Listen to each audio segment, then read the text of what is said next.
Stalingrad by Antony Beevor. Part 1. The World Will Hold Its Breath. 1. The Double-Edged Sword of Barbarossa. Saturday, the 21st of June, 1941, produced a perfect summer's morning. Many Berliners took the train out to Potsdam to spend the day in the park of Sanssouci. Others went swimming from the beaches of the Wannsee or the Nikolassee. In cafes, the rich repertoire of jokes about Rudolf Hess's flight to Britain had given way to stories about an imminent invasion of the Soviet Union. Others, dismayed at the idea of a much wider war, rested their hopes upon the idea that Stalin would cede the Ukraine to Germany at the last moment. In the Soviet embassy on the Unter den Linden, officials were at their posts. An urgent signal from Moscow demanded an important clarification of the huge military preparations along the frontiers from the Baltic to the Black Sea. Valentin Berezhkov, the first secretary and chief interpreter, rang the German Foreign Office on the Wilhelmstrasse to arrange a meeting. He was told that Reichsminister Joachim von Ribbentrop was out of town and that Staatssekretär Freiherr von Weizsäcker could not be reached by telephone. As the morning passed, more and more urgent messages arrived from Moscow demanding news. There was an atmosphere of repressed hysteria in the Kremlin as the evidence of German intentions mounted, adding to more than 80 warnings received over the previous 8 months. The deputy head of the NKVD had just reported that there were no fewer than 39 aircraft incursions over the state border of the USSR during the previous day. The Wehrmacht was quite shameless in its preparations, yet the lack of secrecy seems only to have confirmed the idea in Stalin's convoluted mind that this must all be part of a plan by Adolf Hitler to extract greater concessions. The Soviet ambassador in Berlin, Vladimir Dekhanozov, shared Stalin's conviction that it was all a campaign of disinformation, originally started by the British. He even dismissed the report of his own military attaché that 180 divisions had deployed along the border. Dekhanozov, a protégé of Lavrenti Beria, was yet another Georgian and a senior member of the NKVD. His experience of foreign affairs had gone little beyond interrogating and purging rather more practiced diplomats. Other members of the mission, although they did not dare express their views too forcefully, had little doubt that Hitler was planning to invade. They had even sent on the proofs of a phrase book prepared for invading troops, which had been brought secretly to the Soviet consulate by a German communist printer. Useful terms included the Russian for surrender, hands up, where is the collective farm chairman, are you a communist, and I'll shoot. Berezhkov's renewed telephone calls to the Wilhelmstrasse were met by the statement that Ribbentrop is not here and nobody knows when he will return. At midday, he tried another official, the head of the political department. I believe something is going on at Führer headquarters. Very probably everybody's there. But the German foreign minister was not out of Berlin. Ribbentrop was busy preparing instructions to the German embassy in Moscow, headed Urgent State Secret. Early the next morning, some 2 hours after the invasion began, the ambassador, Count Friedrich Werner von der Schulenburg, was to convey to the Soviet government a list of grievances to serve as the pretext. As the Saturday afternoon in Berlin turned to evening, the messages from Moscow grew increasingly frantic. Berezhkov rang the Wilhelmstrasse every 30 minutes. Still, no senior functionary would accept his call. From the open window of his office, he could see the old-fashioned Schutzmann helmets of the police guarding the embassy. Beyond them, Berliners were taking a Saturday evening stroll on the Unter den Linden. The polarity between war and peace had a bewildering air of unreality. The Berlin-Moscow Express was about to pass through the waiting German armies and cross the frontier as if nothing were amiss. In Moscow, the Soviet Foreign Minister Molotov summoned Count von der Schulenburg to the Kremlin. The German ambassador, after overseeing the destruction of the embassy's secret papers, set off for the meeting called for 9:30. When challenged with the evidence of German preparations, he did not admit that an invasion was about to take place. He simply expressed his astonishment that the Soviet Union could not understand the situation and refused to answer any questions until he had consulted Berlin. Schulenburg, a diplomat of the old school who believed in Bismarck's dictum that Germany should never make war on Russia, had good reason to be astonished by the Kremlin's ignorance. Over 2 weeks before, he had invited Dekhanozov, then back in Moscow, to a private lunch and warned him of Hitler's plans. The old count clearly felt absolved from any loyalty to the Nazi regime after the Führer had blatantly lied to him, claiming to have no designs against Russia. But Dekhanozov, astonished at such a revelation, immediately suspected a trick. Stalin, reacting in the same way, exploded to the Politburo, "Disinformation has now reached ambassadorial level." Stalin was certain that most warnings had been Angliskaya provokatia, part of a plot by Winston Churchill, the arch-enemy of the Soviet Union, to start a war between Russia and Germany. Since Hesse's flight to Scotland, the conspiracy had grown even more complicated in his mind. Stalin, who had refused to accept the possibility of an invasion until that Saturday afternoon, still remained terrified of provoking Hitler. Goebbels, with some justification, compared him to a rabbit mesmerized by a snake. A succession of reports from frontier guards told of tank engines being warmed up in the woods across the border, of German army engineers constructing bridges across rivers and removing barbed wire entanglements in front of their positions. The commander of the Kiev Special Military District warned that war would begin in a matter of hours. Reports arrived that in Baltic ports, German ships had suddenly stopped loading and sailed for home. Yet Stalin, the totalitarian dictator, still could not come to terms with the idea that events might be outside his control. That night, after long discussions in his study with senior commanders of the Red Army, Stalin agreed to the dispatch in code of a signal to all military district headquarters in the West. In the course of 22 to 23rd of June 1941, sudden attacks by the Germans on the fronts of Leningrad, Baltic Special, Western Special, Kiev Special and Odessa military districts are possible. The task of our forces is not to yield to any provocations likely to prompt major complications. At the same time, troops are to be at full combat readiness to meet a possible surprise blow by the Germans and their allies. The Navy and some senior officers in the Red Army had quietly ignored Stalin's orders against mobilization. But for many units, the warning order, which did not go out until after midnight, arrived too late. In Berlin, Berezhkov had given up any hope of getting through to Ribbentrop's office as the night wore on. Suddenly, at around 3 a.m, the telephone beside him rang. "Herr Reichsminister von Ribbentrop," announced an unfamiliar voice, "wishes to see representatives of the Soviet government at the Foreign Office in the Wilhelmstrasse." Berezhkov explained that it would take time to wake the ambassador and order a car. "The Reichsminister's motorcar is already waiting outside your embassy. The minister wishes to see Soviet representatives immediately." Outside the embassy, Dekhanozov and Berezhkov found the black limousine waiting at the curb.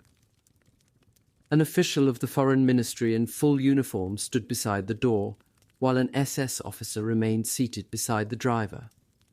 As they drove off, Berezhkov noted that beyond the Brandenburg Gate, dawn was already spreading a glow in the sky above the trees of the Tiergarten.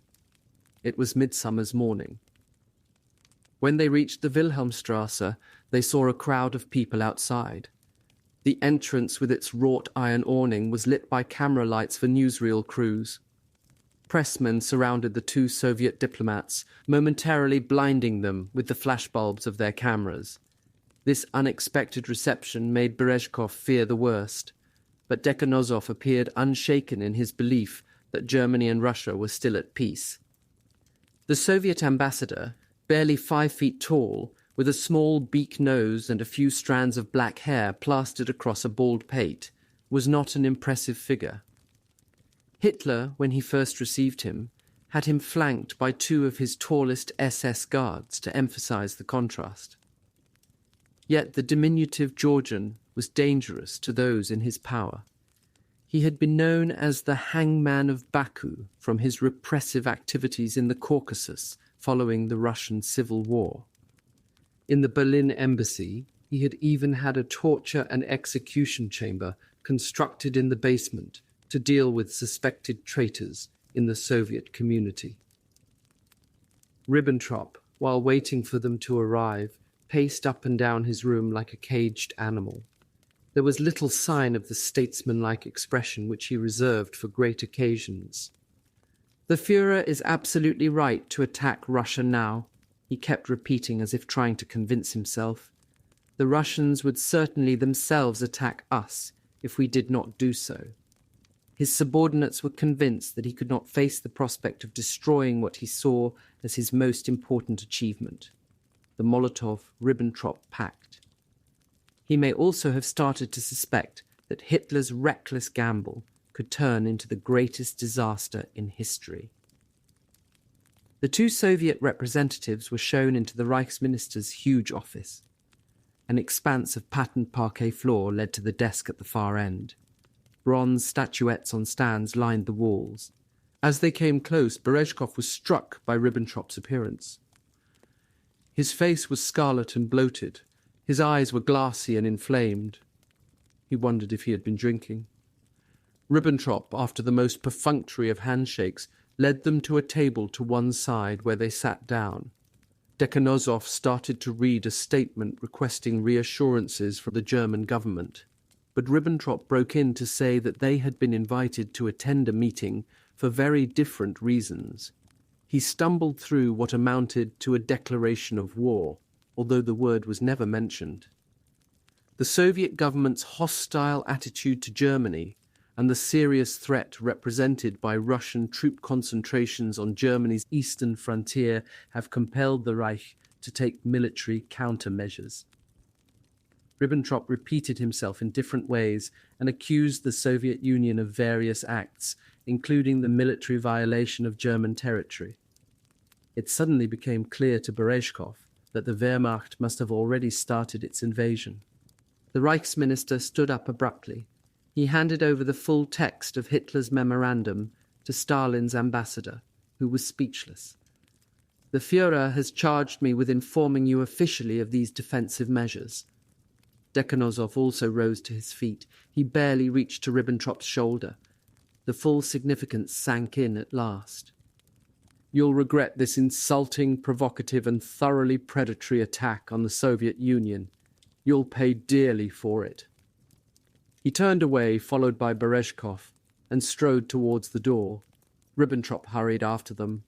"Tell them in Moscow," he whispered urgently, "that I was against this attack." Dawn had broken by the time Dekhanozov and Berezhkov climbed into the limousine for the short ride back to the Soviet embassy. On the Unter den Linden, they found that a detachment of SS troops had already cordoned off the block.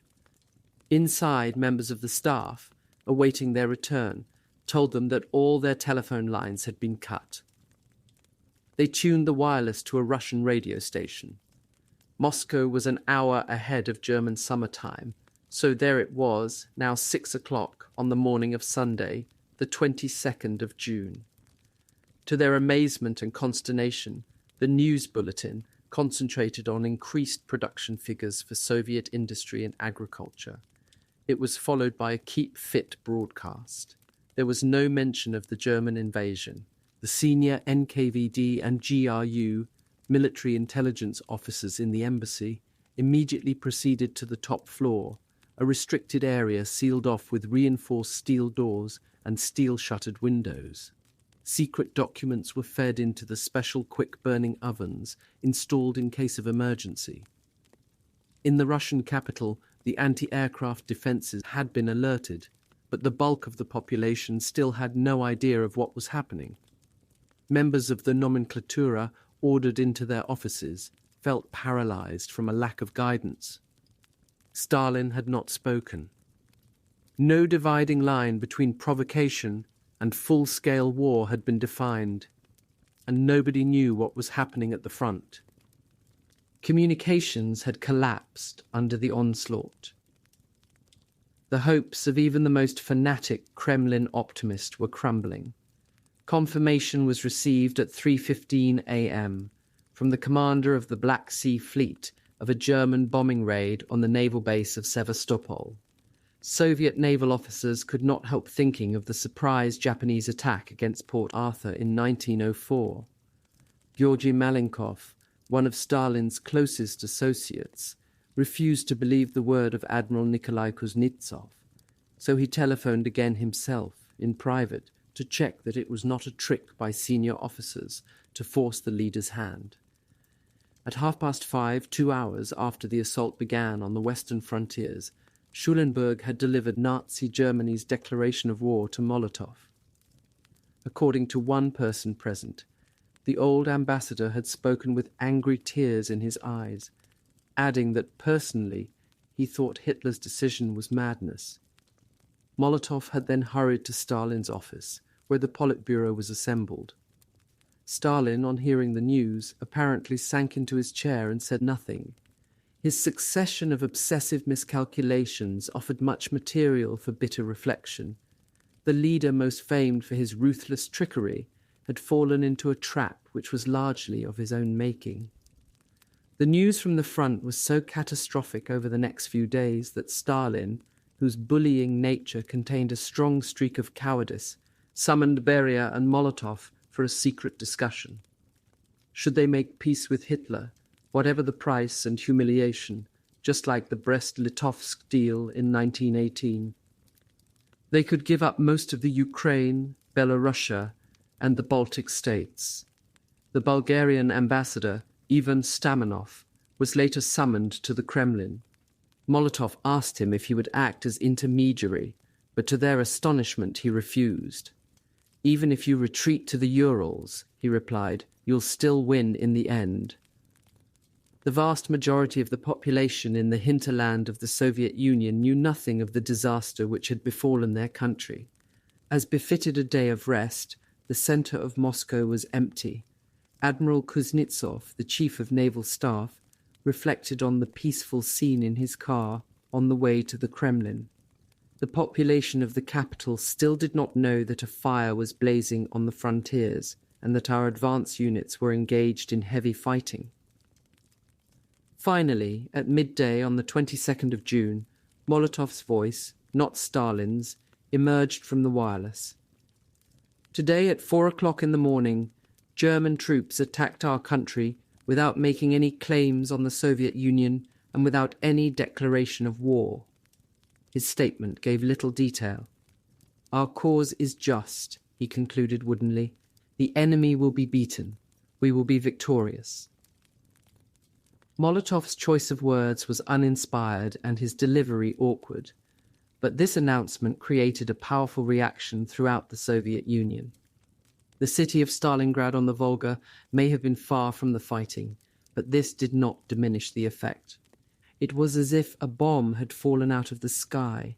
It was such a shock, remembered a young female student. She promptly volunteered as a nurse. Her friends, especially Komsomol, communist youth members, began collections for the war effort. Reservists did not wait for mobilization orders. They reported at once. Within half an hour of Molotov's speech, the reservist Viktor Goncharov set out from home for the center, accompanied by his old father, whom he assumed was coming to see him off. His wife, working out at the Stalingrad tram park, could not get back to say goodbye. He had no idea that his father, an 81-year-old Cossack who had fought in 4 wars, was planning to come along to volunteer. But old Goncharov was furious when the staff at the center rejected him. In Stalingrad, Technical University, near the huge Stalingrad tractor factory, students put up a large map on the wall, ready to mark with flags the advance of the Red Army into Germany. "We thought," said one, "that with a huge decisive blow we'd smash the enemy." Countless newsreels of tank production and aviation achievements had convinced them of the Soviet Union's immense industrial and military strength. The images had proved doubly impressive in a country which, until recently, had been technologically backward. In addition, the domestic omnipotence of the Stalinist system made it appear unshakable to those inside it. "Propaganda fell on a well-prepared soil," acknowledged another of the Stalingrad students. "We all had this powerful image of the Soviet state and therefore of the country's invincibility. None of them imagined the fate that awaited the Soviet Union, even less the one in store for the model city of Stalingrad, with its engineering plants, municipal parks, and tall white apartment blocks looking across the Great Volga." 2. Nothing is impossible for the German soldier. During that night of the 21st of June, the diplomats in Berlin and Moscow could only guess at what was happening along the frontier that separated them. Never had foreign ministries been so redundant. Some 3,050,000 German troops, with other pro-Axis armies bringing the total to 4 million men, awaited the invasion of the Soviet Union from Finland to the Black Sea. "The world will hold its breath," Hitler had declared at a planning session several months before. The ultimate objective was to establish a defense line against Asiatic Russia from a line running from the Volga River to Archangel. The last industrial area left to Russia in the Urals could then be destroyed by the Luftwaffe. It was the shortest night of the year. Wireless silence was maintained for the many hundreds of thousands of troops hidden in the birch and fir forests of East Prussia and occupied Poland. Artillery regiments which had arrived in the eastern frontier regions weeks before, ostensibly to prepare for manoeuvres, were well prepared.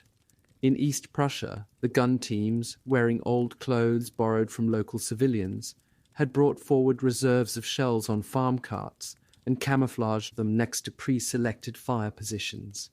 Most soldiers believed the stories that this exercise was all part of a huge diversion to cover preparations for the invasion of Britain. At nightfall, when orders were issued, the German army was left in no doubt. The guns were stripped of their camouflage or hauled out from hiding places in barns. They were then hitched to teams of horses, to half-tracks or to artillery tractors with masked headlights, and towed out to their fire positions.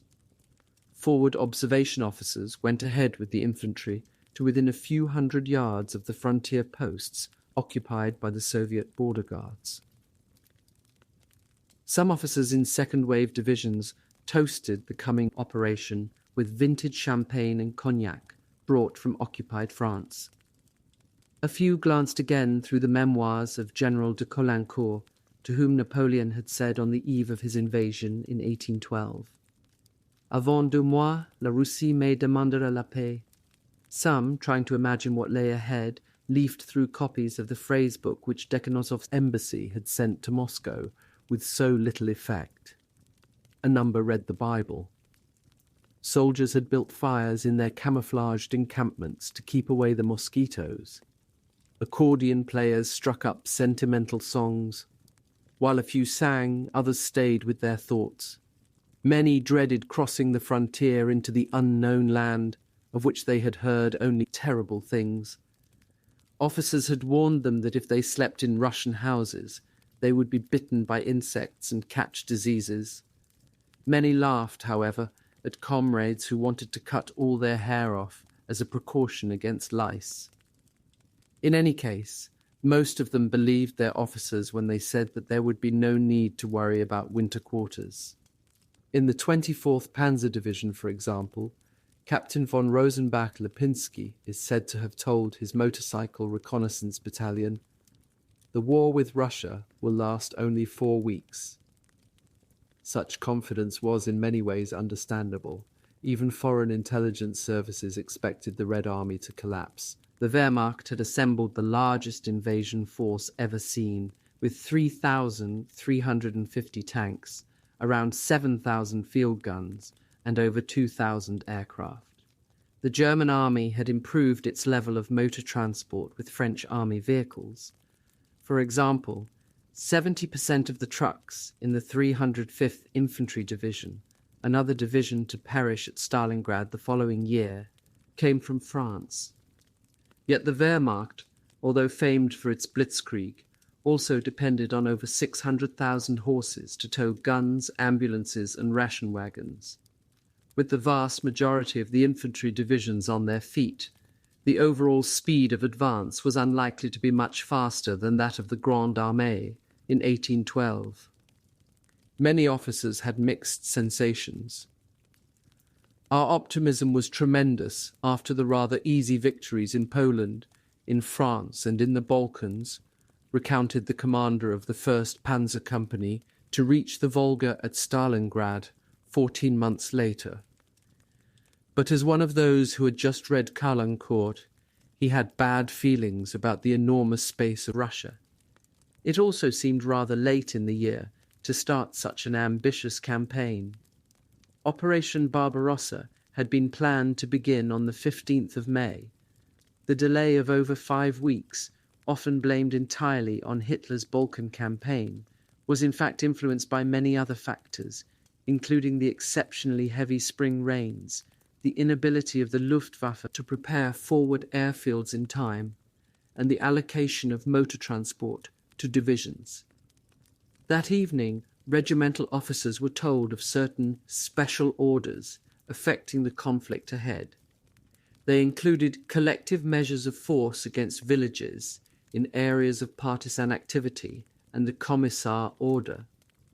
Soviet political officers, Jews, and partisans were to be handed over to the SS or the Secret Field Police. Most staff officers, and certainly all intelligence officers, were told of Field Marshal von Brauchitz's order of the 28th of April, laying down ground rules for relations between army commanders and the SS Sonderkommando and security police operating in their rear areas. Their special tasks would form part of the final encounter between two opposing political systems. Finally, a jurisdiction order deprived Russian civilians of any right of appeal and effectively exonerated soldiers from crimes committed against them, whether murder, rape, or looting. The order signed by Field Marshal Keitel on the 13th of May justified this on the grounds that the downfall of 1918, the German people's period of suffering which followed, and the struggle against National Socialism with the many blood sacrifices endured by the movement can be traced to Bolshevik influence. No German should forget this. When Lieutenant Alexander Stahlberg was privately warned of the Commissar order by his cousin Henning von Tresckow, later one of the key members of the July plot, he burst out, "That would be murder." "The order is just that," agreed Tresckow. Stahlberg then asked where it had come from. "From the man to whom you gave your oath," answered his cousin. "As I did," he added with a penetrating look. A number of commanders refused to acknowledge or pass on such instructions. They were generally those who respected the traditional ethos of the army and disliked the Nazis. Many, but not all, were from military families, now a fast diminishing proportion of the officer corps. The generals were the ones with the least excuse. Over 200 senior officers had attended Hitler's address, in which he left no doubts about the war ahead. It was to be a battle between two opposing worldviews, a battle of annihilation against Bolshevik commissars and the communist intelligentsia. The idea of Rassenkampf, or race war, gave the Russian campaign its unprecedented character. Many historians now argue that Nazi propaganda had so effectively dehumanized the Soviet enemy in the eyes of the Wehrmacht that it was morally anesthetized from the start of the invasion. Perhaps the greatest measure of successful indoctrination was the almost negligible opposition within the Wehrmacht to the mass execution of Jews, which was deliberately confused with the notion of rear area security measures against partisans. Many officers were affronted by the Wehrmacht's abandonment of international law on the Ostfront, but only the tiniest minority voiced disgust at the massacres, even when it became clear that they belonged to a program of racial extermination. The degree of ignorance claimed after the war by many officers, especially those on the staff, is rather hard to believe in the light of all the evidence that has now emerged from their own files. 6th Army Headquarters, for example, cooperated with SS Sonderkommando 4A, which followed in its tracks almost all the way from the western frontier of the Ukraine to Stalingrad. Not only were staff officers well aware of its activities, they even provided troops to assist in the roundup of Jews in Kiev and transport them to the ravine of Babi Yar. What is particularly hard to assess in retrospect is the degree of initial ignorance at regimental level about the true program, in which perhaps the cruelest weapon of all was to be starvation. Few officers saw the directive of the 23rd of May, which called for the German armies in the east to expropriate whatever they needed, and also to send at least 7 million tons of grain a year back to Germany. Yet it should not have been hard to guess its basic outline, with the orders to live off the land. Nazi leaders had no illusions about the consequences for civilians deprived of the Ukraine's resources. Many tens of millions will starve, predicted Martin Bormann. Goering bragged that the population would have to eat Cossack saddles. When the illegal Barbarossa orders were prepared in March 1941, it was General Franz Haider, the Chief of Staff, who bore the main responsibility for the army's acceptance of collective reprisals against civilians. As early as the first week in April 1941, two opponents of the regime, the former ambassador Ulrich von Hassel and General Ludwig Beck, were shown copies of these secret orders by Lieutenant Colonel Helmuth Grosskirth, who was to perish soon after the surrender at Stalingrad. "It makes one's hair stand on end," wrote Hassel in his diary, "to learn about measures to be taken in Russia and about the systematic transformation of military law concerning the conquered population into uncontrolled despotism, indeed, a caricature of all law. This kind of thing turns the German into a type of being which had existed only in enemy propaganda. The army," he subsequently noted, "must assume the onus of the murders and burnings which up to now have been confined to the SS." Hassel's pessimism was justified. Although a few army commanders were reluctant to distribute the instructions, several others issued orders to their troops, which might have come straight from Goebbels's office. The most notorious order of all came from the commander of the 6th Army, Field Marshal von Reichenau. General Hermann Hoth, who was to command the 4th Panzer Army in the Stalingrad campaign, declared, "The annihilation of those same Jews who support Bolshevism and its organization for murder, the partisans, is a measure of self-preservation." General Erich von Manstein, a Prussian Guards officer admired as the most brilliant strategist of the whole of the Second World War, and who privately admitted to being partly Jewish, issued an order shortly after taking over command of the 11th Army, in which he declared, "The Jewish Bolshevik system must be rooted out once and for all." He even went on to justify the necessity of harsh measures against Jewry. There was little mention of this in his post-war memoirs, Lost Victories. The acceptance of Nazi symbols on uniform and the personal oath of allegiance to Hitler had ended any pretense that the army remained independent from politics.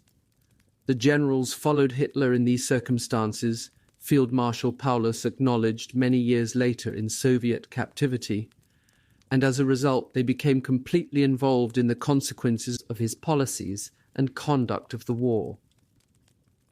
In spite of all the Nazis' attempts to reshape the German army, it was not as monolithic at regimental level in June 1941 as some writers have made out. The difference in character between a Bavarian, an East Prussian, a Saxon, and above all an Austrian division would be remarked upon immediately.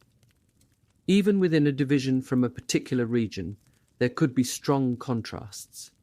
For example, in the 60th Motorized Infantry Division, which was later trapped at Stalingrad, many young officers in its volunteer battalions came from the Technische Hochschule in Danzig and were caught up in the heady atmosphere of the city's return to the fatherland.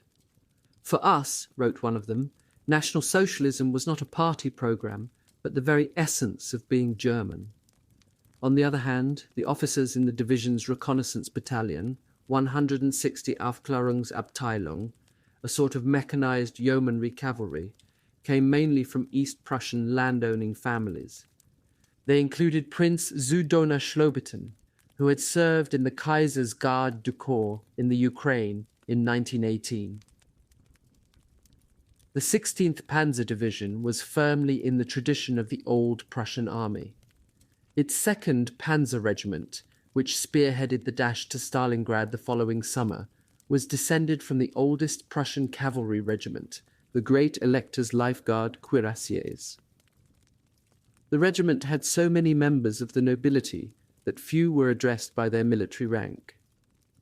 Instead of Herr Hauptmann or Herr Leutnant, one of their tank crewmen remembered, it was Herr Fürst or Herr Graf. The regiment had suffered such low losses in the Polish and French campaigns that its peacetime identity remained virtually untouched. Traditions from an earlier age offered an advantage. Within the regiment, observed an officer from another panzer division, it was safe to talk. Nobody in Berlin could joke like us about Hitler.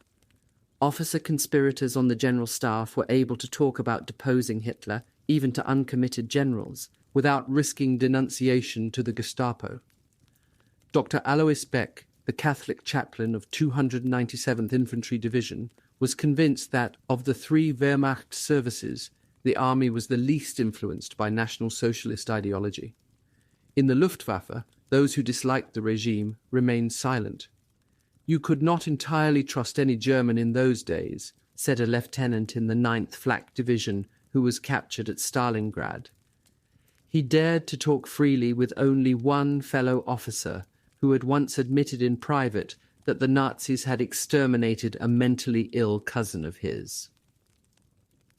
One historian has pointed out that although the Wehrmacht should not be regarded as a homogeneous entity, the degree to which its different elements were willing to participate in a war of extermination against the Soviet Union, be it as an anti-Russian, anti-Bolshevik, or anti-Jewish crusade, is an area of research that needs to be pursued.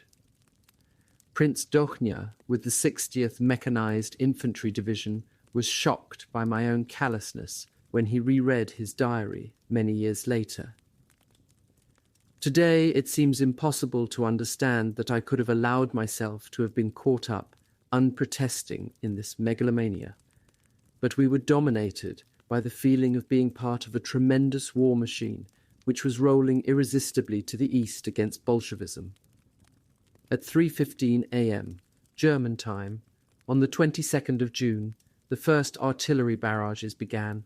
Bridges over rivers were seized before the NKVD border guards reacted. The guards' families who lived at the frontier posts died with them. In some cases, demolition charges had been removed earlier by silent raiding parties. German commando groups from the Sonderwehrband Brandenburg, named after their barracks on the edge of Berlin, were already to the rear of Russian frontier units, cutting telephone lines. And since late April, small teams of anti-communist Russian and Ukrainian volunteers had been infiltrated with radio sets. As early as the 29th of April, Beria had been informed of 3 groups of spies caught crossing the border with radio sets. Those taken alive had been handed over to the NKGB for further interrogation. The first sign of dawn on the 22nd of June appeared ahead of the infantry on the eastern horizon as point units facing water obstacles clambered into assault boats. Many infantry regiments, as they advanced the last few hundred yards to their start lines, could hear waves of bombers and fighters approaching from behind. Gull-winged Stukas flying at a lower altitude, were off in search of tank parks, headquarters and communications centres behind the lines. A Red Army engineer officer at 4th Army headquarters was awoken by the sound of massed aero engines. He recognised the sound from the Spanish Civil War, in which he had served as an advisor. The bombs were falling with a piercing shriek, he recorded. The army headquarters building we had just left was shrouded in smoke and dust.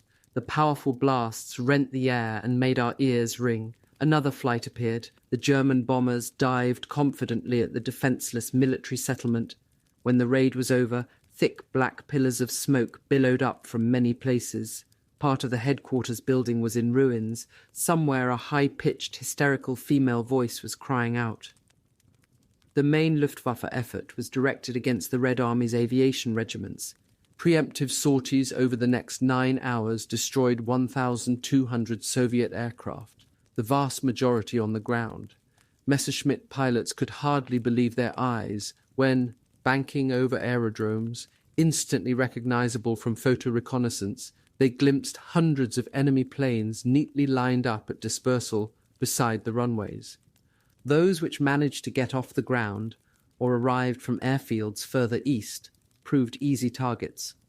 Some Soviet pilots who either had never learned aerial combat techniques or knew that their obsolete models stood no chance, even resorted to ramming German aircraft.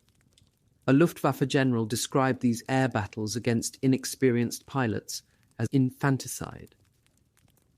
The panzer divisions, with the engines of their tanks and half-tracks running, heard little except through their headphones.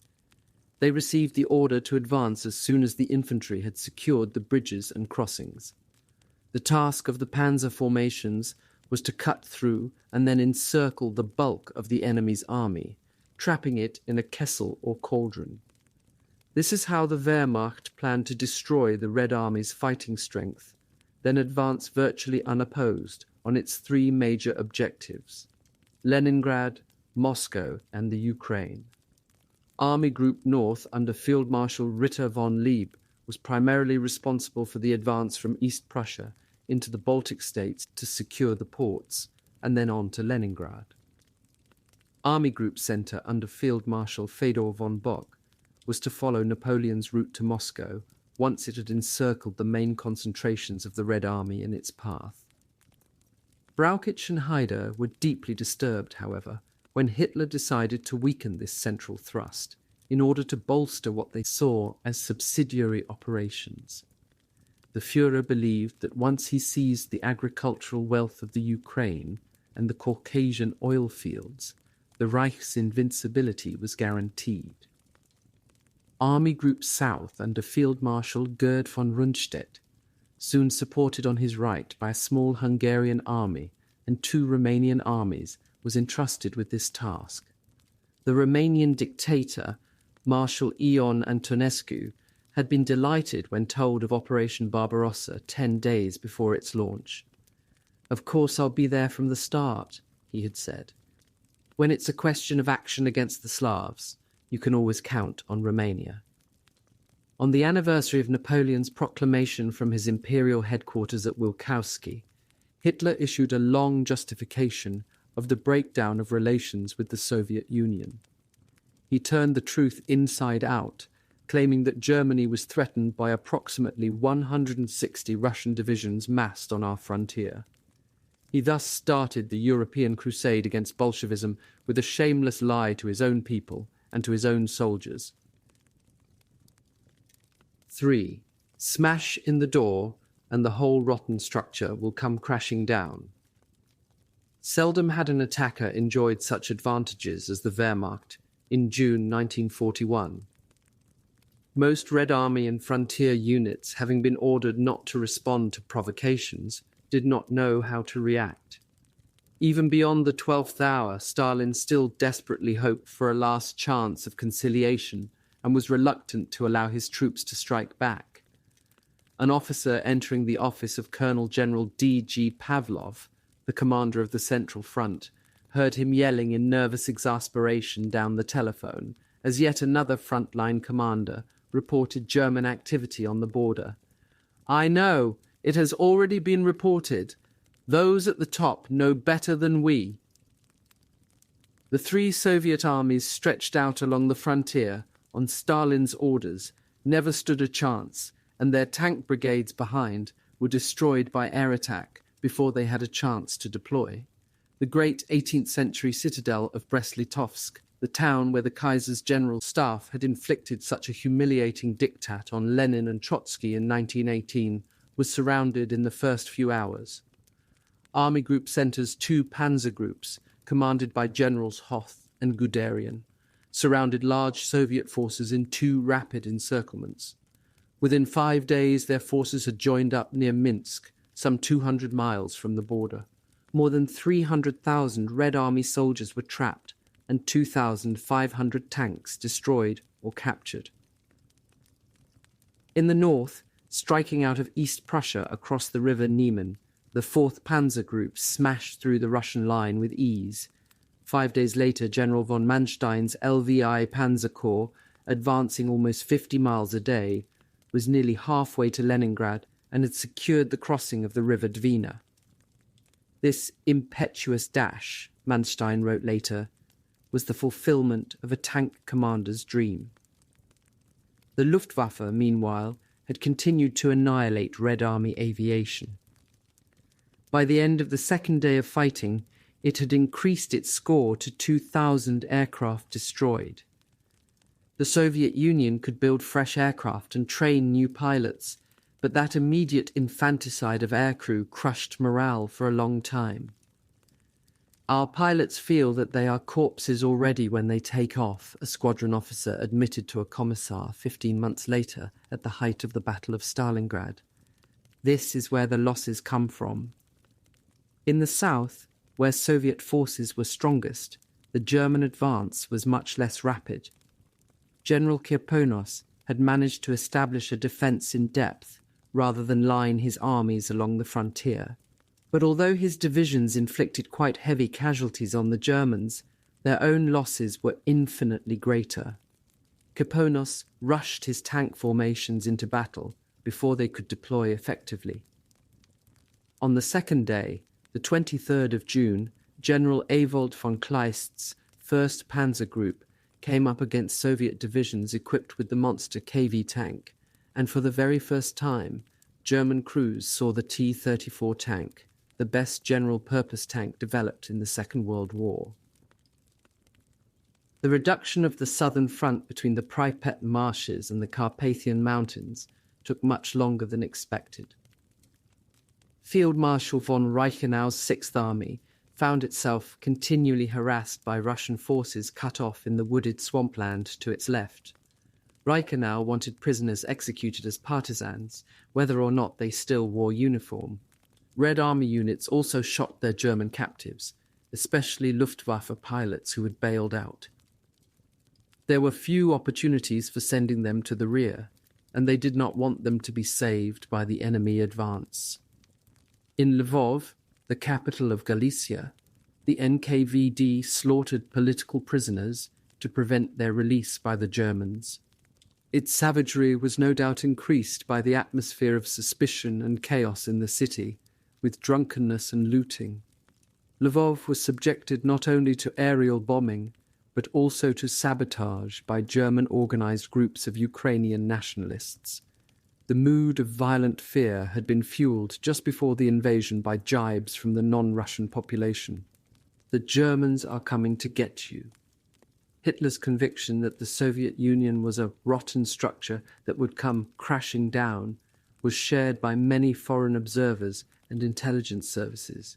Stalin's purge of the Red Army, which had begun in 1937, was fueled by an inimitable mixture of paranoia, sadistic megalomania, and a vindictiveness for old slights dating back to the Russian Civil War and the Russo-Polish War. Altogether, 36,671 officers were executed, imprisoned or dismissed, and out of the 706 officers of the rank of brigade commander and above, only 303 remained untouched. Cases against arrested officers were usually grotesque inventions. Colonel Kappa, K. Rokossovsky, later the commander who delivered the coup de grace at Stalingrad, faced evidence purportedly provided by a man who had died nearly 20 years before. The most prominent victim was Marshal Mikhail Tukhachevsky, the leading advocate of mobile warfare. His arrest and execution also represented the deliberate destruction of the Red Army's operational thinking, which had encroached dangerously upon Stalin's preserve of strategy. Former Imperial Army officers under Tukhachevsky had been developing a sophisticated theory of operational art based on the study of the relationship between mass firepower and mobility. By 1941, this was a treasonous heresy, which explained why few Red Army generals had dared to mass their tanks effectively against the German threat. Even though most of the purged officers were reinstated, the psychological effect had been devastating. 2.5 years after the purge began, the Red Army presented a disastrous spectacle in the Winter War against Finland. Marshal Voroshilov, Stalin's old crony from the 1st Cavalry Army, displayed an astonishing lack of imagination. The Finns outmaneuvered their opponents time after time. Their machine gunners scythed down the massed Soviet infantry struggling forward through the snowfields. Only after deploying 5 times as many men as their opponents and huge concentrations of artillery did the Red Army begin to prevail. Hitler had observed this lamentable performance with excitement.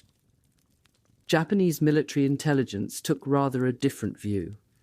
It was about the only foreign service which did not underestimate the Red Army at this time. A series of border skirmishes on the Manchurian frontier, which culminated in the battle at Khalkhin Gol in August 1939, had shown what an aggressive young commander, in this case the 43-year-old General Georgy Zhukov, could achieve. In January 1941, Stalin was persuaded to promote Zhukov to Chief of the General Staff. He was therefore right at the center when, on the day after the invasion, Stalin set up a Supreme General Staff headquarters under its old Tsarist name of Stavka. The great leader then appointed himself Commissar of Defense and Supreme Commander of the Soviet Armed Forces. In the first days of Barbarossa, German generals saw little to change their low opinion of Soviet commanders, especially on the central part of the front. General Heinz Guderian, like most of his colleagues, was struck by the readiness of Red Army commanders to waste the lives of their men in prodigious quantities. He also noted in a memorandum that they were severely hampered by the political demands of the state leadership and suffered a basic fear of responsibility. This, combined with bad coordination, meant that orders to carry out necessary measures, countermeasures in particular, are issued too late. Soviet tank forces were insufficiently trained and lacked intelligence and initiative during the offensive. All of this was true, but Guderian and his colleagues underestimated the desire within the Red Army to learn from its mistakes. The process of reform was not, of course, easy or rapid. Stalin and his placemen, especially senior commissars, refused to acknowledge that their political interference and obsessive blindness had caused such disasters. Front and army commanders had been hamstrung by the Kremlin's militarily illogical instructions. To make matters worse, the dual command system of commissars approving orders was reinstituted on the 16th of July.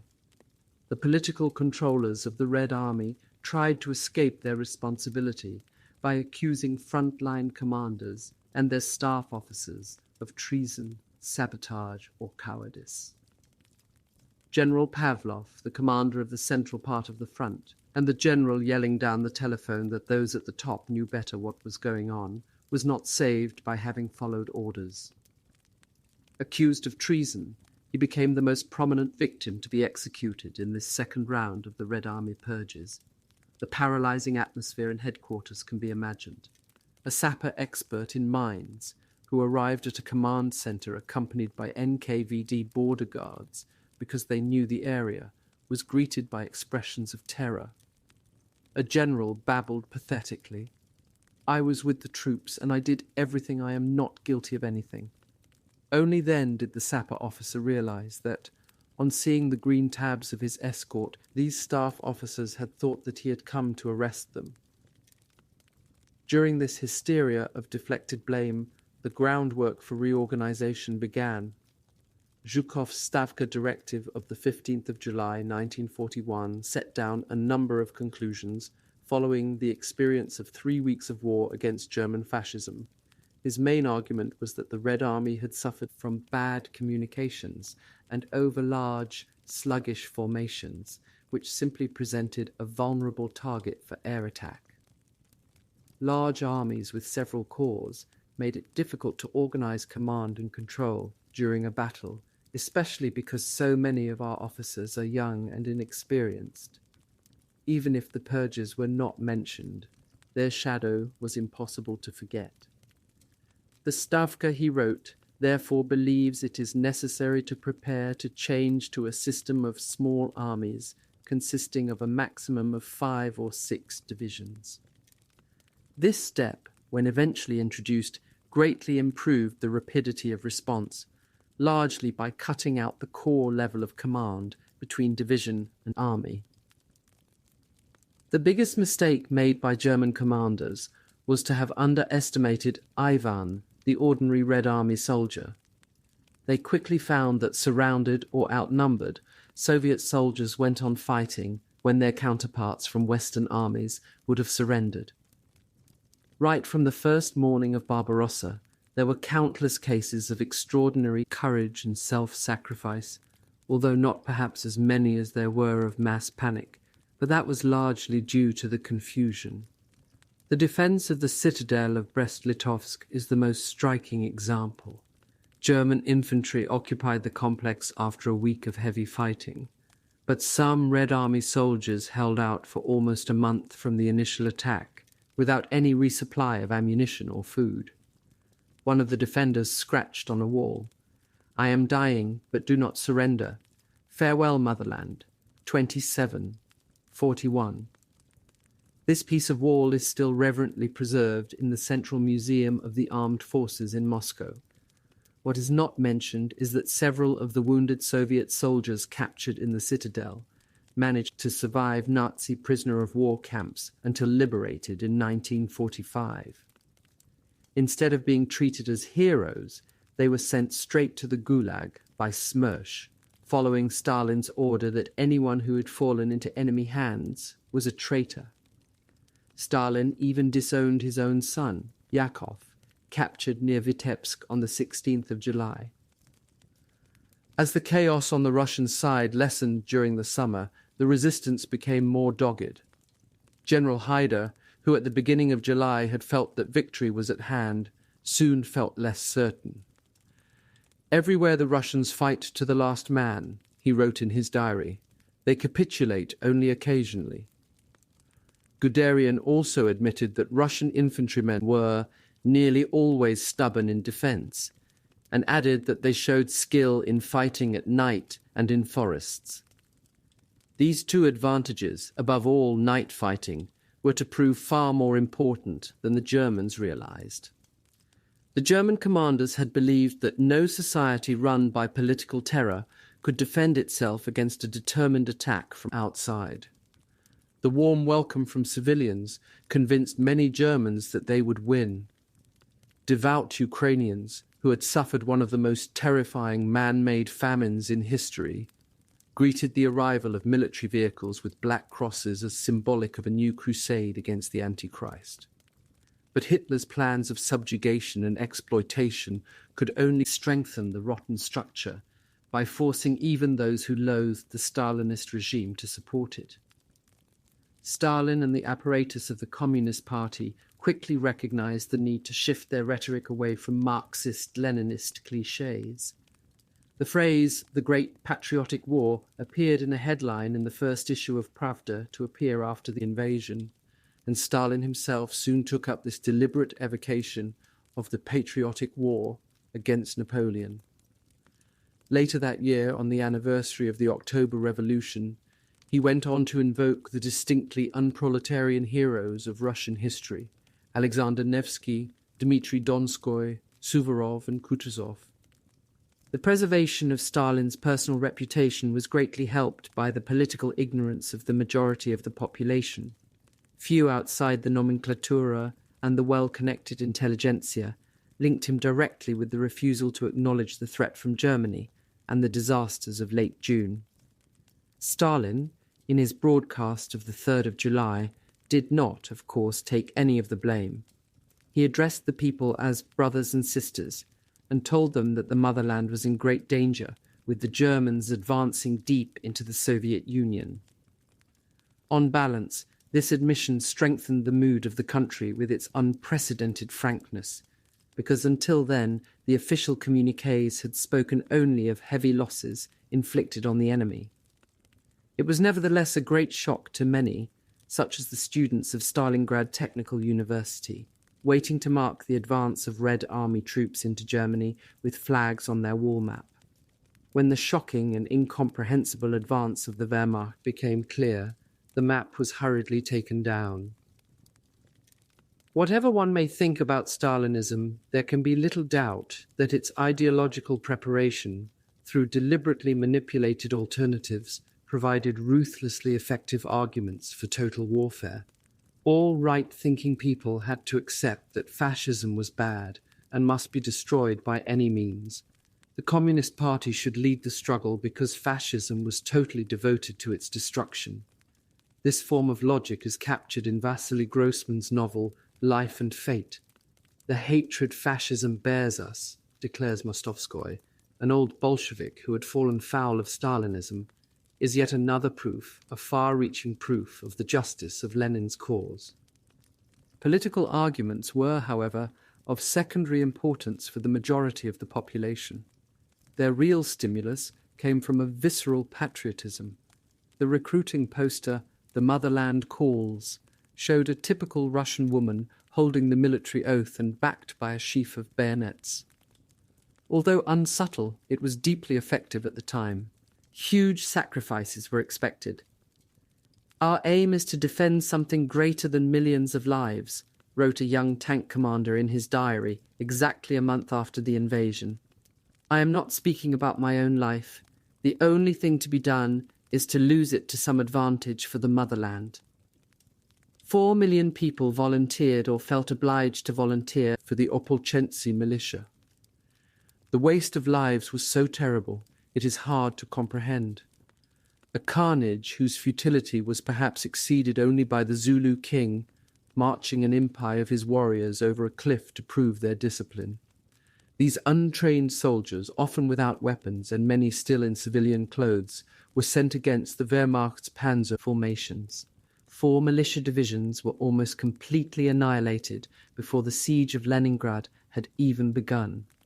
Families, ignorant of the incompetence and chaos at the front, with drunkenness and looting or NKVD executions, mourned almost without criticism of the regime. Anger was reserved for the enemy. Most acts of bravery from that summer never came to light, having disappeared with the death of witnesses. Some of the stories, however, did emerge later, partly because a strong feeling of injustice grew in the ranks, that the deeds of many brave men were not being acknowledged. For example, a letter was found on the body of a surgeon Maltsev at Stalingrad expressing his need to testify to the courage of a comrade during the terrible retreat. "Tomorrow, or the day after tomorrow, a big battle will take place," he had written, "and I will probably be killed, and I dream that this account will be published so that people will learn of the feats performed by Lichkin." Tales of bravery offered little compensation at the time. By mid-July, the Red Army was in a desperate position. In the first 3 weeks of fighting, it had lost 3,500 tanks, over 6,000 aircraft, and some 2 million men, including a significant proportion of the Red Army officer corps. The next disaster was the battle round Smolensk during the second half of July, in which several Soviet armies were trapped. Although at least 5 divisions escaped, some 300,000 Red Army prisoners were still taken by the beginning of August. Over 3,000 tanks and 3,000 guns were also lost. Many more Soviet divisions were then sacrificed, one after the other, to prevent Field Marshal von Bock's panzer divisions seizing the rail junctions of Yelnaya and Roslavel and sealing another pocket. Some historians, however, argue convincingly that this delayed the German advance at a crucial moment, with important consequences later. In the south, Field Marshal von Rundstedt's army group, now supported by Romanians and Hungarians, took 100,000 prisoners from the divisions trapped in the Uman pocket early in August. The advance into the Ukraine across the open, rolling prairie with sunflowers, soya beans and unharvested corn seemed unstoppable. The greatest concentration of Soviet forces, however, lay round the Ukrainian capital of Kiev. Their commander-in-chief was another of Stalin's cronies, Marshal Budeny, with Nikita Khrushchev as chief commissar, whose main responsibility was the evacuation of industrial machinery to the east. General Zhukov warned Stalin that the Red Army must abandon Kiev to avoid encirclement, but the Soviet dictator, who had just told Churchill that the Soviet Union would never give up Moscow, Leningrad and Kiev, lost his temper and removed him from his position as chief of the General Staff. Once Rundstedt's mobile forces had finished at Uman, they continued, veering to the south of Kiev. The 1st Panzer Group then swung north, joining up with Guderian's divisions, whose sudden strike down from the central front took the Soviet command by surprise. The danger of a terrible trap became plain, but Stalin refused to abandon Kiev. He only changed his mind when it was far too late. On the 21st of September, the encirclement battle of Kiev ended. The Germans claimed a further 665,000 prisoners. Hitler called it the greatest battle in world history. The chief of the General Staff, Haidar, on the other hand, called it the greatest strategic mistake of the campaign in the East. Like Guderian, he felt that all their energies should have been concentrated on Moscow. The advancing invaders, overrunning one position after another, suffered a confusion of emotions and ideas as they gazed with a mixture of disbelief, contempt, and also fear on the communist enemy, who had fought to the last. The piles of corpses seemed even more dehumanized when charred, and with half their clothes stripped from them by the force of a shell blast. "Look closely at these dead, these Tatar dead, these Russian dead," wrote a journalist attached to the German army in the Ukraine. "They are new corpses, absolutely brand new, just delivered from the great factory of the Piatiletka 5-year plan. They are all the same, mass-produced. They typify a new race, a tough race, these corpses of workers killed in an industrial accident."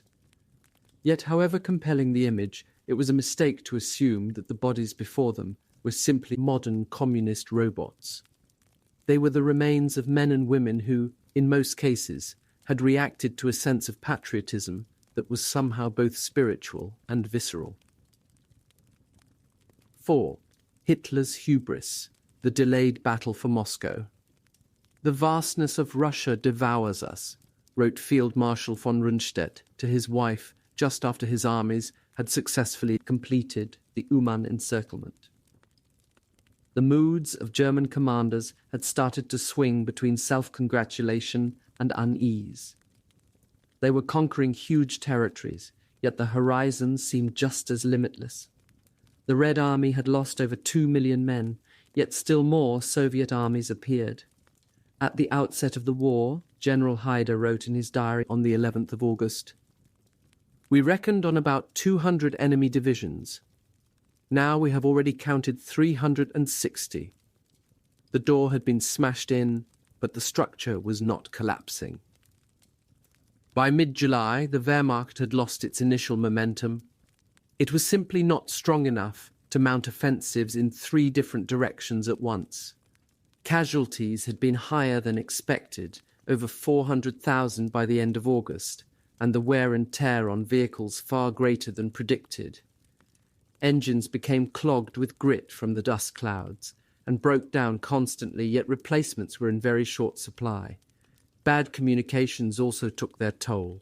The railway tracks, which were a slightly broader gauge, had to be relaid, and instead of the highways marked on their maps, the armies found dirt roads which turned to glutinous mud in a brief summer downpour.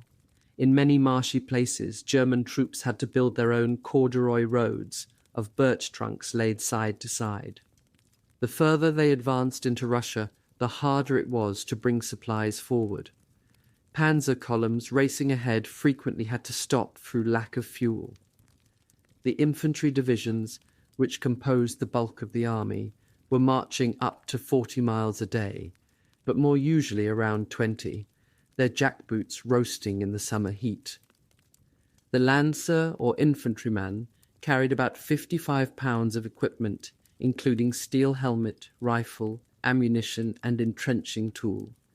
His canvas and leather pack contained mess tin, canteen, an Esbit field stove, a combined spoon and fork in aluminium, rifle cleaning kit, spare clothes, tent pegs and poles, field dressing, sewing kit, razor, soap, and Vulcan Sanex condoms, even though carnal relations with civilians were officially forbidden. The infantry was so tired trudging forwards in full kit that many fell asleep on the march. Even the panzer troops were exhausted. After servicing their vehicles, track maintenance was the heaviest work, and cleaning their guns. They had a quick wash in a canvas bucket in a vain attempt to shift the ingrained dirt and oil from their hands. Their eyes swollen from fatigue, they then shaved, blinking into a mirror temporarily attached to a machine gun mounting. The infantry tended to refer to them as Die Schwarze because of their black overalls.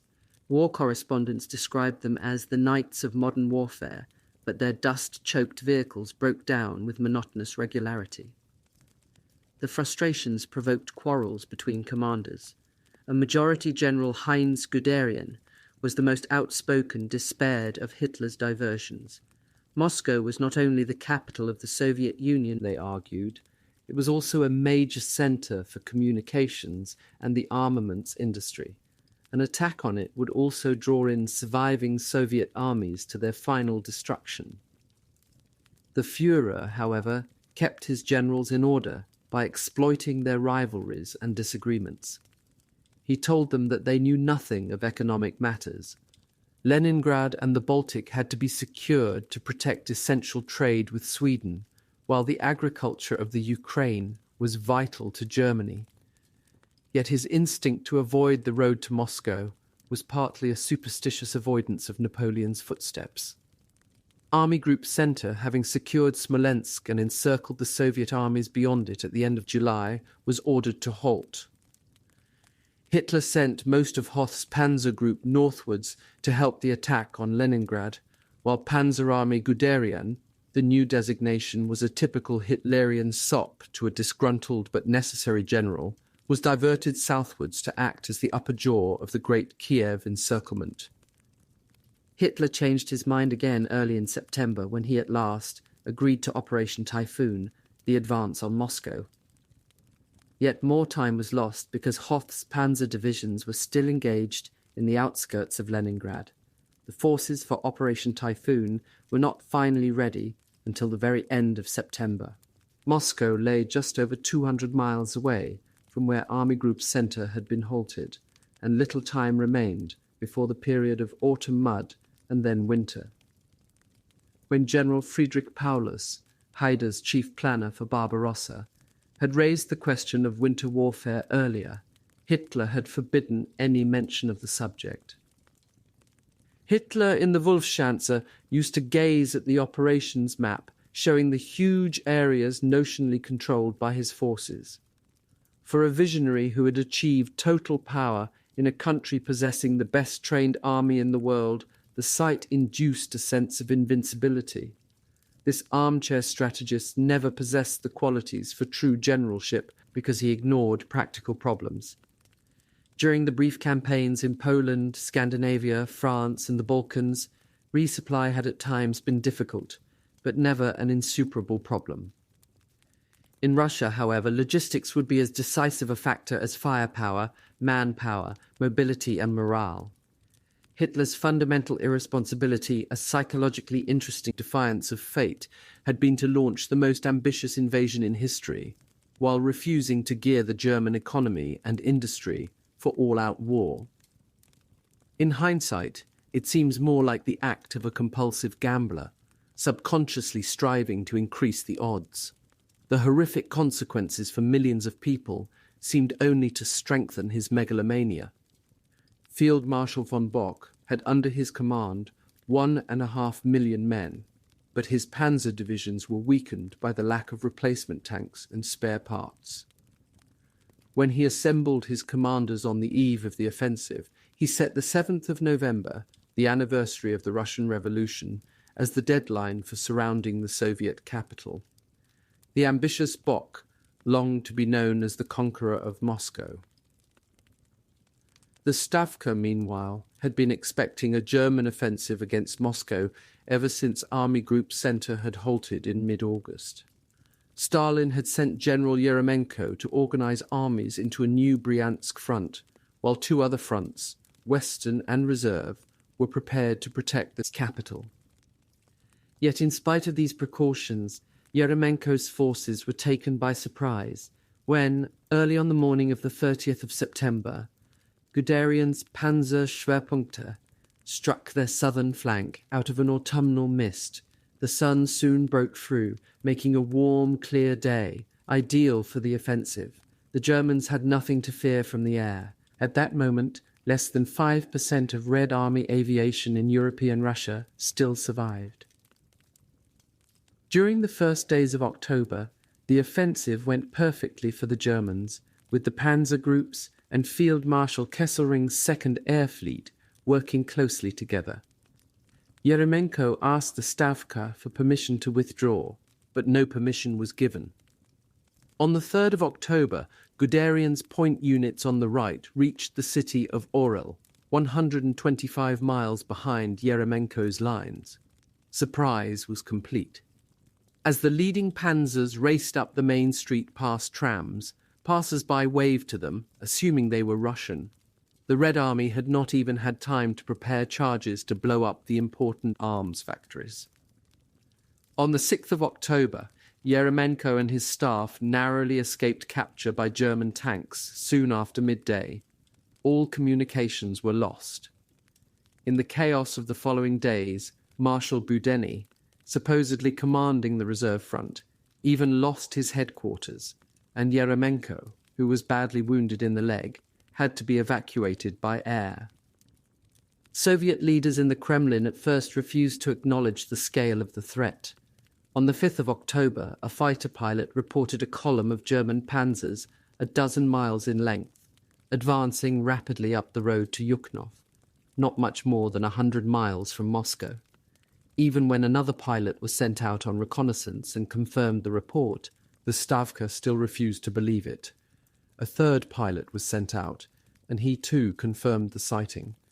This did not stop Beria from wanting to arrest and interrogate their commander as a panic monger, but it finally succeeded in galvanizing the Kremlin. Stalin called an emergency session of the State Defense Committee. He also ordered General Zhukov, who had brutally invigorated the defense of Leningrad, to fly back immediately.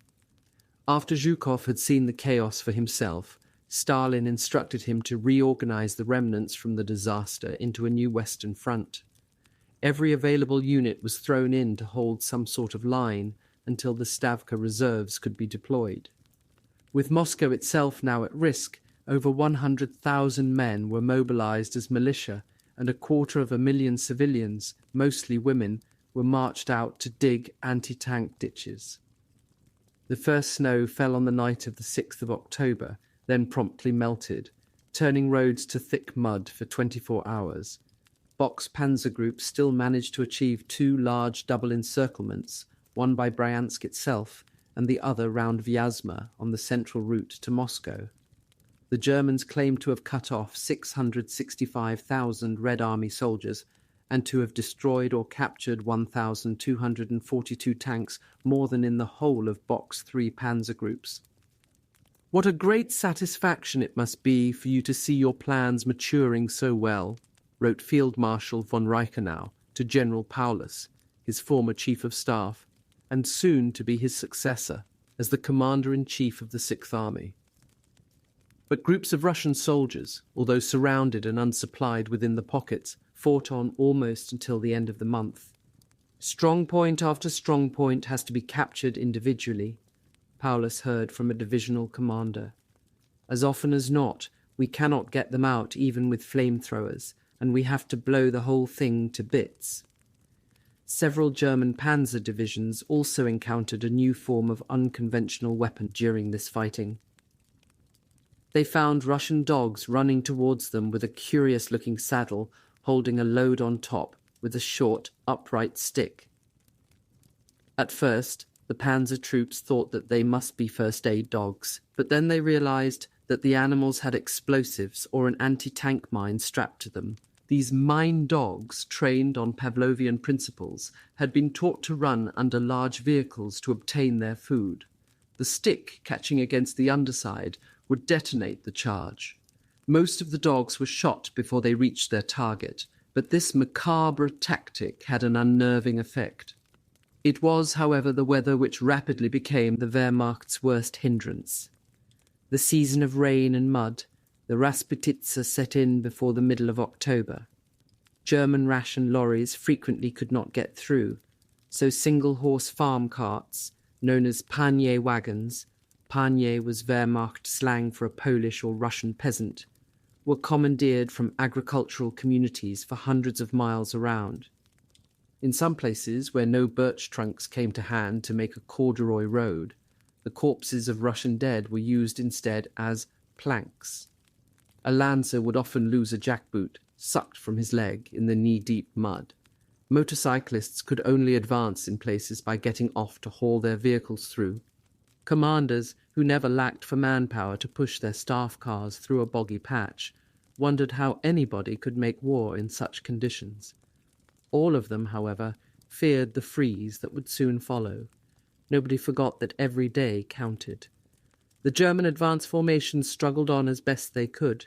In the centre, on the 14th of October, 10th Panzer Division and the SS Das Reich Division reached the Napoleonic battlefield of Borodino in rolling countryside with woods and rich farmland. They were only 70 miles from the western edge of Moscow. On the same day, 100 miles northwest of the capital, 1st Panzer Division took the town of Kalinin with its bridge over the Volga and severed the Moscow-Leningrad railway line. Meanwhile, on the southern flank, Guderian's panzers swung up past Tula to threaten the Soviet capital from below. The progress of the three-pronged attack on Moscow threw the Soviet leadership into panic. On the night of the 15th of October, foreign embassies were told to prepare to leave for Kuibyshev on the Volga. Beria started evacuating his headquarters too. The NKVD interrogators took their most important prisoners with them. They included senior officers who, although desperately needed at the front, were still being beaten to a pulp in the search for confessions. 300 other prisoners were executed in batches in the Lubyanka. At the end of the month, however, Stalin told the chief of the NKVD to halt what Beria himself called his mincing machine. The Soviet dictator was more than willing to go on shooting defeatists and cowards. But for the moment he had tired of Beria's conspiracy fantasies, describing them as rubbish. Stalin demanded accurate reports from the front, but anyone who dared to tell him the truth was accused of panic-mongering. He found it hard to hide his own disquiet. He suspected that Leningrad would fall, so his first consideration was how best to extricate the troops to help save Moscow. His lack of concern for the starving population was as callous as that of Hitler. There was only one encouraging development at this time. Red Army divisions from the Manchurian frontier were already starting to deploy in the region of Moscow. 2 of the 1st Siberian Rifle Regiments to arrive had in fact faced the SS Das Reich at Borodino a few days before, but it would take several weeks to transport the bulk of the reinforcements along the Trans-Siberian Railway. The key Soviet agent in Tokyo, Richard Sorge, had discovered that the Japanese planned to strike south into the Pacific against the Americans, not against the Soviet Far East. Stalin did not entirely trust Sorge, but this time his information had been confirmed by signals intercepts. On the morning of the 16th of October, Alexei Kosygin, the deputy chairman of Sovnarkom, the Council of People's Commissars, entered its building to find the place abandoned. Papers had been scattered by drafts, doors were left open, and telephones rang in empty offices. Kosygin, guessing that the callers wanted to check whether the leadership had left the capital, ran from desk to desk trying to answer them. Even when he picked up the receiver in time, there was silence at the other end. Only one important official dared to identify himself. He asked bluntly whether Moscow would be surrendered. At Stalin's crisis meeting in the Kremlin on the 17th of October, with Molotov, Malenkov, Beria and Alexander Sherbakov, the new chief of the Red Army political department, plans were discussed for mining factories, bridges, railways, roads, and even that Stalinist showpiece, the Moscow Metro. No public announcement was made about the evacuation of the remaining ministries to Kuybyshev, but news spread with astonishing rapidity, considering the penalties for defeatist talk. Stories circulated that Stalin had been arrested in a Kremlin coup, that German paratroopers had dropped in Red Square, and other enemy troops had infiltrated the city in Soviet uniform. The fear that the capital was about to be abandoned to the enemy provoked thousands to try to get out, storming trains in stations. Food riots, looting and drunkenness turned many minds to the chaos in 1812, which led to the burning of Moscow. Stalin had considered leaving, but changed his mind. It was Alexander Sherbakov, with his impassive Buddha face, with thick horn-rimmed glasses resting on the tiny turned-up button of a nose, wearing a plain khaki tunic with only one decoration on it, the Order of Lenin, who announced on Moscow radio Stalin's decision to remain. A state of siege was declared on the 19th of October. Beria brought several regiments of NKVD troops into the city to restore order.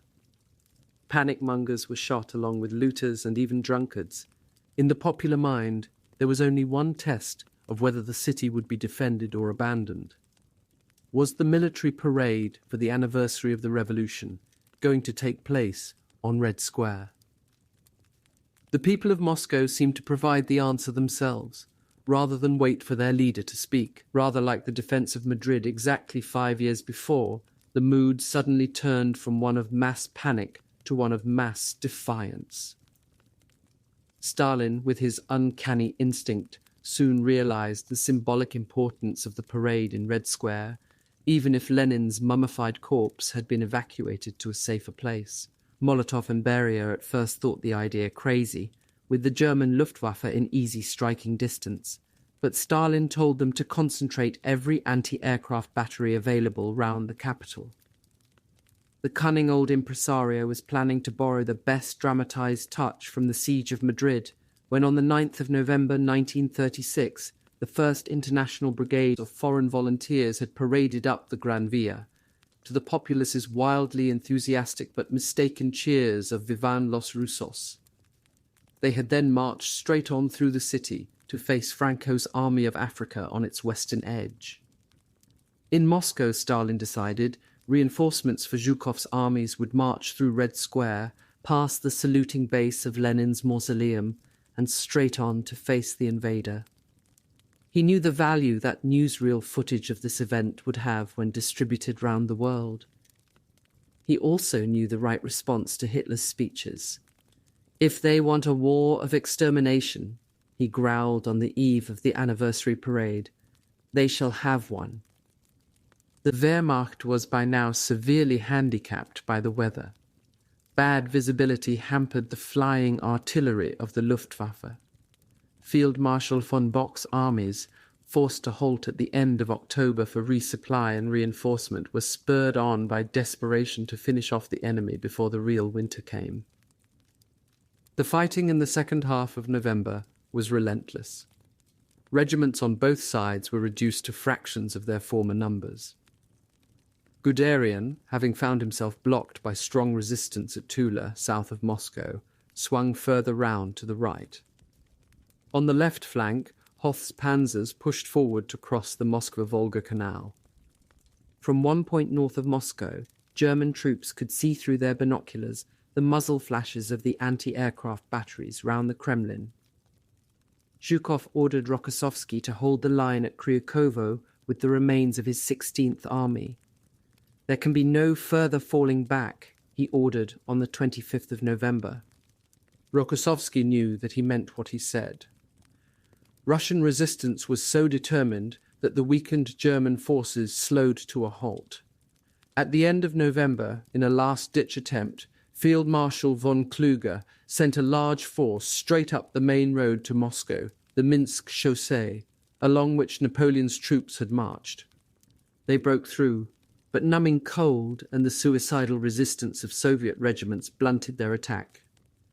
Guderian and Kluge, on their own initiative, began to withdraw their most exposed regiments. Guderian took the decision sitting in the Tolstoy house of Yasnaya Polyana, with the grave of the great writer covered by snow outside. They wondered what would happen next along the whole central front. The deep German salients either side of Moscow were vulnerable, but the desperation and shortages of the troops they had been fighting convinced them that the enemy had also been fought to a standstill. They never imagined that the Soviet leadership was secretly massing fresh armies behind Moscow. Winter had arrived in full force, with snow, bitter winds, and temperatures dropping below -20 degrees centigrade. German tank engines were frozen solid. In the front line, the exhausted infantrymen dug bunkers to shelter from the cold, as much as from enemy bombardment.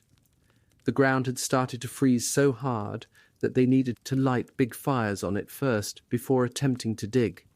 Headquarters staffs and rear echelons occupied peasant houses, expelling Russian civilians into the snow.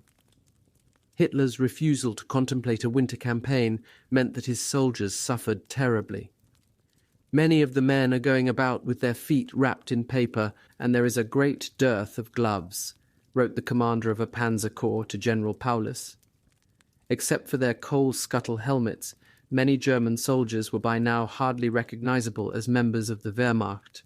Their own close-fitting, steel-shod jackboots simply hastened the process of frostbite, so they had resorted to stealing the clothes and boots of prisoners of war and civilians.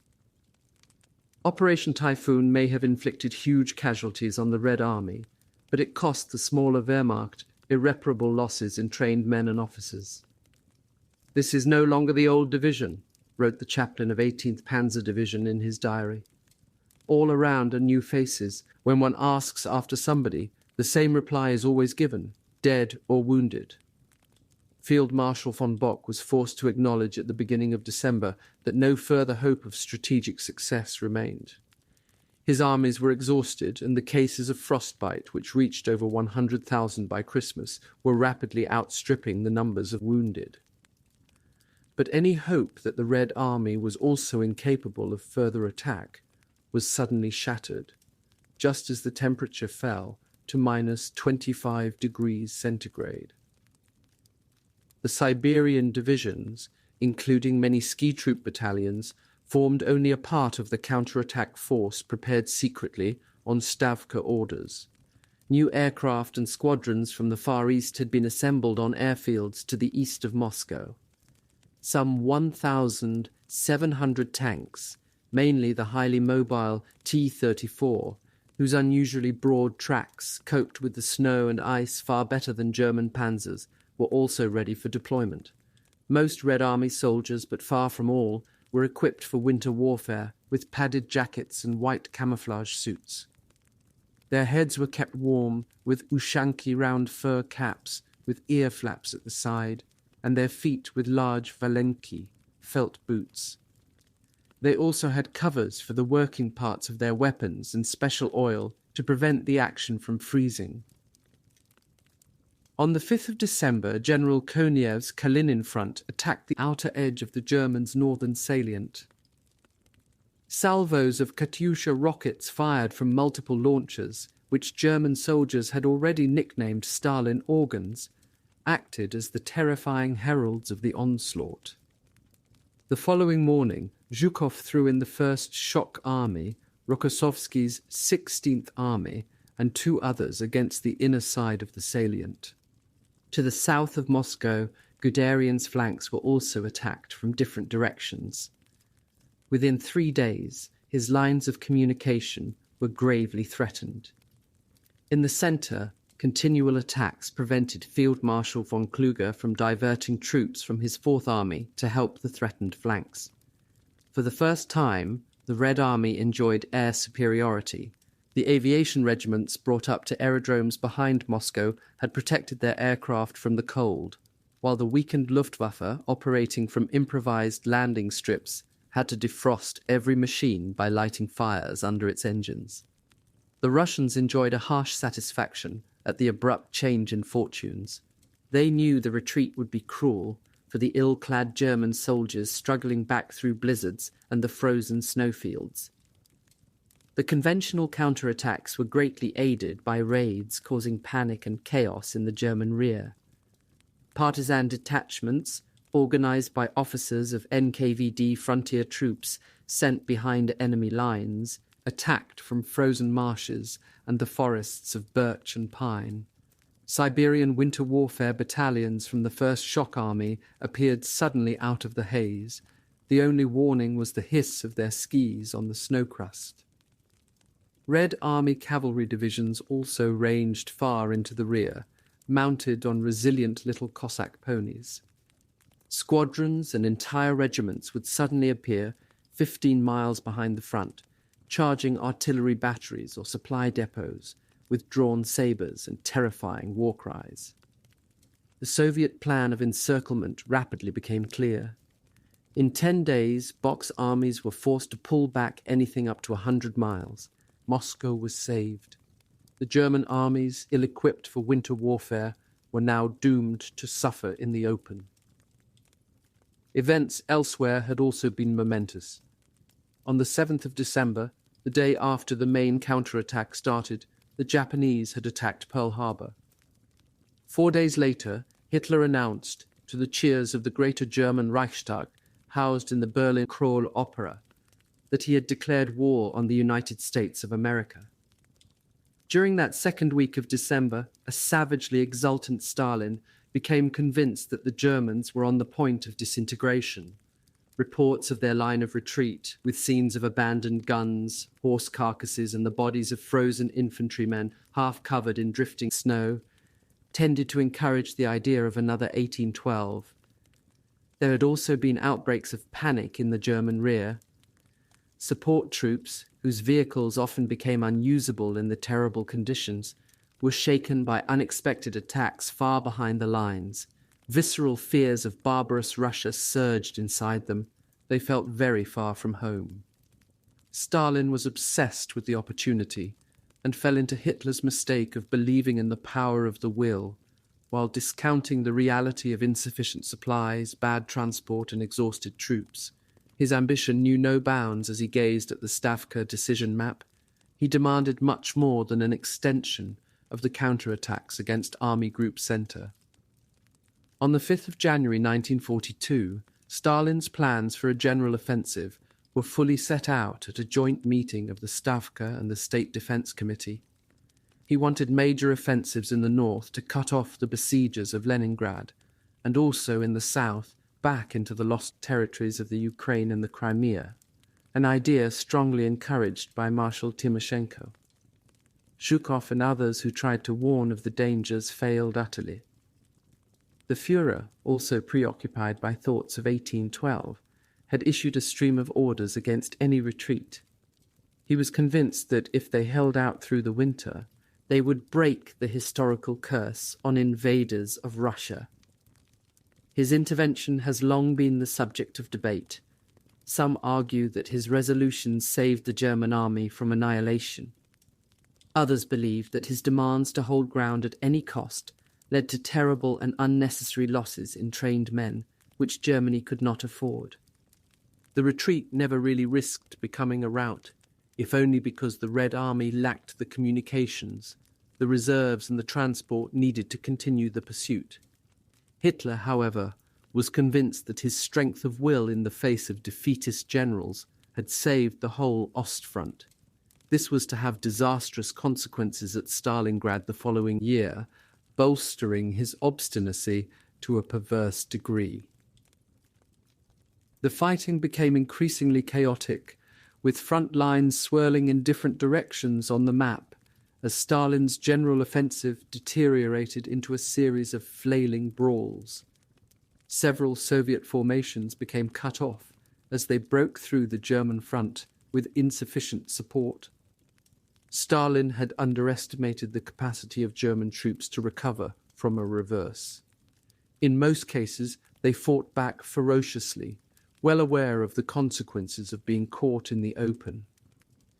Commanders on the spot assembled scratch units, often including support personnel, and bolstered their defences with whatever armament was available, especially flak guns. Northwest of Moscow, at Cholm, a force 5,000 strong led by General Scherer held out, resupplied by parachute drops. The much larger Demyansk Kessel, with 100,000 men, was resupplied by Juncker's 52 transports painted white for camouflage. Over 100 flights a day, bringing in a total of 60,000 tons of supplies and evacuating 35,000 wounded, allowed the defenders to hold out against several Soviet armies for 72 days. The German troops were half-starved when finally relieved at the end of April, yet the conditions for Russian civilians trapped in the pocket were infinitely worse. Nobody knows how many died. They had nothing to eat save the entrails of the horses slaughtered for the soldiers. Yet this operation determined Hitler in his belief that encircled troops should automatically hold on. It was part of the fixation which greatly contributed to the disaster at Stalingrad less than a year later. Stalin's callous abandonment of General Andrei Vlasov's Second Shock Army, cut off in marshes and forests 100 miles northwest of Demyansk, did not, however, serve as a warning to Hitler, even after the embittered Vlasov surrendered and, throwing in his lot with the Germans, agreed to raise an anti-Stalinist Russian army. As if to offer a curious dramatic balance, the commander of the relief force at Demyansk, General Walter von Seydlitz-Kurzbach, turned against Hitler after being captured at Stalingrad. Then, in September 1943, as will be seen, he volunteered to raise a small army from prisoners of war to be air-landed in the Reich to start an uprising. It was a proposal which the suspicious Beria did not take up. With troops in the open at temperatures sometimes dropping to minus 40 degrees centigrade, Hitler's almost superstitious refusal to order winter clothing had to be remedied. Goebbels quickly managed to mask the truth. An appeal to the population at home provided newsreel footage of national solidarity, with women handing over fur coats, even winter sports champions bringing in their skis for the Ostfront. The response encouraged Hitler to declaim over lunch at the Wolfschanze, "The German people have heard my call." But when the clothes started to arrive towards the end of December, soldiers tried them on with cynical amusement or wonder. The garments, clean and sometimes smelling of mothballs, created a strange impression on the lice-plagued recipients. "You could see the sitting room with the sofa," wrote a lieutenant, "or the child's bed, or perhaps the young girl's room from which they came. It could have been on another planet." Sentimental thoughts of home were not just a form of escapism from their world of vermin and filth, but also from an environment of escalating brutality, in which conventional morality had become utterly distorted. German troops, most of them no doubt loving fathers and sons at home, indulged in a sort of sick war tourism in Russia. An order had to be circulated which forbade the photographing of executions of German deserters, events which had greatly increased with the sudden decline in morale, and executions of partisans and Jews in the Ukraine, to judge from the audience shown in the pictures, attracted an even greater throng of amateur photographers in Wehrmacht uniforms. A German officer described how shocked he and his soldiers had been when Russian civilians had cheerfully stripped the corpses of their fellow countrymen. Yet German soldiers were taking clothes and boots from living civilians for themselves, then forcing them out into the freezing wastes, in most cases to die of cold and starvation. Senior officers complained that their soldiers looked like Russian peasants, but no sympathy was spared for the victims robbed of their only hope of survival in such conditions. A bullet might well have been less cruel. During the retreat from Moscow, German soldiers seized any livestock and food supplies on which they could lay their hands. They ripped up floorboards in living rooms to check for potatoes stored underneath. Furniture and parts of houses were used for firewood. Never did a population suffer so much from both sides in a war. Stalin had signed an order on the 17th of November, ordering Red Army units, aviation, artillery, ski troops and partisan detachments to destroy and burn to ashes all houses and farms for up to 40 miles behind the German lines to deny the enemy shelter. The fate of Russian women and children was not considered for a moment. The combination of battle stress and the horrors of war increased the suicide rate among German soldiers. Suicide in field conditions is tantamount to desertion. Troops were warned in one order. A soldier's life belongs to the fatherland. Most shot themselves when alone on sentry duty. Men would pass the long, dark nights thinking of home and dreaming of leave. Samizdat, discovered by Russian soldiers on German bodies, demonstrates that there were indeed cynics as well as sentimentalists. Christmas, ran one spoof order, will not take place this year for the following reasons. Joseph has been called up for the army, Mary has joined the Red Cross, baby Jesus has been sent with other children out into the countryside to avoid the bombing. The three wise men could not get visas because they lacked proof of Aryan origin. There will be no star because of the blackout. The shepherds have been made into sentries, and the angels have become Blitzmadeln, telephone operators. Only the donkey is left, and one can't have Christmas with just a donkey. The military authorities were concerned that soldiers going home on leave would demoralize the home population with horror stories of the Ostfront. You are under military law, ran the forceful reminder, and you are still subject to punishment. Don't speak about weapons, tactics, or losses. Don't speak about bad rations or injustice. The intelligence service of the enemy is ready to exploit it. One soldier, or more likely a group, produced their own version of instructions entitled Notes for Those Going on Leave. Their attempt to be funny reveals a great deal about the brutalizing effects of the Ostfront. You must remember that you are entering a National Socialist country whose living conditions are very different to those to which you have become accustomed. You must be tactful with the inhabitants, adapting to their customs and refrain from the habits which you have come to love so much. Food. Do not rip up the parquet or other kinds of floor, because potatoes are kept in a different place. Curfew. If you forget your key, try to open the door with the round-shaped object. Only in cases of extreme urgency use a grenade. Defense against partisans. It is not necessary to ask civilians the password and open fire on receiving an unsatisfactory answer. Defense against animals. Dogs with mines attached to them are a special feature of the Soviet Union. German dogs in the worst cases bite, but they do not explode. Shooting every dog you see, although recommended in the Soviet Union, might create a bad impression. Relations with the civil population. In Germany, just because somebody is wearing women's clothes does not necessarily mean that she is a partisan. But in spite of this, they are dangerous for anyone on leave from the front. General. When on leave back in the fatherland, take care not to talk about the paradise existence in the Soviet Union in case everybody wants to come here and spoil our idyllic comfort. A certain cynicism even emerged over medals. When a winter campaign medal was issued the following year, it quickly became known as the Order of the Frozen Flesh. There were more serious cases of disaffection. Field Marshal von Reichenau, the commander-in-chief of the Sixth Army, exploded in rage just before Christmas on finding the following examples of graffiti on the buildings allotted for his headquarters. "We want to return to Germany.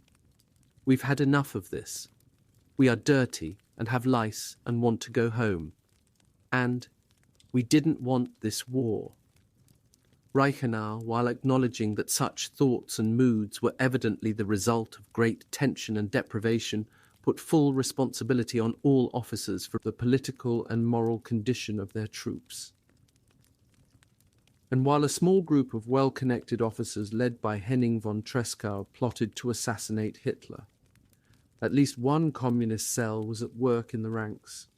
The following appeal in front letter number 3 to set up soldier committees in each unit, in each regiment, in each division, was found by a Russian soldier in the lining of the greatcoat of a German soldier. "Comrades, who is not up to his neck in shit here on the Eastern Front? It is a criminal war unleashed by Hitler, and it is leading Germany to hell. Hitler must be got rid of, and we soldiers can do this.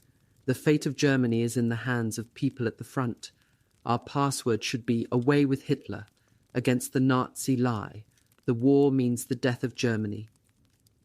The dynamics of power during total war inevitably strengthened state control even further. Any criticism of the regime could be attacked as enemy-inspired propaganda, and any opponent could be portrayed as a traitor. Hitler's ascendancy over his generals was unchallenged, and they became the scapegoats for the former corporal's obsessions. Those commanders who disagreed with his policy of holding on at all costs in December 1941 were removed. He forced Brauchitsch to retire and appointed himself commander-in-chief instead, on the grounds that no general possessed the necessary National Socialist will. The German army managed to re-establish a firm defence line east of Smolensk, but its eventual destruction had become virtually certain. We can now see, with the benefit of hindsight, that the balance of power, geopolitical, industrial, economic and demographic, swung decisively against the Axis in December 1941, with the Wehrmacht's failure to capture Moscow and the American entry into the war. The psychological turning point of the war, however, would come only in the following winter, with the battle for the city of Stalingrad, which, partly because of its name, became a personal duel by mass proxy. Part 2. Barbarossa relaunched. 5. General Paulus's first battle. The curious chain of events which brought General Friedrich Paulus to command the Sixth Army began with Hitler's angry disappointment towards the end of 1941, and a year later a very similar frustration would lead to the disaster which befell Paulus and his divisions. In November 1941, while the world's attention was focused on the approaches to Moscow, the situation in the eastern Ukraine had fluctuated wildly. At the climax of Army Group South's advance, the leading divisions of Kleist's 1st Panzer Group reached Rostov-on-Don on the 19th of November in driving snow. The following day, they seized the bridge over the Great River, the last barrier before the Caucasus. But the Soviet commander, Timoshenko, reacted quickly. The left flank of the German spearhead was weakly guarded by Hungarian troops, and a thrust there, combined with counterattacks across the frozen Don, soon forced Kleist back. Hitler was furious, having just exulted in the illusion that both Moscow and the Caucasian oil fields lay within his grasp. To make matters worse, this was the first withdrawal by the German army during the Second World War.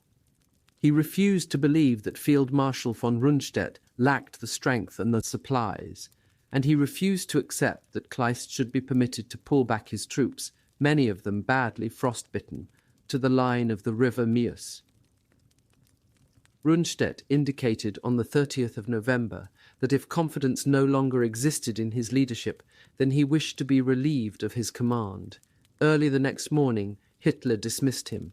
He ordered Reichenau, the commander of the Sixth Army, to take over and halt the withdrawal immediately. This Reichenau attempted, or pretended to do. A few hours later, a shamelessly short time, he sent a message to Führer headquarters with the information that withdrawal behind the Meuse had become inevitable. Reichenau, an overactive bulldog of a man whose apoplectic expression was heightened by his monocle, did not endear himself to Rundstedt, who later described him as a roughneck who used to run around half naked when taking physical exercise. On the 3rd of December, the Führer flew down to the Ukraine in his Focke-Wulf Condor to find out what had happened. He first spoke to Sepp Dietrich, the commander of the SS Leibstandarte division. Dietrich, to Hitler's astonishment, supported Rundstedt's decision to withdraw. Both Rundstedt and Reichenau had their headquarters at Poltava, where Charles the Poyen of Sweden, the first modern invader of Russia, had been defeated by Peter the Great in 1709. Hitler made his peace with Rundstedt, who had not yet departed. It was agreed that the old field marshal should still return home, although now it would be for sick leave. 9 days later, he received a check for RM 250 000 from the Führer as a birthday present. Hitler, still slightly suspicious of Reichenau, at first insisted that he remain commander-in-chief of the Sixth Army, as well as of Army Group South. But over dinner, while the Führer carefully chewed his millet and pumpkin and potato puffs, Reichenau argued convincingly that he could not run 2 headquarters at once. He recommended that General Paulus, his former chief of staff, should take over the Sixth Army. Hitler assented, although without much enthusiasm. Thus, on New Year's Day 1942, Paulus, who had never even commanded a division or corps, found himself catapulted up the army list to the rank of General of Panzer Troops. 5 days later, he became Commander-in-Chief of the Sixth Army, just after Timoshenko launched a major but ill-coordinated offensive towards Kursk. Friedrich Wilhelm Paulus came of Hessian yeoman stock. His father had risen from the post of bookkeeper in a reformatory to become the chief treasurer of Hesse-Nassau. The young Paulus had applied to join the Imperial Navy in 1909, but was refused. A year later, the army's enlargement offered an opening. Paulus, almost certainly feeling at a social disadvantage in the Kaiser's army, was obsessed with his turnout. His contemporaries called him "de Lord." In 1912, he married Elena Rosetti Solescu, the sister of 2 brother officers, members of a Romanian family with princely connections. She disliked the Nazis, but Paulus, who had joined the Freikorps in the fight against Bolshevism after the First World War, most probably shared Reichenau's admiration of Hitler. As a company commander in the 13th Infantry Regiment, the tall and fastidious Paulus was competent yet uninspired when compared with Erwin Rommel, the commander of the machine gun company. Unlike Rommel, a robust leader prepared to ignore his superiors, Paulus possessed an exaggerated respect for the chain of command. His work as a staff officer was conscientious and meticulous. He enjoyed working late at night, bent over maps with coffee and cigarettes to hand. His hobby was drawing scale maps of Napoleon's campaign in Russia. He later appeared to his son's brother officers in the 3rd Panzer Division as more like a scientist than a general when compared to Rommel or Model. Paulus's good manners made him popular with senior officers. He even got on well with that rumbustious thug Reichenau when he became his chief of staff in August 1939. Their teamwork impressed other senior officers during the first year of the war, in which their most memorable moment was taking the surrender of King Leopold of the Belgians. Not long after the conquest of France, General Haider summoned Paulus to Berlin to work as chief planner on the general staff. There, his most important task lay in evaluating the options for Operation Barbarossa. Once the invasion was well underway, Reichenau asked Hader to let him have his chief of staff back again. Paulus's fantastic leap to army commander, as friends described it in letters of congratulation, was marred exactly a week later. On the 12th of January 1942, his patron, Field Marshal von Reichenau, went for his morning run at Poltava. The temperature was 20 degrees below zero. Reichenau felt unwell during lunch and suddenly collapsed from a heart attack. Hitler, on hearing the news, ordered Dr. Flade, the Sixth Army's senior medical officer, to bring him straight back to Germany. The unconscious Reichenau was strapped to an armchair fastened inside the fuselage of a Dornier. The pilot insisted on landing at Lemberg to refuel, but he crash-landed some distance from the field. Dr. Flade, despite a broken leg, fired signal flares to attract help.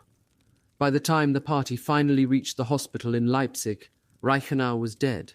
Flade reported to Paulus afterwards that the ill-omened crash had been almost like a film. Even his field marshal's baton had been broken in two. Hitler ordered a state funeral, but did not attend. He gave Rundstedt the distinction of representing him.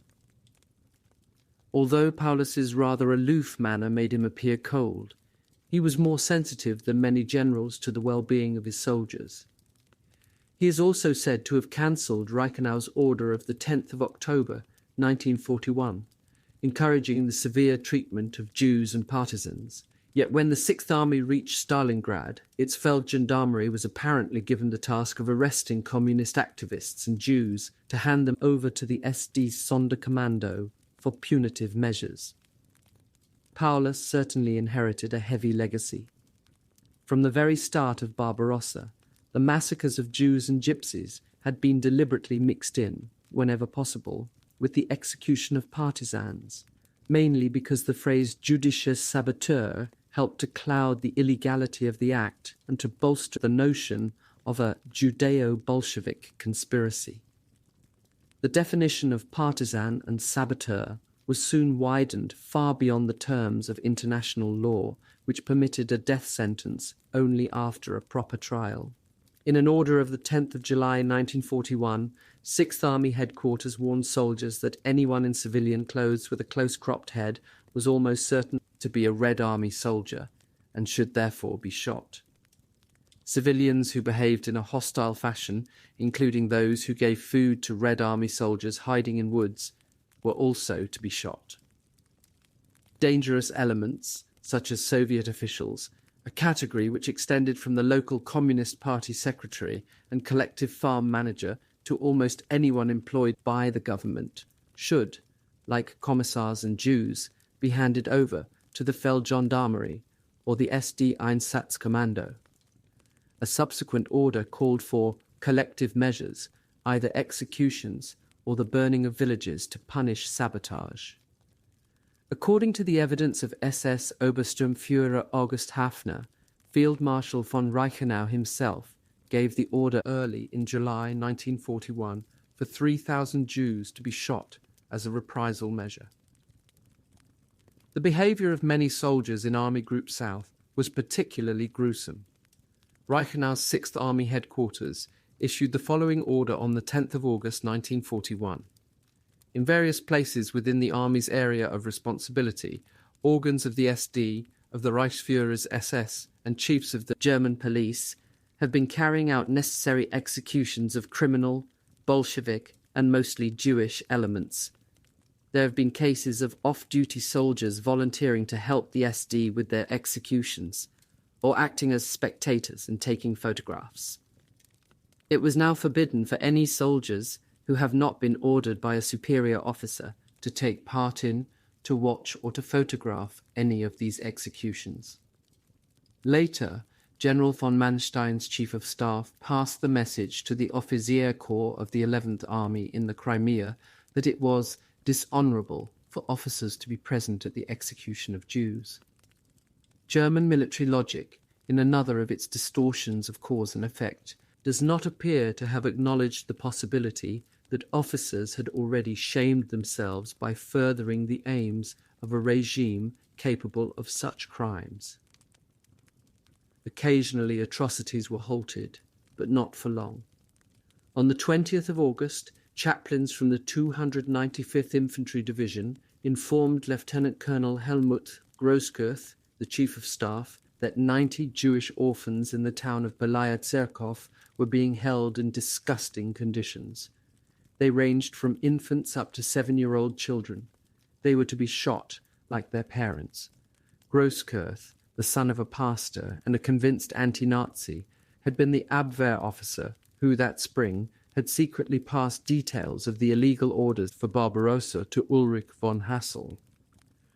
Grosskirch immediately sought out the district commander and insisted that the execution must be stopped.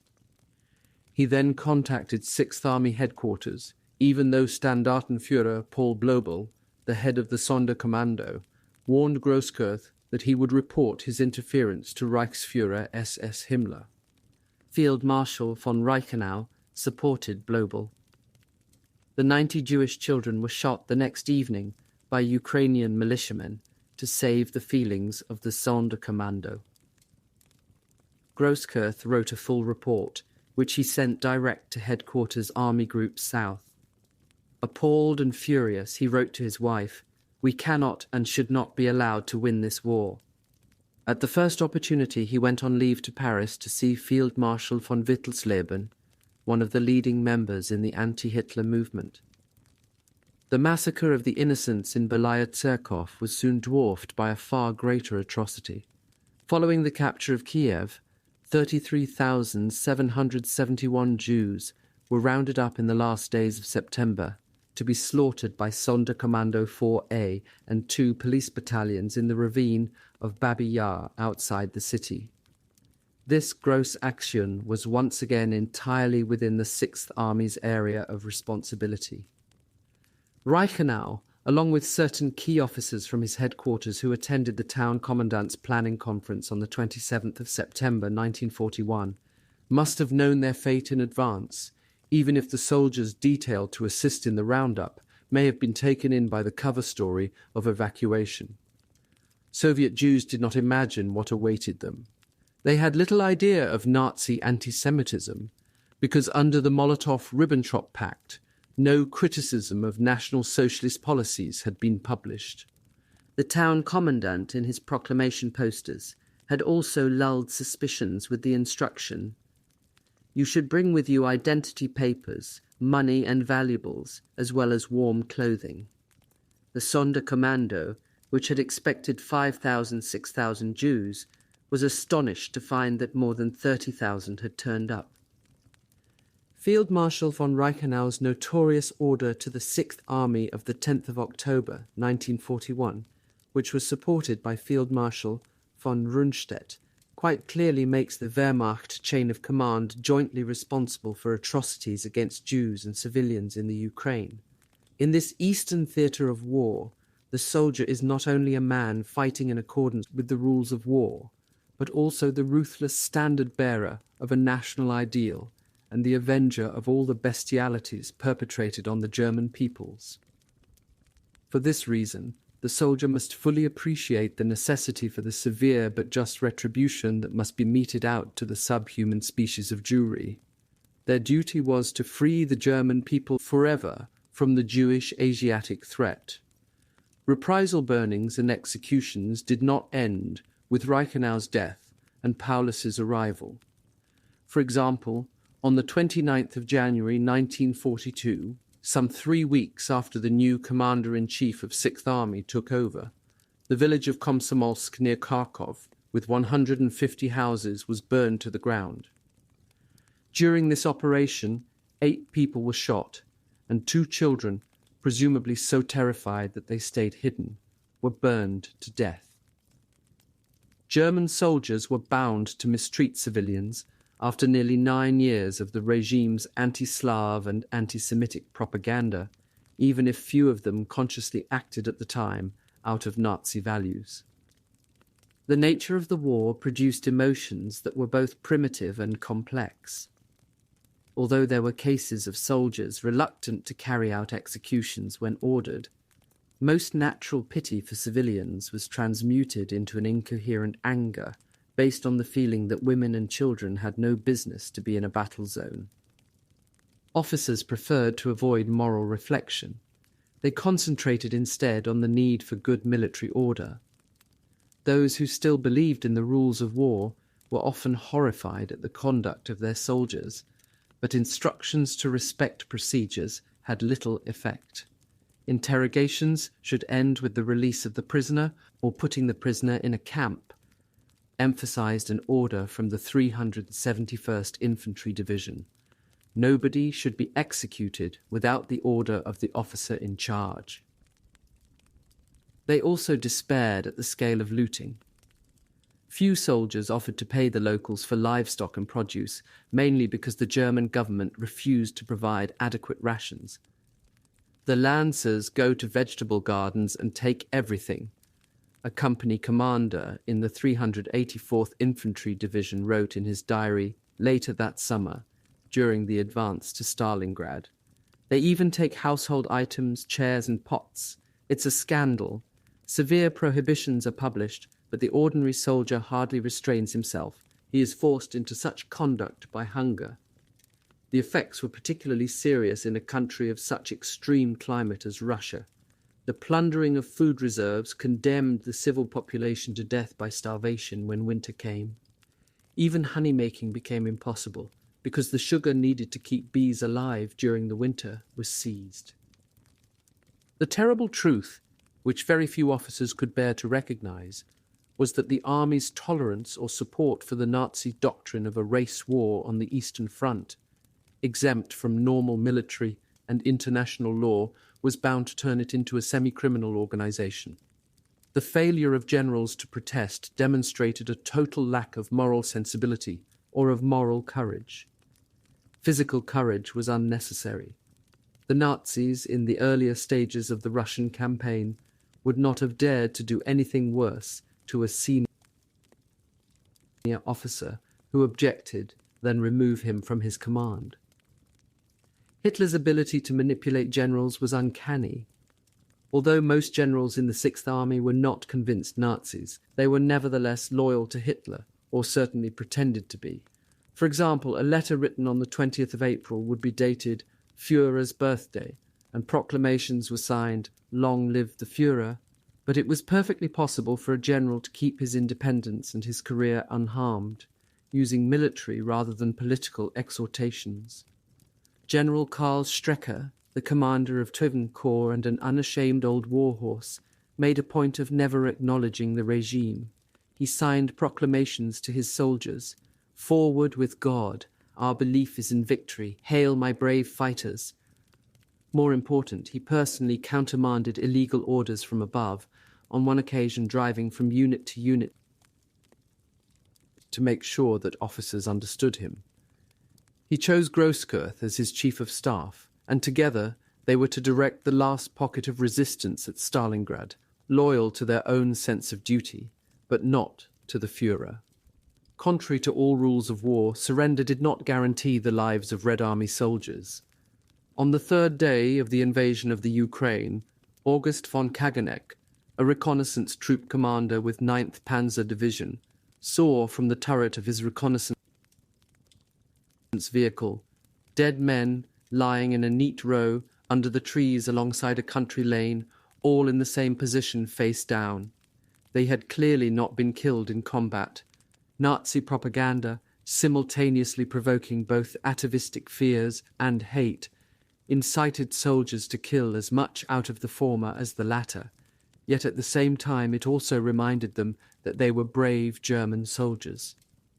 This produced a powerfully destructive combination, for it is the attempt to control the outward signs of cowardice which produces the most violent reaction of all. The greatest fear that Nazi propaganda encouraged among troops was a fear of capture.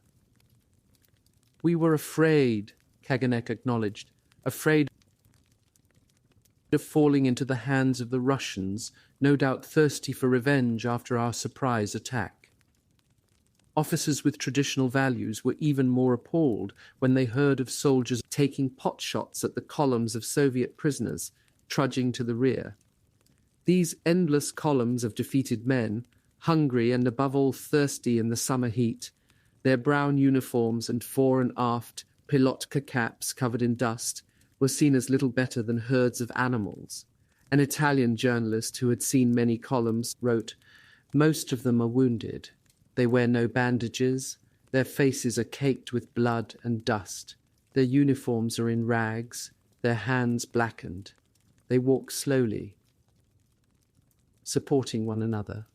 The wounded generally received no medical assistance, and those who could not march or who collapsed from exhaustion were shot. Soviet soldiers were not allowed to be transported in German military transport in case they infected it with lice and fleas. It should not be forgotten that 600 Soviet prisoners of war were gassed in Auschwitz on the 3rd of September 1941. This was the first experiment there with Zyklon B. For those who reached prisoner of war camps alive, the chance of survival turned out to be not much better than 1 in 3. Altogether, over 3 million Red Army soldiers out of 5.7 million died in German camps from disease, exposure, starvation and ill treatment. The German army itself, not the SS nor any other Nazi organization, was responsible for prisoners of war.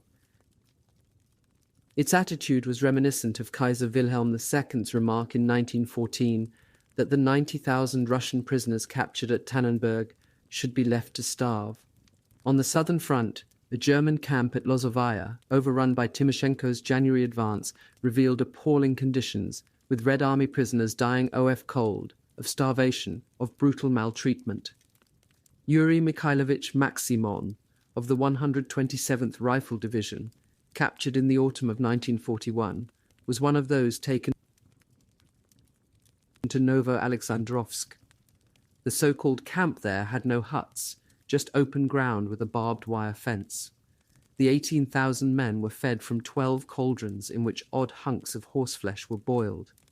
When the guards on duty gave the order to come forward to receive food, submachine gunners shot down anybody who ran. Their corpses were left there for 3 days as a warning. German officers at the front wanted prisoners to be better treated for practical reasons. Their information on enemy numbers, organization and intentions may give us more than our own intelligence services can provide, read an instruction from the Chief Intelligence Officer of the 96th Infantry Division. Russian soldiers, he added, respond to interrogation in a naive way. The OKW propaganda department at the same time issued orders that Russian desertion must be encouraged to save German lives. But intelligence staffs at the front knew well that this could work only if promises made to deserters are kept.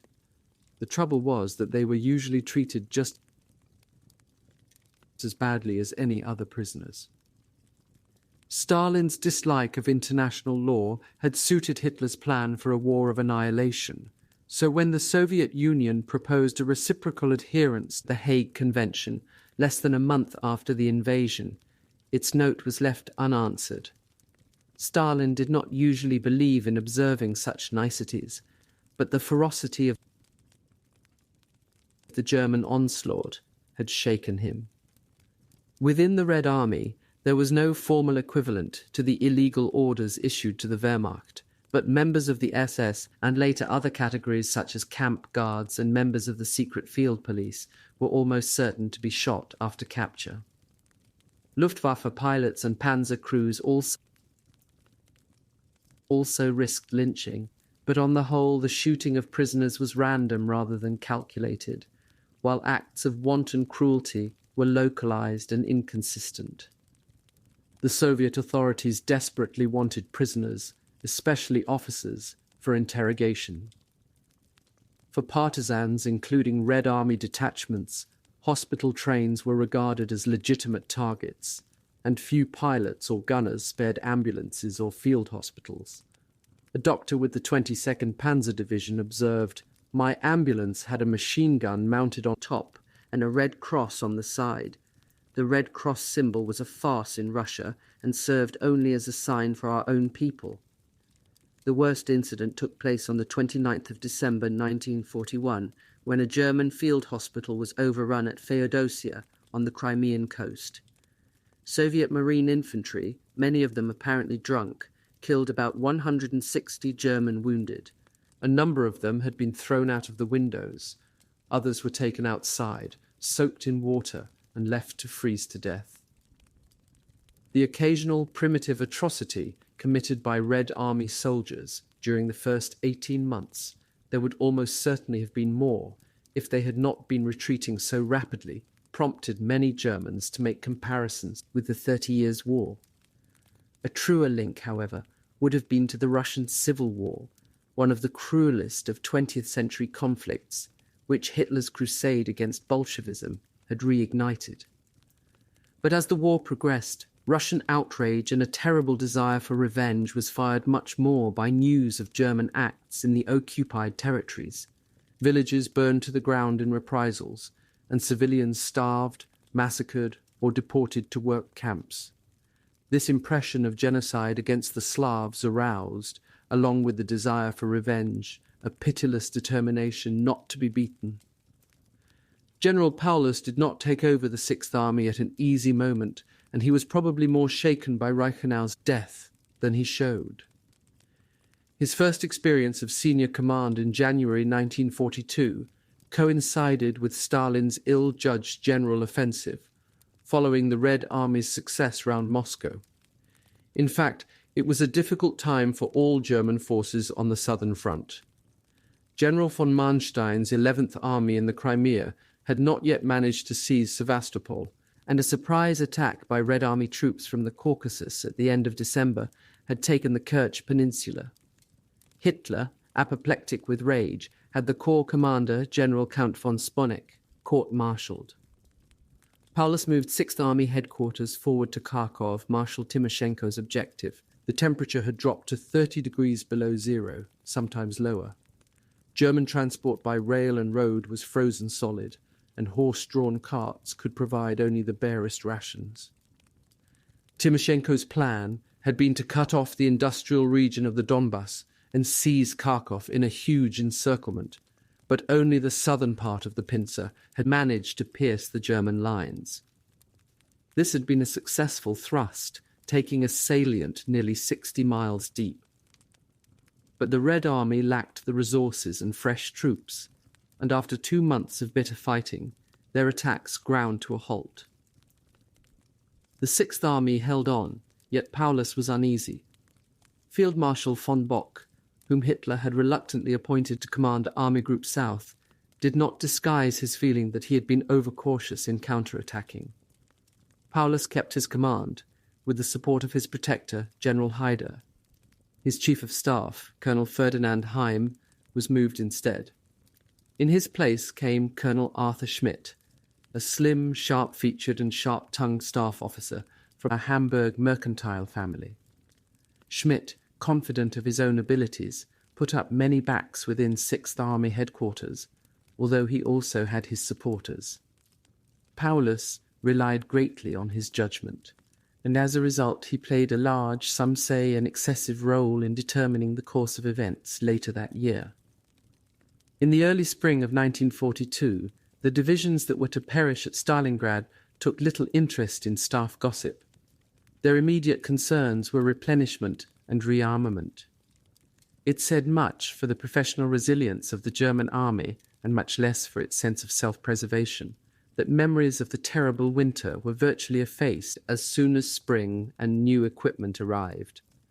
Morale was higher again, remembered one commander, whose company at last had a full complement of 18 tanks. We were in a good state. They were not even greatly disturbed by the fact that even the long-barreled version of the Panzer Mark III had only a 50mm gun, whose shell often failed to penetrate Soviet tanks. Although no announcement had been made within divisions, everyone knew that a major offensive would not be long in coming. In March, General Pfeffer, the commander of the 297th Infantry Division, said half-jokingly to a captain who was reluctant to be sent back to France for a battalion commander's course, "Just be happy that you're getting a break. The war will last long enough and be terrible enough for you to get a good taste of it." On the 28th of March, General Hyder drove to Rastenburg to present the plans demanded by the Führer for the conquest of the Caucasus and southern Russia up to the Volga. He did not suspect that in Moscow the Stavka was studying Timoshenko's project for a renewed offensive in the area of Kharkov. On the 5th of April, the Führer's headquarters issued orders for the campaign to bring final victory in the east. While Northern Army Group, with Operation Northern Light, was planned to bring the siege of Leningrad to a successful conclusion and link up with the Finns, the main offensive Operation Siegfried, renamed Operation Blue, would take place in southern Russia. Hitler was still convinced of the Wehrmacht's qualitative superiority over the Soviets and saw no need for reserves. It was almost as though his removal of the army group commanders had also effaced all memory of the recent failures. Field Marshal von Bock, the most rapidly reappointed, doubted that they had the strength to seize, let alone hold, the Caucasian oil fields. He feared that the Soviet Union was not running out of reserves as the Führer's headquarters so firmly believed. "My great concern that the Russians might preempt us with their own attack," he wrote in his diary on the 8th of May, "has not diminished."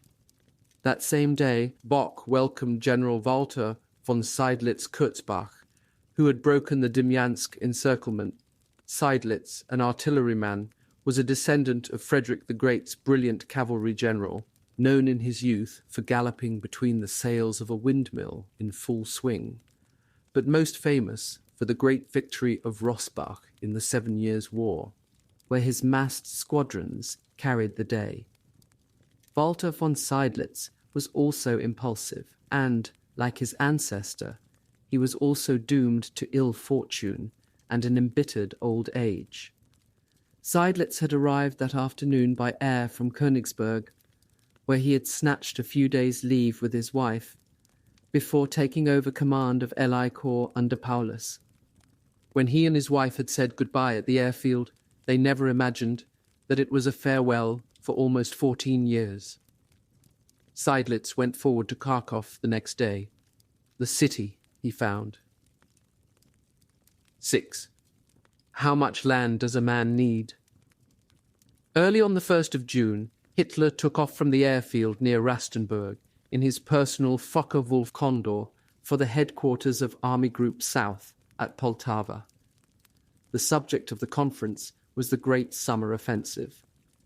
He was in an exhilarated mood when he greeted Field Marshal von Bock and his senior commanders, including Kleist of 1st Panzer Army, Hoth of 4th Panzer Army, and Paulus of 6th Army. The senior Luftwaffe officer present was Colonel General Baron Wolfram von Richthofen. Richthofen, a cousin of the Red Baron, whose squadron he had joined in 1917, was a hard-faced man, both intelligent and arrogant. His record of ruthlessness spoke for itself. He had commanded the Condor Legion in Spain, when the technique of carpet bombing was invented, and had been directly responsible for the destruction of Guernica in 1937, an event which came to symbolize the horror of modern war.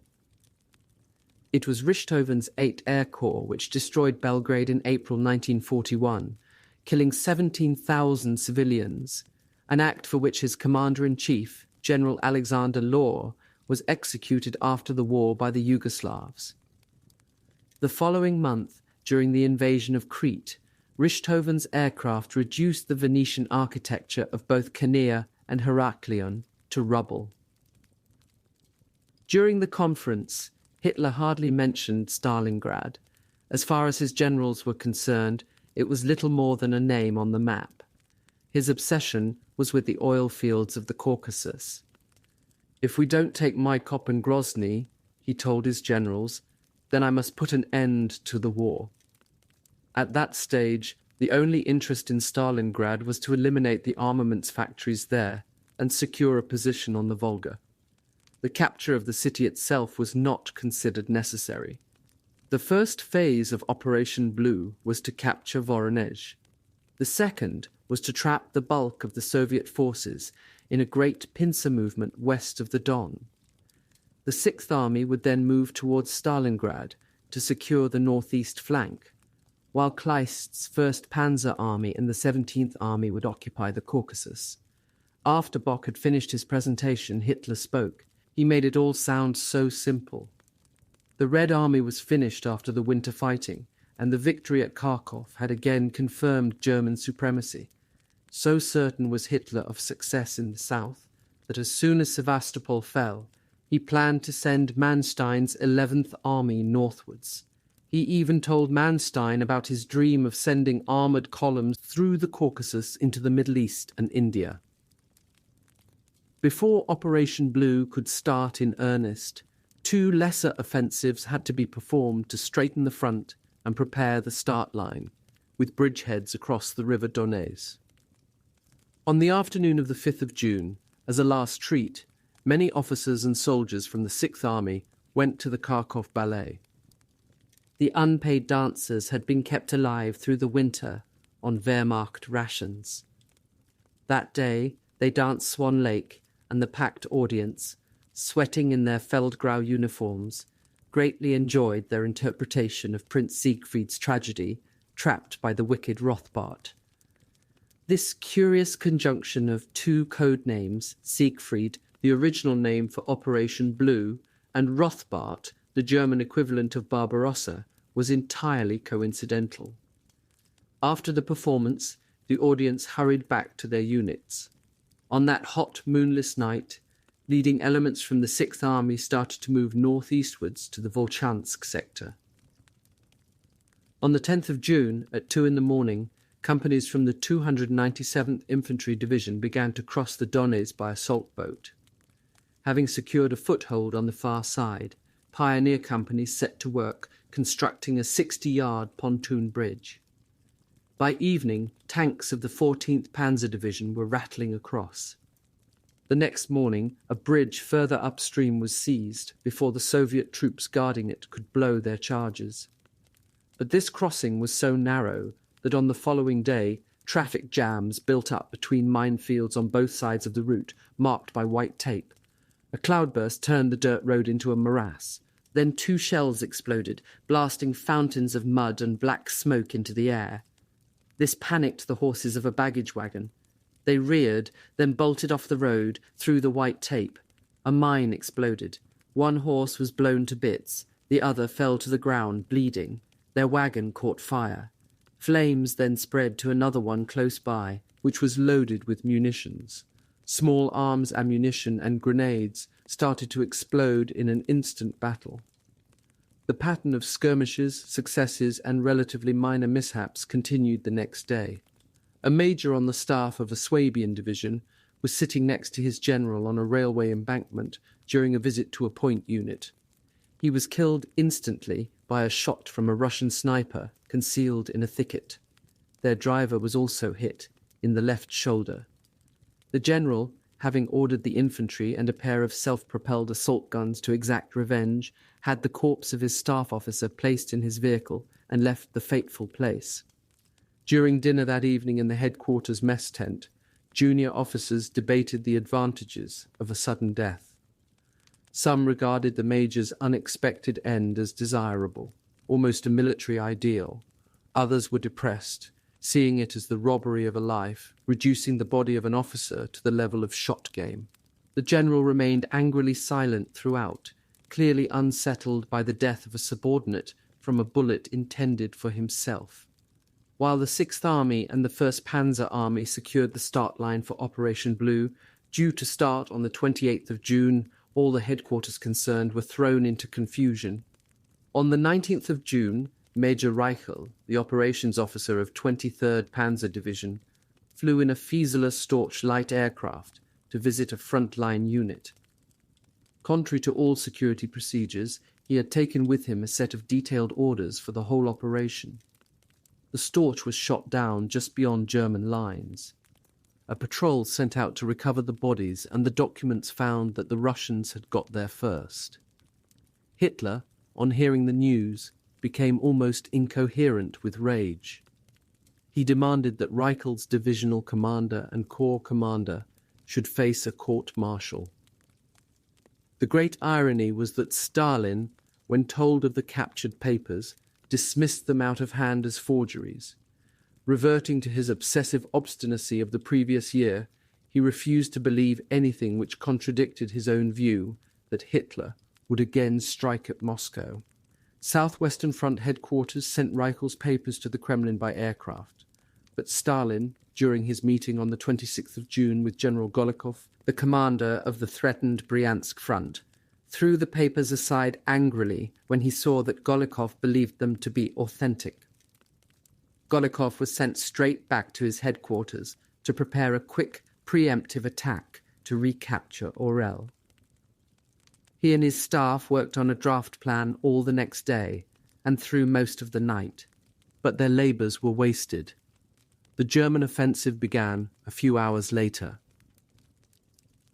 On the 28th of June, the Second Army and the 4th Panzer Army, which were deployed near Kursk, attacked due east towards Voronezh, not north towards Orel and Moscow, as Stalin expected.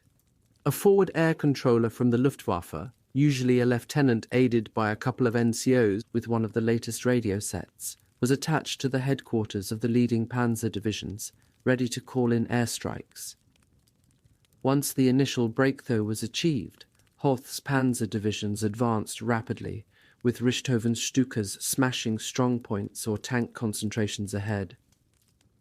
The breakthrough of Hoth's 4th Panzer Army caused great alarm in Moscow. Stalin agreed to Golikov's requests for more tanks and transferred several brigades from the Stavka Reserve and Timoshenko's southwestern front. But because of bad communications, their deployment for a counterstrike took time. A Focke-Wulf 189 from a close reconnaissance squadron located their concentration areas, and on the 4th of July, Richthofen's 8th Air Corps struck again. On the 30th of June, Paulus's 6th Army crossed the start line, prepared on the eastern side of the river Donets. It had the 2nd Hungarian Army on its left and 1st Panzer Army on its right. The resistance encountered was stronger than expected, with T-34S and anti-tank guns both dug in and camouflaged from the Stukas as well as the panzers. This form of fighting, however, put the Russian tank troops at a disadvantage because the far more experienced German panzer troops outmaneuvered them easily. Soviet crews either fought to the end without moving, or they made a run for it at the last moment. The Russian tanks come out of their emplacements like tortoises, wrote an observer, and try to escape by zigzagging. Some of them still wear their camouflage netting like green wigs. The German divisions advanced across immense fields of sunflowers or corn. One of the main dangers they faced was from Red Army soldiers, cut off by the rapid advance, attacking from behind or from the flank. On many occasions, when German soldiers fired back, the Red Army soldiers fell, feigning death, and lay there without moving. When the Germans approached to investigate, the Soviet soldiers waited until almost the last moment, then shot them at close range. In spite of their relentless advance, German staff officers remained uneasy after the capture of Major Reichel's plans. They had already been debating privately whether or not Kharkov had been a decisive victory. Now they feared a trick.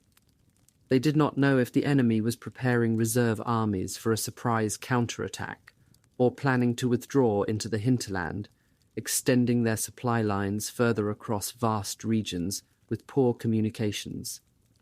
At this stage, however, their fears were greatly exaggerated.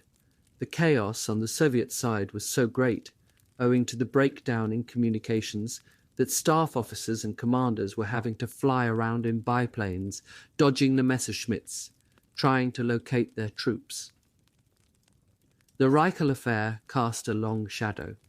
This idea of the cunning Russian trap was perpetuated and enhanced after the Battle of Stalingrad by many survivors and German historians of the Cold War period, who ignored the rather obvious fact that Stalin's greatest mistake since the invasion had been to refuse to let his forces retreat.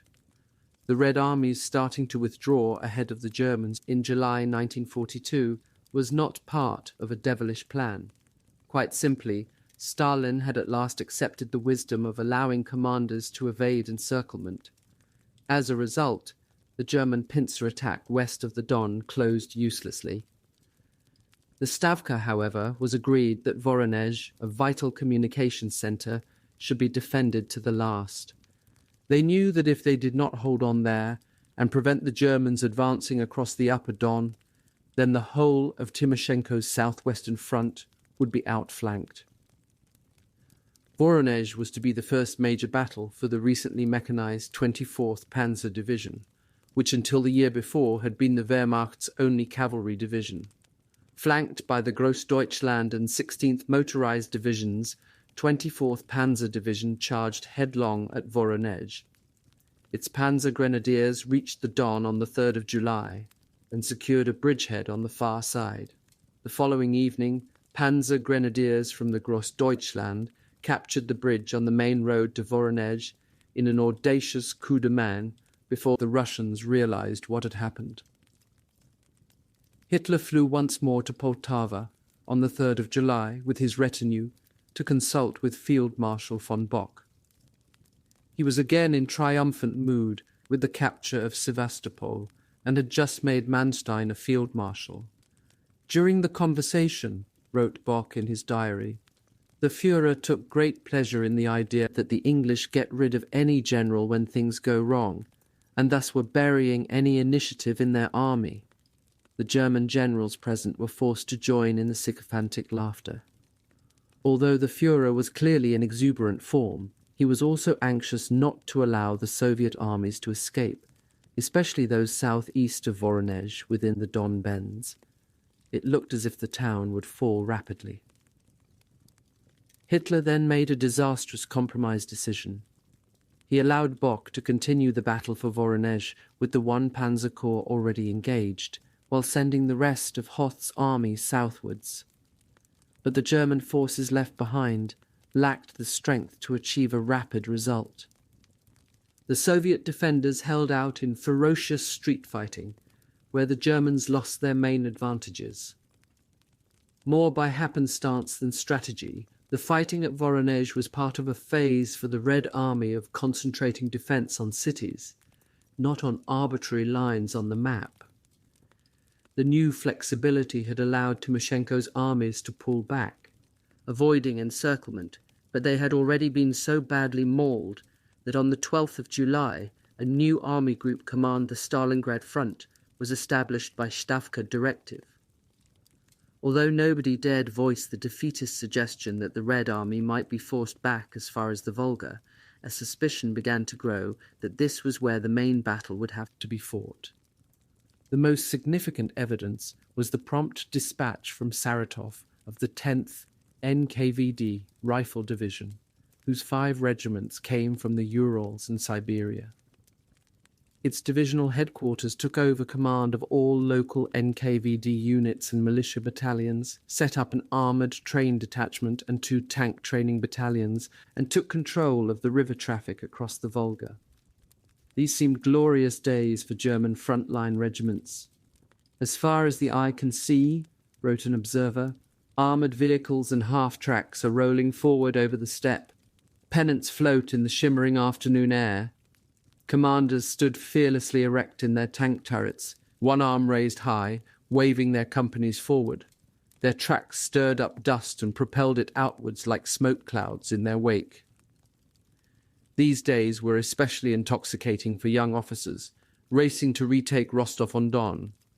The recovery of their morale with the spring weather, the new equipment, and the great success at Kharkov had laid to rest the nightmare of the previous winter. It was almost as if we had 2 parts to our head, explained Count Clemens von Kaganek, a lieutenant in 3rd Panzer Division soon to win the Knight's Cross with oak leaves. We were charging ahead exultantly, and yet we knew that the enemy would attack again in the winter. They had also half forgotten Russia's ability, with its huge distances, extreme weather and bad roads, to grind down their modern machinery and force them back to the tactics and conditions of the First World War. In the early months of the campaign, the infantry calculated carefully how far they had marched since they crossed the frontier on the morning of Barbarossa. Now they did not bother any longer. They tramped ahead, their faces caked with sweat and dust, at the 10-kilometre tempo, 6 miles per hour, in an attempt to keep up with the motorized formations. Panzer commanders also seemed to forget that the artillery of most German divisions was still unmechanized, their plodding trace horses coughing regularly in the dust clouds, and gun crews swaying with fatigue on their backs. Yet technology and the flatness of the steppe brought one great advantage. Any wounded from the advance to contact engagements were rapidly evacuated by Sanitätsju, a Junkers 52 converted into an air ambulance. Struck by the limitless horizon and expanse of sky, and perhaps also influenced by the sight of vehicles swaying crazily in and out of potholes like ships in a heavy swell, the more imaginative saw the steppe as an uncharted sea.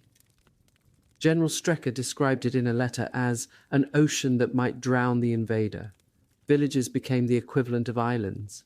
In the sun-baked steppe, they also offered the most likely source of water. But a panzer commander might spot an onion-domed church tower in the distance, then on arrival, find beside it the rest of the village destroyed, perhaps with timbers still smouldering. Only the brick chimneys remained standing.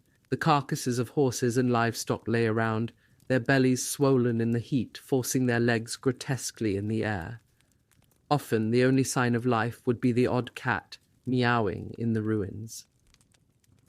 In a village unscathed by the fighting, an old peasant might appear hesitantly, then snatch off his cap as if for a baron before the revolution, and hurry to draw water for the visitors.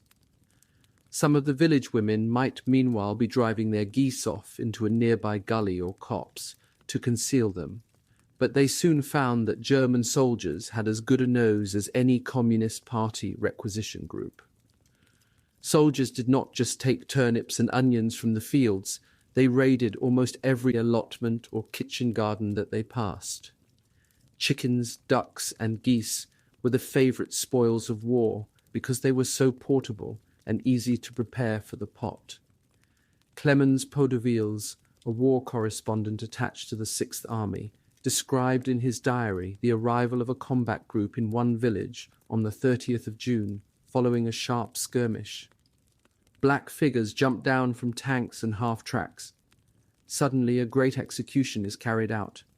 The poultry, with bloody ruffs and beating their wings in a paroxysm, was carried back to the vehicles. The men jumped back on board, the tank tracks ground the soil, and the vehicles moved on again. The one thing which they did not bother to take from the locals that summer was their sunflower seeds, which German soldiers jokingly called Russian chocolates. There is an unsettling disparity in many accounts, with no connection made between horrifying scenes and their own involvement. "A really small boy stood in our way," wrote a 20-year-old theology student in a letter. "He no longer begged, he just muttered, 'pan bread.' It was eerie how much sorrow, suffering, and apathy could exist in a child's face." Shortly afterwards, the same theology student turned soldier, just before his death, revealed the lyricism of an early 19th century romantic. "Germany, I have not yet used this word, you country of big, strong hearts. You are my home. It is worth one's life becoming a seed for you." German allies looted with their own paradoxical notion of morality, that it must be right to steal from communists. "Our lads have stolen 3 jugs of milk," wrote a Hungarian corporal in his diary. "The women had brought the milk down to the basement when our lads appeared with grenades and pretended to throw them. The women were scared and ran away, and our lads took the milk. We pray to God to help us in future as well." That July, Hitler became increasingly impatient with delays that were essentially his own fault. Panzer divisions would streak ahead in sudden breakthroughs, but then came to a halt at a crucial moment when fuel ran out. This represented a doubly goading delay for the Führer, with his eyes constantly straying across the map to the oil fields of the Caucasus. His feverish mood pushed him into the most disastrous change of plan, which in fact wasted more time and more precious fuel as formations were redirected. The central stage of Operation Blue had been a rapid advance by 6th Army and 4th Panzer Army towards Stalingrad to cut off Timoshenko's retreating troops before the attack was launched against Rostov and across the lower Don into the Caucasus. But Hitler was so desperate to speed the attack into the Caucasus that he decided to run the two stages concurrently. This, of course, greatly reduced the concentration of force. Entirely against Haider's advice, he diverted Hoth's 4th Panzer Army southwards and also deprived 6th Army of XL Panzer Corps, thus slowing its advance down into a slow frontal assault towards Stalingrad. Field Marshal von Bock could not conceal his exasperation at the Führer's arbitrary decision to split Operation Blue from a coherent two-stage whole into two totally separate parts. Hitler also decided to divide Army Group South into two. Field Marshal List, a Bavarian, was to take Army Group A into the Caucasus, while Field Marshal Baron von Weichs was to command Army Group B with the 6th Army as its largest formation. The Führer, only too well aware of Bock's disapproval, dismissed him, blaming him for the delay at Voronezh. Hitler thus changed not only the organization, but also the timing and the sequence which formed the logic of Operation Blue. His next step, 2 weeks later, was to increase its scope considerably, while reducing the forces available still further. The Führer's attention was focused firmly on the approaches to the Caucasus, as he waited impatiently for signs of a great battle of encirclement, trapping Timoshenko's forces on the steppe north of Rostov. But the only encirclement achieved was a comparatively small one by XL Panzer Corps at Milerovo on the 17th of July.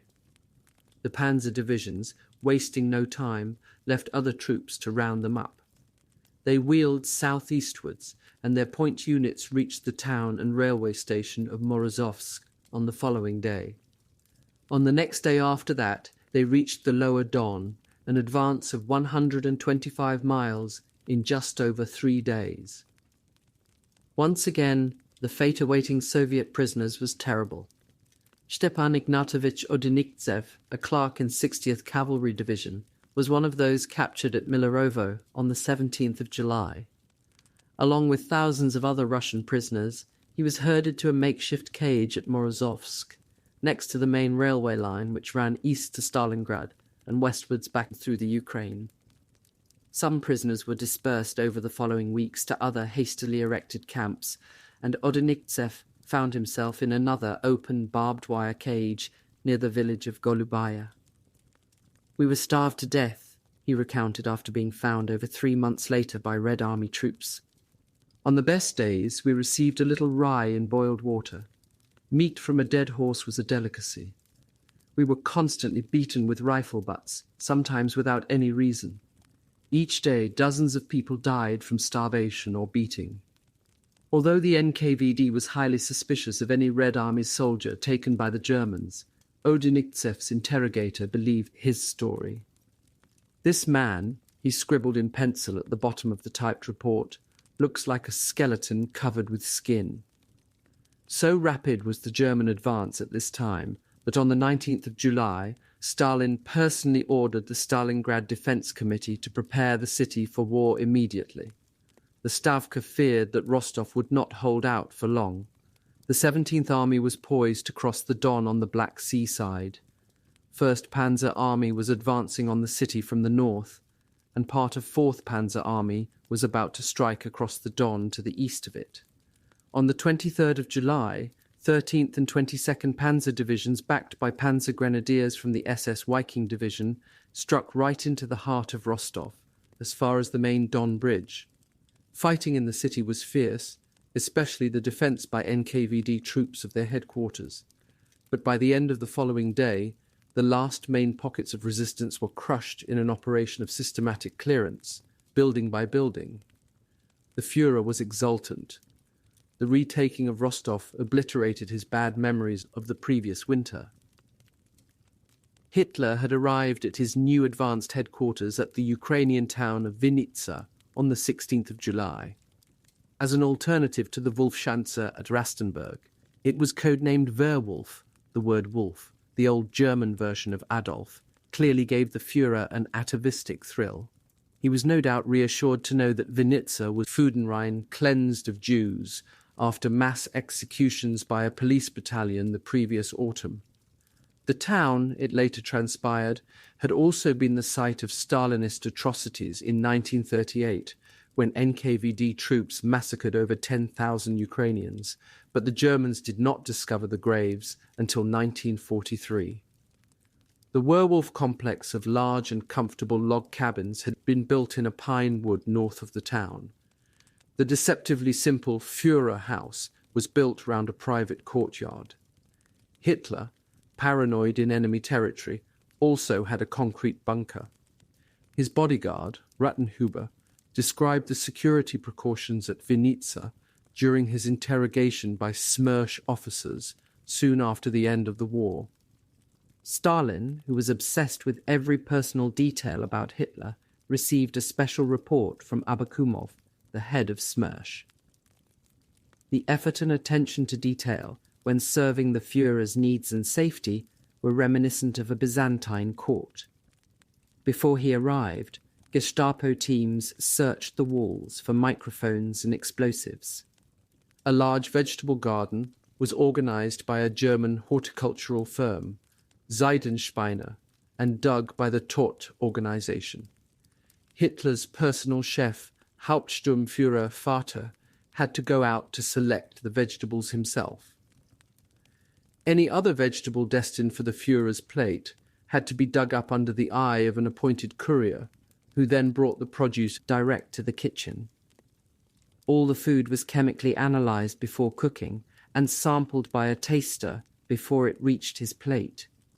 Samples from the water supply also had to be checked several times a day.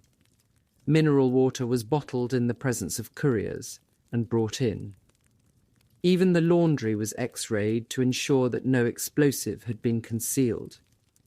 Oxygen tanks were stored outside the bunker ready to pump in air because Hitler was afraid of noxious vapours from the ferroconcrete. The Gestapo supervised the filling of these tanks and tested them regularly. The Führer's stay during the second part of July coincided with a period of great heat. The temperature was close to 40 degrees. Hitler, sweating profusely, was most uncomfortable, especially in his state of feverish impatience during the advance on Rostov. Unable to bear the weight, he kept goading Haida to speed the operation. He had so convinced himself that the Red Army was in the final stages of collapse that on the 23rd of July he rewrote Operation Blue in Führer Directive No. 45. In a campaign which has lasted little more than 3 weeks, the deep objectives outlined by me for the south flank of the Eastern Front have been largely achieved. Only weak enemy forces have succeeded in escaping encirclement and reaching the far bank of the Don. Hitler, having already ignored the strategic rationale on which the whole plan had been based, now increased its objectives at a stroke. Sixth Army would take and occupy Stalingrad. He was no longer content with the original idea of just advancing to the Volga and destroying the arms factories. Paulus should then send motorized groups down the Volga to Astrakhan on the Caspian Sea. Army Group A under Field Marshal List was now ordered to seize the whole of the eastern seaboard of the Black Sea and most of the rest of the Caucasus. List, on receiving this order 2 days later, stared in disbelief. He could only conclude that Hitler possessed intelligence confirming the collapse of the Red Army, which had not been passed down. The army commanders also heard that Manstein's 11th Army, having now completed the conquest of the Crimea, was leaving for the Leningrad front, and that the Großdeutschland and the SS Leibstandarte Panzer Grenadier divisions were to be sent back to France. The constant underestimation of enemy potential, wrote Haida in his diary, is gradually taking on a grotesque form and becoming dangerous. Hitler tried to justify this high-risk gamble on the basis of reinforcements arriving from their allies. Although the Führer could be most persuasive in his full, uplifting propaganda flow, what Rommel cynically called a sunray cure, he convinced few generals on this particular subject. When he spoke in grandiose terms of the 3rd and 4th Romanian armies, the 2nd Hungarian army and the 8th Italian army, they knew perfectly well that they could never be equated to a full German corps, let alone an army, mainly because of their lack of defence against tank attack. German generals also shared the opinion formed by Field Marshal von Rundstedt about this absolute League of Nations army, which included Romanians, whose officers and NCOs were in his view beyond description, Italians, terrible people, and Hungarians, only wanted to get home quickly. With a couple of exceptions, such as the Slovaks, first-rate, very unassuming, and Romanian mountain troops, he and other German commanders considered them ill-equipped, ill-armed, ill-trained, and completely unprepared for warfare on the Ostfront. Although arrogantly expressed, many of Rundstedt's observations are confirmed from other sources. Diaries, letters, and Soviet interrogation reports make the lot of Allied soldiers and NCOs painfully and sometimes pathetically clear. Corporal István Balog was part of the 1st Hungarian motorized brigade which left Budapest railway station on the 18th of June, amid silent people and sad sounds of bugles, destined for the blood-soaked land of Russia. Mother of God guarding over Hungary, he wrote in a minute diary, which was taken from his body on the bank of the river Don 3 months later and sent to Moscow. Pray for us and defend us from all sins and disasters. Amen. Moods were very mixed as they departed, with sadness, an ancient dread of the Russian steppe, and moments of febrile optimism. In some of the troop trains, songs were heard, another Hungarian recounted later when interrogated. Soldiers and officers drank wine, and there was gaiety. Nobody knew what war was really like. 5 days later, Balog's train passed some of the battlegrounds of the previous year. Everywhere crushed Russian tanks can still be seen. We look at them and fear the idea of this red hell moving against Hungary. Thanks be to God that this has been stopped. We are firmly confident that we shall smash the red danger for Europe. On the 1st of July at Ivanovka, they heard artillery fire for the first time. Everywhere the remains of burnt-out German vehicles can be seen. Aren't the Germans starting to lose their military luck? Believe in God so that good fortune will stay with us in spite of some defeats. The vast majority of all Allied soldiers were conscripts, of whom at least half were illiterate. A lack of familiarity with technological advance made them liable to panic if attacked by tanks or aircraft. Their daily pay, as a Romanian cavalry lieutenant acknowledged when captured, was only enough to buy 1 litre of milk. The medical services appeared to have changed little since the previous century. Morale in Hungarian units was not improved by the way the officers treated their men. Field punishment in the Allied armies could be arbitrary, if not chaotic.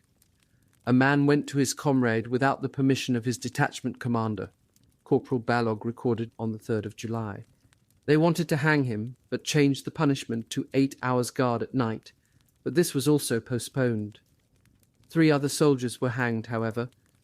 To my regret, it is as if we were still living in the 14th century. Romanian soldiers could still be condemned to flogging by their officers. Disciplinary measures had become even more necessary after the Romanian forces suffered 98,000 casualties in the siege of Odessa during the late summer of 1941. Few of them had understood the reason for continuing to advance east of the Dniester once Bessarabia had been reoccupied. The Balkan attitude to war remained primitive in other ways. A number of soldiers expressed their disappointment at the shortage of pickings in Russia after all that their officers had promised them.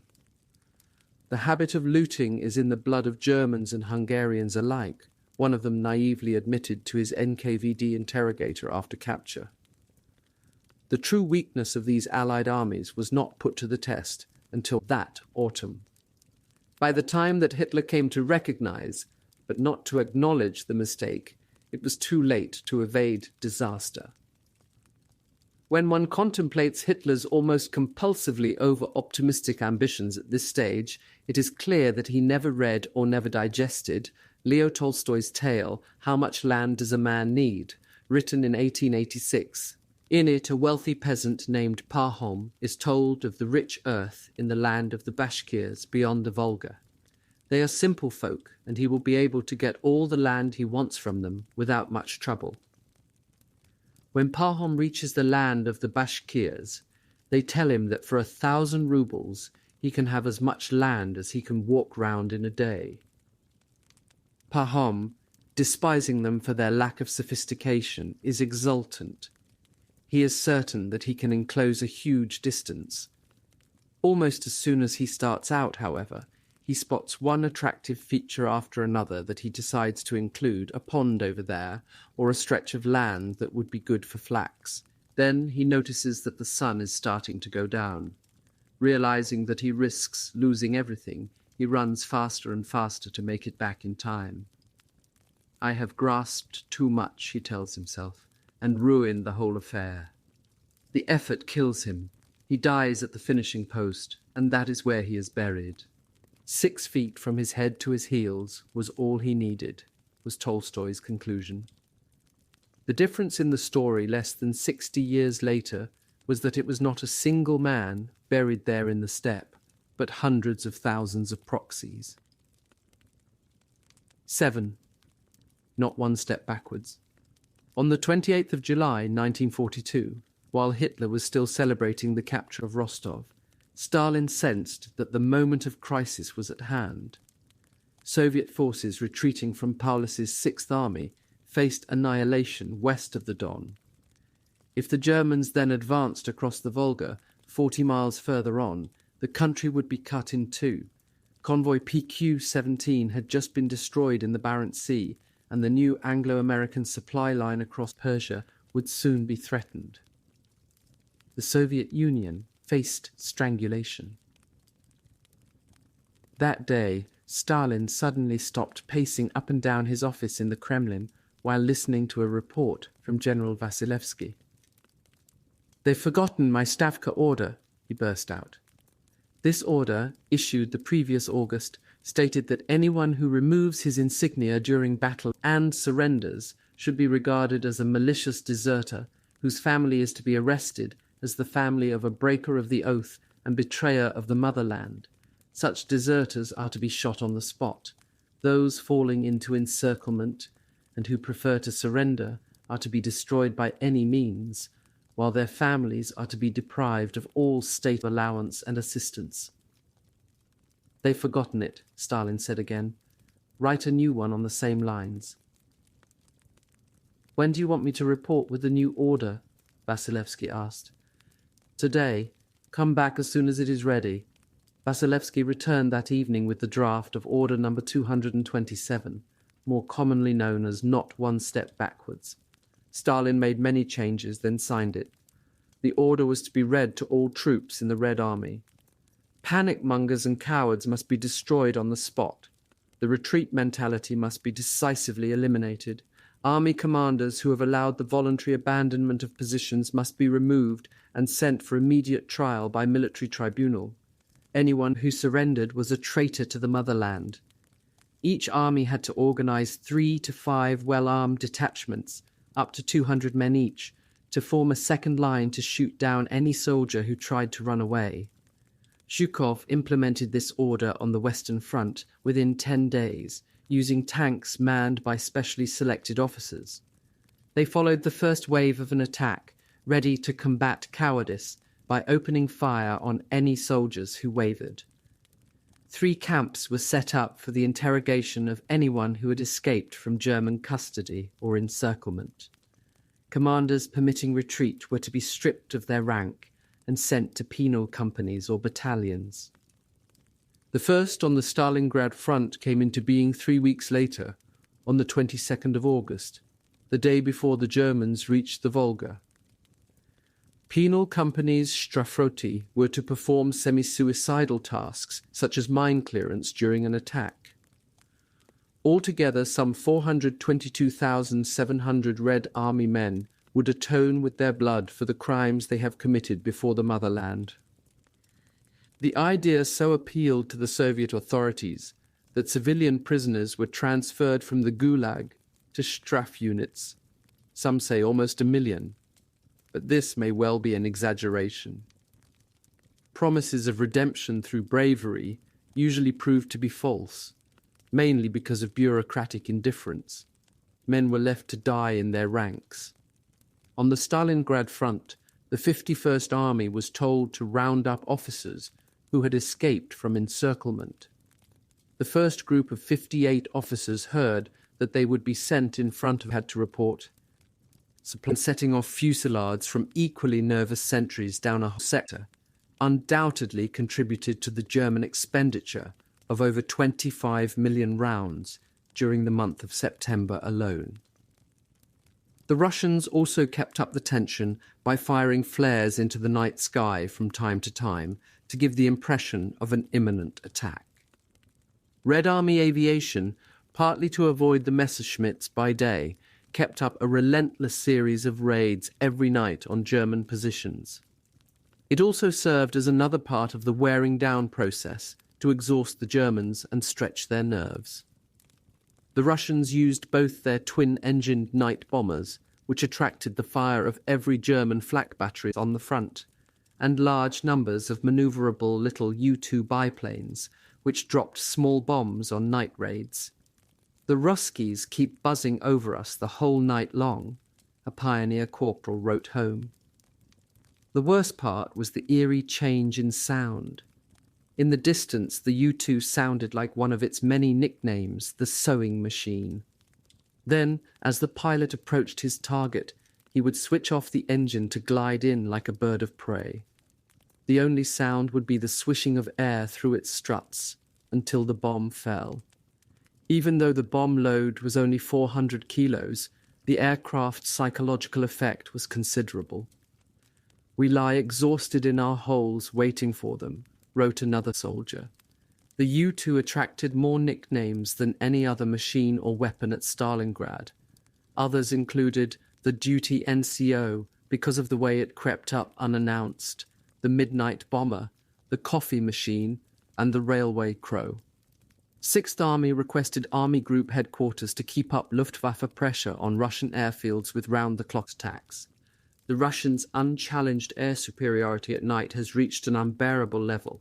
The troops get no rest, and their strength will soon be completely dissipated. There is no overt reference in surviving files to cases of battle stress. German medical authorities tended to use the euphemism of exhaustion, like the British, but their prescription was closer to the brutal simplicity of the Red Army. The German army had refused even to acknowledge its existence.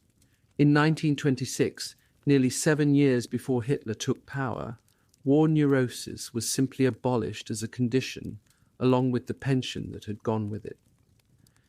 Take away the disease, went the argument, and you take away the reason for leaving the front line. Breakdown was classified as cowardice, and therefore could be a capital offence.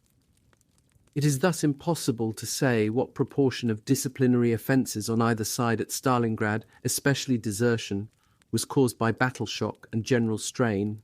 All one can be certain about from studies of comparable situations is that the rate of battle shock casualties must have started to rise sharply in September, as soon as the war of movement turned into a war of virtually stationary annihilation. Psychological casualties would have started to soar if one goes by British studies of battle shock cases at Anzio and Normandy as soon as troops were pinned down or surrounded. Chuikov's main disagreement with senior officers at front headquarters concerned the positioning of divisional, army, and front artillery regiments. Eventually, he won the argument that they should be based on the east bank of the Volga, because there was simply not enough room for them with his troops on the west bank. It would also have been increasingly difficult to transport sufficient supplies of artillery shells across the Volga, and in Stalingrad, a field gun was worth nothing without shells. "One house taken by the Russians, one taken by the Germans," scribbled Vasily Grossman in his notebook just after his arrival. "How can heavy artillery be used in such a battle?" He soon discovered the answer. Soviet artillery massed on the far side of the Volga, as Chuikov had insisted, did not attempt to shell German frontline positions. Their purpose was to hammer enemy lines of communications and, above all, smash battalions forming up for an attack. To achieve this, scores of Soviet artillery observation officers concealed themselves like snipers at the top of ruined buildings. The Germans, well aware of the danger they represented, treated them as a high-priority target for their own snipers or anti-tank guns. Whenever a German troop concentration was spotted and the target coordinates passed back to the batteries on the east bank by wireless or field telephone, the volume of fire was devastating. "On the other side of the Volga," wrote Grossman, "it seemed as if the whole universe shook with the mighty roaring of the heavy guns. The ground trembled. The only artillery batteries to remain on the west bank were Katyusha rocket launchers mounted on lorries. Hidden behind the high Volga bank, they would reverse out, almost to the water's edge, fire their 16 rockets in rapid succession, then drive back in again. The Soviet multiple rocket launcher was the most psychologically effective of the Red Army's longer-range weapons. Its 16 130mm rockets, each nearly 5 feet long, were fired in rapid succession, with a heart-stopping noise. Many of those experiencing a salvo of Katyushas for the first time thought that they were under air attack. Red Army soldiers had coined the name Katyusha for the rocket after the crescendo in the tune of that name, the most popular Russian song of the whole war. In it, Katyusha promises her fiancé to keep their love alive in her heart, while he defends the motherland at the front. Russian soldiers affected to despise the German counterpart, the 6-barreled mortar, known as the Nebelwerfer. They called it the Footler, or the donkey, because it made a braying noise, or the Vanyusha, meaning little Ivan, just as Katyusha was the diminutive of Katya. There was a joke in the 62nd Army about what would happen if Vanyusha tried to marry Katyusha.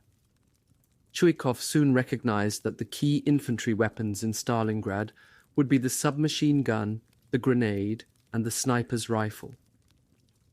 After the Winter War, following the devastating attacks of Finnish ski troops shooting on the move, the Red Army accepted the idea of submachine gun squads of 8 men, designed to be carried into battle, if necessary, on the back of a T-34. In Stalingrad street fighting, this size of squad proved ideal for close-quarter fighting. During house and bunker clearing, the hand grenade proved essential. Red Army soldiers called it their pocket artillery. It was also effective in defense. On Chuikov's orders, grenades were stocked ready to hand in recesses dug into the side of every trench. Not surprisingly, there were many accidents caused by untrained soldiers. The second in command of a company was killed, and several men were badly wounded when a newly arrived recruit mishandled a grenade.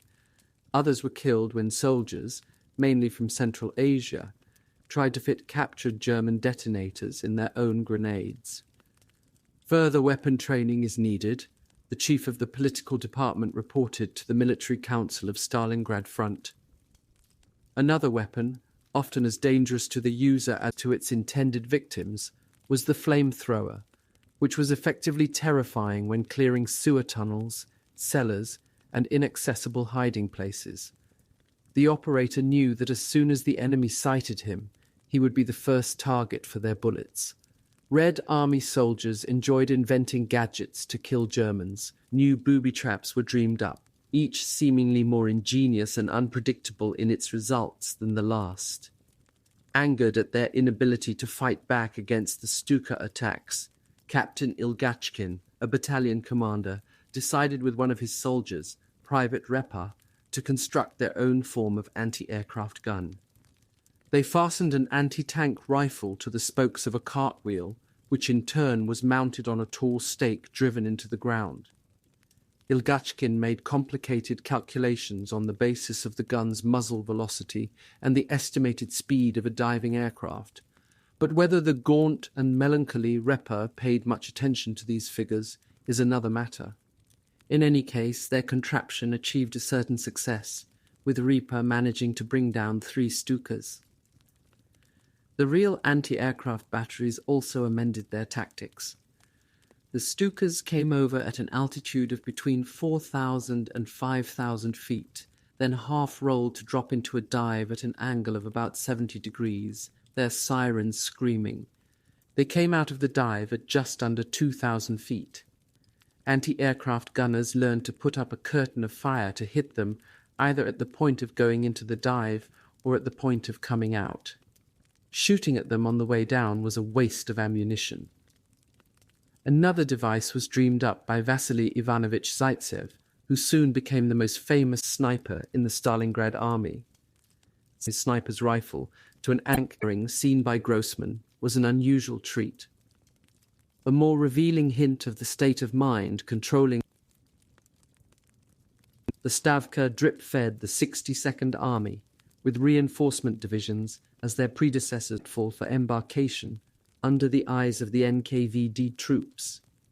They could only stare across at the city on the skyline opposite, lit by fires, and try to ignore the smell of burning. Patches of the river were still aflame with oil. There were also NKVD detachments on many of the ships, ready to shoot anyone who dived overboard in a final attempt to avoid. Targets for German guns were the rafts used by engineer regiments to ferry heavy supplies, such as timber, for bunkers, across to the city. When one of these rafts drifted onto the west bank, and soldiers there ran forward to help unload, they found a sapper lieutenant and 3 of his men so riddled by machine gun fire that it seemed as though iron teeth had savagely torn the sodden logs of the raft and these human bodies. 6th Army Headquarters knew that with winter approaching, there was no time to lose. Even before Red Square and the grain silos south of the Tsaritsa were seized, it started to prepare for a knockout blow in the industrial northern half of the city. Chuikov had moved to his new headquarters on the Volga riverbank, half a mile north of the Red October metalworks, early on the morning of the 18th of September. His staff officers, however, had chosen an unprotected site just below a huge oil storage tank, which they assumed to be empty. Great efforts were made to bring across more ammunition and supplies at night, as well as reinforcements, which landed on the bank behind the Red October and Barricadi plants. Unessential personnel, who could be better used elsewhere, were evacuated. Most of the anti-aircraft defences round Stalingrad power station had been knocked out and their ammunition dump destroyed, so the young women from the surviving gun crews were withdrawn across the Volga on the 25th of September and reassigned to other batteries on the east bank. At 6:00 German time, on the morning of Sunday, the 27th of September, the offensive opened with concentrated Stuka bombing. As the Stukas peeled off, one by one, dropping into the attack with sirens screaming, their gull-winged shapes were black silhouettes against an autumnal dawn. On the ground, a total of 2 panzer divisions and 5 infantry divisions advanced to crush the main triangular salient, which stuck out westwards from the Volga bank. The 62nd Army preempted the main thrust of the German operation north of the Mamayev-Kurgan, with several spoiling attacks on its southern side. These seemed to confirm the hyperactive suspicions of some German staff officers that Russian signallers had sneaked into their territory and tapped into German landlines. They could not accept that the preparations for their attack had been so obvious. The main Soviet effort had been to prepare anti-tank obstacles and thick minefields in front of the main factories, which extended northwards from the Mamayev-Kurgan for 5 miles the Lazur Azure chemical plant, the Red October metalworks, the Barricadi weapons factory, and the Stalingrad tractor factory. The heavily laden Lancers started to move forwards to their start lines during the bombardment. Down and up the sides of bulkers turned into scree slopes with rubble. They were breathless from exertion as well as dry-mouthed from fearful anticipation of the battle ahead. On the left, part of the 389th Infantry Division prepared to advance towards the Barricadi workers' housing. One observer described them as white symmetrical blocks of buildings and little houses with their corrugated tin roofs sparkling. The air bombardment soon set them ablaze. In the middle, the 24th Panzer Division pushed forward from the small airfield. The Austrian 100th Jaeger Division attacked the Red October workers' settlements. Meanwhile, at the base of this flank, the top of the Mamayev Kurgan was retaken from Gorishny's 95th Rifle Division, which had been crushed by the air and artillery bombardment. The Red Army again proved itself pitiless towards its own civilians. During the fighting for the Barricadi workers' settlements, a sergeant in the 389th Infantry Division, a former police sergeant from Darmstadt, observed that Russian women who came out of the houses with their bundles and then tried to seek shelter from the firing on the German side were cut down from behind by Russian machine gun fire.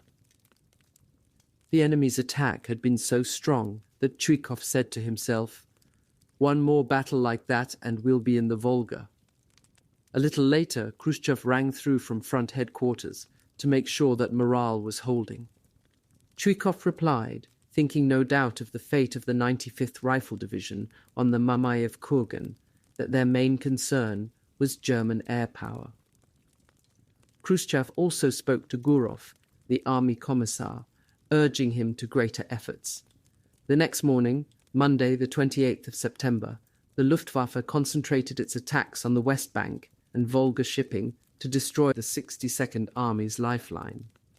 The anti-aircraft guns of the Volga flotilla were in such constant use during this period that the rifling was rapidly worn smooth. 5 supply boats out of 6 were seriously damaged. Chuikov begged for more support from the 8th Air Army to keep off the Luftwaffe while he threw additional regiments into a counterattack to retake the summit of the Mamayev Kurgan. They forced the Germans back, but the summit itself ended as a no-man's land between the two sides. The vital task for Chuikov was to prevent the Germans establishing it as an artillery firebase, from where they could control northern Stalingrad and the river crossings. That evening, Chuikov and his staff could feel some relief that the worst had been averted, but they knew that the loss of shipping was serious. Thousands of wounded lay on the riverbank, unevacuated, and the front-line troops would soon run out of ammunition as well as rations. On Tuesday, the 29th of September, the Germans began to crush the apex of the remaining triangle of Soviet territory. The village of Orlovka was attacked from the west by part of the 389th Infantry Division, and from the northeast, his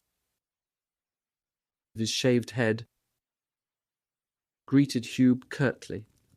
On orders from Führer headquarters, all of 4th Air Fleet's resources were to be diverted to the Stalingrad front to cripple the Russians completely. "Make use of today," he told Hube. "You'll be supported by 1,200 aircraft. Tomorrow I can't promise you any more." In the afternoon, the panzer crews looked up, squinting against the sunlight, to see waves of Junkers 88 and Heinkel 111 bombers, as well as squadrons of Stukas in tightly packed groups, flying towards Stalingrad. A mass of shadows passed across the steppe. On their return, the Stuka pilots sounded their sirens to greet the advancing troops. The panzer crews waved back exultantly. In the distance, they could already see the columns of smoke rising from the city, which 6th Army headquarters, in an excess of propagandists' enthusiasm, described as Stalingrad, the city of Stalin, the starting point of the Red Revolution. For the citizens of Stalingrad, Sunday, the 23rd of August, was a day which will never be forgotten. The model city of which they were so proud with its gardens along the high west bank of the Volga and the tall white apartment buildings which gave the place its modern cubist look, became an inferno. The loudspeakers in the streets attached to lampposts began to repeat, "Comrades, an air raid warning has been sounded in the city. Attention, comrades, an air raid warning." The population had heard so many false air raid warnings, broadcast in the same monotonous voice, that few took this one seriously at first. Only after anti-aircraft batteries opened fire did people begin to run for cover. Those picnicking on the Mamayev Kurgan, the huge Tartar burial mound which dominated the centre of the city, were the most exposed.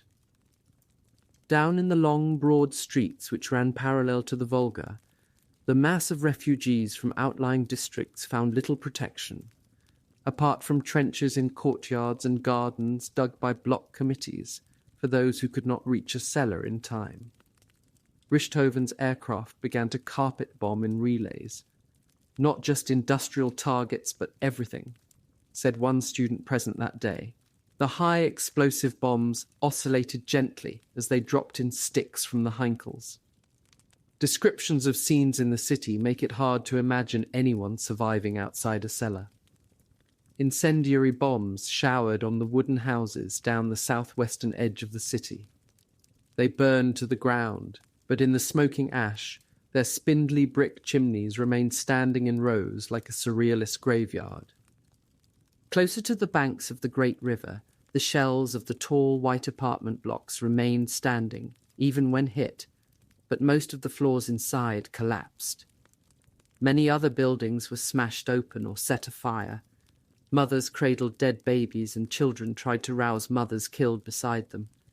Hundreds of other families were buried alive in rubble.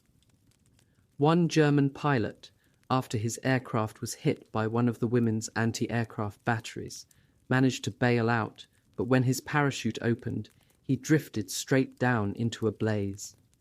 Those citizens of Stalingrad who saw his end were so shocked by the onslaught around that even the satisfaction of poetic justice was beyond them. The huge petroleum storage tanks on the Volga bank were also hit. A ball of flame rose about 1,500 feet into the sky, and over the following days, the column of black smoke could be seen from over 200 miles away. Blazing oil spread across the Volga.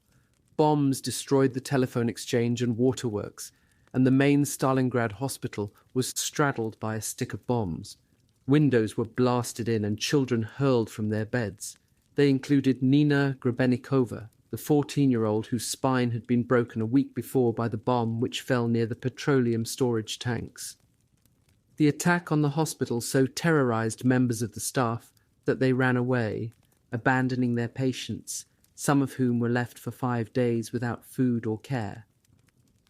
One mother, caught in the open with a daughter whose legs froze in shell shock, literally had to drag her home through the bombing. No driver would attempt the journey. With virtually all the fathers away at the front or now mobilized, women were left to cope with the appalling aftermath. Viktor Goncharov's wife, helped by her 11-year-old son, Nikolai, buried her father's corpse in the yard of their apartment block, which had received a direct hit. "Before filling in the grave," the son remembered, "we searched for his head, but could not find it." Her mother-in-law, Goncharova, the wife of the Cossack veteran, was lost in the chaos. Somehow, the old woman managed to live through the battle to come, surviving for just over 5 months in a bunker. They did not find each other again until the end of the war, nearly 3 years later. The aerial assault on Stalingrad, the most concentrated on the Ostfront, represented the natural culmination of Richthoven's career since Guernica.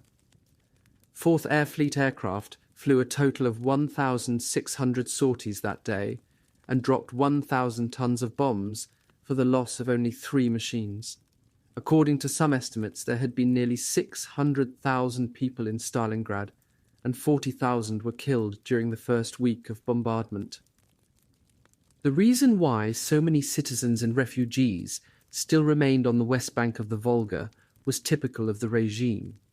The NKVD had commandeered almost all river craft while allotting a very low priority to evacuating the civil population. Then Stalin, deciding that no panic must be allowed, refused to permit the inhabitants of Stalingrad to be evacuated across the Volga. This, he thought, would force the troops, especially the locally raised militia, to defend the city more desperately. "No one bothered about human beings," observed one of the boys trapped behind with their mothers. "We too were just meat for the guns." While Richthoven's bombers pounded Stalingrad, the armoured spearhead of 16th Panzer Division had advanced virtually unopposed across the steppe for nearly 25 miles. Around Gumrak, the division recorded, enemy resistance became stronger, and anti-aircraft guns began firing wildly at our armoured vehicles from the northwest corner of Stalingrad. This resistance came from the batteries operated by young women volunteers, barely out of high school. Few had fired the guns before, owing to the shortage of ammunition, and none of them had been trained to take on targets on the ground. They had switched targets from the bombers over the city on sighting the panzers, whose crews seemed to think they were on a Sunday promenade. The young gun crews furiously wound the handles, depressing the barrels to zero elevation. The Soviet 37mm anti-aircraft guns were fairly crude copies of the Bofors and traversed onto the leading armoured vehicles. The German panzer crews quickly overcame their initial surprise and deployed to attack some of the batteries. Stukas soon arrived to deal with others. This unequal battle was watched in anguish by Captain Sarkisyan, the commander of a Soviet heavy mortar battalion, who later related what he saw to the writer Vasily Grossman. Every time the anti-aircraft guns fell silent, Sarkisyan exclaimed, "Oh, they're finished now, they've been wiped out." But each time after a pause, the guns started to fire again. This, declared Grossman, was the first page of the Stalingrad defense. The German spearhead pushed on for the last few miles. At about 4 in the afternoon, just as the August sunlight was softening, they reached Rhynok, to the north of Stalingrad, and there the soldiers of the 16th Panzer Division gazed on the Volga, flowing past right before their eyes. They could hardly believe it. "We had started early in the morning on the Don," recalled one of Strachwitz's company commanders, "and then we were on the Volga. Somebody in the battalion produced a camera and they took photographs of each other, standing on the backs of their vehicles, gazing through binoculars to the far shore. These were included in 6th Army Headquarters records, with the caption, 'The Volga is reached.' The camera, turned southwards, took other souvenir pictures. One showed columns of smoke from the Luftwaffe raids and is recorded as view from the outskirts of Stalingrad on fire. Soon after their arrival, the fighter ace Kurt Ebener and a companion from the Udet fighter wing wheeled over the Volga just north of Stalingrad. The pilots spotted the tanks and panzer grenadiers below, and a feeling of overwhelming joy and relief for their comrades on the ground below inspired victory rolls and other aerobatics in celebration. Like the other panzer commanders, Captain Freytag Loringhoven stood on top of his tank to gaze through binoculars across the wide river. The view was excellent from the much higher western bank. "We looked at the immense steppe towards Asia, and I was overwhelmed," he remembered, "but I could not think about it for very long because we had to make an attack against another anti-aircraft battery that had started firing at us." The anti-aircraft battery crews were astonishingly resilient. According to Captain Sarkisyan, the girls refused to go down into the bunkers. One of them, called Masha, is said to have stayed at her post for 4 days without being relieved, and was credited with 9 hits. Even if that figure is an exaggeration, like many at the time, the 16th Panzer Division's report casts no doubts on their bravery. "Right until the late afternoon," stated one account, "we had to fight, shot for shot, against 37 enemy anti-aircraft positions, manned by tenacious fighting women until they were all destroyed." The panzer troops were horrified when they found that they had been firing at women. The Russians still find this squeamishness curiously illogical, considering that Richthofen's bombers had killed many thousands of women and children in Stalingrad that very same afternoon. German officers in Stalingrad did not suffer chivalresque illusions much longer.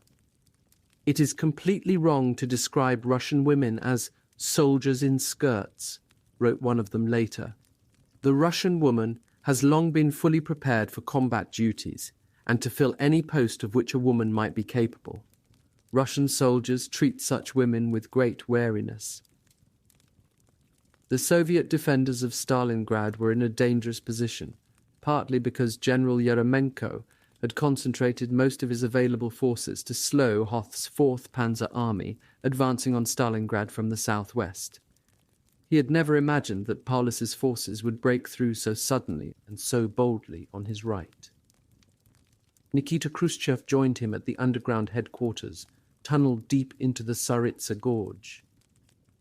The threat they faced was so urgent that when 2 engineer officers arrived to report that their men had just finished building a pontoon bridge across the Volga, they were told to destroy it immediately. The 2 sappers stared at their commander-in-chief in horrified disbelief. Protests were cut short. It is not hard to imagine the panic there would have been in Stalingrad, to say nothing of the reaction in Moscow if the Germans were to have carried straight through in one swoop and seized a bridgehead on the east bank of the Volga, as Strachwitz had in fact wanted to do. Stalin was furious when he heard that German troops had reached the Volga. He forbade the mining of factories, the evacuation of machinery, or any other action which might be taken as a decision to surrender Stalingrad. The city was to be defended to the very end. The military council had posters put up all over the city proclaiming a state of siege. We shall never surrender the city of our birth. Let us barricade every street. Let us transform each district, each block, each building into an impregnable fortress. Many men panicked, including even the secretary of the Stalingrad Komsomol Committee, who deserted his post and fled to the eastern bank without permission. Those workers not directly involved in producing weapons for immediate use were mobilized in militia special brigades under the commander of the 10th NKVD Division, Colonel Sarayev. Ammunition and rifles were distributed, but many men received a weapon only after a comrade was killed. In the northern industrial suburb of Spartakovka, badly armed worker militia battalions were sent into battle against the 16th Panzer Division with predictable results.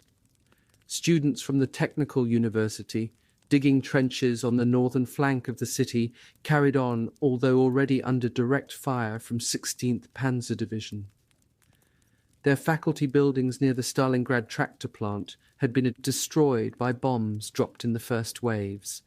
The teaching staff helped form the nucleus of a local defense destroyer battalion. One of the professors was a company commander. The battalion commissar was a young woman mechanic from the tractor plant, which had been converted to build T-34S. There, volunteers jumped into the tanks even before they had been painted. As soon as ammunition, stacked in the factory, had been loaded, they drove them off the production line and straight into battle. These tanks lacked gun sights and could only be aimed at almost point-blank range by the loader peering down the barrel while the gunner traversed the turret. Hube sent off his motorcycle battalion, probing the northern flank. "Yesterday we reached the railway line," a corporal wrote home next day, "and captured a train with weapons and supply vehicles, which had not even been unloaded. We also took many prisoners. Among them were many soldiers in skirts, whose faces are so repulsive that one can scarcely bear to look at them. Hopefully this operation won't last much longer." The booty of American Lend-Lease material proved very popular.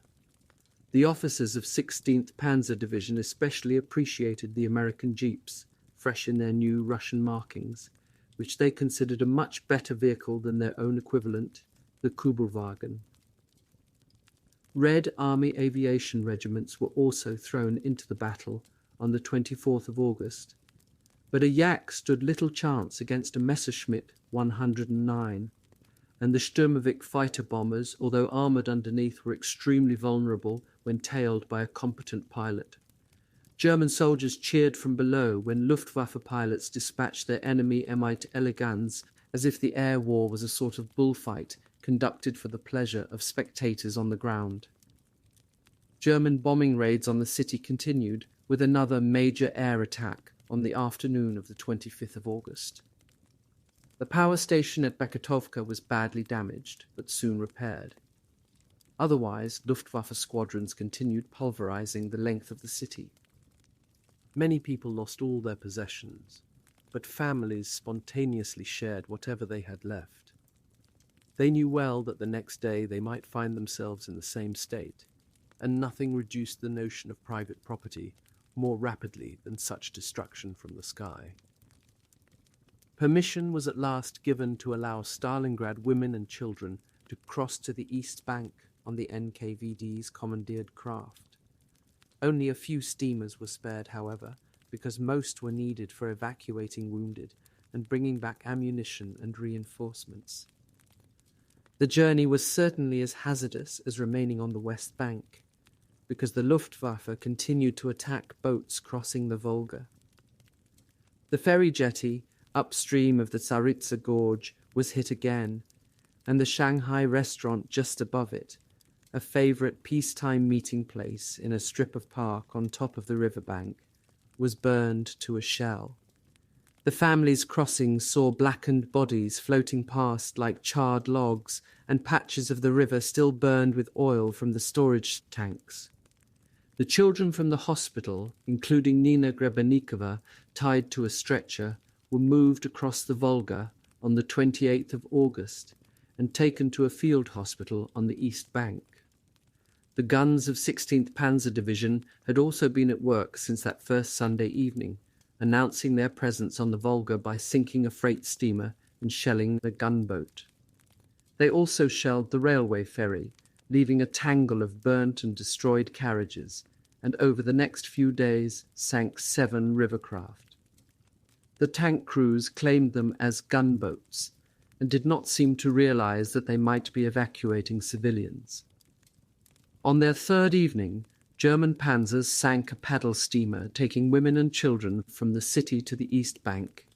Hearing screams and cries for help, soldiers asked their commander if they could use some of the pioneers' inflatable boats to rescue them. But the lieutenant refused. "We know how the enemy fights this war," he replied.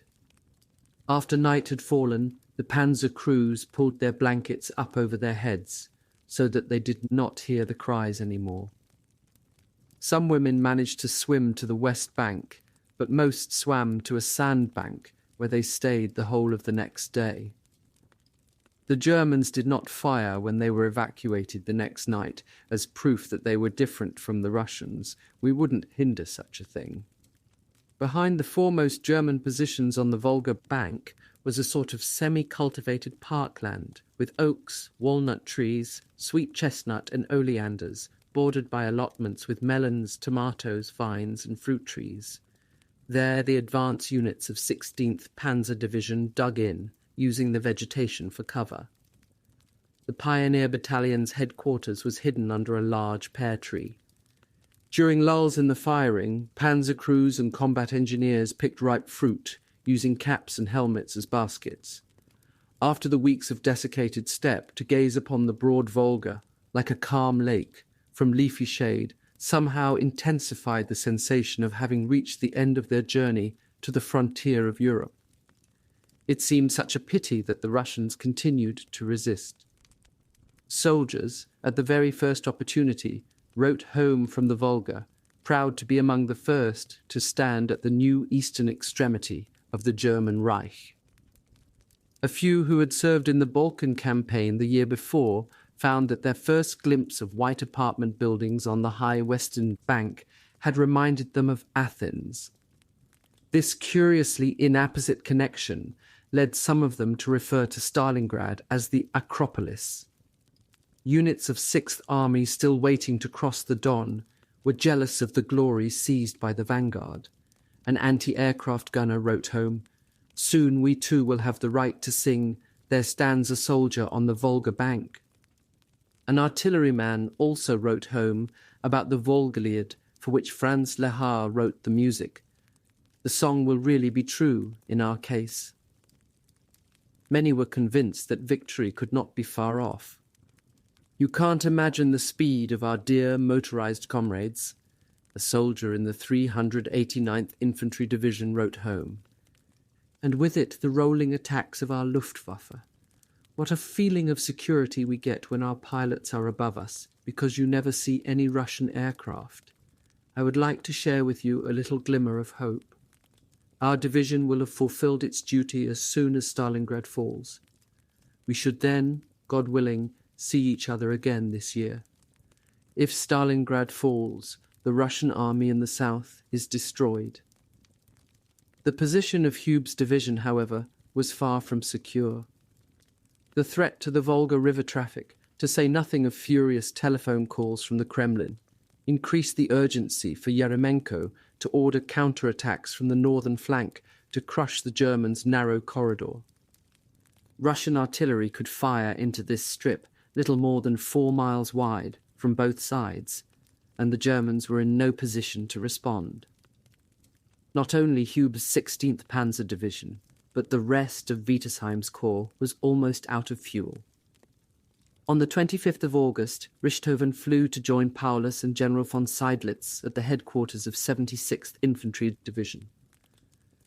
Paulus's nervous tic on the left side of his face became more pronounced when he was under strain, and he also suffered from recurrent dysentery, what the Germans called the Russian sickness, which did not help him relax. The intolerant Richthofen noted that the commander-in-chief of the 6th Army was very nervous about the situation. That night, the Luftwaffe dropped supplies to Wittersheim's 14th Panzer Corps by parachute, but most fell into no man's land or into enemy hands. The following morning, German air reconnaissance reported Soviet armoured forces gathering to the north. Richthofen, like Hitler, subscribed to the view that a rapid victory at Stalingrad would solve all the problems of an extended left flank at a stroke by bringing about the final collapse of the Red Army. To weaken now was the biggest danger, like teetering on a tightrope. Paulus was perfectly aware of such logic. He persevered, keeping his faith in Hitler's judgment that the Russian forces must be all but finished. When General von Wittersheim subsequently recommended the partial withdrawal of the 14th Panzer Corps, Paulus dismissed him and promoted General Hube to take his place. Much depended on the rapid advance of the 4th Panzer Army from the south, but Hitler had obliged Hoth to leave a Panzer Corps behind in the Caucasus. He was thus reduced to XD8 Panzer Corps and Tver Corps. Also, as General Strecker observed at this time, the closer the German attack gets to the city, the smaller are the daily gains. An even fiercer defence was being prepared behind the lines. The Stalingrad Defence Committee issued its orders. "We will not abandon our city to the Germans. All of you organise brigades, go to build barricades. Barricade every street quickly in such a way so that the soldiers defending Stalingrad will destroy the enemy without mercy." On the 27th of August, the first rain for 5 weeks fell, but the real cause for delay to Hoth's right flank had come from the resistance put up by Soviet troops around Lake Tsarpa and near Tundutovo in the hills south of the Volga Bend below Stalingrad. That day, for example, the penal company attached to the 91st Rifle Division repulsed numerous attacks by superior enemy forces.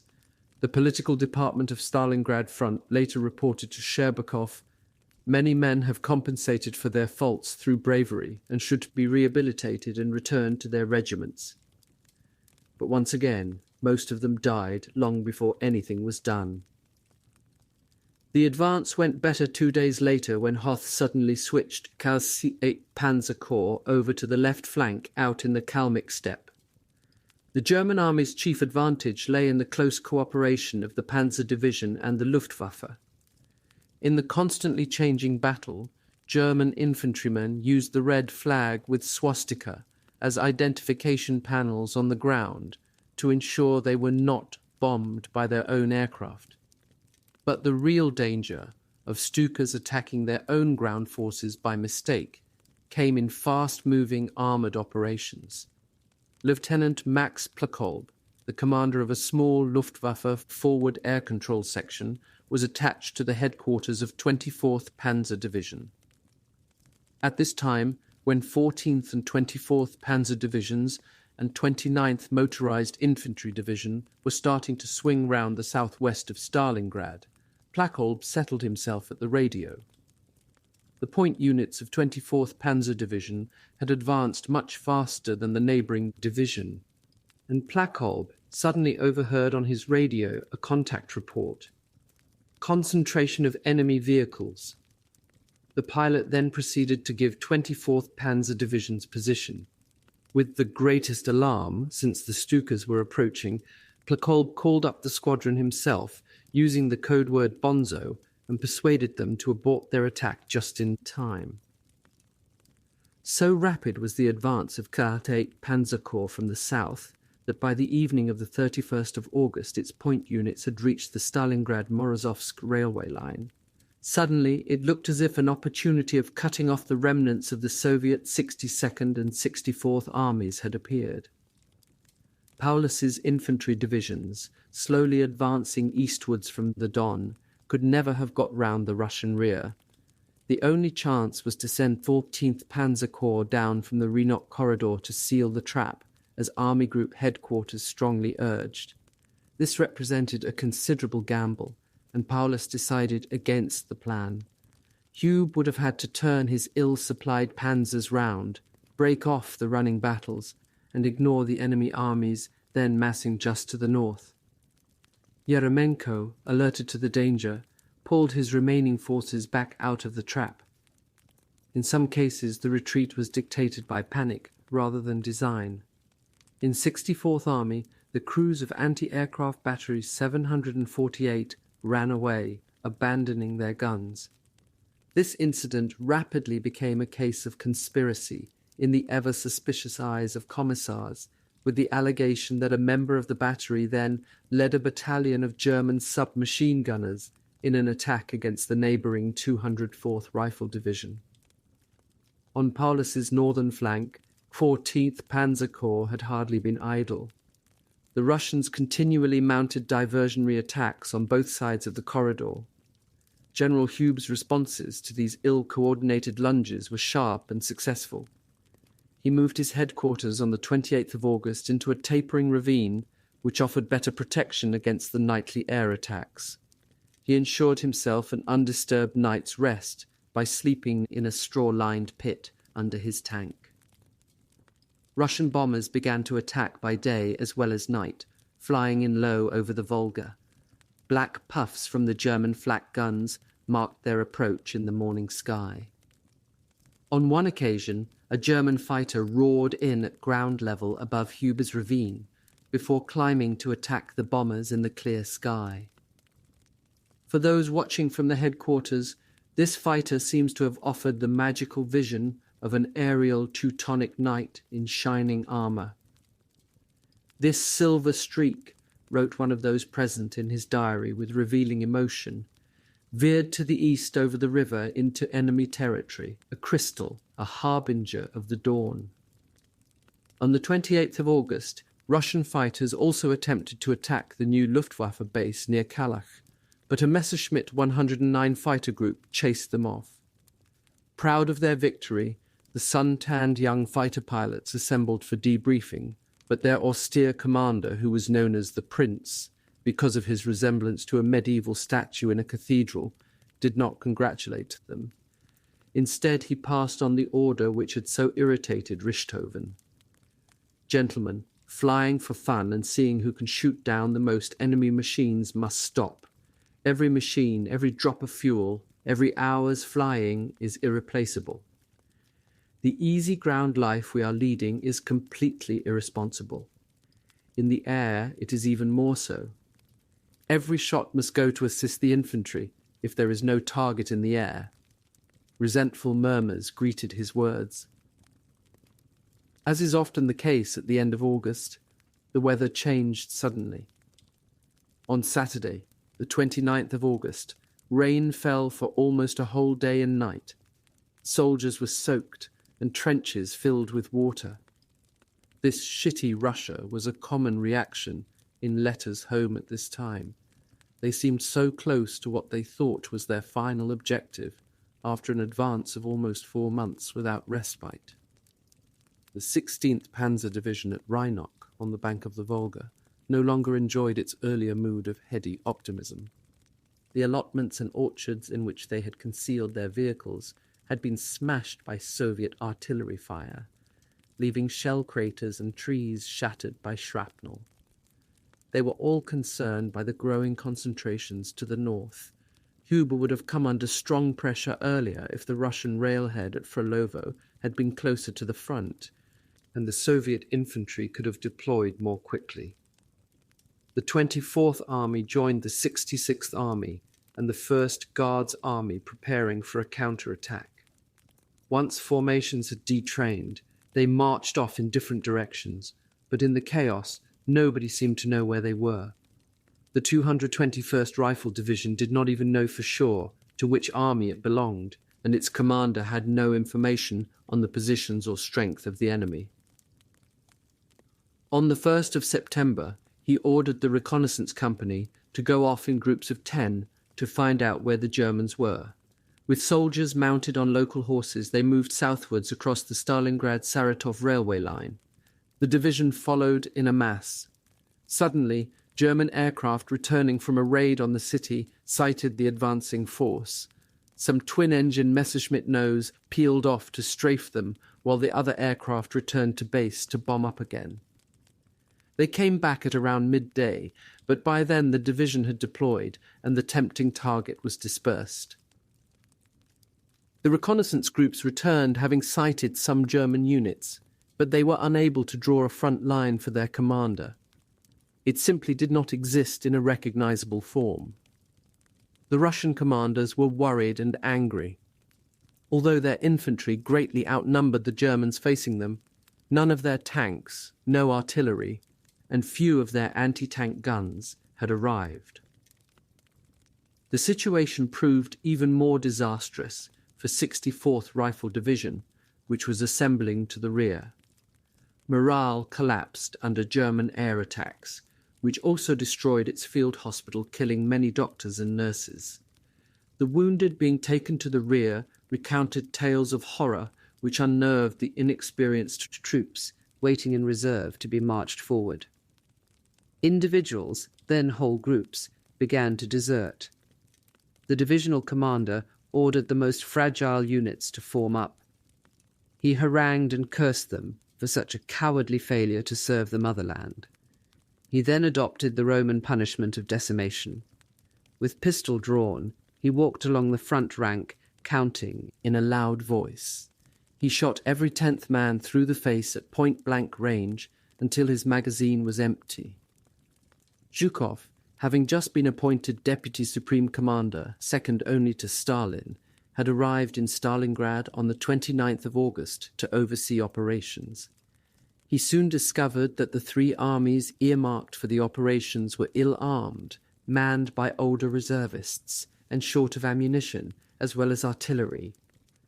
On the scrambler line to Moscow, he persuaded Stalin that the attack must be delayed by a week. Stalin agreed, but the German advance to the western edge of the city, now that Seydlitz's corps had linked up with 4th Panzer Army, alarmed him again on the 3rd of September. He rang General Vasilevsky, the Chief of Staff, demanding to know the exact position. As soon as Vasilevsky admitted that German tanks had reached the suburbs, his exasperation with Zhukov and other generals exploded. "What's the matter with them? Don't they understand that if we surrender Stalingrad, the south of the country will be cut off from the centre and will probably not be able to defend it? Don't they realize that this is not only a catastrophe for Stalingrad? We would lose our main waterway and soon our oil too. "We are putting everything that can fight into the places under threat," Vasilevsky replied as calmly as possible. "I think there's still a chance that we won't lose the city." A short time later, Stalin rang back, then dictated a signal to be sent to Zhukov. He ordered that the attack must take place immediately, whether or not all the divisions were deployed or had received their artillery. Delay at this moment, he insisted, is equivalent to a crime. Stalingrad might fall the very next day. After a long and argumentative telephone call, Zhukov finally persuaded him to wait 2 more days. Whether or not Stalin had been right and Zhukov wrong is hard to tell. Paulus had time to reinforce the 20th Panzer Corps, and the Luftwaffe took full advantage of its power against targets on the open steppe. The 1st Guards Army managed an advance of only a few miles, while 24th Army was forced right back to its start line. But at least this unsuccessful offensive managed to deflect Paulus's reserves at the most critical moment, when the tattered remnants of 62nd and 64th Armies fell back to the edge of the city. The Germans also suffered one of their heaviest casualty rates that summer. No fewer than 6 battalion commanders were killed in a single day, and a number of companies were reduced to only 40 or 50 men each. Total casualties on the Ostfront had now just exceeded 1.5 million. The interrogation of Soviet prisoners indicated the determination which they faced. "Out of 1 company," ran a report, "only 5 men were left alive. They have received orders that Stalingrad will never be given up." Red Army soldiers felt that they had fought hard and well during the first 10 days of the battle. "Hello, my dear ones," wrote a soldier to his family. "Since the 23rd of August, we have been constantly involved in hard battles with a cruel, cunning enemy.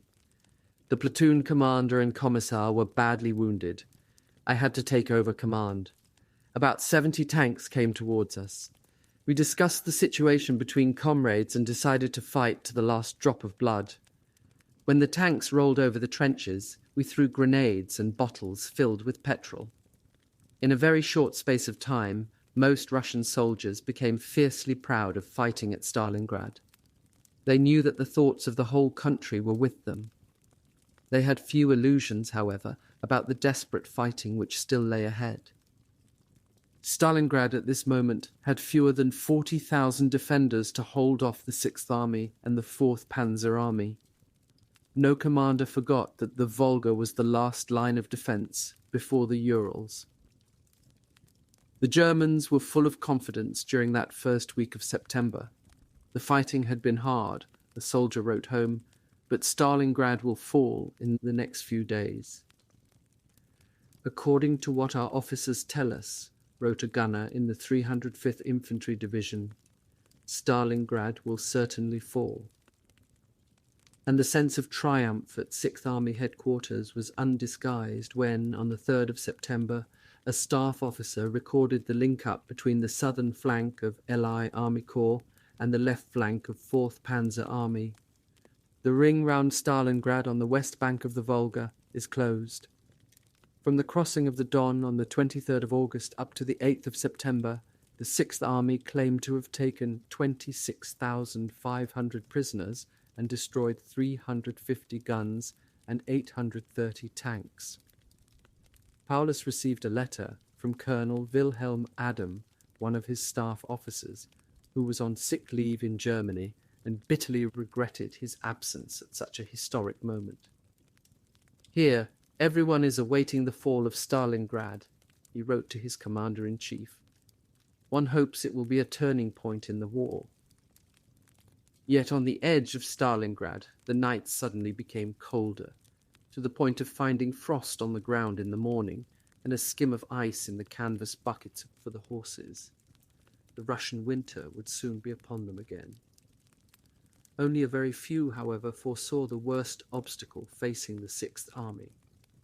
Richthofen's massive bombing raids had not only failed to destroy the enemy's will, their very force of destruction had turned the city into a perfect killing ground for the Russians to use against them. Part 3. The Fateful City. 9. Time is blood. The September battles. The first time the German people heard of the city of Stalingrad as a military objective was in a communiqué of the 20th of August.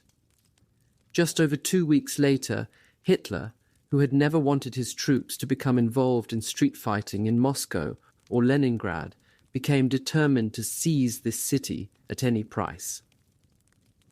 Events on the Caucasus front, supposedly his main priority, played a major part in his new obsession with Stalingrad. On the 7th of September, a day when Haider noted satisfying progress at Stalingrad, Hitler's exasperation at the failure to advance in the Caucasus came to a head. He refused to accept that Field Marshal List did not have enough troops for the task. General Alfred Jodl, having just returned from a visit to List's headquarters, observed at dinner that List had only followed the Führer's orders. "That is a lie!" screamed Hitler and stormed out. As if to prove that he had been misquoted, instructions were sent back to Germany by teleprinter, ordering Reichstag stenographers to be sent to Vinnitsa to take down every word at the daily situation conference. After the triumphs in Poland, Scandinavia and France, Hitler was often ready to despise mundane requirements, such as fuel supplies and manpower shortages, as if he were above the normal material constraints of war. His explosion on this occasion appears to have brought him to a sort of psychological frontier. General Warlimont, who returned after a week's absence, was so shocked by Hitler's long stare of burning hate that he thought, "This man has lost face. He has realized that his fatal gamble is over, that Soviet Russia is not going to be beaten in this second attempt." Nikolaus von Below, the Führer's Luftwaffe adjutant, also returned to find a completely new situation. The whole of Hitler's entourage made a uniformly depressing impression. Hitler suddenly was completely withdrawn. Hitler probably did sense the truth he had, after all, told his generals that a failure to take the Caucasus would mean having to end the war, but he still could not accept it. The Volga was cut, and Stalingrad's war industries as good as destroyed both of the objectives defined in Operation Blue. Yet he now had to capture the city which bore Stalin's name, as though this in itself would achieve the subjugation of the enemy by other means. The dangerous dreamer had turned to symbolic victory for compensation. 1 or 2 spectacular successes remained to sustain the illusion that Stalingrad would be the crucible in which to prove the superiority of German might. In continued fighting on the North Front, Count von Strachwitz, the star commander of 16th Panzer Division, had shown that in a prolonged tank battle, success depended on a cool head, straight aim, and rapidity of fire. The Russians sent in wave after wave of T-34S and Lend-Lease American tanks. The American vehicles, with their higher profile and thinner protection, proved easy to knock out. Their Soviet crews did not like them. "The tanks are no good," a driver told his captors. "The valves go to pieces, the engine overheats, and the transmission is no use." "The Russians attacked over a hill," recalled Freitag Loringhoven, "and we were on the reverse slope. Over 2 days they kept coming in exactly the same way, exposing themselves on the skyline. More than 100 were destroyed." As far as the eye could see, a pioneer corporal wrote home, there were countless shot-up and burned-out tanks. The 49-year-old Strachwitz received the oak leaves to the Knight's Cross and was posted back to Germany soon afterwards on account of his age. He handed over command to Freitag Loringhoven. The Russian attacks at this point may have been appallingly wasteful and incompetent, but there could be no doubt about the determination to defend Stalingrad at any cost. It was a resolve which more than matched the determination of the invader. "The hour of courage has struck on the clock," ran Anna Akhmatova's poem at that moment, when the very existence of Russia appeared to be in mortal danger. Since the fall of Rostov, any means of arousing resistance had become permissible. A picture in Stalinskoye Znamya, the Stalingrad front newspaper, on the 8th of September, showed a frightened girl with her limbs bound. "What if your beloved girl is tied up like this by fascists?" said the caption. "First, they'll rape her insolently, then throw her under a tank, advance warrior, shoot the enemy. Your duty is to prevent the violator from raping your girl." Such propaganda, almost a repeat of the theme in Konstantin Simonov's poem Kill Him, was undoubtedly crude, yet its symbolism closely reflected the mood of the time. Alexei Surkov's poem I Hate was equally ferocious. The German violation of the motherland could only be wiped out with bloody revenge. On the 9th of September, an advance unit from the 4th Panzer Army came across copies of Red Star with Ilya Ehrenberg's appeal to Soviet soldiers, which ended, "Do not count days, do not count miles, count only the number of Germans you have killed. Kill the German, this is your mother's prayer. Kill the German, this is the cry of your Russian earth. Do not waver, do not let up, kill." For Yeremenko and Khrushchev, the main decision at this moment of crisis was to choose a successor to the commander of 62nd Army, who clearly did not believe that Stalingrad could be held. On the 10th of September, 62nd Army fought a retreat right back into the city. It was cut off from the 64th Army to the south when the 29th Motorized Infantry Division broke through to the Volga at Kuporosnoye at the southern tip of Stalingrad. On the 11th of September, Yeremenko's headquarters in the Tsaritsa Gorge had come under heavy fire. Konstantin Simonov arrived at this moment. He was struck by the sad smell of burnt iron as he crossed the Volga to the still smouldering city. In the airless bunker, Khrushchev, who was gloomy, and replied. 10. Rattenkrieg. Hitler's frustrations over the lack of success in the Caucasus and at Stalingrad came to a head on the 24th of September, when he dismissed General Haidar, the chief of the Army General Staff. Both men had been suffering from a form of nervous exhaustion with each other. Haidar had been exasperated with what he regarded as the erratic and obsessive meddling of an amateur, while the Führer saw any implied criticism of his leadership as the resentment of reactionary generals who did not share his will for victory. Hitler's main concern, Haidar noted in his diary that night, was the necessity of indoctrinating the General Staff in a fanatical belief in the idea.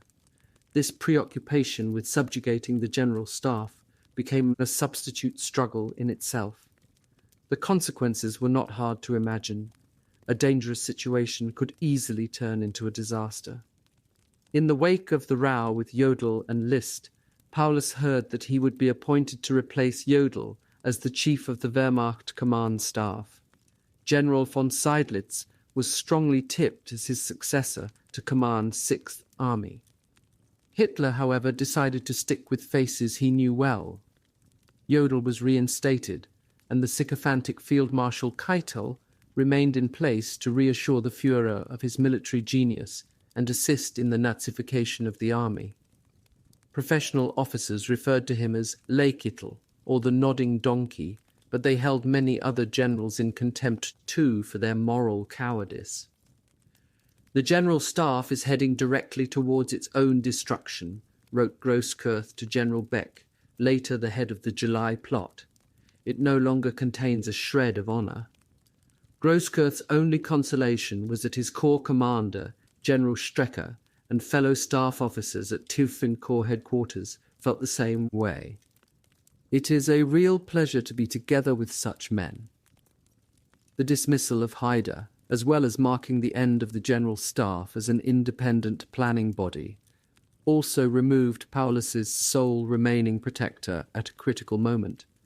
Paulus must have been secretly dejected to lose the chance of a new appointment. Hitler had said that with the 6th Army he could storm the heavens, yet Stalingrad still did not fall. A team from the propaganda ministry awaited its capture, ready to film the raising of flags, and the press begged to be allowed to proclaim Stalingrad gefallen. Because Paulus's own headquarters had announced on the 26th of September that the battle flag of the Reich flies over the Stalingrad party building. Even Goebbels started to become concerned that the German press was depicting events in much too rosy a light. Editors were instructed to emphasize the toughness and complexity of the fighting. A week later, however, he became certain that the fall of Stalingrad can be expected with certainty.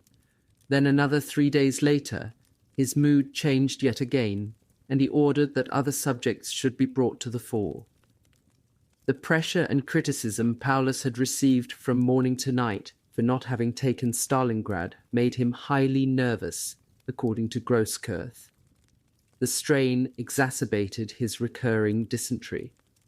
Staff officers noticed that the tic from which he suffered on the left side of his face became more pronounced. In 6th Army headquarters at Golubinsky, a village on the west bank of the Don, he stared at the detailed, large-scale map of Stalingrad. Much of the city had already been taken, and his intelligence staff estimated that the Soviet casualty rate was running at roughly double the German. He could only hope that Hitler was right about the enemy running out of reserves at any moment. His own resources were dissipating rapidly, and the astonishing tenacity of the enemy dismayed them all. Much of the criticism directed against him was based on the fact that the 6th Army, with 2 corps from the 4th Panzer Army, was the largest formation in the German army, at nearly 1/3 men strong. Outsiders, with no experience of the fighting, could not understand the problem.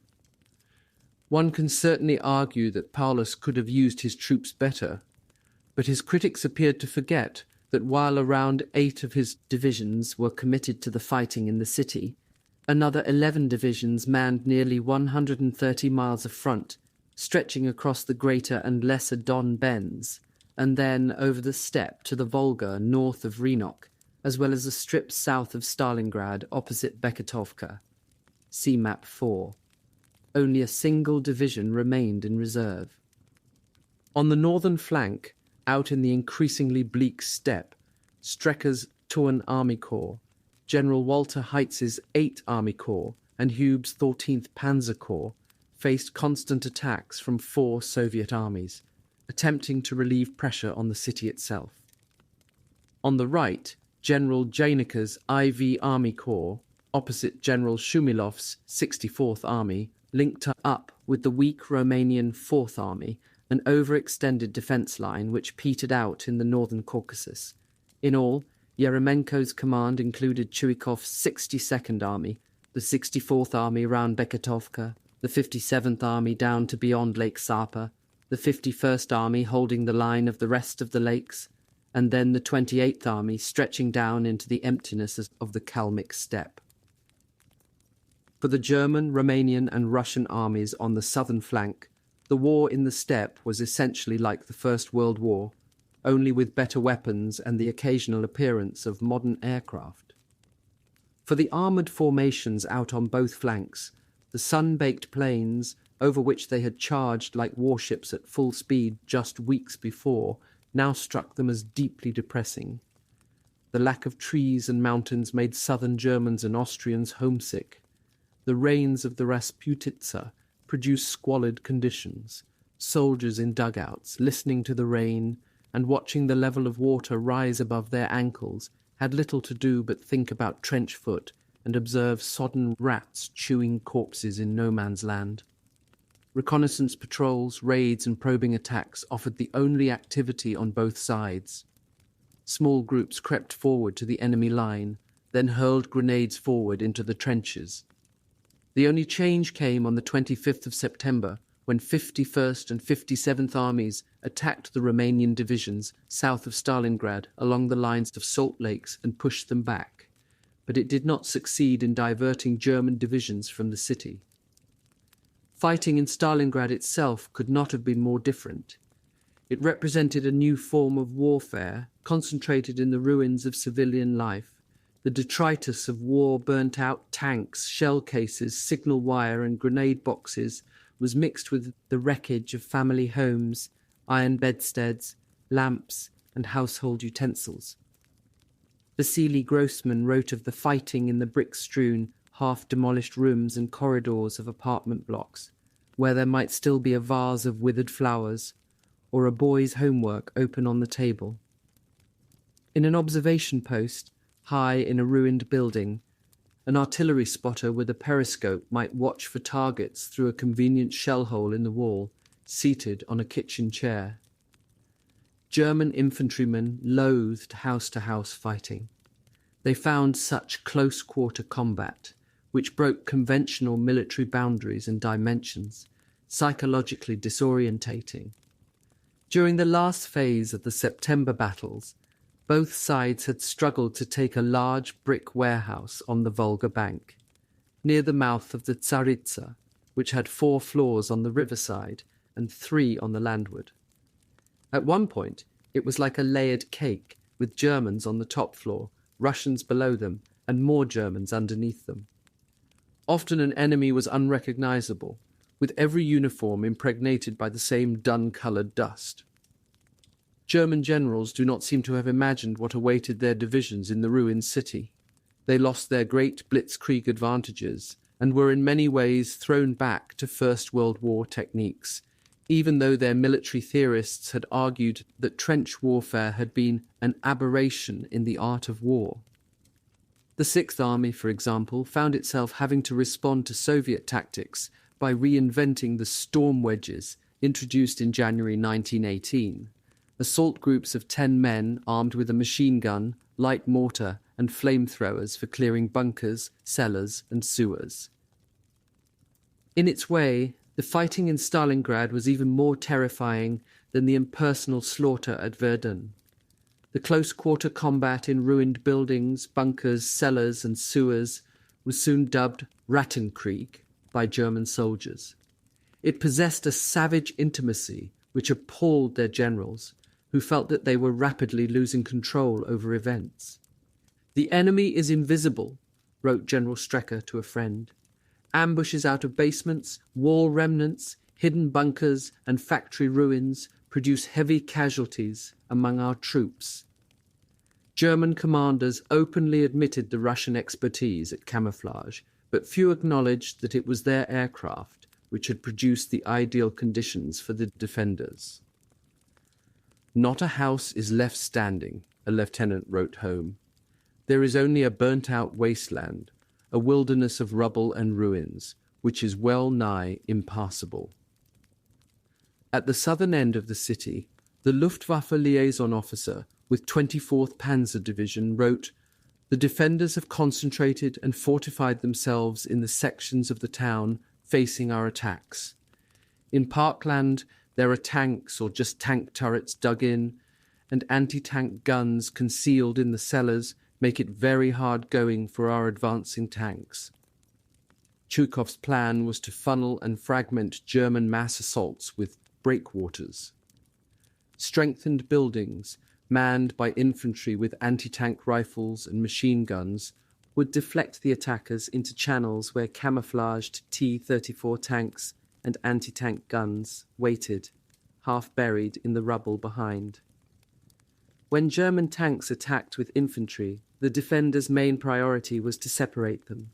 The Russians used trench mortars, aiming to drop their bombs just behind the tanks to scare off the infantry, while the anti-tank gunners went for the tanks themselves. The channeled approaches would also be mined in advance by sappers, whose casualty rate was the highest of any specialization. "Make a mistake and no more dinners" was their unofficial motto. Wearing camouflage suits, once the snow came, they crawled out at night to lay anti-tank mines and conceal them. An experienced sapper could lay up to 30 a night. They were also renowned for running out from cover to drop a mine in front of a German tank as it advanced. Much of the fighting consisted not of major attacks, but of relentless, lethal little conflicts. The battle was fought by assault squads, generally 6 or 8 strong, from the Stalingrad Academy of Street Fighting. They armed themselves with knives and sharpened spades for silent killing, as well as submachine guns and grenades.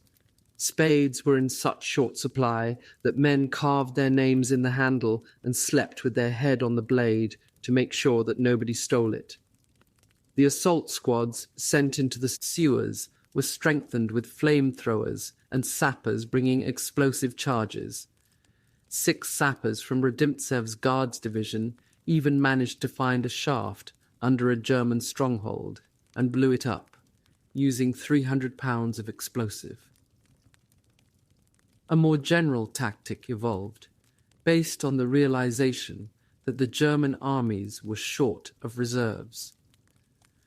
Chuikov ordered an emphasis on night attacks, mainly for the practical reason that the Luftwaffe could not react to them, but also because he was convinced that the Germans were more frightened during the hours of darkness and would become exhausted. The German Lancer came to harbour a special fear of the Siberians from Colonel Batyuk's 284th Rifle Division, who were considered to be natural hunters of any sort of prey. "If only you could understand what terror is," a German soldier wrote in a letter captured by the Russians. "At the slightest rustle, I pull the trigger and fire off tracer bullets in bursts from the machine gun." The compulsion to shoot at anything that moved at night, often setting off fusillades from equally nervous sentries down a whole sector, undoubtedly contributed to the German expenditure of over 25 million rounds during the month of September alone. The Russians also kept up the tension by firing flares into the night sky from time to time to give the impression of an imminent attack. Red Army aviation, partly to avoid the Messerschmitts by day, kept up a relentless series of raids every night on German positions. It also served as another part of the wearing down process to exhaust the Germans and stretch their nerves. The Russians used both their twin-engined night bombers, which attracted the fire of every German flak batteries on the front, and large numbers of manoeuvrable little U-2 biplanes, which dropped small bombs on night raids. "The Ruskies keep buzzing over us the whole night long," a pioneer corporal wrote home. The worst part was the eerie change in sound. In the distance, the U-2 sounded like one of its many nicknames, the sewing machine. Then, as the pilot approached his target, he would switch off the engine to glide in like a bird of prey. The only sound would be the swishing of air through its struts until the bomb fell. Even though the bomb load was only 400 kilos, the aircraft's psychological effect was considerable. "We lie exhausted in our holes waiting for them," wrote another soldier. The U-2 attracted more nicknames than any other machine or weapon at Stalingrad. Others included the Duty NCO because of the way it crept up unannounced, the Midnight Bomber, the Coffee Machine, and the Railway Crow. 6th Army requested Army Group headquarters to keep up Luftwaffe pressure on Russian airfields with round-the-clock attacks. The Russians' unchallenged air superiority at night has reached an unbearable level. The troops get no rest, and their strength will soon be completely dissipated. There is no overt reference in surviving files to cases of battle stress.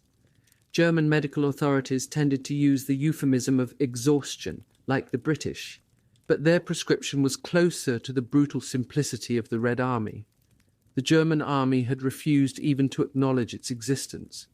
In 1926, nearly 7 years before Hitler took power, war neurosis was simply abolished as a condition, along with the pension that had gone with it. Take away the disease, went the argument, and you take away the reason for leaving the front line. Breakdown was classified as cowardice, and therefore could be a capital offence. It is thus impossible to say what proportion of disciplinary offences on either side at Stalingrad, especially desertion, was caused by battle shock and general strain.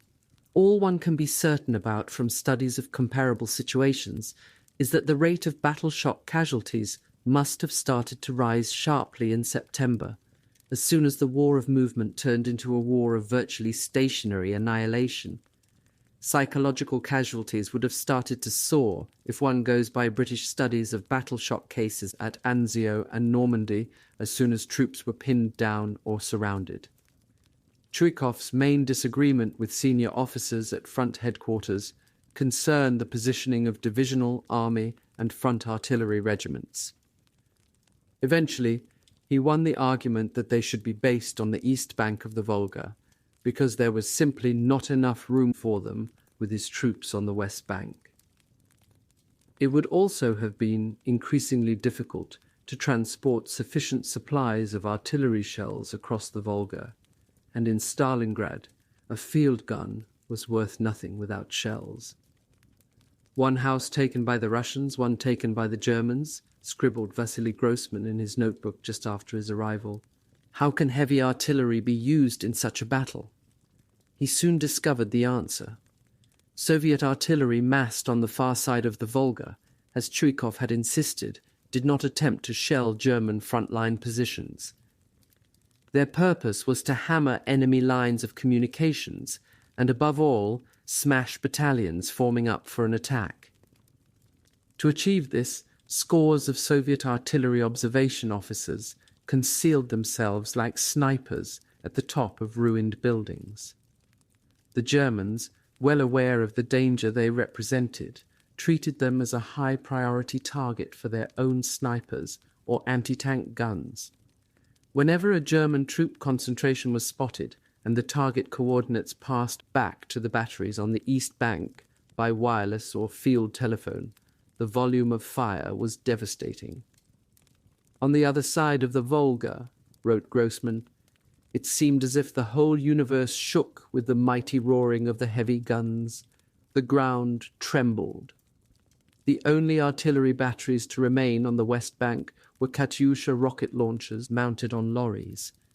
Hidden behind the high Volga bank, they would reverse out, almost to the water's edge, fire their 16 rockets in rapid succession, then drive back in again. The Soviet multiple rocket launcher was the most psychologically effective of the Red Army's longer-range weapons. Its 16 130mm rockets, each nearly 5 feet long, were fired in rapid succession, with a heart-stopping noise. Many of those experiencing a salvo of Katyushas for the first time thought that they were under air attack.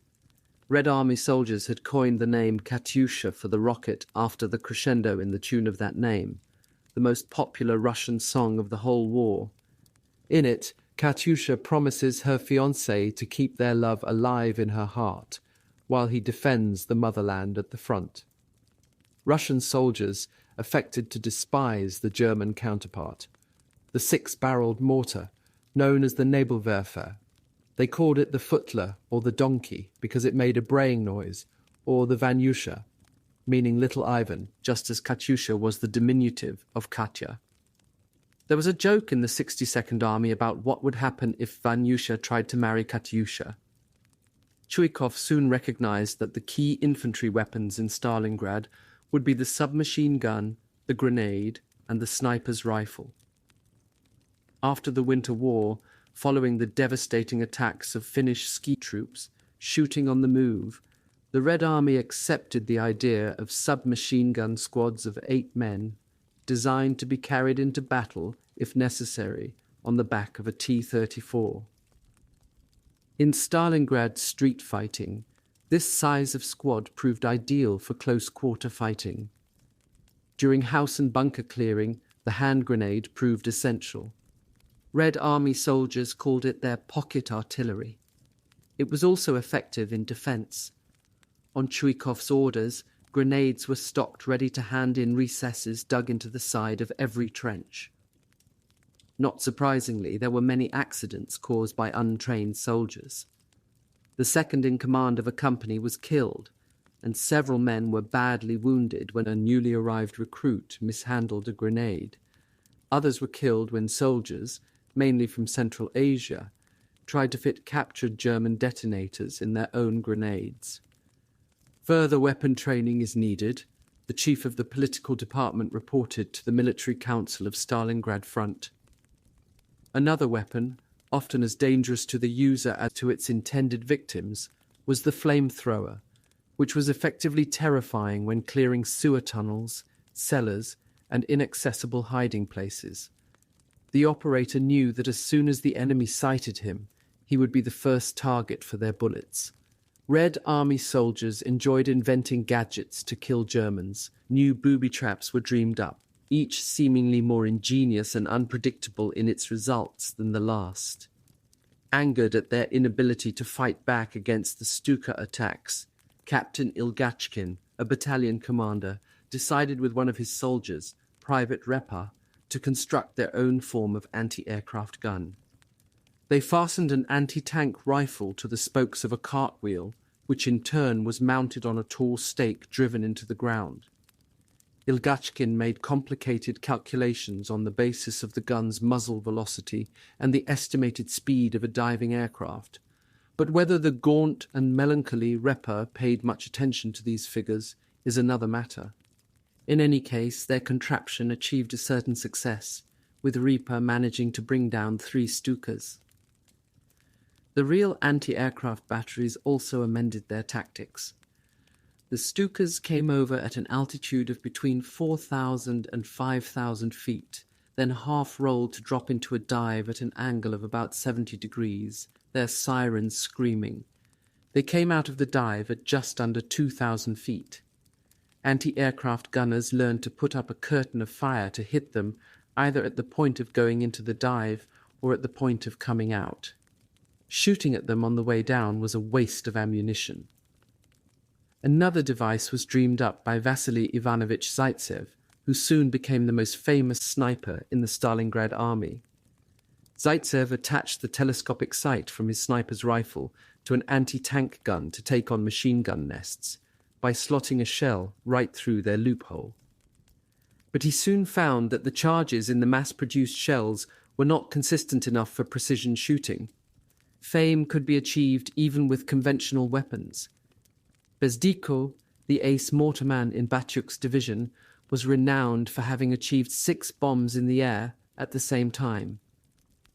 These stories were exploited in an attempt to spread a cult of the expert to every soldier.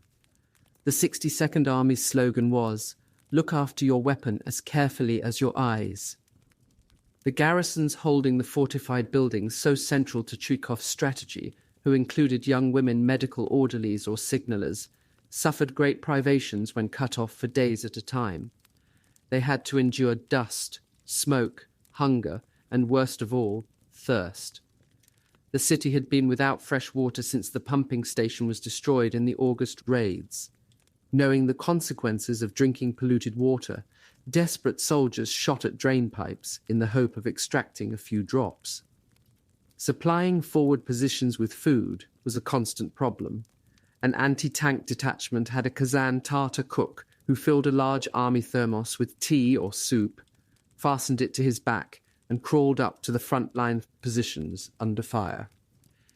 If the thermos was hit by shrapnel or bullets, the hapless cook was soaked. Later, when the frosts became really hard, the soup or tea froze and he was covered in icicles by the time he got back. With ill-defined front lines and a defence in depth of no more than a few hundred yards in places, command posts were almost as vulnerable as forward positions. Shells exploding on top of our command post were a common occurrence, wrote Colonel Timofey Naumovich Vishnevsky, the commander of the 62nd Army's artillery division, to a friend from hospital. When I left the bunker, I could hear submachine gun fire on all sides. Sometimes it seemed as if the Germans were all around us. A German tank came right up to the entrance of his bunker, and its hull blocked the only way out. Vishnevsky and his officers had to dig for their lives to escape into the gully on the far side. The colonel was badly wounded. "My face is completely disfigured," he wrote, "and consequently I will now be the lowest form of life in the eyes of women." German command bunkers ran little risk of being overrun during September and October, and the standard 3 feet of earth on top of the wooden beams served as sufficient protection only against katyushas.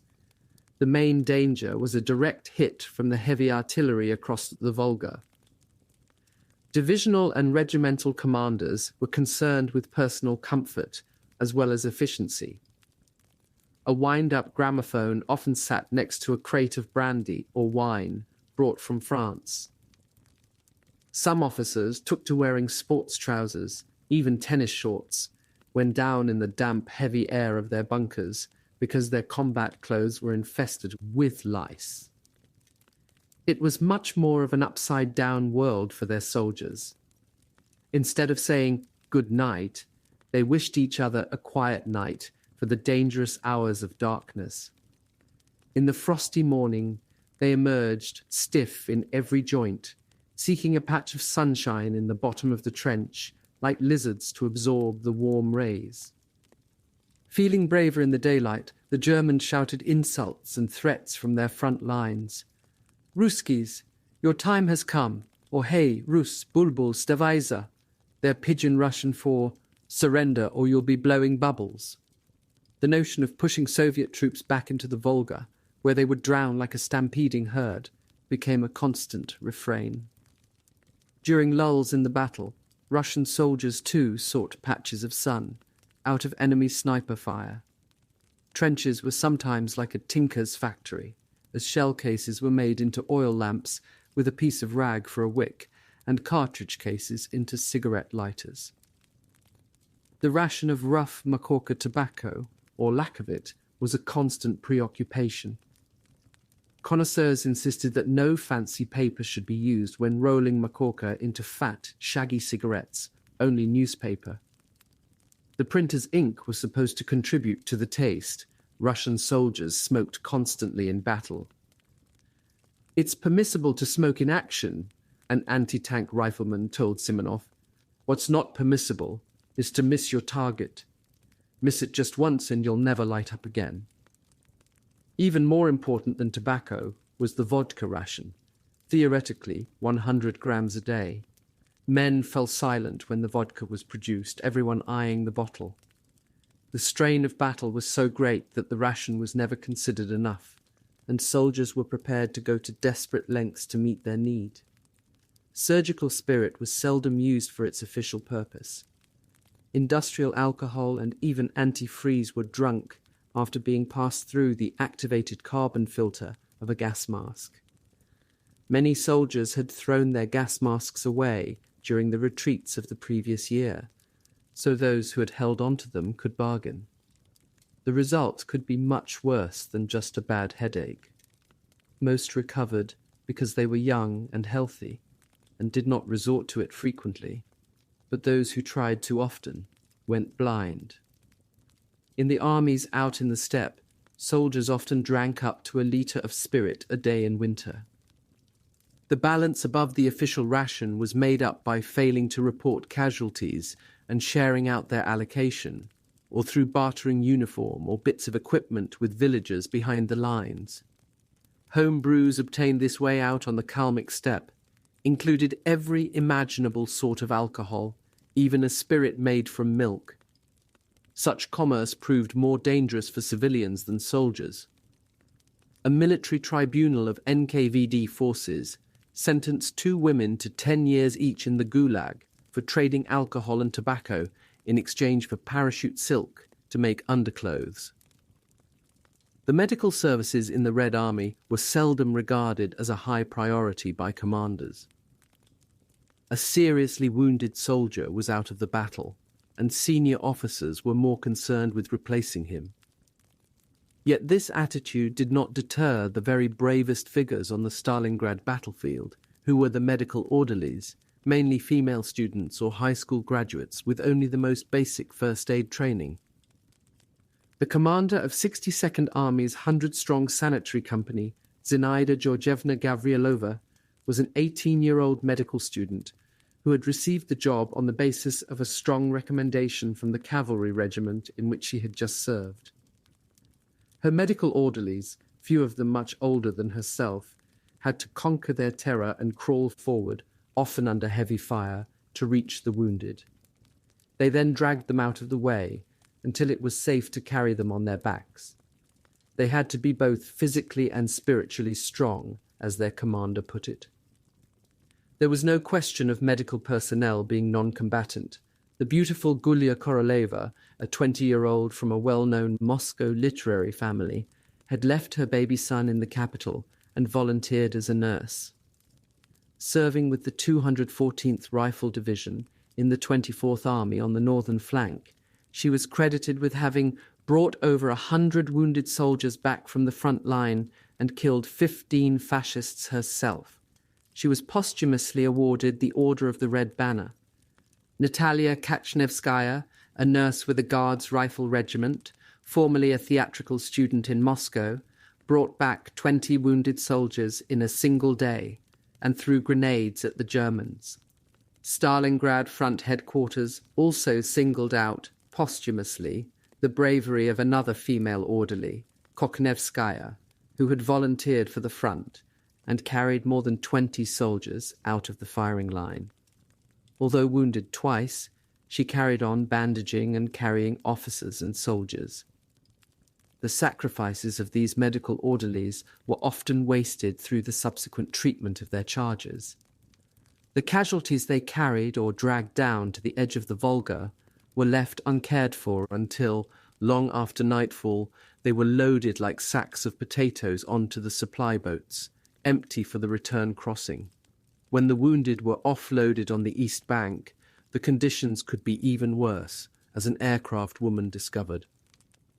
The survivors of a disbanded aviation regiment who spent the night asleep in woods east of the Volga awoke at dawn to strange sounds. Mystified, they crept through the trees towards the riverbank to investigate. There they saw thousands of wounded as far as the eye could see, left on the sandy banks, having been ferried back across the Volga during the night.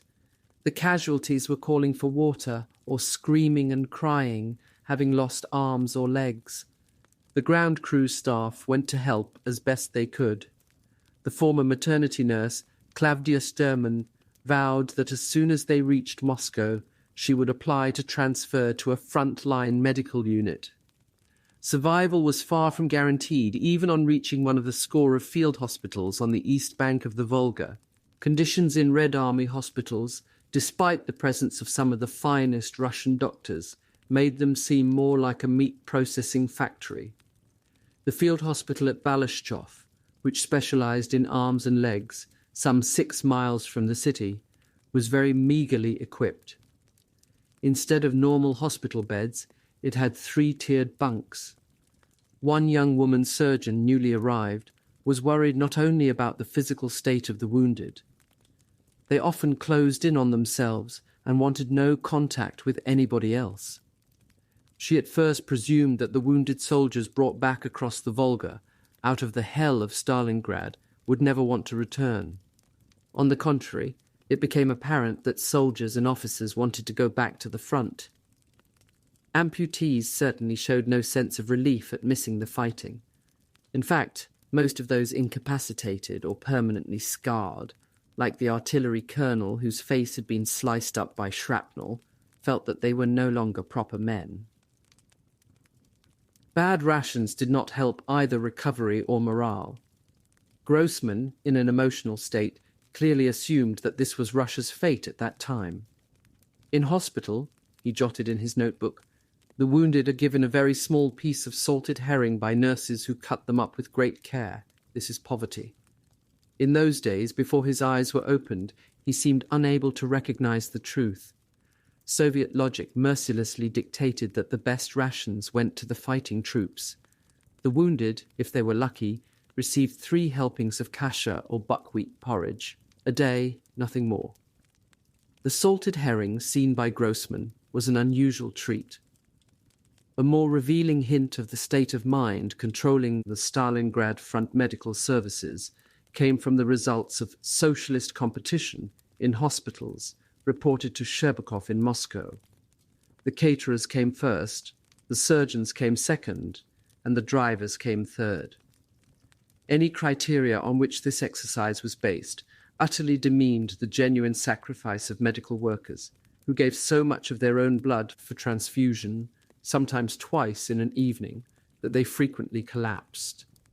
If they don't give blood, a report explained, soldiers will die. In the great battle of attrition, the shipments of wounded to the East Bank had to be matched by fresh meat for the cannon taken across the Volga into the city. The Stavka drip-fed the 62nd Army, with reinforcement divisions as their predecessors were shot to pieces. The new battalions were marched forward at nightfall for embarkation under the eyes of the NKVD troops. They could only stare across at the city on the skyline opposite, lit by fires, and try to ignore the smell of burning.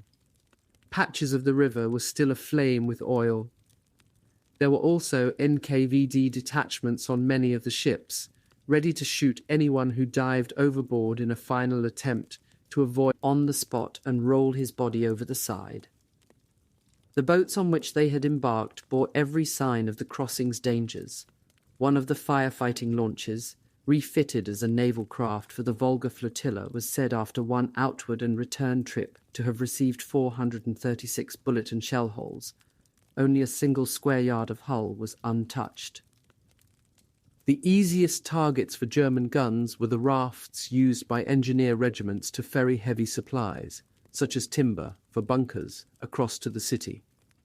When one of these rafts drifted onto the West Bank, and soldiers there ran forward to help unload, they found a sapper lieutenant and 3 of his men so riddled by machine gun fire that it seemed as though iron teeth had savagely torn the sodden logs of the raft and these human bodies. 6th Army Headquarters knew that with winter approaching, there was no time to lose. Even before Red Square and the grain silos south of the Tsaritsa were seized, it started to prepare for a knockout blow in the industrial northern half of the city. Chuikov had moved to his new headquarters on the Volga riverbank, half a mile north of the Red October metalworks, early on the morning of the 18th of September. His staff officers, however, had chosen an unprotected site just below a huge oil storage tank, which they assumed to be empty. Great efforts were made to bring across more ammunition and supplies at night, as well as reinforcements, which landed on the bank behind the Red October and Barricadi plants. Unessential personnel, who could be better used elsewhere, were evacuated. Most of the anti-aircraft defences round Stalingrad power station had been knocked out and their ammunition dump destroyed, so the young women from the surviving gun crews were withdrawn across the Volga on the 25th of September and reassigned to other batteries on the East Bank. At 6:00 German time, on the morning of Sunday, the 27th of September, the offensive opened with concentrated Stuka bombing. As the Stukas peeled off, one by one, dropping into the attack with sirens screaming, their gull-winged shapes were black silhouettes against an autumnal dawn. On the ground, a total of 2 panzer divisions and 5 infantry divisions advanced to crush the main triangular salient, which stuck out westwards from the Volga bank.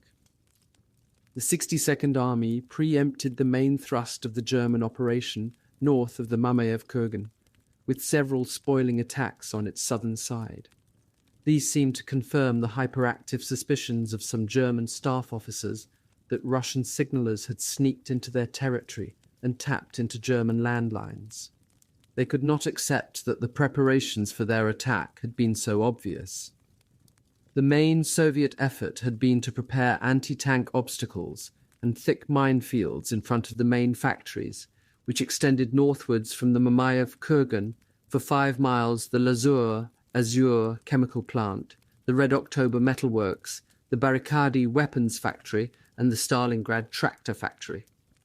The heavily laden Lancers started to move forwards to their start lines during the bombardment. Down and up the sides of bulkers turned into scree slopes with rubble. They were breathless from exertion as well as dry-mouthed from fearful anticipation of the battle ahead. On the left, part of the 389th Infantry Division prepared to advance towards the Barricadi workers' housing. One observer described them as white symmetrical blocks of buildings and little houses with their corrugated tin roofs sparkling. The air bombardment soon set them ablaze. In the middle, the 24th Panzer Division pushed forward from the small airfield. the Austrian 100th Jaeger Division attacked the Red October workers' settlements. Meanwhile, at the base of this flank, the top of the Mamayev Kurgan was retaken from Goryshny's 95th Rifle Division, which had been crushed by the air and artillery bombardment.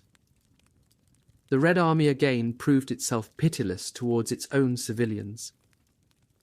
During the fighting for the Barricadi workers' settlements, a sergeant in the 389th Infantry Division, a former police sergeant from Darmstadt, observed that Russian women who came out of the houses with their bundle and then tried to seek shelter from the firing on the German side were cut down from behind by Russian machine gun fire.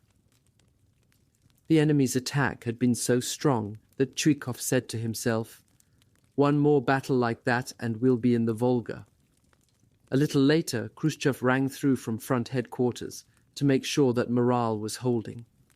Chuikov replied, thinking no doubt of the fate of the 95th Rifle Division on the Mamayev Kurgan, that their main concern was German air power. Khrushchev also spoke to Gurov, the army commissar, urging him to greater efforts. The next morning, Monday the 28th of September, the Luftwaffe concentrated its attacks on the West Bank and Volga shipping to destroy the 62nd Army's lifeline. The anti-aircraft guns of the Volga flotilla were in such constant use during this period that the rifling was rapidly worn smooth. 5 supply boats out of 6 were seriously damaged. Chuikov begged for more support from the 8th Air Army to keep off the Luftwaffe while he threw additional regiments into a counterattack to retake the summit of the Mamayev Kurgan. They forced the Germans back, but the summit itself ended as a no-man's land between the two sides. The vital task for Chuikov was to prevent the Germans establishing it as an artillery firebase, from where they could control northern Stalingrad and the river crossings. That evening, Chuikov and his staff could feel some relief that the worst had been averted, but they knew that the loss of shipping was serious. Thousands of wounded lay on the riverbank, unevacuated, and the front-line troops would soon run out of ammunition as well as rations. On Tuesday, the 29th of September, the Germans began to crush the apex of the remaining triangle of Soviet territory. The village of Orlovka was attacked from the west by part of the 389th Infantry Division, and from the northeast by the 60th Motorized Infantry Division. The resistance of the outnumbered Soviet troops was so desperate that a corporal from the 389th wrote home, "You can't imagine how they're defending Stalingrad like dogs." The Soviet armies to the north again attacked 14th Panzer Corps on the 30th of September. The 60th Motorized Infantry Division and the 16th Panzer Division between them claimed to have destroyed 72 tanks in a major defensive success against at least 2 Soviet rifle divisions and 3 tank brigades. The Don Front's costly attack did not deflect much pressure away from Orlovka or the industrial plants, but it helped slow the elimination of the Orlovka salient, a process which in the end took the Germans nearly 10 days. The 24th Panzer Division, most of the 389th Infantry Division, and the 100th Jager Division advanced towards the Red October metalworks and the Barricadi gun factory, the confusing tangle of a completely destroyed factory area. As one Jaeger described the huge complex in which almost every window and roof had been smashed by bombing, with rusted machinery twisted out of recognition. Already the first comrades were falling, the cries for medical orderlies increased, the fire intensified, but not just from in front, it was also now coming from both sides. Russian artillery shells and mortar bomb explosions also caused heavy casualties with stone fragments from the rubble, as well as shrapnel. Next day, to speed the attack on the Red October complex, Paulus ordered the 94th Infantry Division and 14th Panzer Division up from the southern sector of the city. On the Russian side, the hard-pressed 62nd Army also received some badly needed reinforcements when General Stepan Guriev's 39th Guards Rifle Division crossed the Volga. It was sent straight in to bolster the line on the right of the Red October works. Another fresh division, Colonel Gurtiev's 308th Rifle Division, a second formation made up mainly of Siberians, also started to cross the Volga, but these additions barely made up the losses already suffered.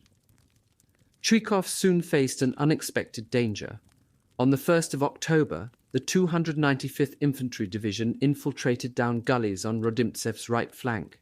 His guardsmen countered savagely, ambushing them at close quarters with submachine guns and grenades.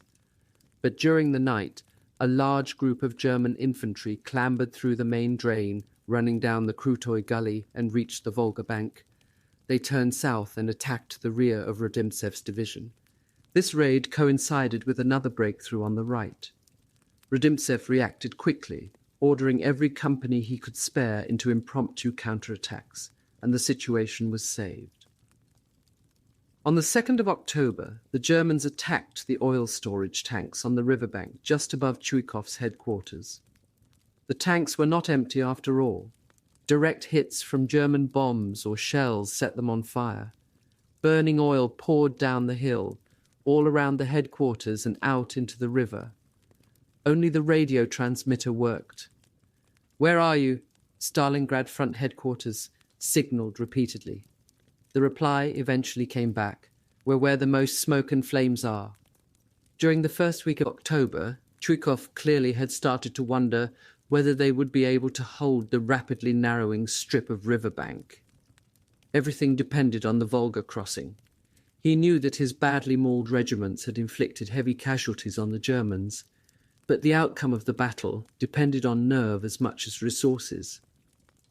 They had no alternative but to stick with the 62nd Army's slogan, "For the defenders of Stalingrad, there is no ground on the other side of the Volga." This really had become a sacred oath for many soldiers. One of the most famous acts of courage occurred at this time on the southern part of the factory district, when German tanks advanced on a position held in the ruins of a school by a detachment of Marine infantry attached to 193rd Rifle Division.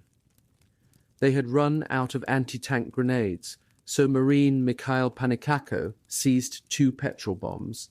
As he was poised to throw the first one, a lucky German bullet shattered it in his hand, covering him in flames. He hurled himself forward over the last few yards and flung himself against the side of the tank, smashing the other one in a ball of fire on the engine decks behind the turret. German commanders were also alarmed. Their men were exhausted, and morale had suffered. Soldiers in the 389th Infantry Division, for example, did not disguise their hopes that they would have to be posted back to France because of the heavy casualties they had suffered. German war cemeteries behind the lines were growing every day. Those who heard Hitler's speech on the 30th of September from the Berliner Sportpalast were not encouraged when he boasted that the Allied powers did not appreciate Germany's achievements, above all their advance from the Don to the Volga. Once again throwing down a gauntlet in the face of fate, Hitler insisted that no man will shift us from this spot. 11. Traitors and allies. "We Russians were ideologically prepared for the Battle of Stalingrad," said an officer veteran. "Above all, we had no illusions about the cost and were prepared to pay it." The complete truth would have been to say that the Soviet state and perhaps a majority of the soldiers had few illusions. It is not an insult to their courage, if anything. It confirms it, to remember also the minority who would not, or could not, stand the appalling strain of the battle. The Soviet authorities were pitiless. "In the blazing city," wrote Chuikov, "we did not suffer cowards. We had no room for them." Soldiers and civilians alike were warned with Stalin's quotation from Lenin, "Those who do not assist the Red Army in every way and do not support its order and discipline are traitors and must be killed without pity." All sentimentalism was rejected. In total war, there were bound to be miscarriages of military justice, just as frontline troops risked being killed by their own artillery or aircraft. Establishing a ferocious discipline was hard at first. Not until the 8th of October did the political department of the Stalingrad front feel able to report to Moscow that the defeatist mood is almost eliminated and the number of treasonous incidents is getting lower. That the Soviet regime was almost as unforgiving towards its own soldiers as towards the enemy is demonstrated by the total figure of 13,500 executions, both summary and judicial, during the Battle of Stalingrad. This included all crimes classed by the commissars as extraordinary events, from retreating without orders to self-inflicted wounds, desertion, crossing over to the enemy, corruption and anti-Soviet activities. Red Army soldiers were also deemed guilty if they failed to shoot immediately at any comrades seen trying to desert or to surrender to the enemy. On one occasion, in late September, when a group of Soviet soldiers surrendered, German tanks advanced rapidly to protect them from fire directed at them from their own lines. Chuikov's weakest units were the militia special brigades, made up mainly of workers from factories in the northern part of Stalingrad. Blocking groups of well-armed Komsomol volunteers or NKVD detachments were placed behind them to prevent retreat. Their commissars in black leather jackets and armed with pistols reminded the writer Konstantin Simonov of Red Guards in 1918. In the case of the 124th Special Brigade, facing the 16th Panzer Division up at Rhinoc, the blocking groups behind the lines forced those who were cracking under the strain to escape to the enemy. Dobronin reported to Khrushchev that, on the 25th of September, a group of 10 deserters, including 2 NCOs, crossed over to the Germans. The following night, another 5 men slipped away. According to the German report on the interrogation of the first group of these very same deserters, their company strength was down to 55 men. Since their last attack on the 18th of September, in which they suffered heavy losses, they have been given no more tasks. Behind the front line, there is a second line of party and Komsomol members, armed with heavy machine guns and machine pistols. A Soviet senior lieutenant from Smolensk deserted for a different reason. He had been captured in the battle for the Don Bend in August, but managed to escape from German custody soon afterwards. When he reported for duty again with the Red Army, he was arrested according to an order of Stalin, treated as a deserter, and sent to a penal company in 149th Special Brigade sector. Others deserted for reasons which led the Germans into a false optimism.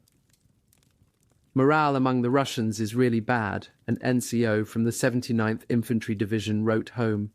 Most deserters are driven over to us through hunger. It's possible that the Russians will suffer from a famine this winter. Soviet records reveal a great deal about the mentality of the time. When 3 soldiers deserted from the 178th Reserve Rifle Regiment, a lieutenant was ordered to go off and grab 3 other men, either soldiers or civilians, to make up the loss. Many, if not most, deserters were from batches of civilian reinforcements drafted in to make up numbers. For example, a large proportion of the 93 deserters from 15th Guards Rifle Division had been citizens of Stalingrad evacuated to Krasnoarmysk. These men were completely untrained, and some of them had no uniforms. In the haste of mobilization, their passports were not taken from many of them. This, the report to Moscow acknowledged, was a serious mistake. Clad in civilian clothes and having passports, they easily managed to get back over the Volga. It is necessary and urgent to take passports from all soldiers. Commissars were incensed by rumors that the Germans allowed Russian and Ukrainian deserters to go home if they lived in the occupied territories. A shortage of political training is exploited by German agents who carry out their work of corruption, trying to persuade unstable soldiers to desert, especially those whose families are left in the territories temporarily occupied by the Germans. These refugees from the German advance lacked any news on the fate of their families and homes. Sometimes deserters were shot in front of an audience of a couple of hundred fellow soldiers from their division. More usually, however, the condemned man was led off by a squad from the guard detachment of the NKVD Special Department to a convenient spot behind the lines. There he was told to strip, so that his uniform and boots could be reused. Yet even such a straightforward task did not always go according to plan. After an execution in the 45th Rifle Division, a suspicious medical orderly found that the condemned man still had a pulse. He was about to shout for help when an enemy artillery bombardment began. The executed soldier sat up, then climbed to his feet and staggered off in the direction of the German lines. It was impossible to tell, ran the report to Moscow, whether he survived or not. The special department of the 45th Rifle Division must have contained unusually inaccurate marksmen. In fact, one wonders whether they were encouraged in their work with an extra ration of vodka. On another occasion, they were ordered to execute a soldier, condemned for a self-inflicted wound. He was stripped of his uniform as usual, shot, and then thrown into a shell hole. Some earth was thrown over the body, and the firing party returned to divisional headquarters. 2 hours later, the supposedly executed soldier, his underclothes caked in blood and mud, staggered back to his battalion. The same execution squad had to be called out to shoot him again. In many cases, the authorities in the deserter's home neighborhood were also informed. The family could then be persecuted under Order Number 270 as an extra punishment, but above all, as a warning. Commissars and the special department officers on the Stalingrad front saw reprisals against close relatives as absolutely essential to deter others who might be tempted to run away.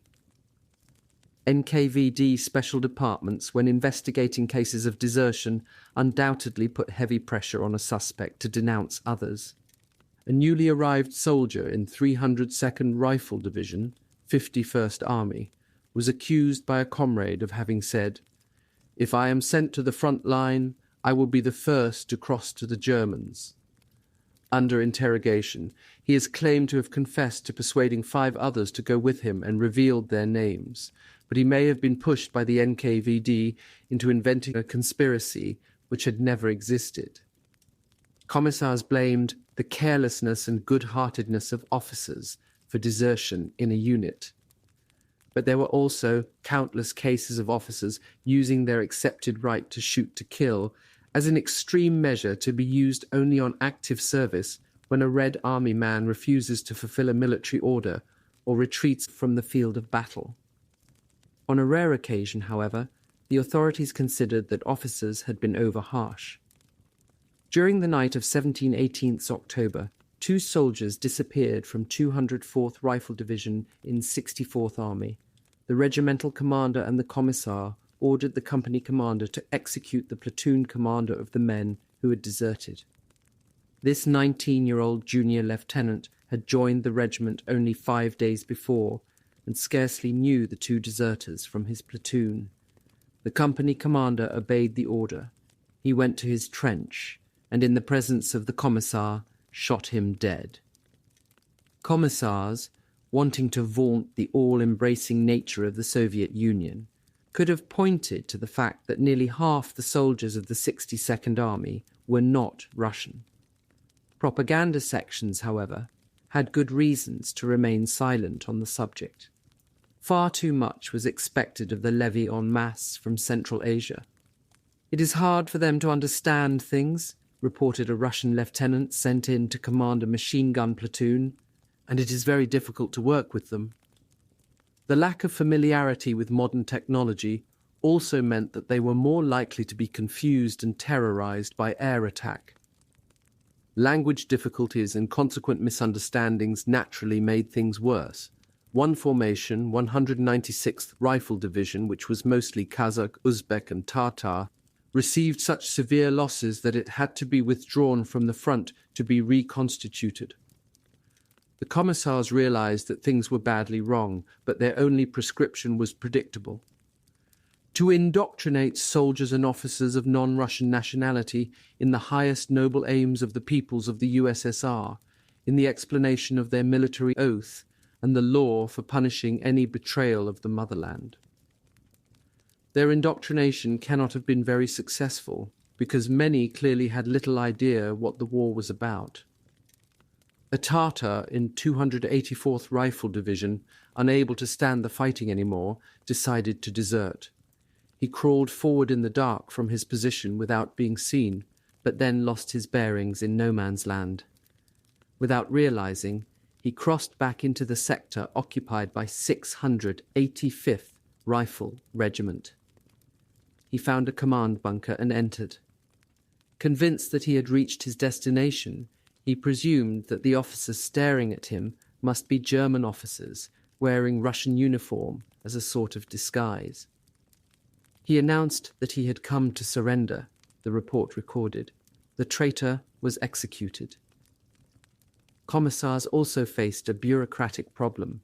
It is very difficult to classify extraordinary events, the Front Political Department explained to Hörbuch in Moscow, because we cannot tell in many cases whether a soldier deserted or crossed over to the enemy.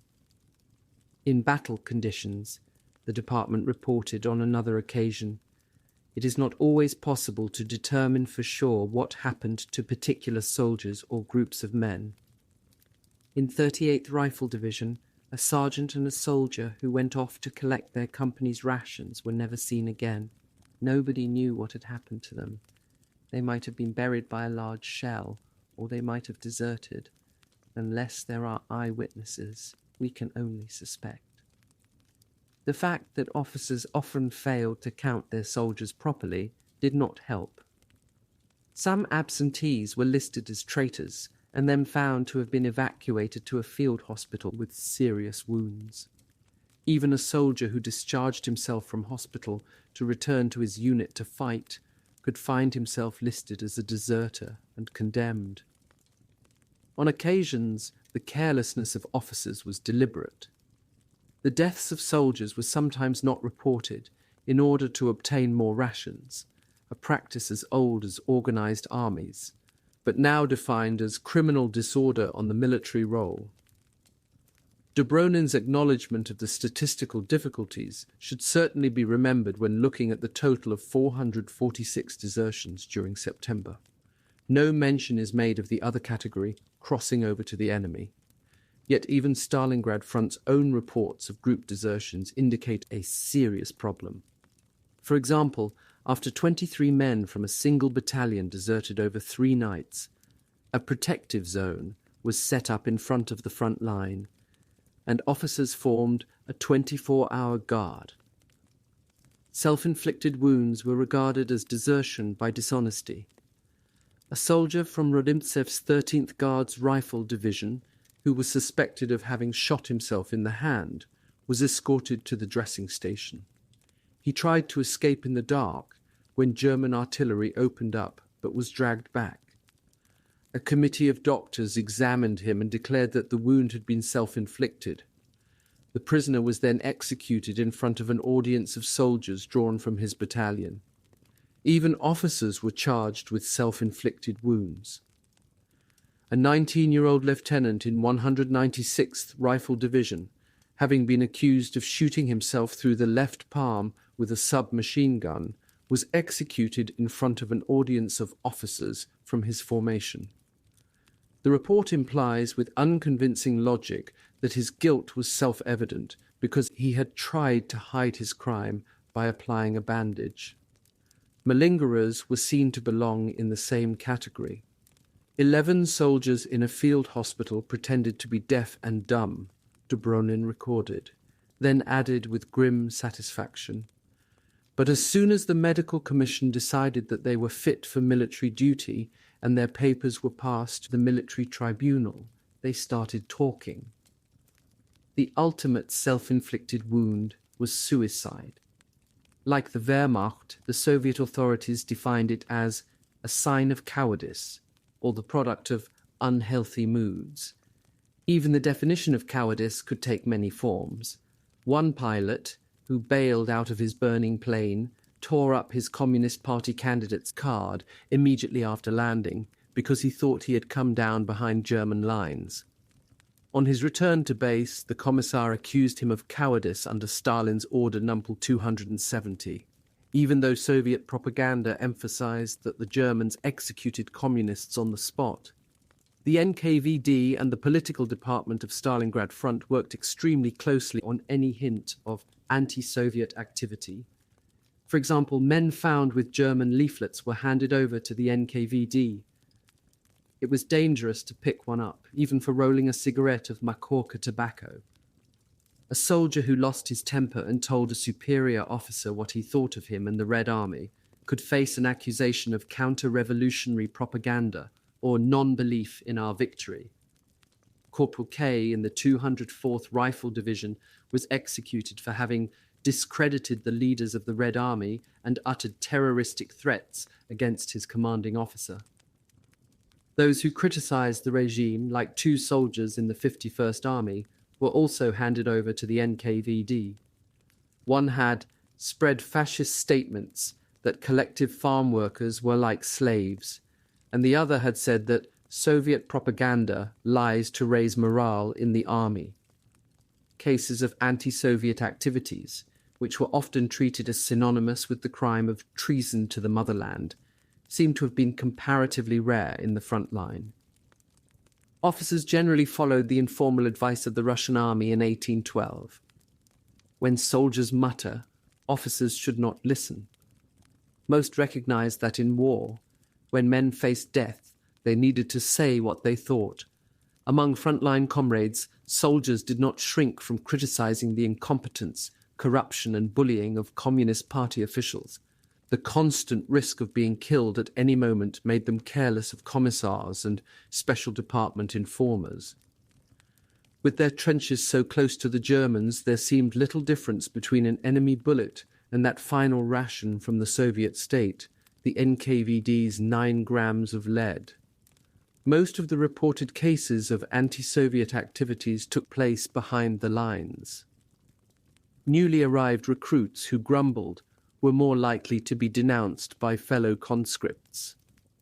A Stalingrad civilian in Training Battalion 178, who ventured to say that they would freeze and starve when winter came, was quickly arrested thanks to the political consciousness of trainees K and I. NKVD paranoia stretched back among the transport and engineer detachments of the Stalingrad front on the east bank of the Volga. 12 soldiers and 5 officers, including 2 senior officers, were arrested in October for anti-Soviet activities of a defeatist nature. A majority of those arrested are from the occupied territories, the report added, claiming for good measure that they had a plan to betray the motherland and join the enemy.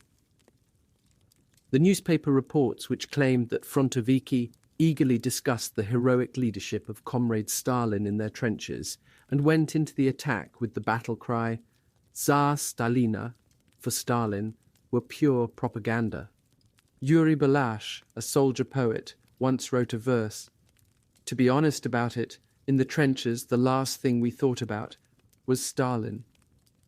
However much the Soviet press played up stories of personal heroism, the authorities' total lack of respect for the individual was clearly confirmed by the propaganda at Stalingrad. Newspapers took up the slogan, apparently coined by Chuikov at a meeting of the military council, "Every man must become one of the stones of the city." One of Chuikov's officers added admiringly that the 62nd Army cemented the stones of the Stalin-inspired city like living concrete.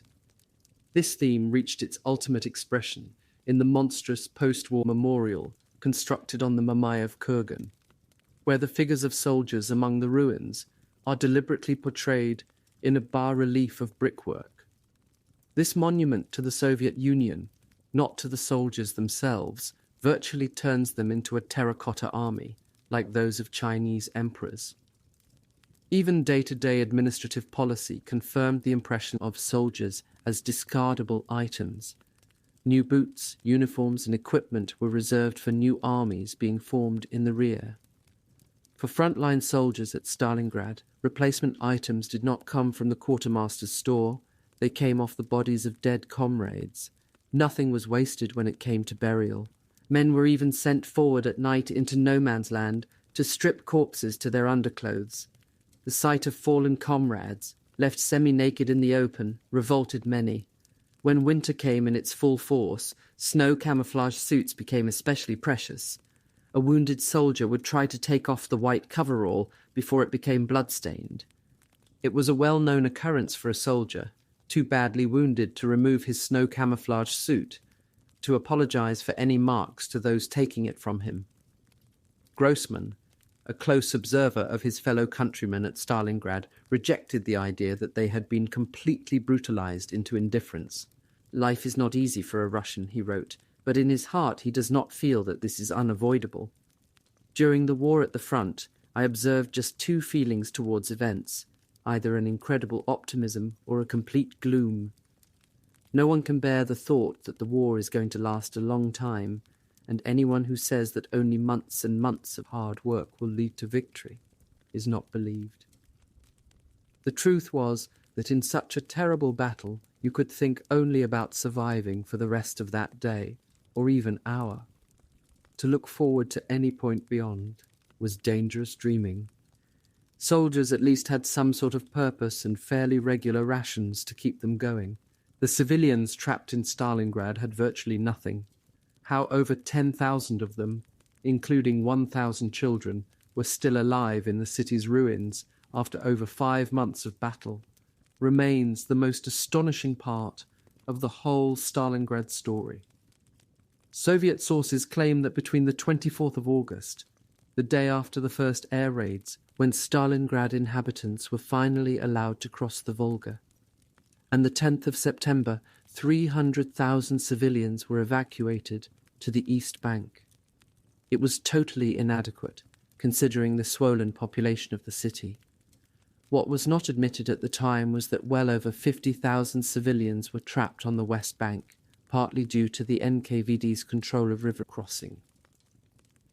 The last official evacuation was chaotic and tragic. The crowd was huge. It included many families that had been refused permission to leave until the last moment, often without any good reason. The steamer became dangerously overloaded, so no more people were allowed on board. Those left behind on the jetty stood watching the ferry leave. They despaired for themselves, but then, only 50 yards out from the jetty, it was hit by a bomb and sank blazing in front of their eyes. Many civilians could not even get near the river's edge, having been trapped behind German lines by the Sixth Army's rapid advances. Hitler, on the 2nd of September, had ordered Stalingrad to be cleared of civilians, yet the first exodus was more spontaneous than organized. A large column of refugees left the city heading west into German-occupied territory on the 14th of September, with their few remaining possessions piled on handcarts or carried in cardboard suitcases.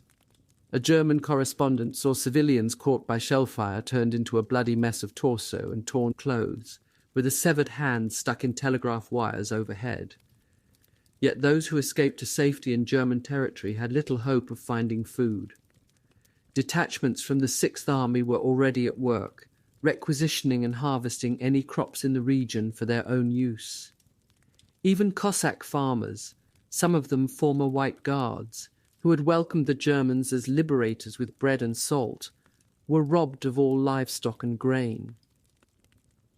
The sight of refugees could produce strange confusions of thinking, as a senior NCO from the 295th Infantry Division unintentionally revealed in a letter home.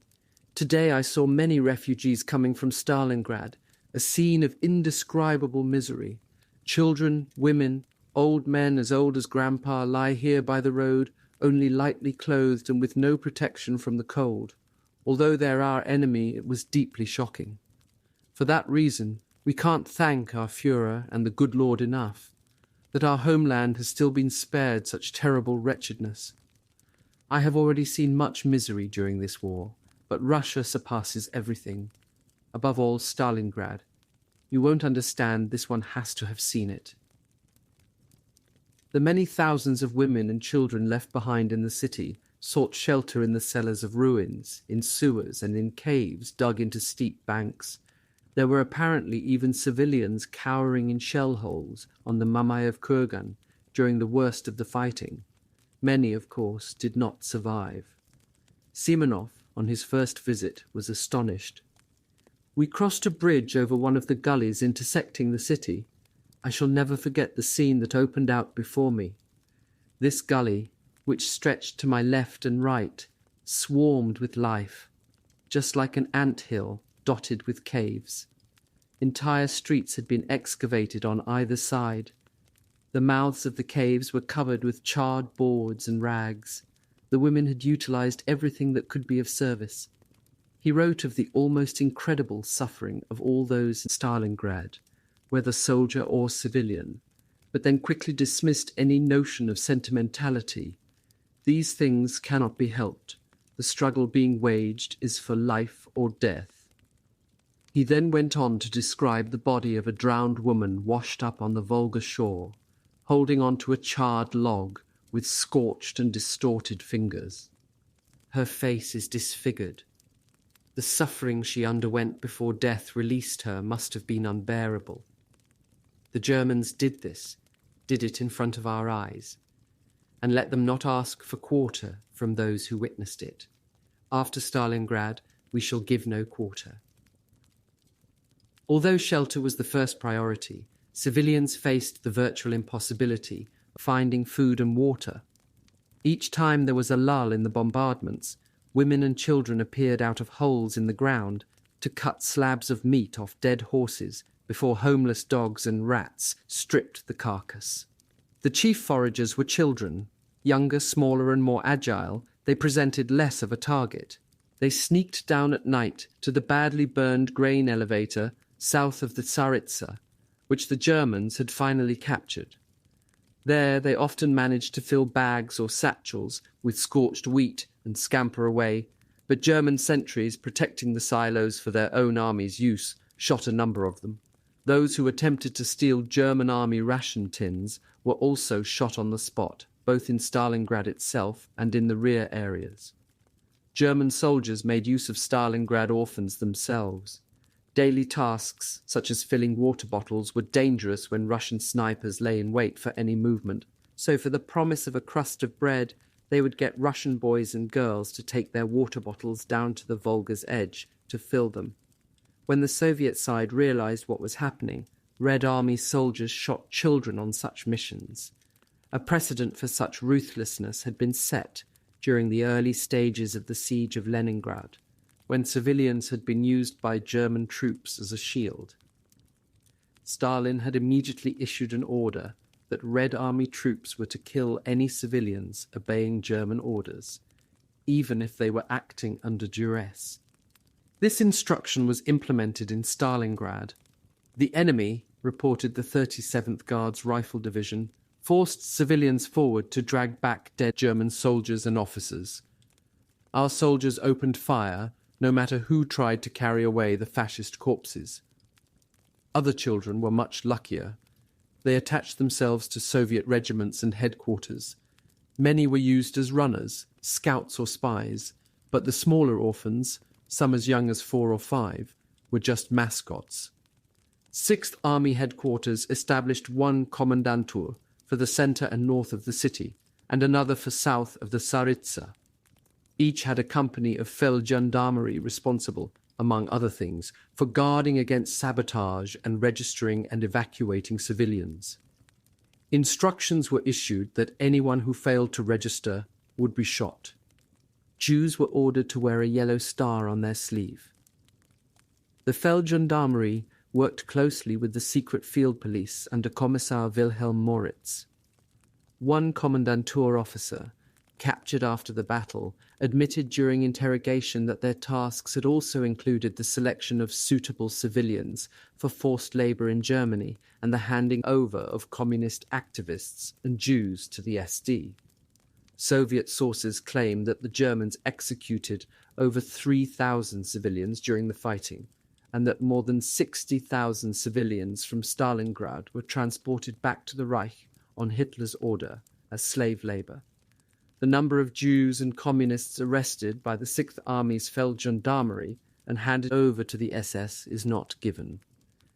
Sonderkommando 4A, following the 6th Army's advance, had reached Nizhne Chirskaya in the wake of 34th Panzer Corps on the 25th of August.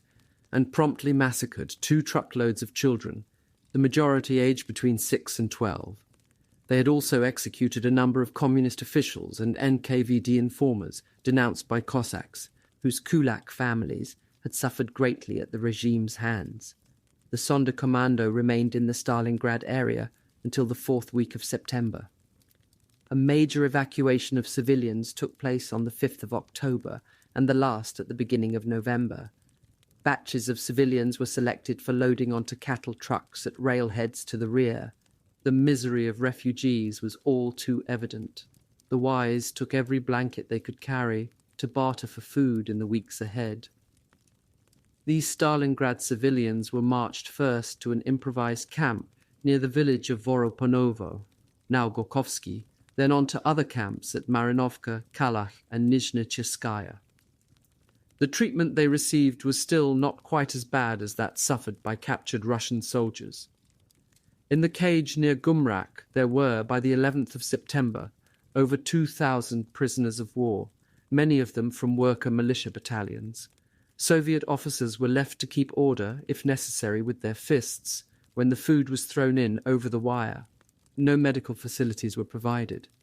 A Soviet doctor did what he could for the wounded, but in hopeless cases he could only put them out of their misery.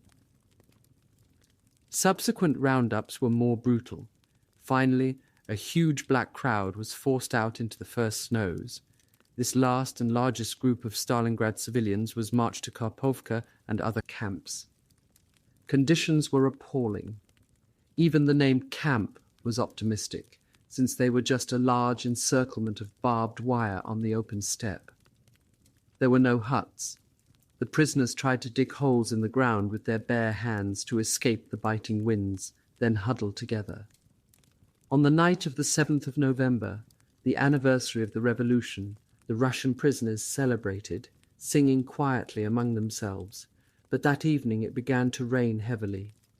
Towards morning, the temperature fell rapidly, bringing a hard frost, and they shivered uncontrollably in their sodden clothes. Many died. In one hole, the mother next to Valentina Nefyodova sat clasping an infant son and an infant daughter on her knees. The girl survived, but the boy died in her arms.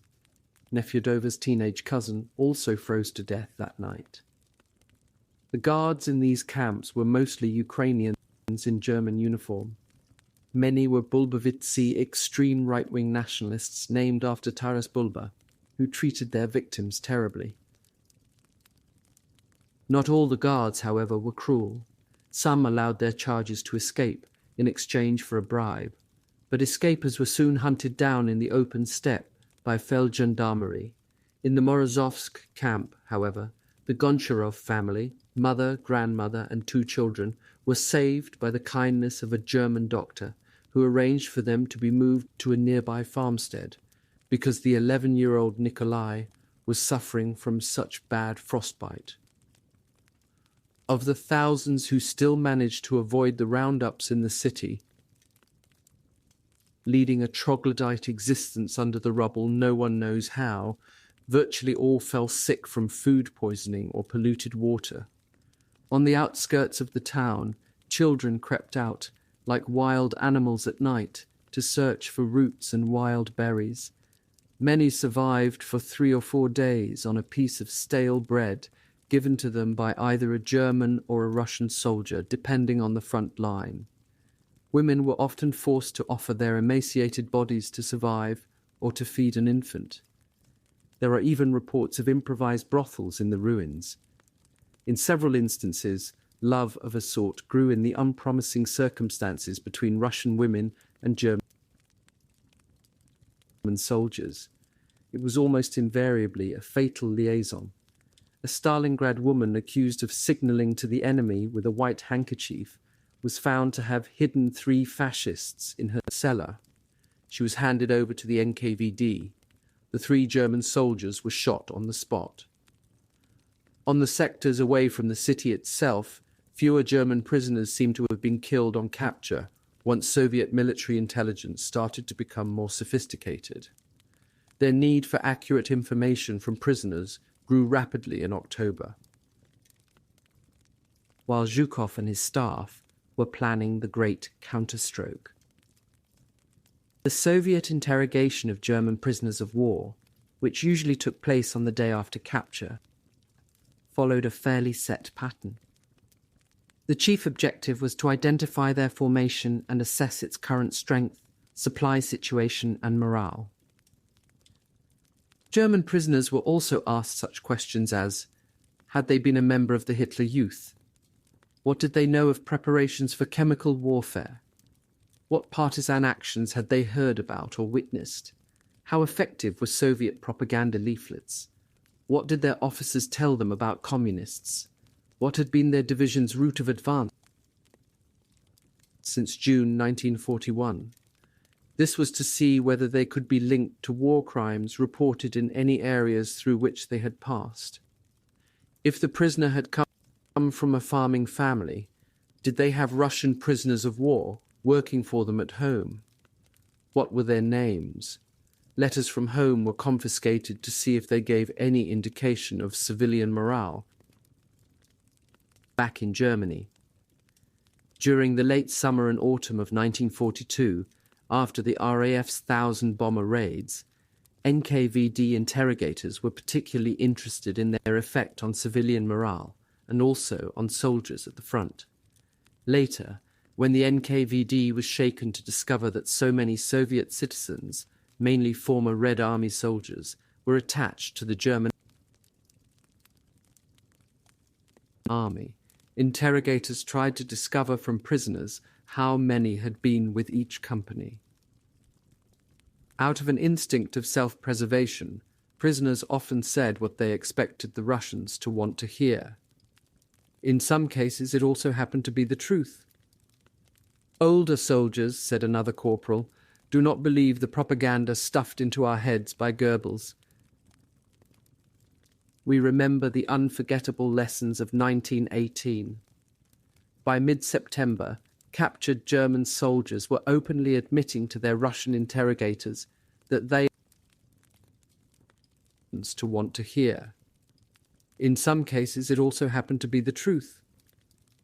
Older soldiers," said another corporal, "do not believe the propaganda stuffed into our heads by Goebbels. We remember the unforgettable lessons of 1918. By mid-September, captured German soldiers were openly admitting to their Russian interrogators that they and their comrades were afraid of the approaching winter. Many of the prisoner interviews were carried out by Captain N.D. Dyatlenko of the NKVD, a German speaker transferred to the 7th Department of Stalingrad Front. Lieutenant Colonel Kaplan, the 62nd Army's Deputy Chief of Intelligence, on the other hand, had to interrogate prisoners through his interpreter, Derkachev. Kaplan clearly wasted little time when he got to work. After a badly wounded corporal revealed that 24th Panzer Division was reduced to 16 tanks, Kaplan noted at the bottom of the page, the interrogation was not completed because the man soon died of his wounds. Already aware of the tensions between the German and Romanian armies, Kaplan was also interested in strained relations within the Wehrmacht. Austrian prisoners, perhaps in the hope of better treatment, complained of the behavior of German officers who discriminated against them. A 32-year-old Czech in the 24th Panzer Division, who was captured on the 28th of September, even volunteered to fight for the Soviet Union. Red Army intelligence's main priority at this time, however, was to form an accurate assessment of the Germans' dependence on Allied divisions along the Don front and in the Kalmyk steppe. A number of German regimental commanders at this time were horrified at the replacements they were being sent. One in the 14th Panzer Division wrote that very energetic measures were needed to correct the absence of strength of will and bravery. The greatest weakness, however, remained the Allied troops, represented as full armies on Hitler's situation map. The morale of Italians, Romanians, and Hungarians alike had been shaken by isolated partisan raids on their trains to the front. It soon began to suffer badly from Russian air attack, even when few casualties were inflicted, and when they faced a Russian ground attack with Katyusha rockets from a Stalin organ, their troops began to wonder what they were doing there. Soviet aircraft dropped leaflets written in Hungarian, Italian and Romanian, telling Allied soldiers not to die uselessly for the Germans. This propaganda worked best on national minorities. Serbs and Ruthenians drafted into the Hungarian forces were the most likely to desert. "How can we possibly trust those who are not Hungarians?" wrote Corporal Balog in his diary. Red Army intelligence reported to Moscow that a number of small groups formed plans to desert together, even before they reached the front. When the Russians attacked, they hid in their trenches and waited to surrender. A Ruthenian deserter from another regiment, interviewed by the NKVD, reported that most of his comrades were praying, "God keep me alive," for whole days as they sat in their trenches. The majority of soldiers don't want to fight, but they are afraid to desert because they believe the officers' stories that the Russians will torture and shoot them. One of the greatest problems with Allied armies was confusion. Frontline units were continually being shelled or bombed by their own allies. "God help us and make this battle short," wrote Corporal Balog. "Everyone is bombing and shelling us." Less than a week later he wrote, "Oh God, stop this terrible war. If we are to take part in it for much longer, our nerve will break. Will we ever again have a nice pleasant Sunday at home?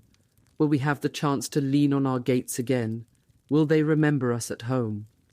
Morale became so low that the Hungarian military authorities forbade soldiers to write home in case it led to severe unrest back in Budapest. Even bribery failed to work. Before the next attack, the soldiers were encouraged with the best meal possible: chocolate slabs, preserves, lard, sugar and goulash. But most of them suffered badly from stomachache afterwards because a man here isn't accustomed to such a meal. "The Russians have remarkable marksmen," wrote Balog on the 15th of September. "God, don't let me be their target. We are facing the best Russian units," added the ill-informed corporal. "Siberian riflemen under the command of Timoshenko. We are cold, but it is not winter yet. What would happen in winter if we are left to stay here? Help us, Blessed Virgin, to return home." The next day's entry, another plea to God and the Blessed Virgin, was the very last. Balog's diary, retrieved from his body near the bank of the Don, was translated into Russian a few days later at the headquarters of General Vatutin's Southwest Front and sent to Moscow. The Italian Eighth Army, which held the Don flank between the Hungarians and the Third Romanian Army, had caused concern to the Germans ever since late August. Führer headquarters was forced to agree that Teutoni's army corps should be used to strengthen the Italian defence. Its staff issued the following advice to liaison officers: "You should treat them politely, and a political and psychological understanding is necessary." The climate and environment in Italy makes an Italian soldier different from a German soldier. Italians tire more easily on one hand, and on the other they are more exuberant. You should not be superior towards our Italian allies, who came here fearlessly into hard and unfamiliar conditions to help us. Don't call them rude names, and don't be sharp with them. Understanding did little to change the Italians' manifest lack of enthusiasm for the war. A sergeant, when asked by a Soviet interpreter why his whole battalion surrendered without firing a shot, replied with sound civilian logic, "We did not fire back because we thought it would be a mistake." The Sixth Army, in a show of anti-Comintern unity, even had an Allied unit in the form of the 369th Croatian Regiment attached to the Austrian 100th Jaeger Division. On the 24th of September, the Poglavnik of Croatia, Dr. Ante Pavelic, arrived by air to inspect his troops and present medals. He was greeted by General Paulus and a guard of honour provided by Luftwaffe ground troops. Strategically, the most important Allied formations were the two Romanian armies on either flank of Paulus's Sixth Army. Not only were they ill-equipped, they were not even up to strength. The Romanian regime, under pressure from Hitler to provide more troops, had drafted more than 2,000 civilian convicts sentenced for rape, looting and murder. Half of them were sent to 991 Special Strafe Battalion, but so many deserted on its first encounter with the enemy that the unit was disbanded and the remainder transferred to the 5th Infantry Division on the Don front opposite Serafimovich. Romanian officers appear to have been unusually paranoid about the enemy infiltration of their rear. Outbreaks of dysentery were regarded with more than suspicion. Russian agents, declared a warning circular from 1st Romanian Infantry Division, have been carrying out mass poisonings in the rear to cause casualties among our troops. They use arsenic, 1 gram of which is enough to kill 10 people. The poison was supposedly concealed in matchboxes, and the agents were identified as women, cooks and helpers connected with the provision of food. Germans of all ranks who came in contact with their allies were often dismayed at the way in which Romanian officers treated their men. They had an attitude of lords and vassals. An Austrian count, Lieutenant Graf Stolberg, reported, "Above all, the officers were no good. They did not take any interest in their men." A pioneer corporal from 305th Infantry Division noticed that the Romanian field kitchens prepared 3 sets of meals, one for officers, one for NCOs, and one for the men, who got only a little to eat. Relations between the two allies were expressed in frequent brawls. To avoid, in future, lamentable incidents and misunderstandings between Romanian and German soldiers, whose friendship is sealed with blood shed in the common cause on the field of battle, the Commander-in-Chief of the 3rd Romanian Army recommended the organization of visits, dinners, parties, small feasts and so on, so that Romanian and German units should establish a closer spiritual link. During the early autumn of 1942, Red Army intelligence officers had only an inkling of the Wehrmacht's dependence on Hiwis, short for Hilfswilliger or volunteer helper. While some were genuine volunteers, most were Soviet prisoners of war, drafted from camps to make up shortages in manpower, primarily as labourers, but increasingly even in combat duties. Colonel Grosskirth, the Chief of Staff of Tien Corps in the Greater Don Bend, observed in a letter to General Beck, "It is disturbing that we are forced to strengthen our fighting troops with Russian prisoners of war, who already are being turned into gunners. It's an odd state of affairs that the beasts we have been fighting against are now living with us in the closest harmony." 6th Army had over 50,000 Russian auxiliaries attached to its frontline divisions, representing over a quarter of their strength. The 71st and the 76th Infantry Divisions had over 8,000 Hiwis each, roughly the same number of men, by mid-November, as their total German strength. There is no figure for the number of Hiwis attached to the rest of the 6th Army and other ancillary formations, which, according to some estimates, would bring the total to over 70,000. Russians in the German army can be divided into 3 categories, a captured Hiwi told his NKVD interrogator. Firstly, soldiers mobilized by German troops, so-called Cossack sections, which are attached to German divisions. Secondly, Hilfswilliger made up of local people or Russian prisoners who volunteer, or those Red Army soldiers who desert to join the Germans. This category wears full German uniform, with their own ranks and badges. They eat like German soldiers and are attached to German regiments. Thirdly, there are Russian prisoners who do the dirty jobs, kitchens, stables, and so on. These 3 categories are treated in different ways, with the best treatment naturally reserved for the volunteers. The ordinary soldiers treated as well, but the worst treatment came from officers and NCOs in an Austrian division. This particular Hiwi had been one of 11 Russian prisoners taken from the camp at Novo-Alexandrovsk at the end of November 1941 to work for the German army. 8 were shot when they collapsed on the march from starvation. This survivor was attached to a field kitchen with an infantry regiment where he peeled potatoes. Then he was transferred to looking after horses. Many of the so-called Cossack units formed for anti-partisan and rear area repression, which he mentioned contained a high proportion of Ukrainians and Russians. Hitler loathed the idea of Untermensch Slavs in German uniforms, so they had to be redefined as Cossacks, who were considered racially acceptable. This reflected the fundamental disagreement between the Nazi hierarchy, obsessed with the total subjugation of the Slav, and professional army officers who believed that their only hope was to act as the liberators of Russia from communism. As early as the autumn of 1941, German army intelligence had come to the conclusion that the Wehrmacht could not possibly win in Russia unless it turned the invasion into another civil war. Heavis, who were induced through promises to volunteer from prison camp, were soon disabused. The Ruthenian deserter, during his interrogation, described some Hiwis he had encountered when looking for water in a village.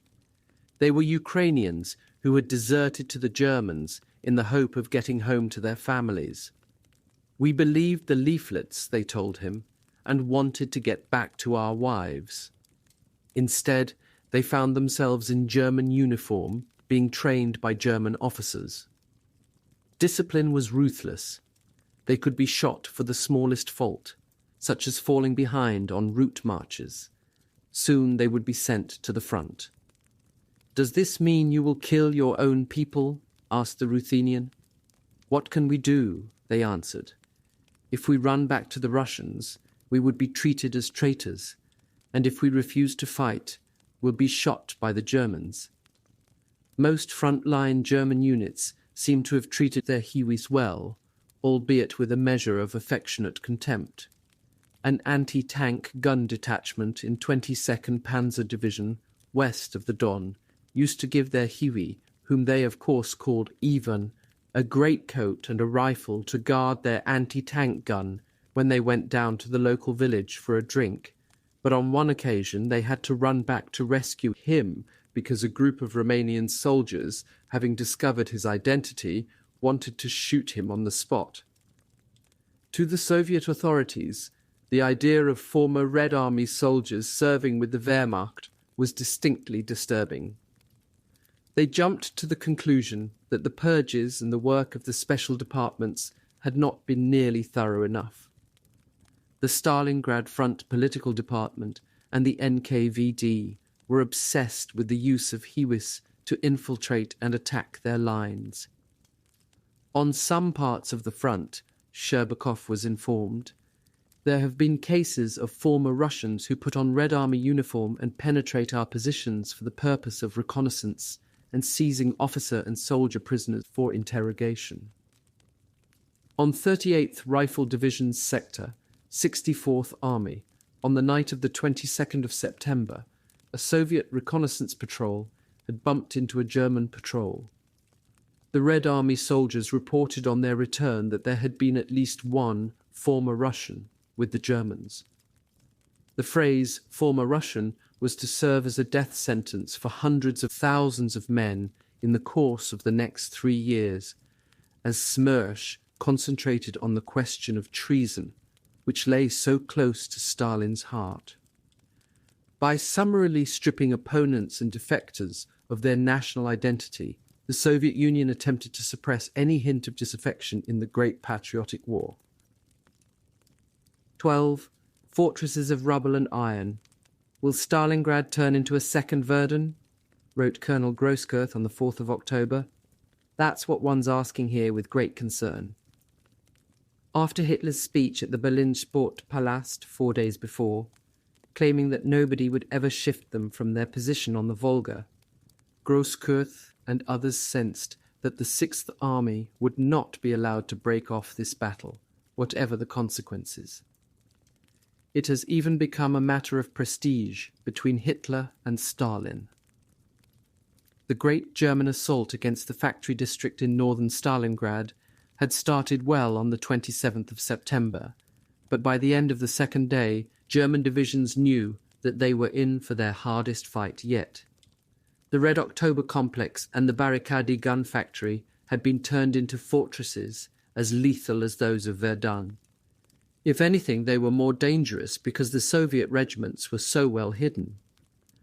Officers from Gurdjieff's 308th Rifle Division of Siberians, on reaching the Barricadi factory and its railway sidings, took in the dark, towering bulk of the repair shops, the wet, glistening rails already touched in spots with rust, the chaos of shattered freight cars, the piles of steel girders scattered in confusion over a yard as large as a city square, the heaps of coals and reddish slag, the mighty smokestacks pierced in many places by German shells. Gurdjieff designated 2 regiments to defend the plant and the 3rd to hold the flank, including the deep ravine running through to the Volga from the workers' housing estate, which was already in flames. It soon became known as the Gully of Death. The Siberians wasted no time. In grim silence they dug into the stony earth with their picks, cut embrasures in the walls of the workshops, fashioned dugouts, bunkers and communications trenches. One command post was set up in a long concrete-sided bay which ran under the huge sheds. Gurdjieff was well known as a tough trainer of troops. When waiting in reserve east of the Volga, he had made them dig trenches, then brought in tanks to roll over them. Ironing like this was the best way to teach them to dig deep. Fortunately for the Siberians, their trenches were ready by the time the Stukas arrived. The screechers, or the musicians, as the Russians called the dive bombers with their wailing sirens, caused fewer casualties than usual. The Siberians had kept their trenches narrow to reduce their exposure to bomb fragments, but the continual shock waves from bomb explosions made the earth vibrate as if from an earthquake and caused a sick pain in the stomach. The heavy percussion left everyone temporarily deaf. Sometimes the shock waves were so intense that they shattered glass and threw radio sets out of tune. These aerial softening up attacks, known as housewarmings, lasted most of the day. Next morning, the Barricadi yards were carpet-bombed by Heinkel 111 squadrons and shelled by artillery and mortars again. Suddenly the German guns ceased firing. Even before the shouted warning, "Get ready," the Siberians prepared themselves, knowing full well what the uneasy lull heralded. Moments later, they heard the grinding and metallic screech of tank tracks on rubble. The German infantry discovered over the next few days that Gurdjieff's Siberian division did not sit waiting for them. The Russians made attacks every day at first and last light, an NCO from the 100th Jager Division reported. Chuikov's appallingly wasteful policy of repeated counterattacks astonished German generals, although they were forced to acknowledge that it wore down their troops. The most successful defensive measures, however, were the heavy guns on the east bank of the Volga, once their fire plans were coordinated. In the Red October plant, detachments from the 414th Anti-Tank Division had concealed their 45mm and 96mm guns in the rubble, using lumps of discarded metal as camouflage and protection.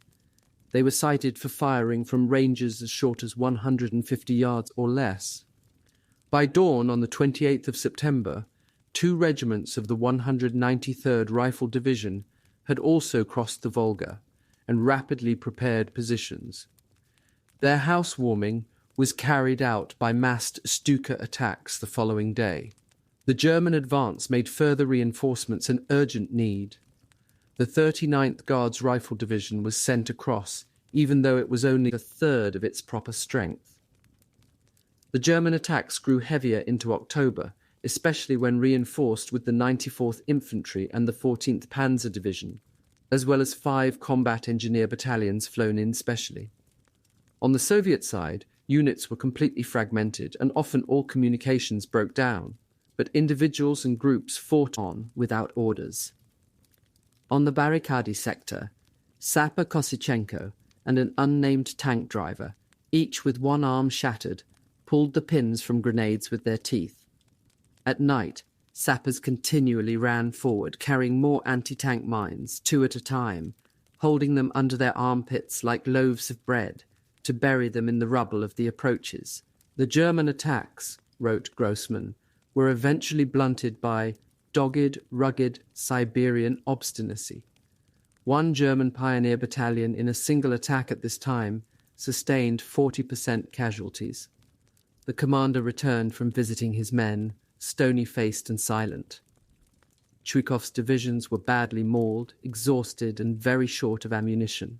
Yet on the 5th of October, General Golikov, Yeremenko's deputy commander, crossed the river to pass on Stalin's order that the city be held and the parts occupied by the Germans recaptured. Chuikov disregarded such an impossible instruction. He knew that his only chance of holding on depended on massive artillery bombardments from across the river. The Germans soon made Yeremenko's urgings irrelevant. After a relatively quiet day on the 6th of October, they launched a heavy assault on the Stalingrad tractor plant, with the 14th Panzer Division attacking from the southwest and the 60th motorized from the west. One of the 6 Oths battalions was virtually destroyed by salvos of Katyushas fired at maximum range. The extra elevation was achieved by backing the launcher trucks so that their rear wheels hung over the steep Volga bank. Meanwhile, part of the 16th Panzer Division attacked the northern industrial suburb of Spartakovka, pushing back the remains of the 112th Rifle Division and the 124th Special Brigade. Chuikov's army, now down to a drastically reduced area along the west bank, felt that it was being relentlessly pushed back into the river. The Volga crossings became increasingly vulnerable with the 62nd Army's perimeter so drastically reduced. German batteries and even machine guns on direct fire ranged in on the landing points. A narrow pontoon bridge from Zaitsevsky Island to the west bank had been built by a battalion of Volga watermen from Yaroslavl. This enabled a constant ant-like stream of bearers to cross during darkness, carrying rations and ammunition. Its small size reduced the target, but for those treading the constantly moving planks, the shells exploding in the river either side made each journey terrifying. Cargo boats were still needed for larger and heavier items, as well as evacuating the wounded. Replacement tanks were taken across by barge. As soon as dusk falls, wrote Grossman, the men responsible for the river crossing come out of their dugouts, bunkers, trenches, and hidden shelters. Close to the landing points on the east bank, there were field bakeries in bunkers, underground kitchens providing hot food in thermos containers, even bathhouses. Despite such comparative comforts, the regime on the east bank was virtually as harsh as in the city itself. The cargo boats and their crews, drafted into the 71st Special Service Company, came directly under the new NKVD commander, Major General Rogatin, who also commanded the military office of the River District. Casualty rates among the riverboat crews ranked with those of front-line battalions. For example, the steamer Lastochka, the Swallow, while evacuating wounded, received 10 direct hits on a single crossing. The surviving members of the crew repaired the holes during the day and were ready to sail again the following night. Losses could also be heavy from accidents under pressure. On the 6th of October, an overloaded boat capsized, and 16 men out of 21 were drowned. Shortly afterwards, another craft landed in the dark at the wrong place, and 34 people were killed in a minefield.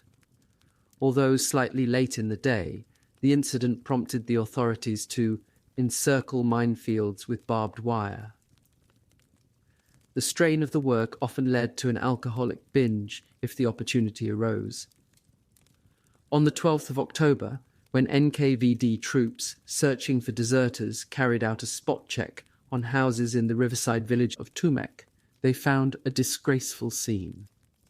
A captain, a commissar, a stores sergeant, a corporal from the Volga flotilla, and the local secretary of the Communist Party had drunk themselves out of consciousness, as the report put it, and were lying on the floor in a sleeping state with women. Still in their hopelessly inebriated condition, they were dragged in front of the chief of NKVD troops in Stalingrad, Major General Rogotin. There were the odd scandals on land as well. On the 11th of October, in the thick of the fighting for the Stalingrad tractor plant, T-34S from the 84th Tank Brigade, with soldiers from the 37th Guards Rifle Division clinging onto turrets and engine decks, counterattacked the 14th Panzer Division on the southwest side of the works. Both of these Soviet formations were newcomers to the West Bank. One tank driver, failing to spot a shell hole through his hatch visor, drove into it. According to the report, the infantry company commander, who was drunk, flew into a rage at the jolt they received and jumped down. He ran round to the front of the tank, opened the hatch and fired 2 shots, killing the driver. In that second week of October, a lull occurred in the fighting. Chuikov rightly suspected that the Germans were preparing an even bigger attack, probably with reinforcements. Paulus was under as much pressure from Hitler as Chuikov was from Stalin. On the 8th of October, Army Group B, on orders from Führer headquarters, had instructed the 6th Army to prepare another major offensive against northern Stalingrad to start at the latest by the 14th of October. Paulus and his headquarters staff were dismayed by their losses. One of his officers noted in the war diary that 94th Infantry Division was reduced to 535 frontline troops, which signifies an average fighting strength per infantry battalion of 3 officers, 11 NCOs and 62 men. He also described 76th Infantry Division as fought out. Only the 305th Infantry Division, recruited from the northern shores of Lake Constance, could be spared within the 6th Army to strengthen the formations already committed. The Germans, with shouted taunts and leaflets, made no secret of their preparations. The only question was the precise objective.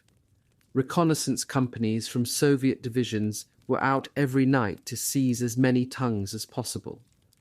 Hapless sentries or ration carriers were dragged back for intensive interrogation, and the prisoner, usually out of sheer terror after all the Nazi propaganda about Bolshevik methods, was only too eager to talk. The intelligence section at 62nd Army Headquarters soon concluded from a combination of sources that the main thrust would again be directed against the tractor plant. The remaining workers there and at the barricade, who had been repairing tanks and anti-tank guns right through the fighting, were either drafted into frontline battalions or, in the case of specialists, evacuated across the Volga. Fortunately for the 62nd Army, their intelligence analysis proved correct. The German objectives were to clear the tractor factory and the brickworks on its southern side, then push on to the Volga bank. Chuikov's risky decision to bring regiments from the Mame of Kurgan to the northern sectors paid off. He was, however, horrified to hear that the Stavka had reduced the Stalingrad front's allocation of artillery ammunition. This was the first hint that a major counterattack was in preparation. Stalingrad, he suddenly realized with mixed emotions, now represented the bait in an enormous trap. On Monday, the 14th of October, at 6 a.m. German time, the 6th Army's offensive began on a narrow front using every available Stuka in General von Richthoven's 4th Air Fleet. The whole sky was full of aircraft, wrote a soldier in 389th Infantry Division, waiting to go into the attack. Every flak gun firing, bombs roaring down, aircraft crashing, an enormous piece of theatre which we followed with very mixed feelings from our trenches. German artillery and mortar fire smashed in dugouts, and phosphorus shells ignited any remaining combustible material. The fighting assumed monstrous proportions beyond all possibility of measurement, wrote one of Chuikov's officers. The men in the communication trenches stumbled and fell as if on a ship's deck during a storm. Commissars clearly felt an urge to become poetic. Those of us who have seen the dark sky of Stalingrad in these days, Dobronin wrote to Sherbakov in Moscow, will never forget it. It is threatening and severe, with purple flames licking the sky. The battle began with the main attack on the tractor plant from the southwest. At midday, part of 14th Panzer Corps recommenced its push from the north. Zhukov did not hesitate. He committed his main armoured force, the 84th Tank Brigade, against the major assault of 3 infantry divisions spearheaded by the 14th Panzer Division. "Our support from heavy weapons was unusually strong," wrote an NCO in the 305th Infantry Division. Several batteries of Nebelwerfer, Stuka's shuttle bombing and self-propelled assault guns in quantities never seen before bombarded the Russians, who in their fanaticism put up a tremendous resistance. "It was a terrible, exhausting battle," wrote an officer in 14th Panzer Division. "On and below the ground, in ruins, cellars and factory sewers. Tanks climbed mounds of rubble and scrap and crept screeching through chaotically destroyed workshops and fired at point-blank range in narrow yards. Many of the tanks shook or exploded from the force of an exploding enemy mine. Shells striking solid iron installations in the factory workshops produced showers of sparks, visible through the dust and smoke." The stamina of Soviet soldiers was indeed incredible, but they simply could not withstand the force at the central point of the attack. During the first morning, the German panzers broke through, cutting off Joludev's 37th Guards and the 112th Rifle Division. General Joludev was buried alive in his bunker by an explosion, a common fate during that terrible day. Soldiers dug him out and carried him to army headquarters. Others seized the weapons of the dead and fought on. The dust-covered German panzers smashed right into the huge sheds of the tractor plant, like prehistoric monsters, spraying machine gun fire all around and crunching the shards of glass from the shattered skylights under their tracks. During the close-quarter fighting which followed, there were no clear front lines. Bypassed groups of Joludev's guardsmen would suddenly attack as if from nowhere. In such conditions, a wise German medical officer set up his forward dressing station inside a smelting furnace. By the second day of the offensive, the 15th of October, 6th Army Headquarters felt able to record, "The major part of the tractor works is in our hands. There are only some pockets of resistance left behind our front." The 305th Infantry Division also forced the Russians back across the railway lines at the brickworks. That night, after 14th Panzer Division's breakthrough into the tractor works, its 103rd Panzer Grenadier Regiment boldly cut through to the Volga bank by the oil tanks, harried by Soviet infantry attacking out of gullies. Fortunately for 62nd Army, Chuikov had been persuaded to move his headquarters because communications were so bad. The fighting had hardly slackened. The 84th Tank Brigade claimed to have destroyed more than 30 medium and heavy fascist tanks for the loss of 18 of their own. The brigade's human losses were still being calculated when the report went in 2 days later. Although the figure for German tanks was almost certainly optimistic, the brigade's junior commanders demonstrated inspiring courage that day. The commissar of a light artillery regiment, Babachenko, was made a hero of the Soviet Union for his bravery when a battery was cut off. The defender's farewell radio message received at headquarters read, "Guns destroyed, batteries surrounded. We fight on and will not surrender. Best regards to everyone." Yet, using grenades, rifles and submachine guns, the gunners broke the enemy encirclement and made a fresh stand, helping to restore the sector's line of defense. There were countless cases of unsung bravery by ordinary soldiers, real mass heroism, as the commissars put it. There were also trumpeted incidents of individual bravery, such as a company commander of 37th Guards Rifle Division, Lieutenant Gonichar, who with a captured machine gun and just 4 men, managed to disperse an attacking German force at a critical moment. Nobody knew how many Red Army soldiers died that day, but 3,500 wounded were taken back across the Volga that night. The overworked medical orderlies suffered so many casualties that many of the wounded crawled to the riverbank alone. German commanders out in the steppe demanded constant news of progress in the city. Factory walls, assembly lines, the whole superstructure collapses under the storm of bombs, wrote General Strecker to a friend. But the enemy simply reappears and utilizes these newly created ruins to fortify his defensive positions. Some German battalions were down to 50 men. They sent back the corpses of their comrades at night for burial. Inevitably, a certain cynicism arose in German ranks about their leadership. Our general, a soldier of 389th Infantry Division, wrote home, Jeneke he's called, received the Knight's Cross the day before yesterday. Now he's achieved his objective. During the 6 days of fighting from the 14th of October, the Luftwaffe maintained relays of aircraft attacking river crossings and troops. There was hardly a moment when German aircraft were not overhead. The help of our fighter force is needed, noted the political department of Stalingrad Front in a coded criticism of Red Army aviation passed on to Moscow. In fact, the 8th Air Army was down to fewer than 200 machines of all types, of which only 24 were fighters. Yet even Luftwaffe pilots shared the growing suspicion of ground troops that the Russian defenders of Stalingrad might prove invincible. I cannot understand, one wrote home, how men can survive such a hell, yet the Russians sit tight in the ruins, and holes and cellars, and a chaos of steel skeletons which used to be factories.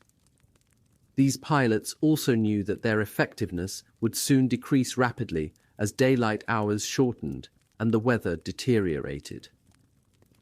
The successful German thrust to the Volga just below the Stalingrad tractor plant entirely cut off the remains of the 112th Rifle Division and the militia brigades which had been facing 14th Panzer Corps to the north and west. While encircled fragments of Zholodev's 37th Guards Rifle Division continued to fight on in the tractor plant, the remnants of the other formations were squeezed southwards. The great threat to the 62nd Army's survival was a German thrust down the riverbank, cutting off Goryshny's division from the rear. Chuikov's new headquarters were in constant danger. Its close defence group was frequently thrown into the fighting. Since the 62nd Army lost communications so often, Chuikov asked permission for a rear headquarters group to cross to the left bank, while a forward group, including the whole military council, remained on the east bank. Yeremenko and Khrushchev, only too aware of Stalin's reaction, refused point blank. Also on the 16th of October, the Germans pushed down from the tractor works towards the Barricadi plant, but the combination of Russian tanks buried in the rubble and screaming salvos of Katyusha rockets from the riverbank broke up their attacks. That night, the rest of Lyudnikov's 138th Rifle Division was brought across the Volga. As they marched forward from disembarkation, they had to step over hundreds of wounded crawling towards the landing stage. The fresh troops were thrown into an oblique line of defence just north of the Barricadi works. General Yeremenko also crossed the river that night to assess the situation for himself. Leaning heavily on a walking stick after his wounds the previous year, he limped up the bank to the overcrowded bunkers of 62nd Army headquarters. The craters and smashed timbers of dugouts which had received direct hits left little to the imagination. Objects and individuals alike were covered in dust and ash. General Zholodev broke down in tears, recounting the destruction of his division in the tractor works. Yet next day, after Yeremenko's return, front headquarters had to warn Chuikov that even less ammunition would be available. After the Germans had cut off the Soviet forces north of the Stalingrad tractor plant on the night of the 15th of October, Chuikov received little encouraging news from them, only many requests from the headquarters of 112th Rifle Division and 115th Special Brigade for permission to withdraw across the Volga. Both headquarters apparently provided false information, claiming that their regiments had been virtually wiped out. This request to withdraw, tantamount to treason after Stalin's order, was rejected. During a lull in the fighting several days later, Chuikov sent Colonel Kamenin to the enclave to check the state of their regiments. He found that 112th Rifle Division still had 598 men left, while 115th Special Brigade had 890. The senior commissar, according to the report, instead of organizing an active defense, did not emerge from his bunker and tried in a panic-stricken way to persuade his commander to withdraw across the Volga. For their betrayal of Stalingrad's defense and exceptional cowardice, the accused senior officers and commissars were later court-martialed by the Military Council of 62nd Army. Their fate is not recorded, but they can have expected little mercy from Chuikov. Diversionary offensives were mounted on the 19th of October by the Don Front to the northwest and by 64th Army to the south. These efforts took the pressure off the 62nd Army for only a few days, but the breathing space enabled shattered regiments to be pulled back across the Volga to reform with reinforcements. Spiritual help came in a strange form. Rumours spread that Comrade Stalin himself had been seen in the city. An old Bolshevik who had fought in the siege of Tsaritsyn even claimed that the great leader had appeared in his former headquarters. This visitation, reminiscent of St. James's miraculous appearance to the Spanish army when fighting the Moors, had absolutely no foundation in truth. One prominent civilian, however, was particularly keen to visit the West Bank at this time. This was Dmitry Manuilsky, the Comintern veteran responsible for German affairs, who had made a doomed attempt with Karl Radek to launch a second German revolution in October 1923, before Lenin finally expired. He had later been the Ukrainian, largely responsible for Stalin's devastation of the Ukraine in 1933. Manuilsky had a special interest which was to manifest itself later, but Chuikov firmly refused his requests to visit the West Bank. Back in Berlin, Goebbels' moods vacillated again between a conviction that the fall of Stalingrad was imminent. He gave orders on the 19th of October that all recipients of the Knight's Cross should be brought back for press interviews and moments of caution. Concerned that the German people might be disappointed at the slow progress, he felt that they should be reminded of how far the German armies had advanced in just 16 months.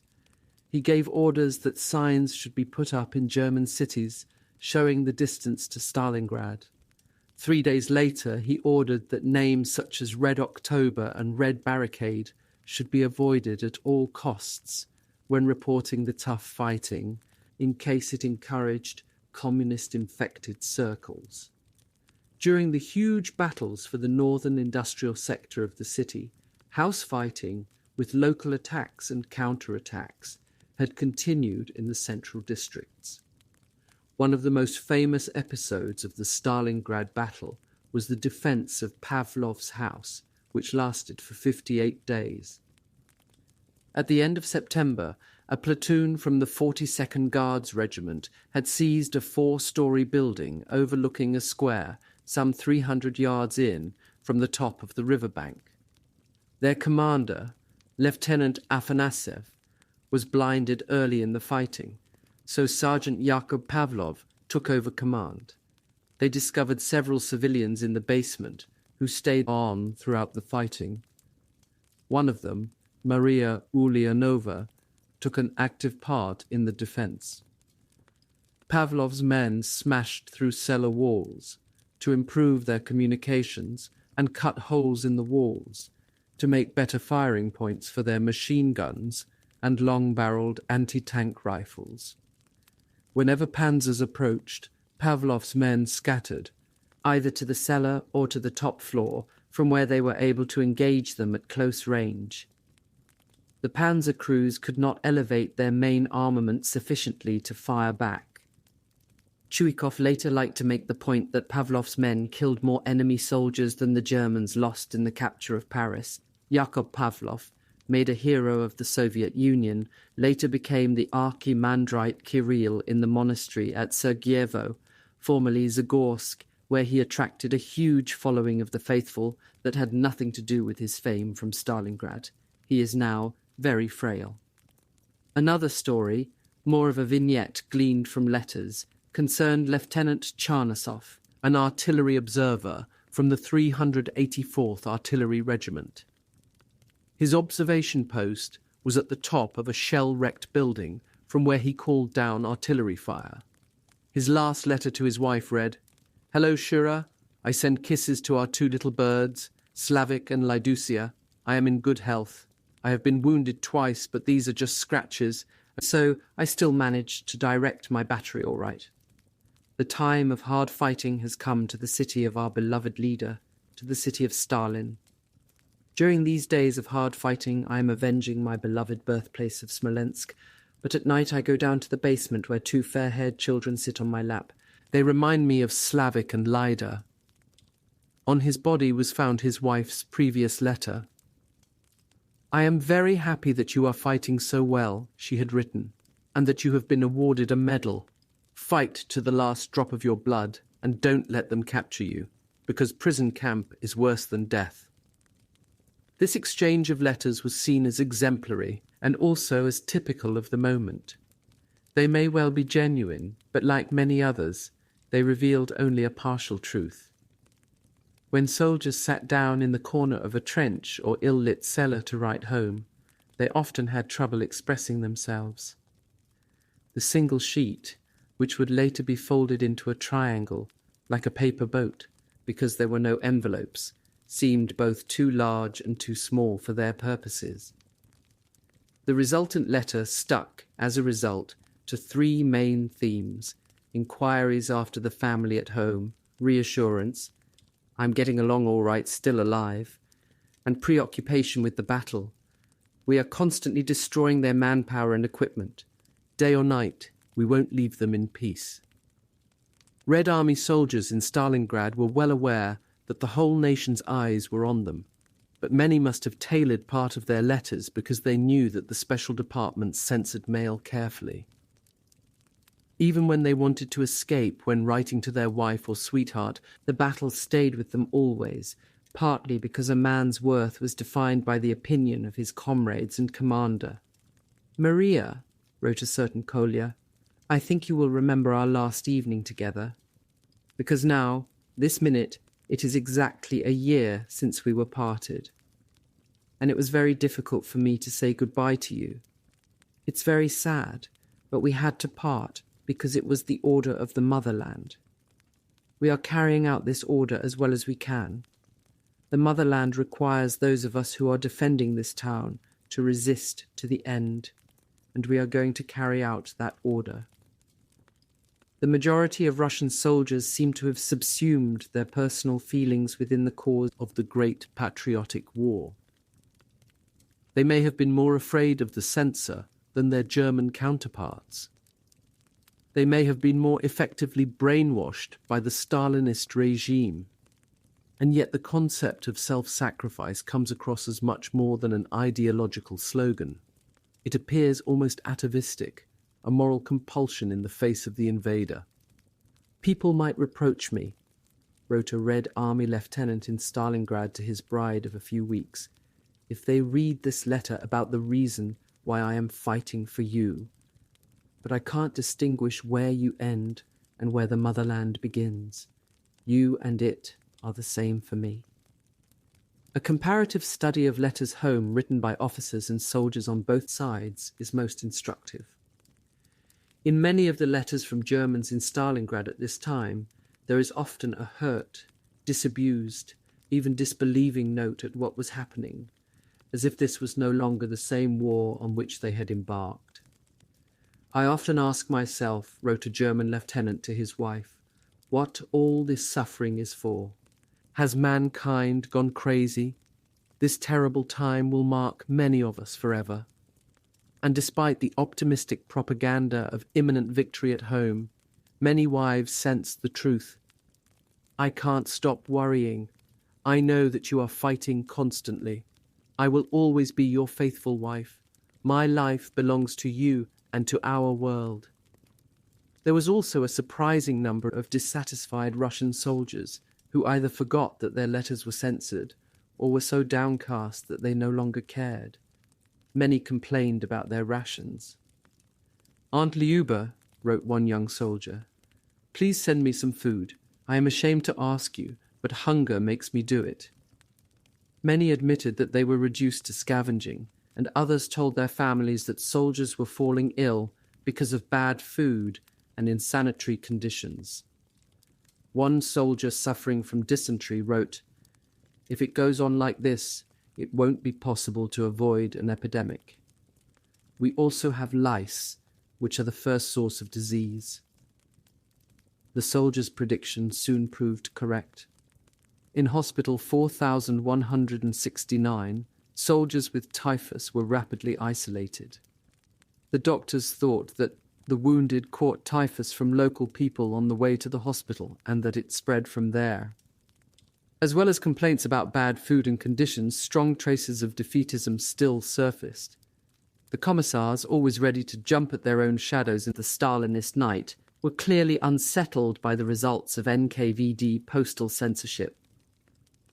In 62nd Army alone, in the first half of October, military secrets were divulged in 12,747 letters, the political department reported to Moscow.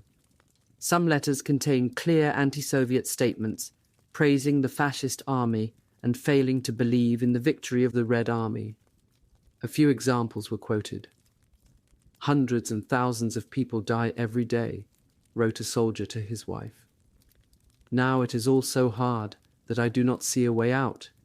We can consider Stalingrad as good as surrendered."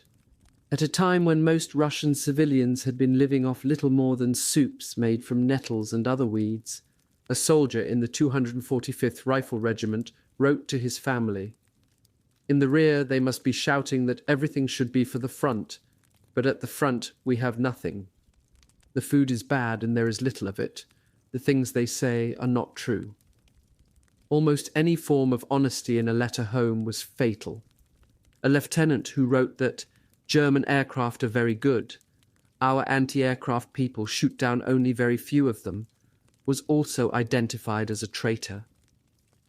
The danger did not lie only with the censors. A very naive 18-year-old Ukrainian, drafted as a reinforcement into Rodimtsev's division, told fellow soldiers that they should not believe all that they were told about the enemy. "In the occupied territory, I have a father and a sister, and the Germans there don't kill or rob from anyone. They treat people well. My sister has been working for Germans. His comrades arrested him on the spot.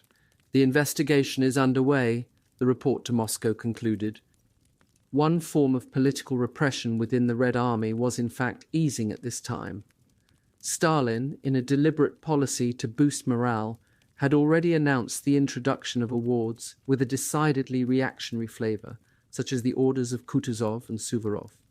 But his most overt reform, announced on the 9th of October, was Decree 307, which re-established the single command. Commissars were downgraded to an advisory and educational role. Commissars were appalled to discover quite how much Red Army officers loathed and despised them. Officers in aviation regiments were said to have been particularly insulting. The political department of Stalingrad front deplored the absolutely incorrect attitude which had emerged. One regimental commander said to his commissar, "Without my permission, you have no right to enter and speak to me." Other commissars found their living standards decrease, since they were forced to eat with the soldiers. Even junior lieutenants dared to remark that they did not see why commissars should receive officers' pay anymore. Because now that they are no longer responsible for anything, they will read a newspaper and go to bed. Political departments were now considered an unnecessary appendix. To say that commissars were finished, Dobronin wrote to Hörbuch in a clear attempt to seek support, was a counter-revolutionary statement. Dobronin had already revealed his own feelings when, earlier in October, he reported without criticism that a soldier had said, They've invented the orders of Kutuzov and Suvorov. Now they should also have medals of St. Nicholas and St. George, and that'll be the end of the Soviet Union. The principal communist awards: Hero of the Soviet Union, Order of the Red Banner, Order of the Red Star, was still, of course, taken very seriously by the political authorities, even if the Red Star had become something of a Stakhanovite ration issued to every man who destroyed a German tank. When, on the night of the 26th of October, the chief of the Manpower Department of 64th Army lost a suitcase containing 40 orders of the Red Banner, while waiting for a ferry to cross the Volga, a terrible consternation ensued. One might almost have thought that the defense plans for the whole of the Stalingrad front had been lost. The suitcase was finally rediscovered 2 miles away on the following day. Only a single medal was missing. It may well have been taken by a soldier who decided, perhaps warming to the idea after a few drinks, that his efforts at the front had been insufficiently recognized. The chief of the Manpower Department was put in front of a military tribunal, charged with criminal carelessness. Soldiers, on the other hand, had a much more robust attitude toward these symbols of bravery. When one of them received an award, his comrades dropped it in a mug of vodka, which he then had to drink, catching the medal in his teeth as he drained the last drops. The real Stakhanovite stars of the 62nd Army were not in fact the destroyers of tanks, but snipers. A new cult of sniperism was launched, and as the 25th anniversary of the October Revolution approached, the propaganda surrounding this black art became frenzied, with a new wave of socialistic competition for the largest numbers of Fritzes killed. A sniper on reaching 40 kills would receive the For Bravery Medal and the title of Noble Sniper. The most famous sniper of them all, although not the highest scorer, was Zaitsev in Batyuk's division, who, during the October Revolution celebrations, raised his tally of kills to 149 Germans. He had promised to achieve 150, but was one short. The highest scorer, identified only as Zikan, killed 224 Germans by the 20th of November. For the 62nd Army, the taciturn Zaitsev, a shepherd from the foothills of the Urals, represented much more than any sporting hero. News of further additions to his score passed from mouth to mouth along the front. Zaitsev, whose name means hare in Russian, was put in charge of training young snipers, and his pupils became known as Zaychata, or leverets. This was the start of the sniper movement in the 62nd Army. Conferences were arranged to spread the doctrine of sniperism and exchange ideas on technique. The Don and Southwest fronts took up the sniper movement and produced their star shots, such as Sergeant Passer of 21st Army. Especially proud of his headshots, he was credited with 103 kills.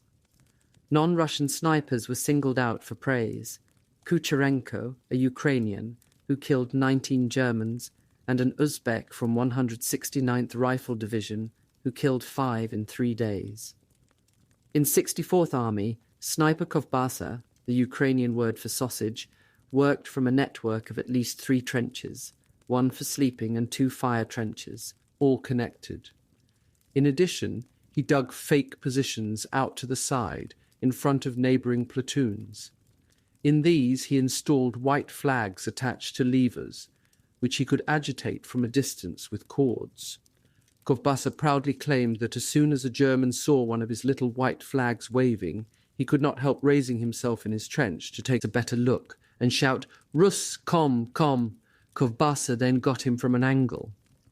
Danielov in 161st Rifle Regiment also dug a false trench and fashioned scarecrow figures with bits of Red Army equipment. He then waited for inexperienced German soldiers to shoot at them. 4 of them fell victim. In 13th Guards Rifle Division, Senior Sergeant Dolomin, installed in an attic, picked off the crews of an enemy machine gun and a field gun. The most prized targets, however, remained German artillery spotters. For 2 days, Corporal Studentov, tracked an observation officer and killed him with the first shot. Studentov vowed to raise his score to 170 Germans from 124 by the anniversary of the revolution. All the star snipers had their own techniques and favourite hiding places. Noble sniper Ilin, who was credited with 185 Fritzes, sometimes used an old barrel or pipe as a hide. Ilin, a commissar from a Guards rifle regiment, operated on the Red October sector. Fascists should know the strength of weapons in the hands of Soviet supermen, he proclaimed, promising to train 10 other snipers. Some Soviet sources claim that the Germans brought in the chief of their sniper school to hunt down Zaitsev, but that Zaitsev outwitted him. Zaitsev, after a hunt of several days, apparently spotted his hide under a sheet of corrugated iron and shot him dead. The telescopic sight of his praise rifle, allegedly Zaitsev's most treasured trophy, is still exhibited in the Moscow Armed Forces Museum, but this dramatic story remains essentially unconvincing. It is worth noting that there is absolutely no mention of it in any of the reports to Hörbuch, even though almost every aspect of sniperism was reported with relish. Grossman was fascinated by the character and life of snipers. He got to know Zaitsev well and several others, including Anatoly Chekhov. Chekhov had followed his father, a drunkard, to work in a chemical plant. He had learned the dark sides of life since childhood, but also discovered a love of geography, and now dreamed of different parts of the world during the long days in hides, waiting for a victim to appear. Chekhov turned out to be one of those naturally gifted killers which wars bring out. He had excelled at sniper school, and as a 20-year-old in Stalingrad, he seemed to experience no fear, just as the eagle is never afraid of heights. He possessed a rare skill for camouflage in hides at the top of tall buildings. To prevent the muzzle flash from giving away his position, he improvised a flash concealer for the end of his barrel and never fired in bad light. As a further precaution to reduce the visibility of the flash, he tried to position himself in front of a white wall. One day, he took Grossman with him. The easiest and most regular targets were the soldiers who brought forward food containers to the front-line positions. It was not long before an infantryman on ration detail appeared. Using the telescopic sight, Chekhov aimed 2 inches above the tip of the nose. The German soldier fell backwards, dropping the food container. Chekhov quivered with excitement. A second soldier appeared. Chekhov shot him. Then a third German crawled forward. Chekhov killed him too. 3, Chekhov murmured to himself. The full score would be noted down later. His best was 17 kills in 2 days. Shooting a man carrying water bottles was a bonus, Chekhov remarked, since it forced others to drink polluted water. Grossman posed the question whether this boy, who dreamed of foreign parts and who wouldn't hurt a fly, was not a saint of the patriotic war. The sniper cult produced imitators with different weapons. Manenkov of 95th Rifle Division became renowned with the long and unwieldy PTR, anti-tank, rifle. He became a hero of the Soviet Union after destroying 6 tanks in the fighting round the Barricadi gun factory. A Lieutenant Vinogradov in 149th Artillery Division became famous as the best grenade thrower. When he and 26 men were cut off without food for 3 days, the first message Vinogradov passed back was a request for grenades, not rations. Even when wounded and deaf, Vinogradov was still the best Fritz hunter. He once managed to stalk and kill a German company commander and take his papers from the corpse.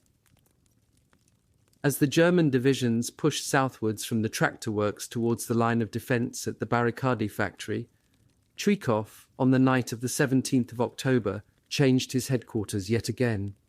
He ended up on the riverbank, level with the Mamayev Kurgan. A strong force of Germans broke through to the Volga the next day, but were forced back in a counterattack. The only reassuring news was from Colonel Kamenin, sent to the pocket of resistance left north of the tractor works in Rynok and Spartakovka.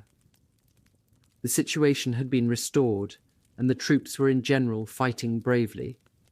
There were still problems, however, with the militia brigades. On the night of the 25th of October, a whole section of 124th Special Brigade, formerly workers at Stalingrad Tractor Works, set out to cross over to the Germans. Only a single sentry had been against the idea, but he had agreed to join them when threatened. Out in no man's land, the sentry pretended that he had a problem with a footcloth and stopped. He took the opportunity to escape from the others and ran back to the Russian lines. The deserters fired after him, but without success.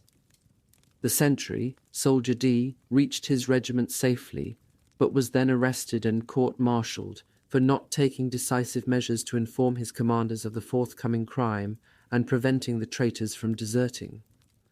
The battle of attrition continued around the Barricadi factory and Red October, with attack and counterattack. A battalion command post of the 305th Infantry Division, according to one officer, was so close to the enemy that the regimental commander could hear the Russian "Hurrah" at the other end of the telephone. A Russian regimental commander, however, was in the midst of the fighting. When his headquarters was overrun, he radioed for a Katyusha strike right onto his own position. German soldiers had to admit that the dogs fight like lions.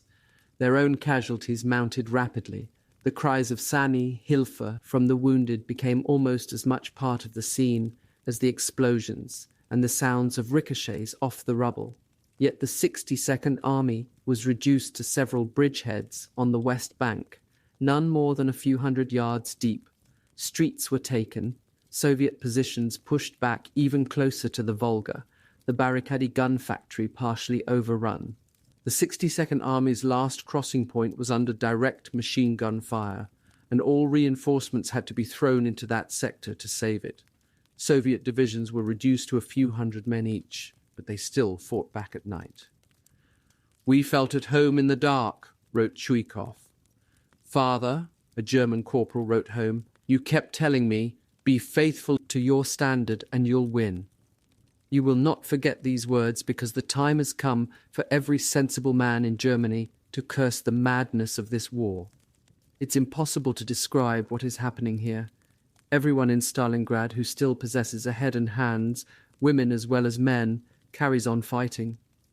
Another German soldier also wrote home in bitter mood, "Don't worry, don't be upset, because the sooner I am under the ground, the less I will suffer.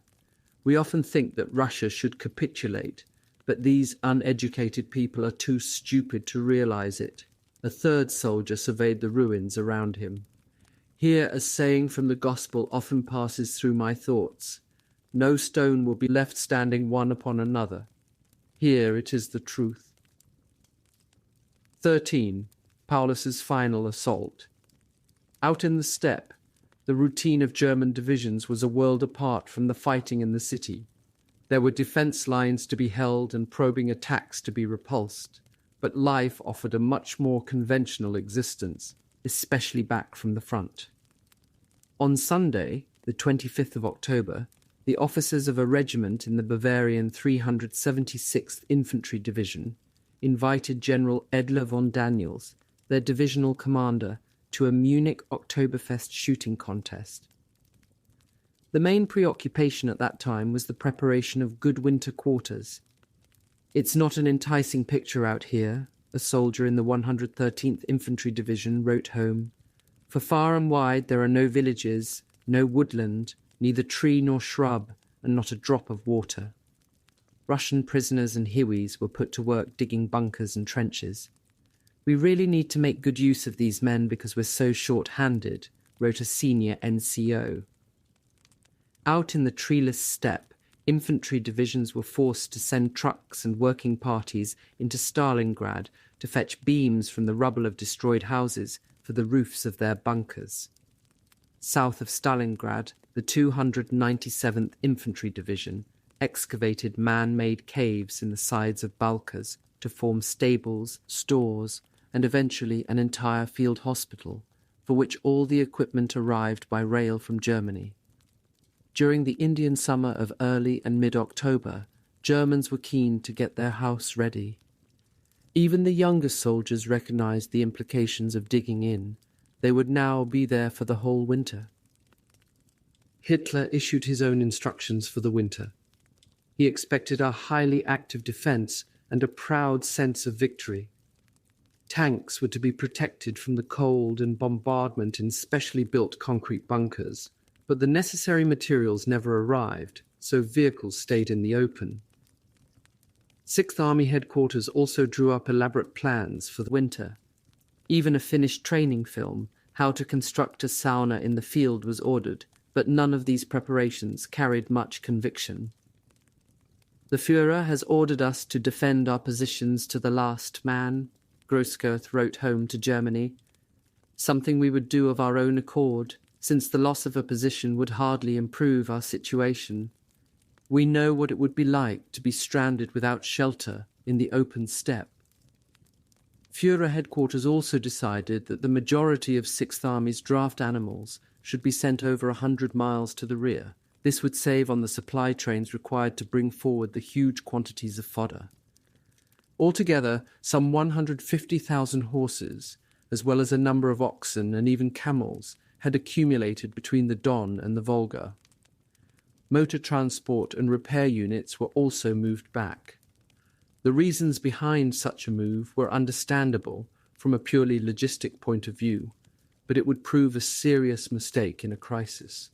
The 6th Army, especially the vast majority of its artillery and medical units, depended almost entirely on horses for their mobility. Morale, according to a sergeant major in the 371 St. Infantry Division, rises and falls with the quantity of incoming post.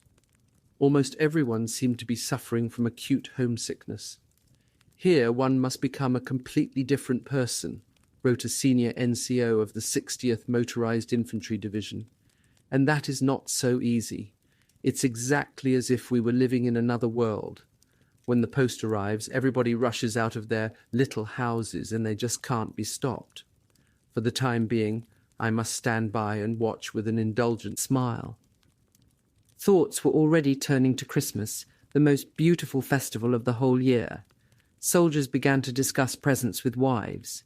On the 3rd of November, one division put in its requirements for musical instruments, party games, Christmas tree decorations and candles. Leave rosters were planned, a subject which excited more hopes and disappointments than any other. Paulus insisted that priority was given to soldiers who have been in the Eastern Theatre without a break since June 1941. For the lucky ones who set out on the long journey, time slipped past in a sense of unreality. Home now seemed to have the dreamlike quality of a former existence. Back among their families, men found it impossible to talk about their experiences. Many were dismayed to find how few civilians had any grasp of what was happening. Worst of all, it seemed pointlessly cruel to enlighten them, if it meant that wives would agonize all the more. The only reality now seemed to be the nightmare existence they could not escape. It was human to be tempted by ideas of desertion, but few took them seriously. The most vivid memory of their leave was saying goodbye. For many, it was the last time. They knew they were re-entering hell when they passed the sign on the main route into Stalingrad. Entry to the city forbidden. Onlookers put their own lives and those of comrades in danger. Many found it hard to decide whether this was a joke or not. New winter outfits started to be issued at the end of October. "It's a typically German affair," noted one officer, with reversible trousers and jacket, field grey and white. But soldiers out in the waterless steppe were increasingly infested with lice. "For the time being, there is no point in even thinking of washing. Today I killed my first batch of 8 lice." Jokes about the little partisans soon wore off. Some of the Russian Hiwis told their German companions of a folk remedy for getting rid of them. This consisted of burying each article of clothing under the ground, with just one corner left above the soil. The lice moved there and could be burned off. Regimental doctors began to be increasingly concerned about the general health of troops at this time. When the medical obituary of the Sixth Army was debated in Berlin by consultants late the next January, they charted a vertiginous rate of increase in the death rate from infectious diseases, dysentery, typhus, and paratyphus. This fever curve had started to mount rapidly from as early as July. Although the total number of sick was roughly the same as the previous year, the Berlin specialists were astounded to establish that 5 times as many soldiers were succumbing. The Russians themselves had noticed the number of ill Germans with surprise and spoken of a German sickness. The doctors in Berlin could only speculate that the troops' reduced resistance had been due to cumulative stress and short rations. The most vulnerable appear to have been the youngest soldiers, those aged between 17 and 22. They alone accounted for 55% of these deaths. Whatever the exact causes, there can be no doubt that the health of the Sixth Army was already a matter of serious concern in early November, when the worst prospect appeared to be no more than yet another winter in bunkers under the snow. While the Soviet 64th Army launched attacks to bring troops down from Stalingrad, the 57th Army seized a dominant hill between the Romanian 20th and 2nd Infantry Divisions. Further out, down in the Kalmyk steppe, the 51st Army carried out raids deep into the Romanian positions. One night, Senior Lieutenant Alexander Nevsky and his company of submachine gunners infiltrated through the defence line to raid the headquarters of the 1st Romanian Infantry Division in a village to the rear, where they caused chaos. Nevsky was badly wounded twice during the action. The Stalingrad Front Political Department, following the new party line of invoking Russian history, decided that Nevsky must belong to the bloodline of his glorious namesake. This fearless commander, the full inheritor of his ancestors' glory, was awarded the Order of the Red Banner. In the city, the great German offensive had petered out at the very end of October through exhaustion and a lack of ammunition. The last attack by 79th Infantry Division against the Red October factory collapsed on the 1st of November under heavy artillery fire from across the Volga. The effect of massed enemy artillery has decisively weakened the division's attacking strength, noted 6th Army headquarters. The 94th Infantry Division, attacking the northern pocket at Spartakovka, was also ground down. In the last 2 days, noted a report to Moscow of the 6th of November, the enemy has been changing his tactics. Probably because of big losses over the last 3 weeks, they have stopped using large formations. Along the Red October sector, the Germans had switched to reconnaissance in force to probe for weak points between our regiments. But these new sudden attacks were achieving no more success than the old ones preceded by heavy bombardments. Also during the first week of November, the Germans started to install wire netting over windows and shell holes of their fortified houses so that hand grenades would bounce off. To break the netting, 62nd Army needed small caliber artillery, of which it was short, yet it was increasingly difficult to ship anything across the Volga.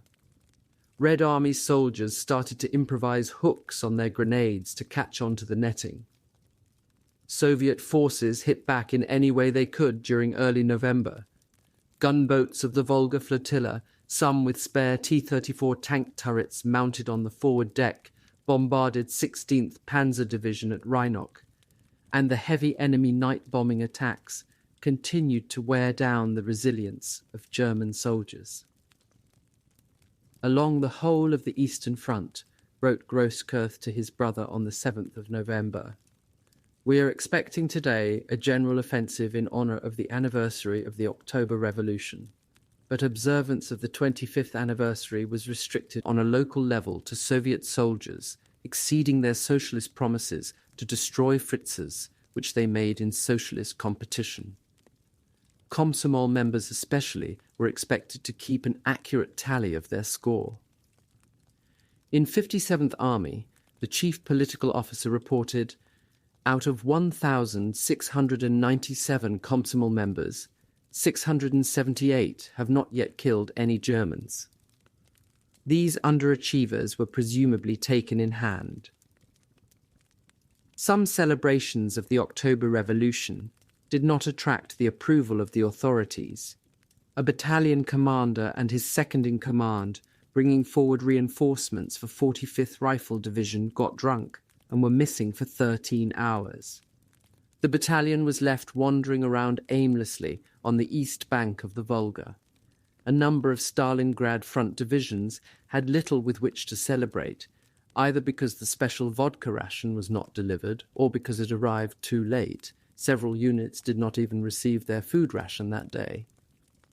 Many soldiers, deprived of vodka, resorted to desperate substitutes. In the worst case, the effects were not immediately apparent. The night after the anniversary celebration, 28 soldiers from 248th Rifle Division died on an approach march out in the Kalmyk steppe. No medical assistance was sought, and nobody admitted to knowing what the matter was.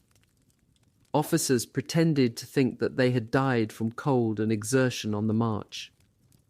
The NKVD Special Department was suspicious, however, and autopsies were performed on 24 of the bodies. Death was determined to have been caused by excessive consumption of anti-chemical liquids. The soldiers had drunk large amounts of a solution designed to be taken in minute quantities in the case of a gas attack. This noxious liquid apparently contained some alcohol. One of the survivors was interviewed in hospital. He admitted that someone had claimed it was a sort of wine. The NKVD refused to accept that this might be a straightforward case of theft of army material and drunkenness. The case was deemed to be an act of sabotage to poison soldiers. On the 8th of November, the day after the anniversary of the revolution, Hitler made a long speech to the Nazi old combatants in the Bürgerbraukeller in Munich. The broadcast was heard by many in the Sixth Army. "I wanted to reach the Volga," he declared with heavy irony, "to be precise, at a particular spot, at a particular city. By chance it bore the name of Stalin himself. But don't think that I marched there just for that reason. It was because it occupies a very important position. I wanted to capture it, and, you should know, we are quite content. We have as good as got it. There are only a couple of small bits left. Some say, why aren't they fighting faster? That's because I don't want a second Verdun, and prefer instead to do the job with small assault groups. Time is of no importance. No more ships are coming up the Volga, and that is the decisive point." His speech ranked among the greatest examples of hubris in history. Rommel's Africa Corps was already retreating from Alamein into Libya, and Anglo-American forces had just landed along the North African coast in Operation Torch. Ribbentrop took the opportunity to suggest an approach to Stalin through the Soviet embassy in Stockholm. Hitler refused outright, noted his Luftwaffe adjutant. He said that a moment of weakness is not the right time for dealing with an enemy. The fatuous boasts about Stalingrad, which followed this refusal, were not merely hostages to fortune. They were to trap him into a course for disaster. The political demagogue had manacled the warlord. Ribbentrop's worst fears on the eve of Barbarossa were soon to be confirmed. In Stalingrad, real winter weather arrived the next day, with the temperature dropping to -18 degrees centigrade. The Volga, which because of its size was one of the last rivers in Russia to freeze over, started to become unnavigable. The ice floes collide, crumble, and grind against each other, noted Grossman, and the swishing sound, like that of shifting sands, can be heard quite a distance from the bank. It was an eerie sound for soldiers in the city. This was the period which General Zhukov had been dreading, what he called war on two fronts, the hostile Volga behind and the enemy attacking their narrow strips of remaining territory from in front. Sixth Army headquarters, knowing the problems that the Russians faced, concentrated their fire again on the Volga crossing. One steamer of the Volga flotilla, bringing guns and ammunition across, was hit and settled in shallow water on a sandbank. Another boat came alongside, and all the cargo was transferred under heavy fire. The sailors working in the freezing water were as likely to die as the French pontonniers building the bridge across the Berezina more than a century before. The blunt, broad bows of the barges slowly crush the white beneath them, and behind them the black stretches of water are soon covered with a film of ice. Boats creaked under the pressure of the ice, and hawsers snapped under the strain. Crossing the river became like a polar expedition. During the first 10 days of November, German pressure was kept up with constant small-scale attacks, sometimes with tanks. The fighting may have been in smaller groups, but it was still just as fierce. A company of the 347th Rifle Regiment, dug in only 200 yards forward of the Volga, was down to 9 men when overrun on the 6th of November, but its commander, Lieutenant Andreev, rallied his survivors and they counterattacked with submachine guns. A group of reinforcements arriving just in time cut off the Germans and saved the 62nd Army's northern crossing point. The Russians carefully watched the German system of signalling with flares and turned it to their own advantage by adapting their colour combinations using captured cartridges. One platoon commander was credited with having tricked German artillery into switching their fire at a critical moment onto their own troops. With such narrow strips of no man's land, desertion remained an escape of last resort, but now there were cases of German soldiers attempting to cross the lines. In the centre of the sector of 13th Guards Rifle Division, a German soldier slipped forward from one of their defended houses towards a Russian-held building. His action was clearly supported by some of his comrades because they called out, "Rus, don't shoot!" But when the man was halfway across no man's land, a newly arrived Russian soldier fired from a second-floor window and hit him. The wounded German crawled on, also screaming out, "Rus, don't shoot!" The Russian fired again, and this time killed him. His body lay there for the rest of the day. That night, a Russian patrol crawled forward, but found that the Germans had already sent their own party forward to retrieve his weapon and documents. The Soviet authorities decided that more explanatory work was needed to explain to soldiers that they should not shoot deserters straight away. Troops were reminded of Order Number 55, which dealt with encouraging enemy deserters through good treatment. On the same sector, it was noticed that German soldiers raised their hands above the trench in order to be wounded. The political department was immediately instructed to step up propaganda activities with broadcasting and leaflets. On the 11th of November, just before dawn, the final German assault began. Newly organised battle groups from the 71st, 79th, 100th, 295th, 305th and 389th Infantry Divisions, reinforced with 4 fresh pioneer battalions, attacked the remaining pockets of resistance. Even though most of the divisions were severely depleted by the recent fighting, it was still a massive concentration. Once again, Air Corps Stukas prepared the way, but General von Richthofen had lost almost all patience with what he regarded as army conventionality. At the beginning of the month, in a meeting with Paulus and Seidlitz, he had complained that the artillery isn't firing and the infantry isn't making any use of our bombing attacks. The Luftwaffe's most spectacular achievement on the 11th of November was to bring down the factory chimneys, but once again they failed to crush the 62nd Army in its trenches and bunkers and cellars. Batyuk's Siberians fought desperately to retain their foothold on the Mamayev Kurgan, but the main point of the enemy thrust was half a mile further north, towards the Lazur chemical factory and the so-called tennis racket, a loop of railway track and sidings resembling that shape. The main force for this attack was the 305th Infantry Division, and most of the pioneer battalions flown in to reinforce the offensive. Key buildings were captured, but then retaken by the Russians in bitter fighting. The The following day, this attack came to a halt. Further north, the men of Lyudnikov's 138th Rifle Division, cut off behind the Barricadi factory with their backs to the Volga, resisted fiercely. They were down to an average of 30 rounds for each rifle and submachine gun, and a daily ration of less than 50 grams of dried bread. At night, U-2 biplanes tried to drop sacks of ammunition and food, but the impact often damaged the rounds, which then jammed weapons. On the night of the 11th of November, 62nd Army launched attacks, including 95th Rifle Division, southeast of the Barricadi plant. The intention, according to the report sent to Sherbakov on the 15th of November, was to prevent the Germans from withdrawing troops to protect their flanks.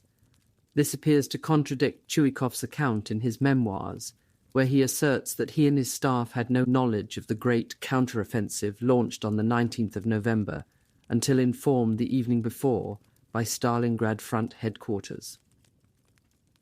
The Soviet attackers, however, were halted almost immediately by the weight of German shelling and forced to take cover. From 5 a.m. on the 12th of November, there was a hurricane of fire lasting for an hour and a half. Then a strong force of German infantry attacked, managing to act as a wedge between two of the Russian rifle regiments. At 9:50 a.m., the Germans sent in more troops, part of them advancing towards the petrol tanks on the bank of the Volga. One of the Soviet rifle regiments managed to hold off the main attack, while other assault groups surrounded and cut down German submachine gunners who had broken through. 3 German tanks were also set on fire in the desperate fighting. The regiment's 1st Battalion was reduced to 15 men. They somehow managed to hold a line 70 yards forward of the Volga bank until another battalion arrived. Only 1 man survived from the Marine infantry guarding the regimental command post. His right hand was smashed and he could no longer fire. He went down into the bunker, and on hearing that there were no reserves left, filled his cap with grenades. "I can throw these with my left hand," he explained. Close by, a platoon from another regiment fought until only 4 were left alive and their ammunition ran out. A wounded man was sent back with the message, "Begin shelling our position. In front of us is a large group of fascists. Farewell, comrades, we did not retreat." The 62nd Army's supply position became even more desperate because of the ice floes coming down the Volga. Icebreakers were needed at the banks where the river froze first. On the 14th of November, the steamer Spartakovets took 400 soldiers and 40 tons of supplies to the right bank just behind Red October, and on its return it brought back 350 wounded under fire, but few other craft got through. Rescue teams were on standby throughout the night to help any boat which became icebound, and thus an easy target for the German guns. "If they can't finish the business," Richthofen noted caustically, "when the Volga's icing up and the Russians in Stalingrad are suffering severe shortages, then they'll never succeed. In addition, the days are constantly getting shorter and the weather's getting worse." Paulus was under heavy strain. His doctor warned him that he was heading for a breakdown if he continued without a rest. "Hitler was obsessed with the symbolism of Stalingrad," explained one of Paulus's staff officers. To clean up the last few points of resistance in November, he ordered that even tank drivers should be assembled as infantry for a last push. Panzer commanders were horrified at such a mad waste, but they could not get Paulus to cancel the order. In the end, they tried to scrape together enough reserve drivers, cooks, medical orderlies, and signal staff, in fact anybody, rather than their experienced tank crewmen, in order to keep their divisions operational. The very heavy losses in panzer regiments were to prove serious, if not disastrous, within a matter of days. General von Seydlitz was deeply concerned. By the middle of November, 6th Army headquarters judged that 42% of his battalions must be considered fought out. Most infantry companies were down to under 50 men and had to be amalgamated. Seydlitz was also concerned about the 14th and 24th Panzer Divisions, which needed to refit, ready for the inevitable Soviet winter offensive. In his view, the fighting had been continued far too late into the year. Hitler himself had admitted to him during lunch at Rastenburg that German troops should start to prepare for all the trials of a Russian winter at the beginning of October. The troops in Stalingrad had been specifically excluded from the instructions to prepare winter defences, and yet Hitler in Munich had boasted that time was of no importance. The worst casualties were inexperienced officers and NCOs. Only a small minority of the original combatants remained on both sides. "These were different Germans from those we had fought in August," remarked one Soviet veteran. "And we also were different." Frontline soldiers on both sides seemed to feel that the best and the bravest were always the first to die. German staff officers were also worried about the next spring. Simple calculations showed that Germany could not sustain such casualties for much longer. Any notion of a heroic adventure had turned bitter. A strong sense of foreboding set in.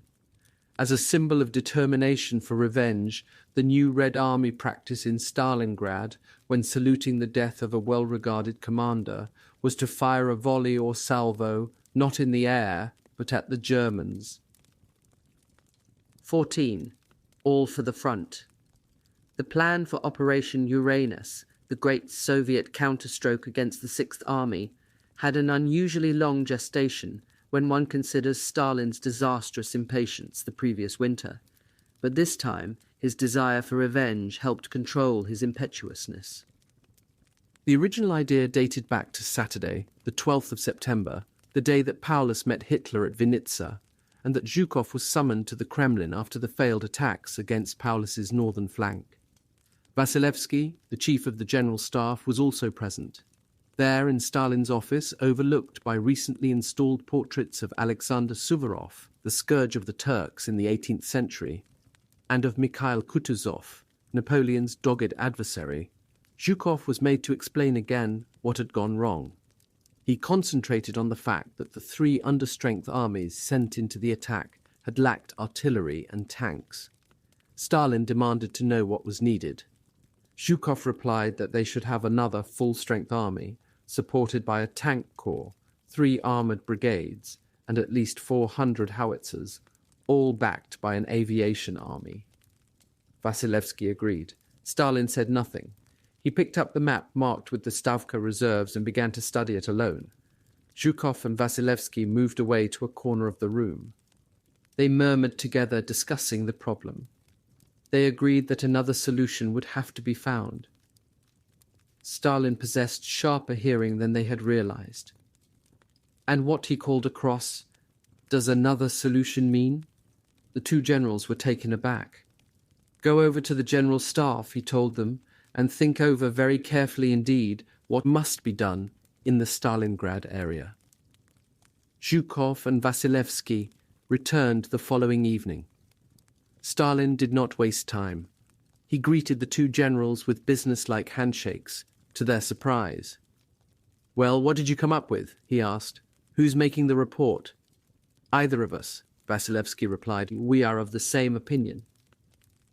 The two generals had spent the day at the Stavka studying the possibilities and the projected creation of new armies and armoured corps over the next 2 months. The more they had looked at the map of the German salient, with the 2 vulnerable flanks, the more they were convinced that the only solution worth considering was one which would shift the strategic situation in the south decisively. The city of Stalingrad, Zhukov argued, should be held in a battle of attrition, with just enough troops to keep the defence alive. No formations should be wasted on minor counterattacks, unless absolutely necessary to divert the enemy from seizing the whole of the west bank of the Volga. Then, while the Germans focused entirely on capturing the city, the Stavka would secretly assemble fresh armies behind the lines for a major encirclement, using deep thrusts far behind the point of the apex. Stalin at first showed little enthusiasm. He feared that they might lose Stalingrad and suffer a further humiliating blow unless something was done immediately. He suggested a compromise, bringing the points of attack in much closer to the city, but Zhukov answered that the bulk of the Sixth Army would also be much closer, and could be redeployed against their attacking forces. Eventually, Stalin saw the advantage of the much more ambitious operation. Stalin's great advantage over Hitler was his lack of ideological shame. After the disasters of 1941, he was not in the slightest bit squeamish about reviving the disgraced military thinking of the 1920s and early 1930s. The theory of deep operations with mechanized shock armies to annihilate the enemy no longer had to remain underground like a heretical cult. On that night of the 13th of September, Stalin gave this plan for deep operations his full backing. He instructed the two men to introduce a regime of the strictest secrecy. No one, beyond the three of us, is to know about it for the time being. The offensive was to be called Operation Uranus. Zhukov was not just a good planner, he was the best implementer of plans. Even Stalin was impressed by his ruthlessness in the pursuit of an objective. Zhukov did not want to repeat the mistakes of early September with the attacks north of Stalingrad, using untrained and badly equipped troops. The task of training was huge. Zhukov and Vasilevsky sent reserve army divisions, as soon as they were formed, to relatively quiet parts of the front for training under fire. This also had the unintended advantage of confusing German military intelligence. Colonel Reinhard Gehlen, the highly energetic but overrated head of Fremde Heere Ost, began to suspect that the Red Army was planning a large diversionary offensive against Army Group Center. Reconnaissance reports and prisoner interrogations confirmed the original hunch that Operation Uranus should aim for the Romanian sectors on each flank of the Sixth Army. In the third week of September, Zhukov made a tour of the northern flank of the German salient in the greatest secrecy. Alexander Glitchov, a lieutenant from 221st Rifle Division's Reconnaissance Company, was ordered to report to divisional headquarters one night. There he saw two Willys staff cars. A colonel interviewed him, then told him to hand over his submachine gun and get in the front of one of the staff cars. His task was to guide a senior officer along the front. Glitchov had to wait until midnight, when a burly figure, not very tall and almost dwarfed by bodyguards, appeared out of the headquarters bunker. The senior officer climbed into the back of the car without a word. Glitchov, following instructions, guided the driver from one unit command post to the next along the front. When they returned shortly before dawn, he was given back his submachine gun and told to return to his division with the message that his task had been completed. Many years after the war, he learned from his former commanding officer that Zhukov was the senior officer he had escorted that night, sometimes within 200 yards of the German lines. It may not have been necessary for the Deputy Supreme Commander to interview each unit commander himself about the ground and the forces opposite. But Zhukov was Zhukov. While Zhukov made his secret inspection along the northern flank, Vasilevsky had visited the 64th, 57th and 51st Armies south of Stalingrad. Vasilevsky urged an advance to just beyond the line of the salt lakes in the steppe. He did not give the real reason, which was to establish a well-protected forming-up area for Operation Uranus. Secrecy and deception plans were vital to camouflage their preparations, yet the Red Army had two even more effective advantages in its favor. The first was that Hitler refused to believe that the Soviet Union had any reserve armies, let alone the large tank formations necessary for deep operations. The second German misconception was even more helpful, although Zhukov never acknowledged this. All the ineffective attacks mounted against 14th Panzer Corps on the northern flank near Stalingrad had made the Red Army appear incapable of mounting a dangerous offensive in the region, least of all a swift and massive encirclement of the whole Sixth Army. During the summer, when Germany was producing approximately 500 tanks a month, General Haider had told Hitler that the Soviet Union was producing 1,200 a month. The Führer had slammed the table and said that it was simply not possible, yet even this figure was far too low. In 1942, Soviet tank production was rising from 11,000 during the first 6 months to 13,600 during the second half of the year, an average of over 2,200 a month. Aircraft production was also increasing from 9,600 during the first 6 months of the year to 15,800 for the second. The very suggestion that the Soviet Union, deprived of major industrial regions, could outproduce the Reich filled Hitler with angry disbelief. Nazi leaders had always refused to acknowledge the strength of Russian patriotic feeling. They also underestimated the ruthless program of evacuation of industry to the Urals and the militarization of the workforce.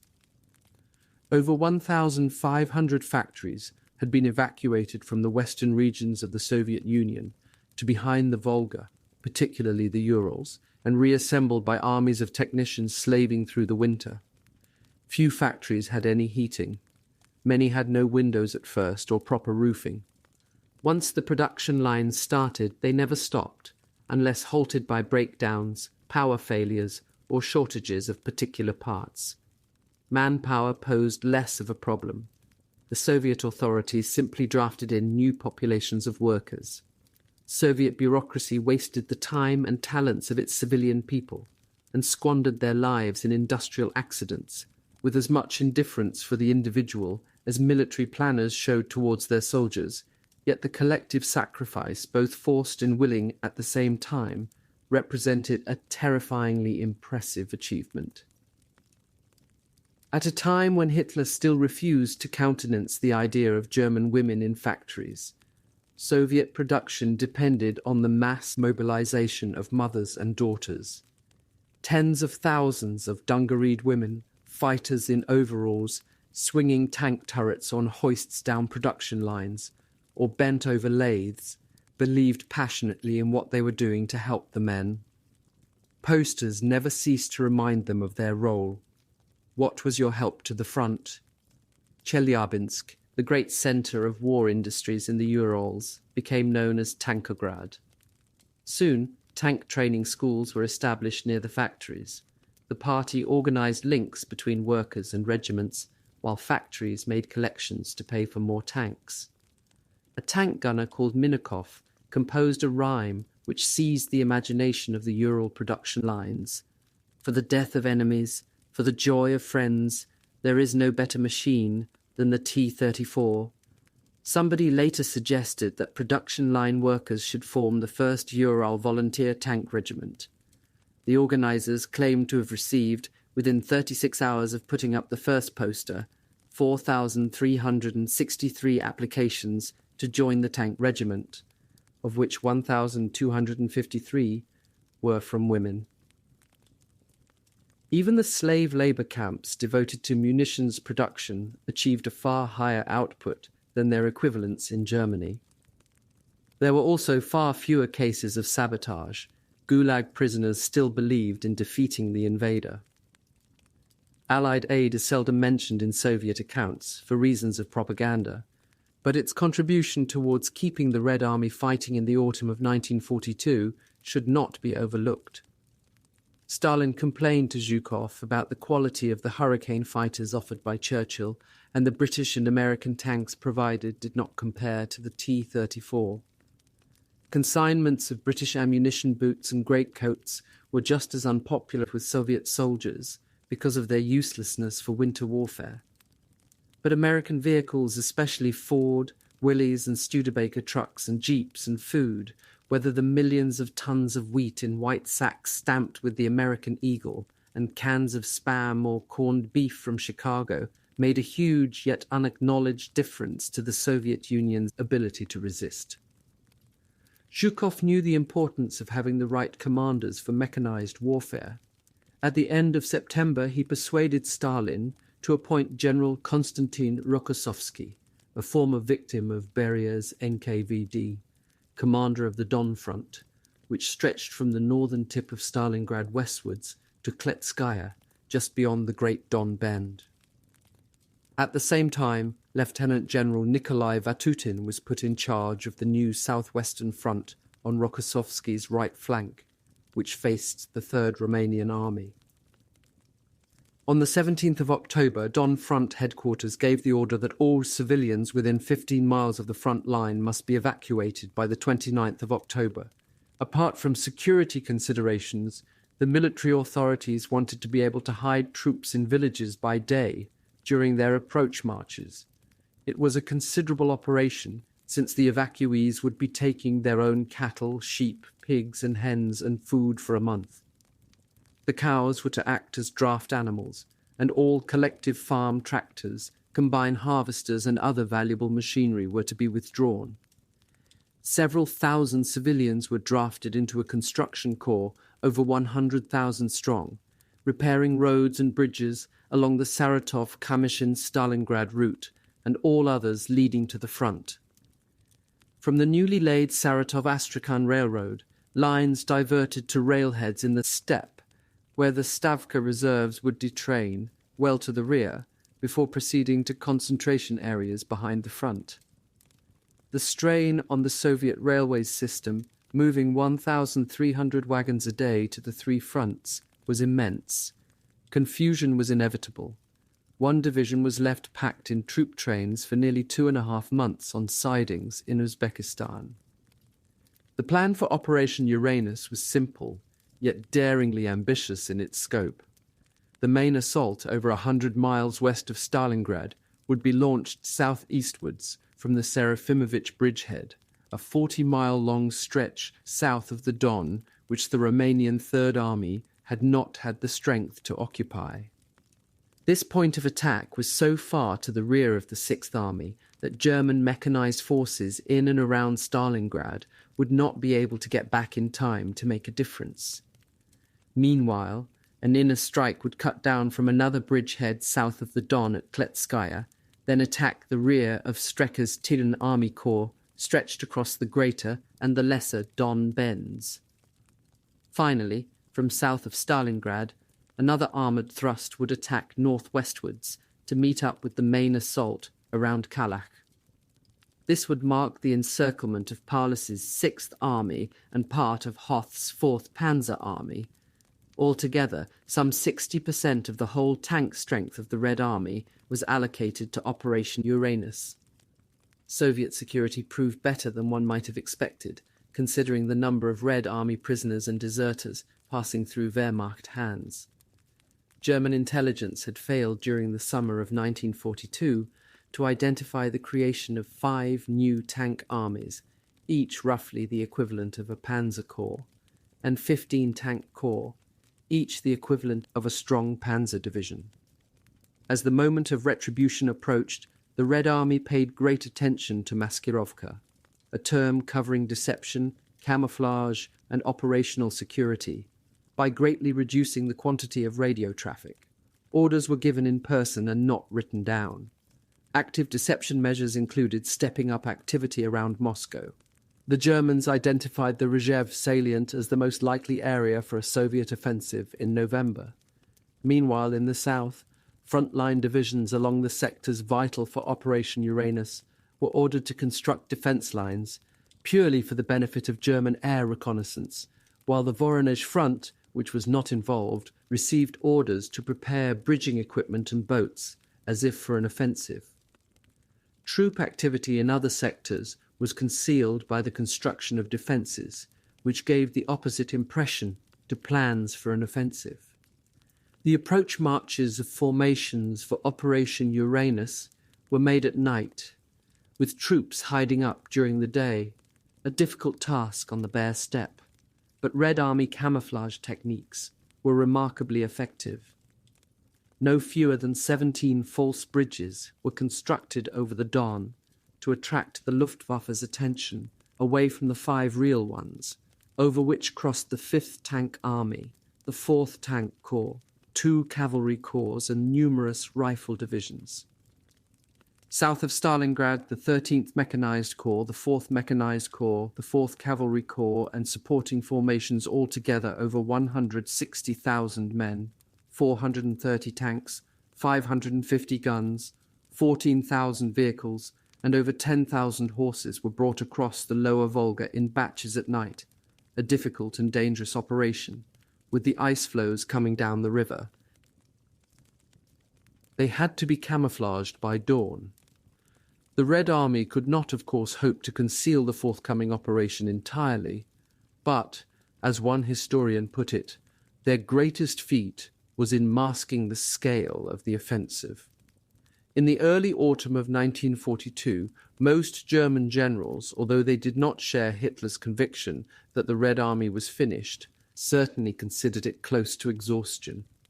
Staff officers, on the other hand, tended to take a more sceptical view.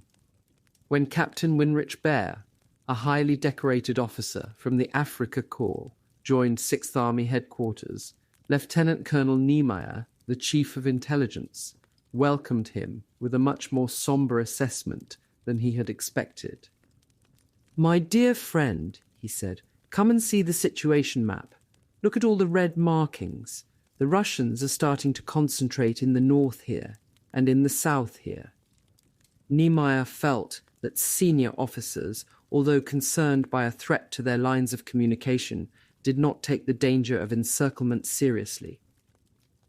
Paulus and Schmidt, who saw all of Niemeyer's reports, thought his concern exaggerated.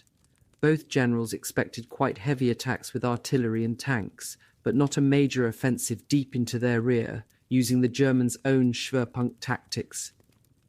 After the event, Paulus seems to have fallen into that very human mistake of convincing himself that he had seen the true danger all along. Schmidt, however, was quite frank in his admission that they had gravely underestimated the enemy.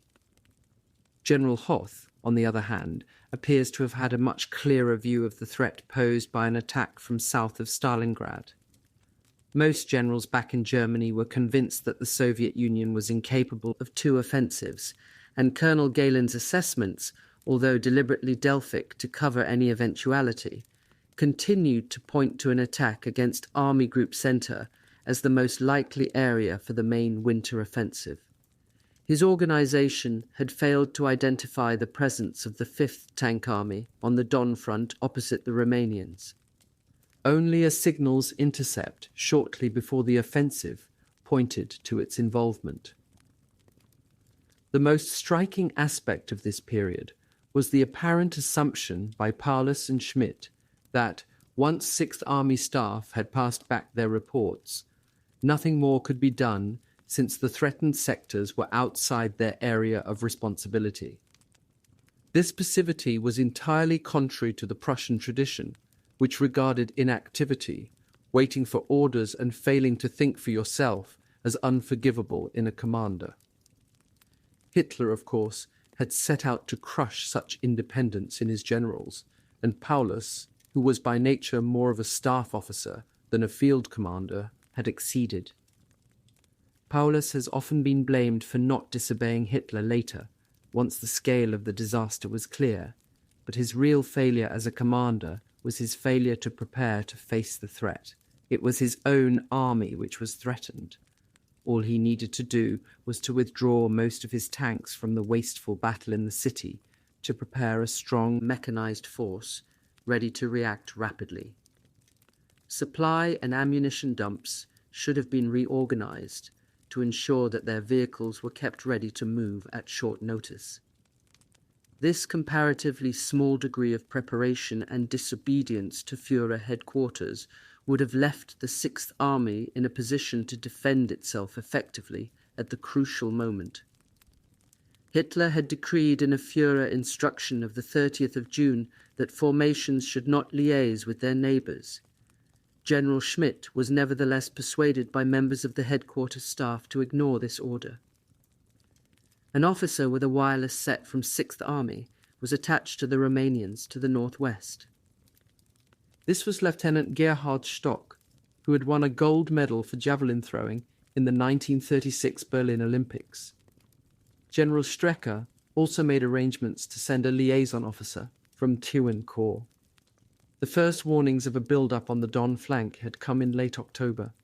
General Dumitrescu, the commander-in-chief of the 3rd Romanian Army, had long argued that his sector could only be defended if they held the whole bank, using the River Don itself as their major anti-tank obstacle.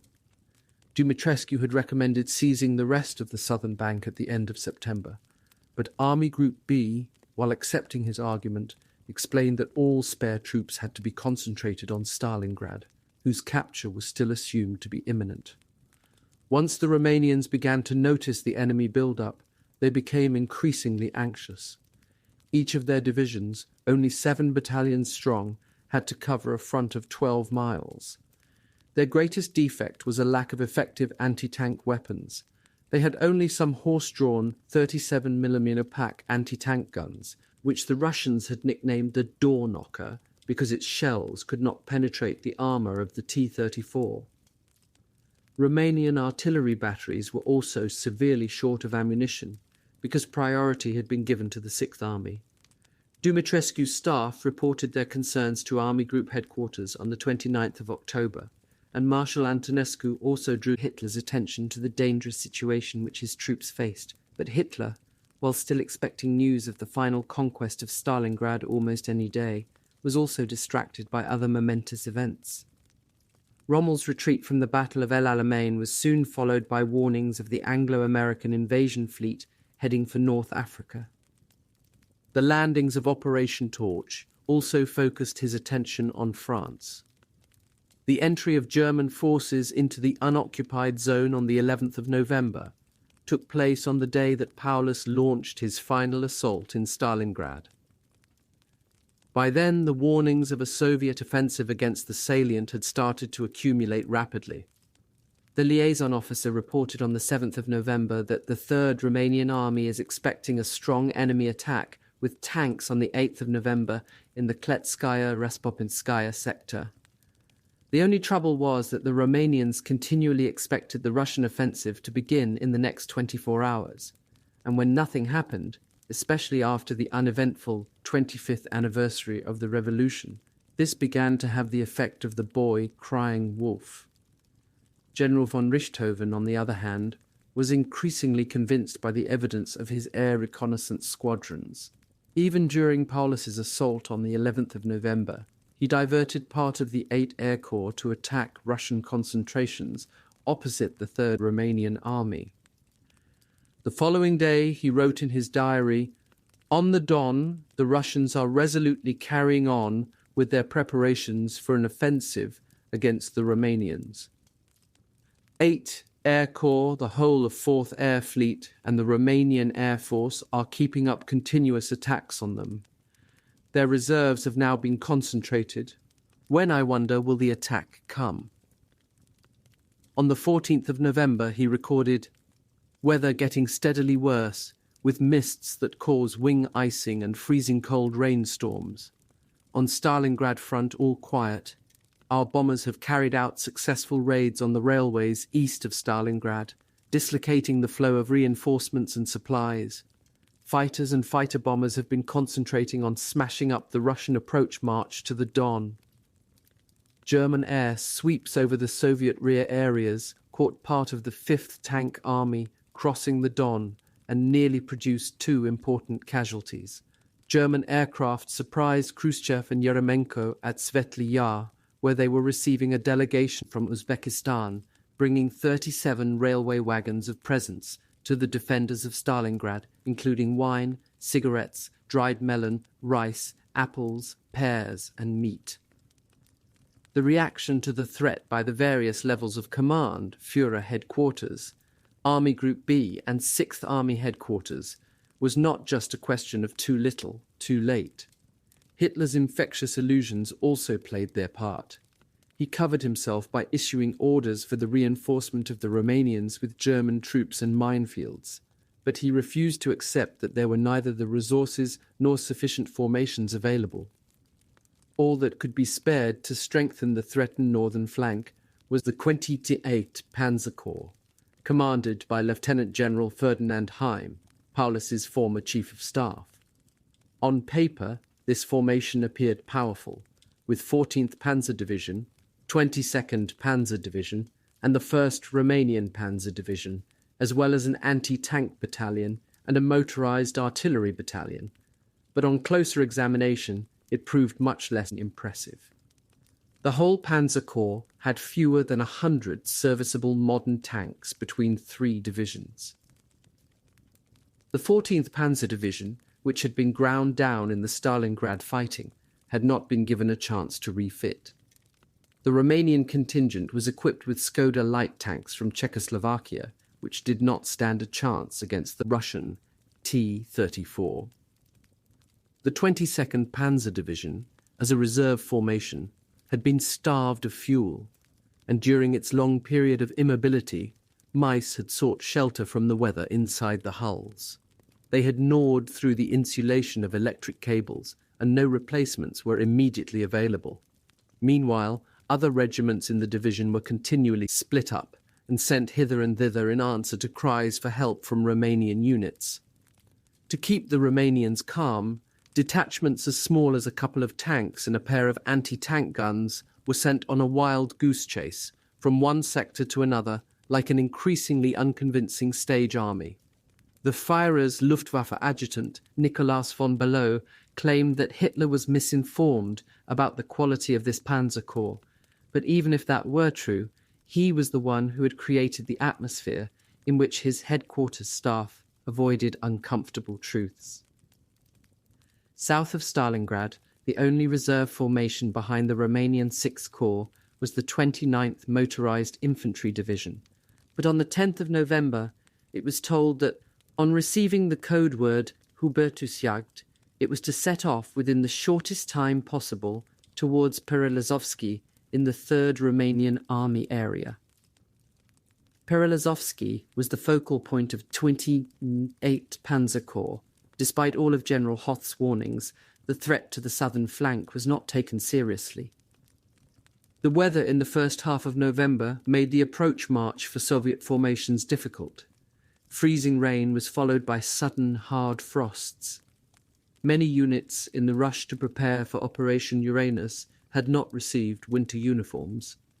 There was a shortage not just of gloves and hats, but even of basic items such as standard Red Army footcloths, worn instead of socks. On the 7th of November, when 81st Cavalry Division in 4th Cavalry Corps crossed the Kalmyk steppe to the southern flank, 14 men, mainly Uzbeks and Turkomans, who had not been given winter uniforms, died of frostbite due to the irresponsible attitude of commanders.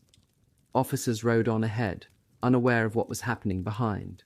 Frozen soldiers fell from their horses, unable to hold on, and NCOs, not knowing what to do, just threw them onto carts where they froze to death. In one squadron alone, they lost 35 horses. Some soldiers tried to shirk the battle ahead. In 93rd Rifle Division, during the approach march, there were 7 cases of self-inflicted wounds, and 2 deserters were captured. In the next few days, Stalingrad Front reported to Hörbuch, other traitors will be tried too, among them a member of the Communist Party who, when on sentry, shot himself in the left hand. The atmosphere in the Kremlin had become increasingly nervous ever since Zhukov had the unenviable task of warning Stalin that the launch of Operation Uranus would have to be postponed by 10 days to the 19th of November. Transport difficulties, mainly the shortage of lorries, meant that the attacking formations had not yet received their allocations of fuel and ammunition. Stalin, though afraid that the enemy would get wind of what was afoot and escape the trap, had no option but to agree.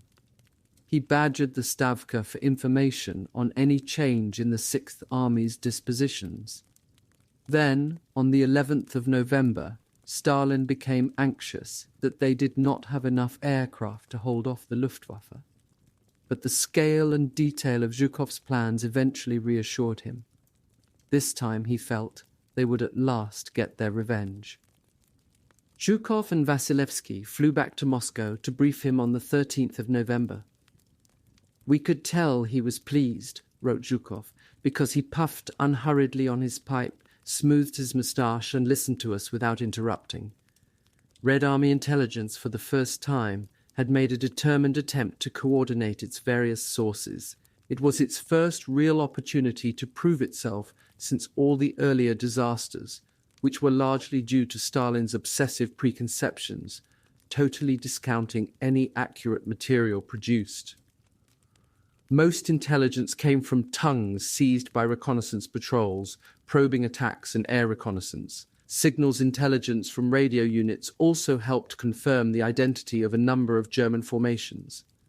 Artillery reconnaissance worked fairly well, with General Voronov supervising the concentrations of regiments on the key sectors. The sappers, meanwhile, were mapping out friendly and enemy minefields in advance. The main problem was the freezing fog, about which General von Richthofen also complained bitterly. On the 12th of November, the first heavy fall of snow coincided with a series of reconnaissance missions. White camouflage suits were issued, and groups sent out to capture prisoners were told to check whether new formations had been moved into the sectors targeted for breakthrough.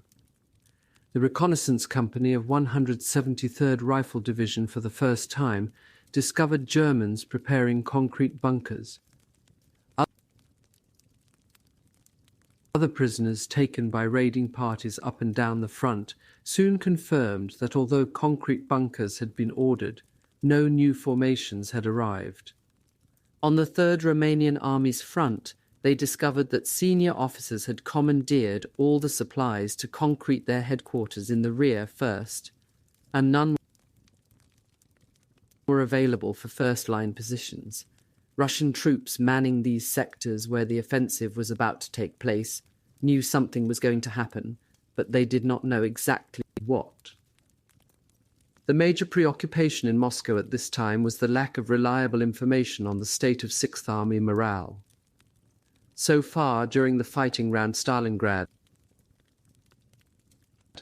not even a full regimental headquarters had been overrun, so apart from odd letters and orders taken at a junior level, they had little to go on. At last, on the 9th of November, Major General Ratov of Red Army Intelligence was passed a captured document from the 384th Infantry Division opposite the Lesser Don Bend, a mixture of Saxon and Austrian regiments. He immediately saw that here at last was the evidence they had been waiting for. Translated copies were sent immediately to Stalin, Beria, Molotov, Malenkov, Voroshilov, Vasilevsky, Zhukov, and Alexandrov, chief of the Division of Propaganda and Agitation. General Ratov could no doubt imagine the glee which its contents would excite in the great leader's heart. They were doubly encouraging since this formation from Dresden had not been involved in the street fighting in Stalingrad. "I am well aware of the state of the division," wrote General Baron von Gablenz to all commanders in the 384th Infantry Division. "I know that it has no strength left. It is not surprising, and I shall make every effort to improve the division's state. But the fighting is cruel, and it becomes crueler every day. It is impossible to change the situation. The lethargy of the majority of soldiers must be corrected by more active leadership. Commanders must be more severe. In my order of the 3rd of September 1942, number 187-42, one stipulated that those who desert their post would be court-martialed. I will act with all the severity that the law requires. Those who fall asleep at their posts in the front line must be punished with death. There should be no doubt about this. In the same category is disobedience, expressed in the following ways: lack of care of weapons, body, clothing, horses, and mechanized equipment. Officers must warn their soldiers that they should count on staying in Russia for the whole of the winter. Soviet mechanized formations, which had been camouflaged well behind the lines, moved forward to their start line positions. Smoke screens were laid to cover them, crossing the Don into the bridgeheads, and just behind the front line, loudspeakers from propaganda companies blasted out music and political messages to cover the sound of engines. On the 3 Stalingrad Axis fronts, just over 1 million men were now assembled. General Smirnov, Chief of Medical Services, had 19 field hospitals with 62,000 beds ready for casualties. Orders were given 3 hours before the attack. Red Army units were told that they were to make a deep raid on the enemy's rear. Encirclement was not mentioned. The troops were fiercely excited at the thought that the Germans did not know what was going to hit them. This was the start of the fight back. Vehicles were checked and checked again. They had huge distances to cover in front of them. Their engines were listened to as a physician would a heart. The time for writing letters, shaving, washing foot bandages, and playing chess or dominoes was over. Men and commanders had been ordered to rest, but they were too keyed up. Everybody was turning over in his mind whether everything had really been done. On that eve of battle, the Germans did not sense that the next day would be any different. The Sixth Army's daily report was brief. Along the whole front, no major changes. Drift ice on the Volga weaker than on the day before. That night, a soldier longing for leave wrote home, reflecting on the fact that he was 2,053 miles from the German frontier. Part 4, Zhukov's Trap. 15. Operation Uranus. Soon after 5 in the morning, on Thursday the 19th of November, the telephone rang in 6th Army headquarters. The operations staff were housed in Golubinsky, a large Cossack village on the right bank of the Don. Outside it had started to snow, which combined with freezing fog prevented sentries from seeing more than a few yards. The call was from Lieutenant Gerhard Stock, the javelin gold medalist with the Romanian 4 Army Corps on the Kletskaya sector.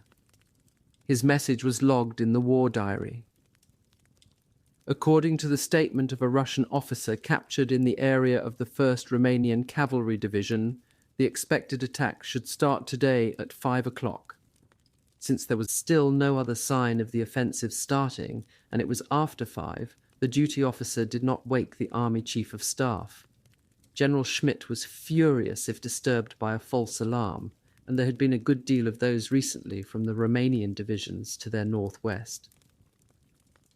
In fact, all through the night, Soviet sappers in white camouflage suits had been crawling forward in the snow, lifting anti-tank mines. The massed Russian artillery and mortar batteries loaded at 7:20 a.m., Russian time, 5:20 a.m. German time, on receipt of the code word siren. One Soviet general said that the freezing white mist was as thick as milk. Front headquarters considered a further postponement due to the bad visibility, but decided against it.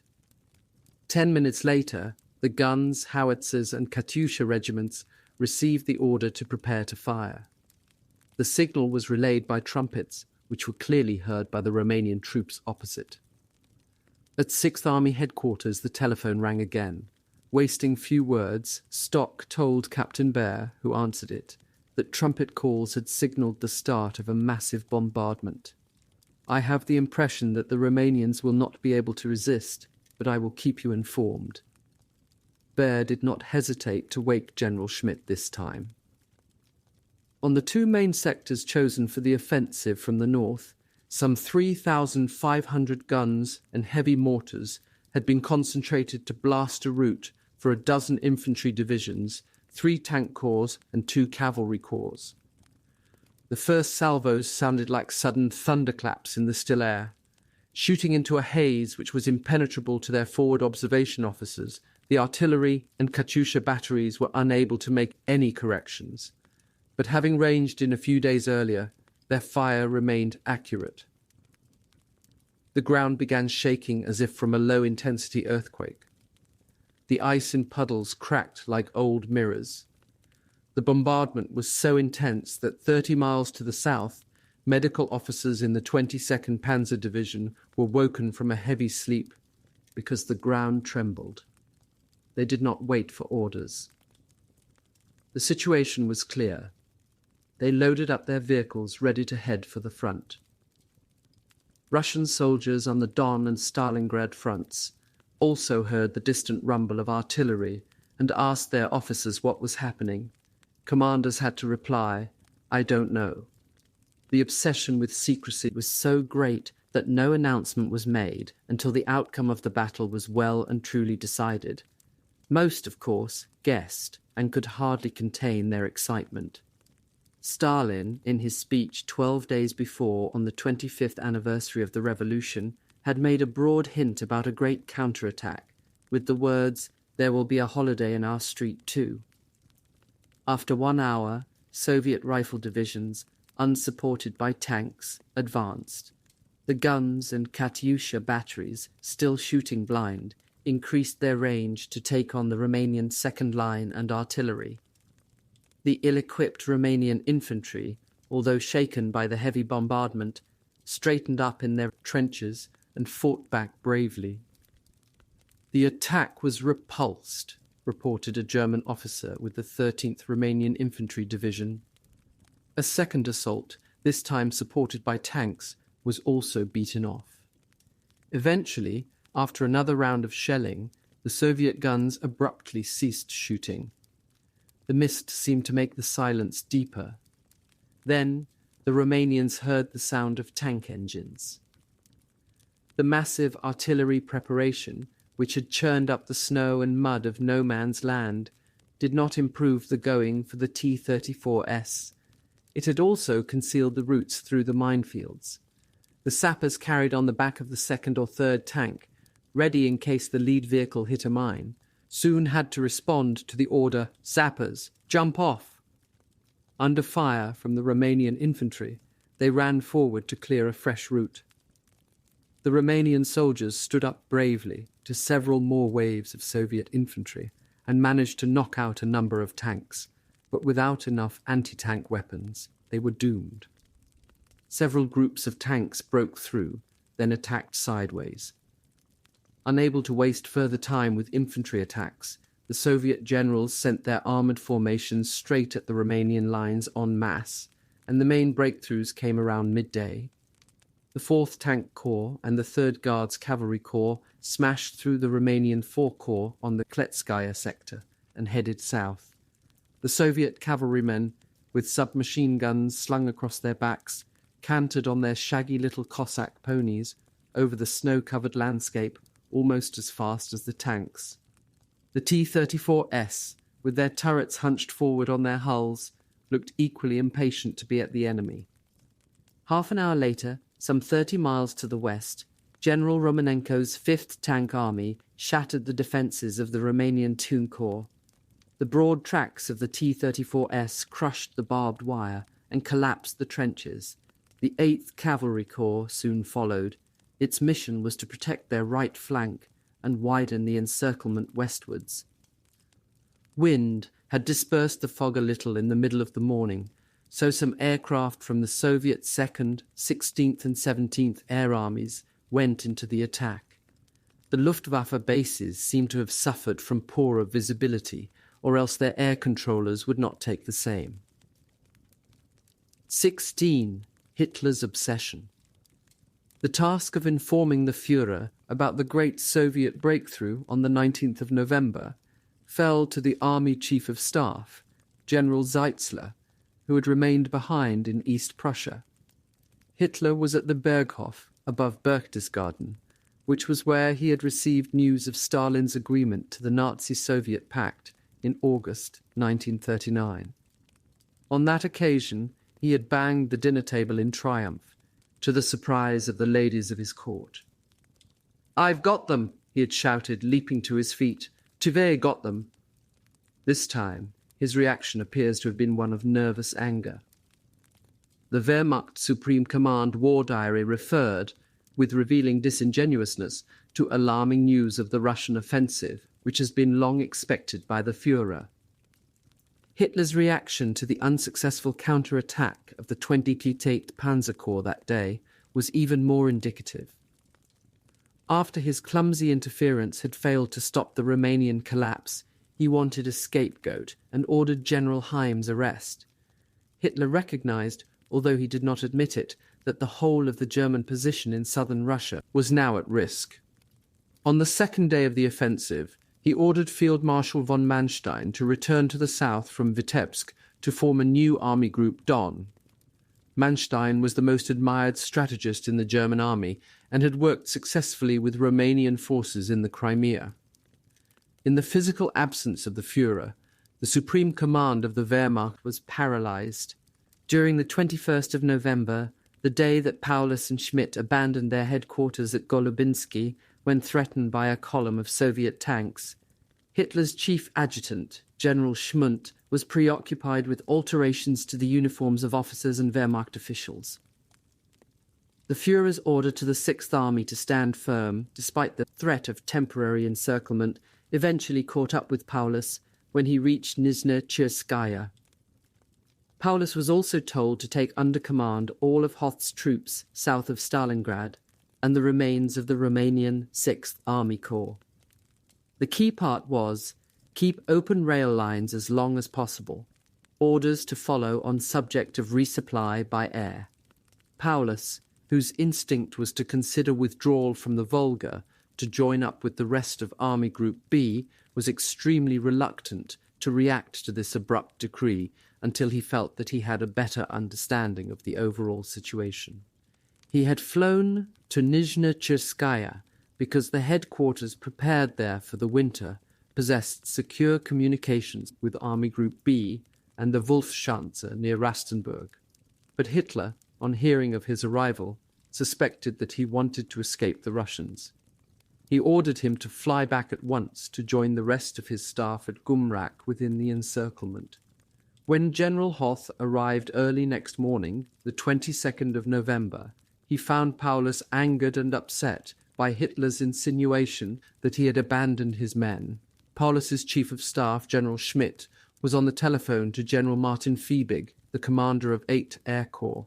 Schmidt re-emphasized that the 6th Army urgently needed fuel and ammunition to break out, and Fiebig repeated what he had said the previous afternoon. It's impossible to resupply a whole army by air. The Luftwaffe hasn't got enough transport aircraft. The three generals spent most of the morning assessing 6th Army's predicament. Schmidt did much of the talking.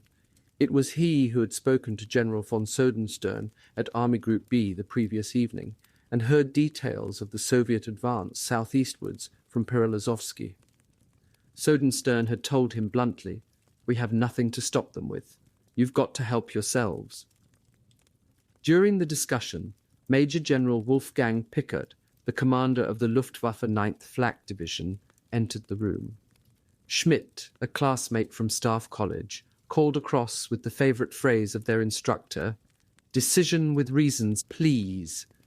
Pickert replied, without hesitation, that he intended to pull his division out at once. "We also want to get out," Schmidt replied, "but first of all we must form an all-round defence to form a defence line on the southern side, where the Russians are attacking." He went on to say that they could not abandon the divisions on the west bank of the Don, and that 6th Army would be in no position to break out for another 5 to 6 days. For the operation to have any chance of success, we must have fuel and ammunition delivered by the Luftwaffe. General Huber had already radioed that his tanks were about to come to a halt. "That makes no difference," Pickert retorted. He did not intend to lose a whole flak division with all its weapons. "The 6th Army can never be supplied by air if we stay put." Schmidt did not disagree, but pointed out that they had little idea of the overall situation, nor did they know what reserves were available to higher command. He emphasized that the lack of fuel and horses meant that, more than 10,000 wounded, and the bulk of heavy weapons and vehicles would have to be left behind. That would be a Napoleonic ending. Paulus, after his study of the 1812 campaign, was evidently haunted by the vision of his army's disintegration, cut to pieces as it struggled to escape across the snow-covered steppe. He did not want to go down in history as the general responsible for the greatest military disaster of all time. There must also have been a natural temptation for Paulus, never renowned for an independence of thought, to defer decisions that were politically and strategically dangerous, now that he knew that Field Marshal von Manstein was about to take over. But Manstein, unable to fly down from the north because of the weather, was stuck in his headquarters train, delayed by partisan action.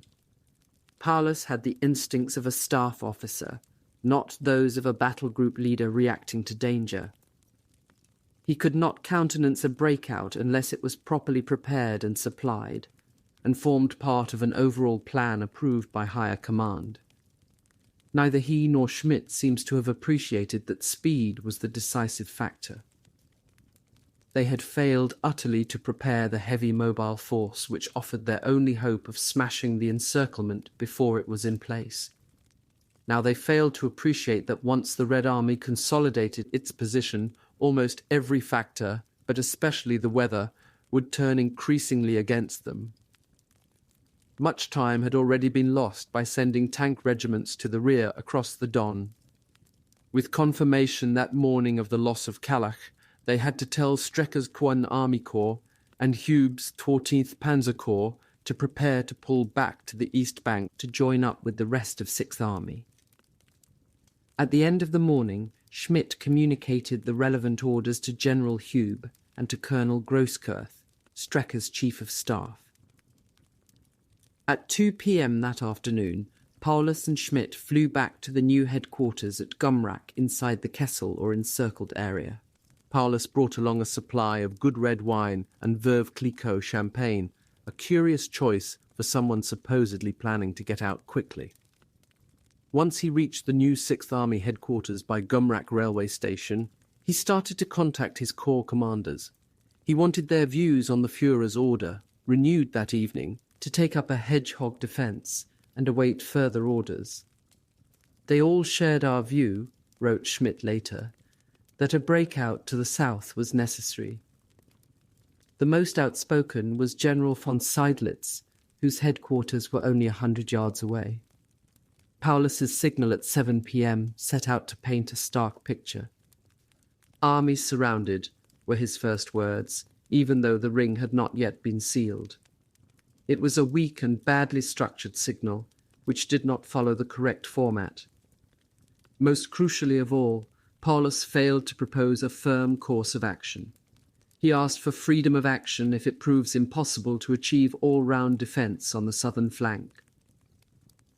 At 10:15 that night, Paulus received a radio message from the Führer.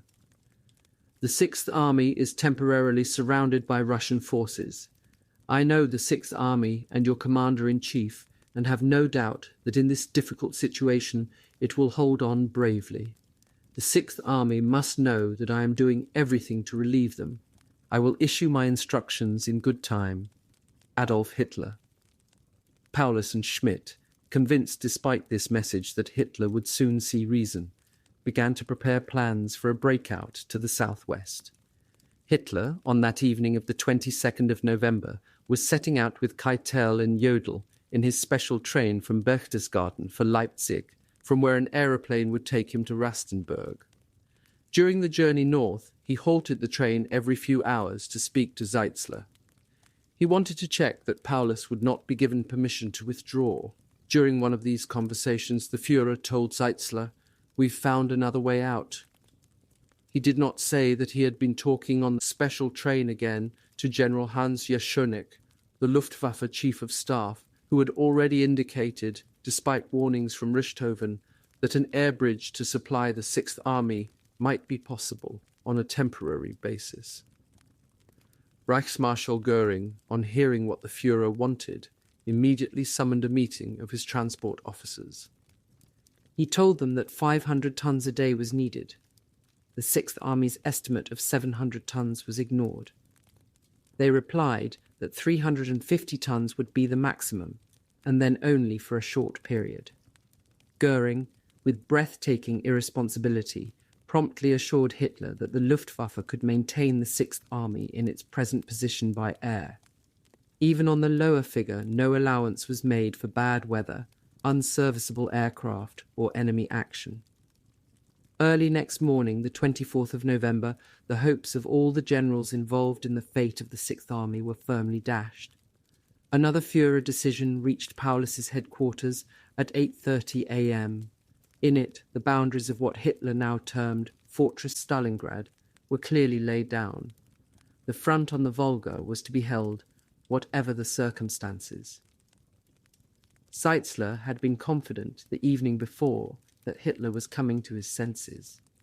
Now, the Führer demonstrated indubitably that the opinion of all the generals responsible for the Stalingrad operation counted for nothing.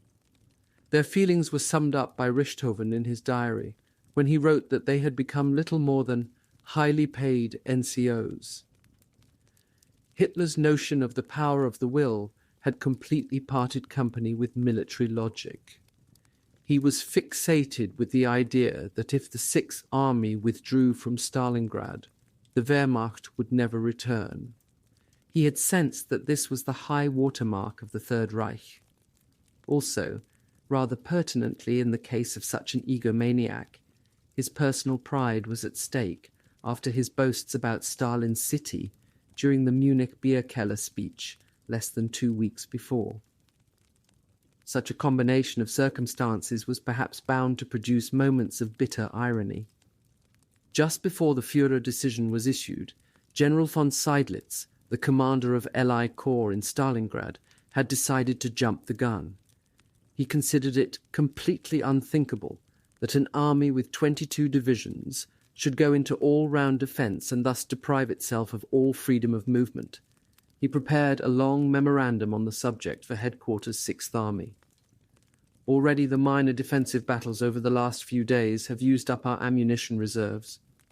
The supply situation was decisive. It was their duty to ignore the catastrophic order to stay put. On that evening of the 23rd of November, Seydlitz ordered 60th Motorized Infantry Division and the 94th Infantry Division to burn their stores and blow up their positions, then withdraw from their positions on the north side of Stalingrad. In thousands of rapidly lit fires, wrote the quartermaster of the 94th Infantry Division, we burned overcoats, uniforms, boots, documents, maps, typewriters, as well as food supplies. The general burned all his own equipment himself. The Red Army, alerted by the explosions and flames, caught the already weakened division in the open as it withdrew from Spartakovka and inflicted nearly 1,000 casualties. The neighbouring formation, the 389th Infantry Division in the Stalingrad tractor plant, also suffered in the confusion. Hitler, furious to hear of this withdrawal, blamed Paulus. To prevent any further disobedience to his orders, he made the extraordinary decision to split the command in the Kessel. General von Seydlitz, whom he believed to be a fanatic of resistance, was made commander-in-chief of the northeastern part of the Kessel, including Stalingrad itself. The signal arrived at 6 a.m. on the 25th of November. A little later in the morning, Paulus took Captain Baer with him on a visit to Seydlitz's headquarters nearby. Paulus handed over the signal relayed from Army Group Don. Now that you have your own command, he said pointedly, you can break out. Seydlitz could not hide his embarrassment. Manstein, who was appalled by the idea of splitting a command, managed to have it redefined in a less nonsensical fashion. Paulus's encounter with General von Seydlitz was not the only difficult interview in the wake of the Stalingrad encirclement. At the Wolfschanz, Marshal Antonescu was subjected to a tirade in which the Führer blamed the Romanian armies for the disaster. Antonescu, the most loyal of Hitler's allies, replied with feeling. Both dictators, however, calmed down, not daring to cast aside an alliance which neither of them could repudiate. But their peacemaking was not reflected further down. Romanian officers were furious that the German High Command had ignored all their warnings, especially about the lack of anti-tank defences. Meanwhile, German troops, unaware of Romanian losses, accused their allies of having caused the disaster by running away. Many unpleasant incidents developed between groups of soldiers on both sides. After his ill-tempered meeting with Antonescu, even Hitler was forced to acknowledge that some attempt must be made to restore relations between the Allies. According to a Führer decree, 6th Army headquarters informed corps commanders, criticisms of the failings of Romanian officers and troops are to cease.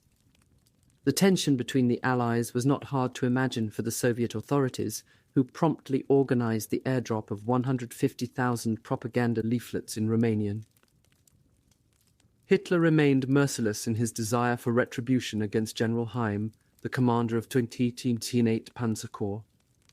The Führer ordered General Heim to be relieved of his command immediately, noted General Schmundt in his diary just after Hitler's return to the Wolfschanze. The Führer himself will decide on all further measures of military discipline in this matter. Many senior officers suspected that Hitler wanted not just Heim as the scapegoat for the disaster, but the whole officer corps. Groskirth had written scathingly of the grateful army of the victorious party, not long after Hitler's radio broadcast, in which he had claimed victory over the caste of general staff officers in their broad-striped breeches. Like that other anti-Nazi, Henning von Tresckow, Groskirth also believed that the general staff was no longer worthy of the name because of its craven submission to Hitler. Yet the officer corps still remained the only group capable of opposing a totalitarian state. Tresckow believed that a dramatic disaster could provoke change, provided that the army had a widely respected commander in a key position who was prepared to stand up to Hitler. Field Marshal von Manstein certainly commanded the necessary respect, so Tresckow, when the opportunity arose, arranged for his young cousin, Alexander Stahlberg, to become Manstein's new aide. The timing appeared opportune. Stahlberg reported for duty on the 18th of November, 2 days before Hitler chose Manstein as the commander-in-chief of the new army group, Don. Manstein's military qualities and intelligence were undeniable, but his political instincts were much less predictable, despite encouraging appearances. Manstein despised Goering and loathed Himmler. To his most trusted colleagues he admitted to Jewish antecedents. He could also be scathing about Hitler. As a joke, his ducks and knirps had been trained to raise his paw and salute on the command, Heil Hitler.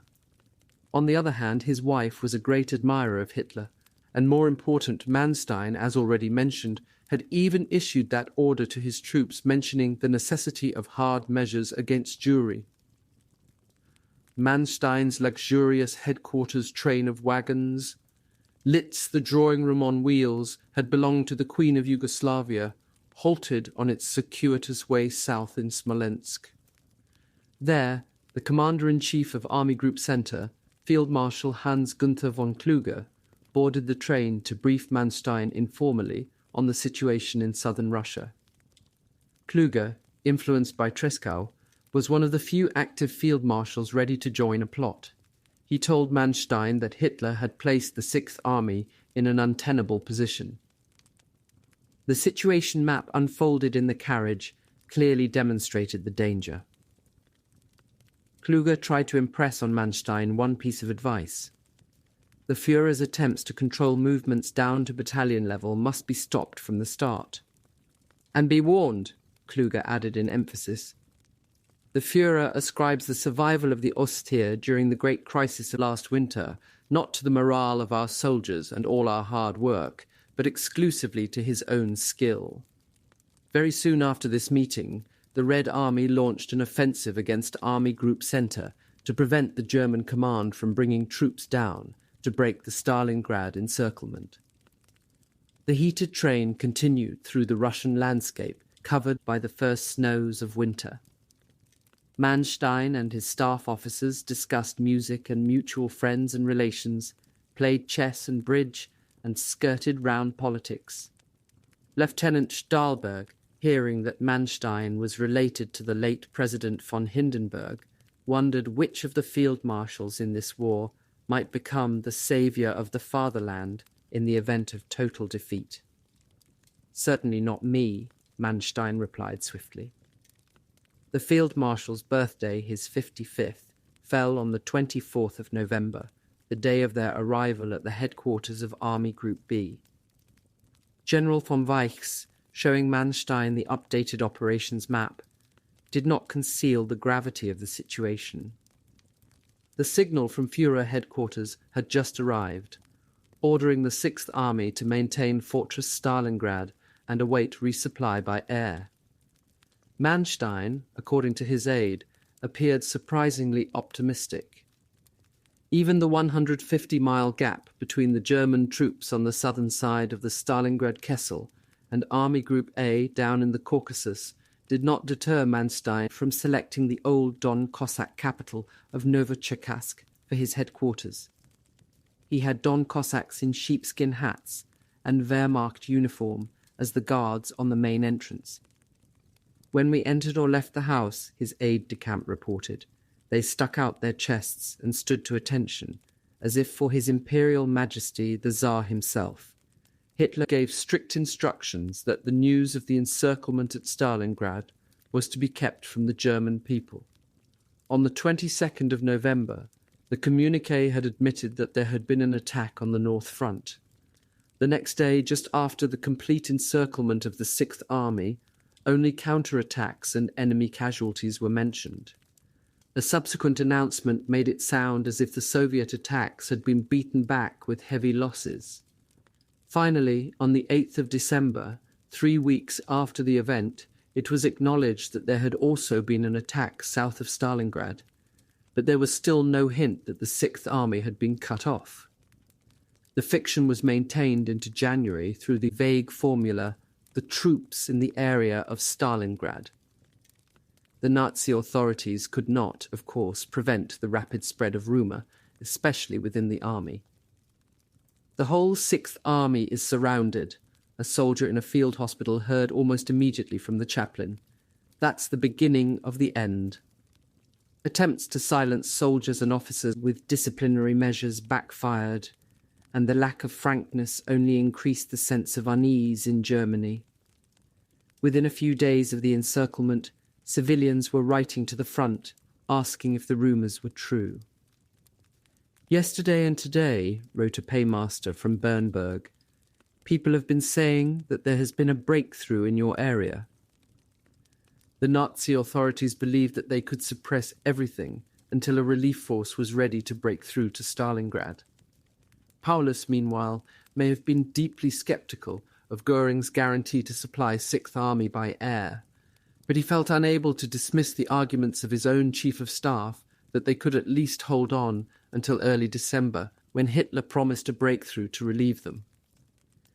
Paulus faced what Strecker called the most difficult question of conscience for every soldier: whether to disobey his superior's orders in order to handle the situation as he deems best.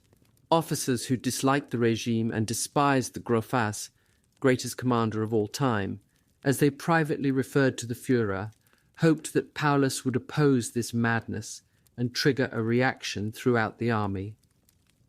They thought of General Hans-Jörg von Wartenberg's revolt at Tauroggen in December 1812, when he refused to fight any longer under Napoleon, an event which triggered a wave of patriotic feeling in Germany. Many believed in the comparison. General von Seydlitz apparently invoked it in conversation with Paulus, when trying to persuade him to break out. So did Colonel Sell, the 6th Army's engineer-in-chief. Schmidt, on the other hand, considered that such an action against orders would become a mutiny with political undertones. Paulus's answer to Sell sounded fatalistic indeed. "I know that the history of war has already pronounced judgment on me." Yet he was right to reject the Tauroggen comparison. York, without any communications, could claim to act in the name of the King of Prussia without being deprived of his command. But in an age when every headquarters was in constant touch by radio, courier, and teleprinter, the order for a commander's arrest would be communicated immediately. The only actor in this drama capable of playing the part of York was Manstein, as Tresckow and Stauffenberg had recognized, but Manstein, they would discover, had no intention of accepting such a dangerous role. "Prussian field marshals do not mutiny," he said the following year, emphatically contradicting the York tradition when approached by a representative of Army Group Centre.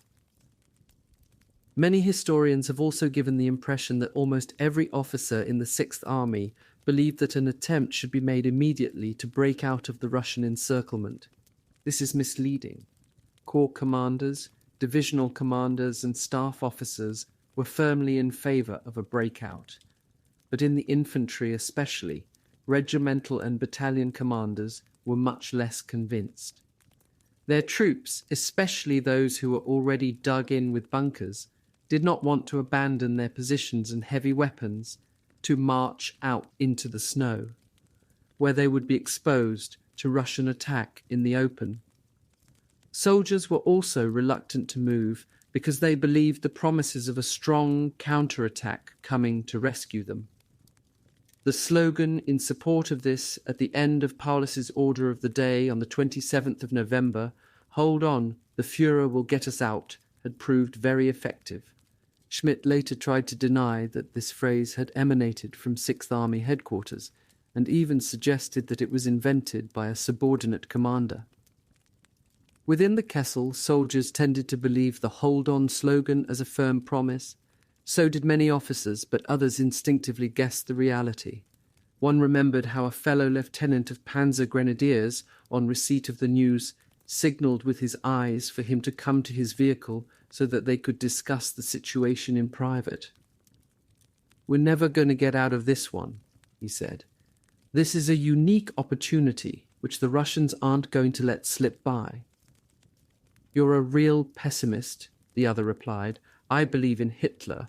What he's said he'll do, he'll stick to." 17. The Fortress Without a Roof. During the first week of December, the Russians made determined attacks to split the Sixth Army. In heavy defensive fighting, its panzer divisions lost almost half of their remaining 140 tanks.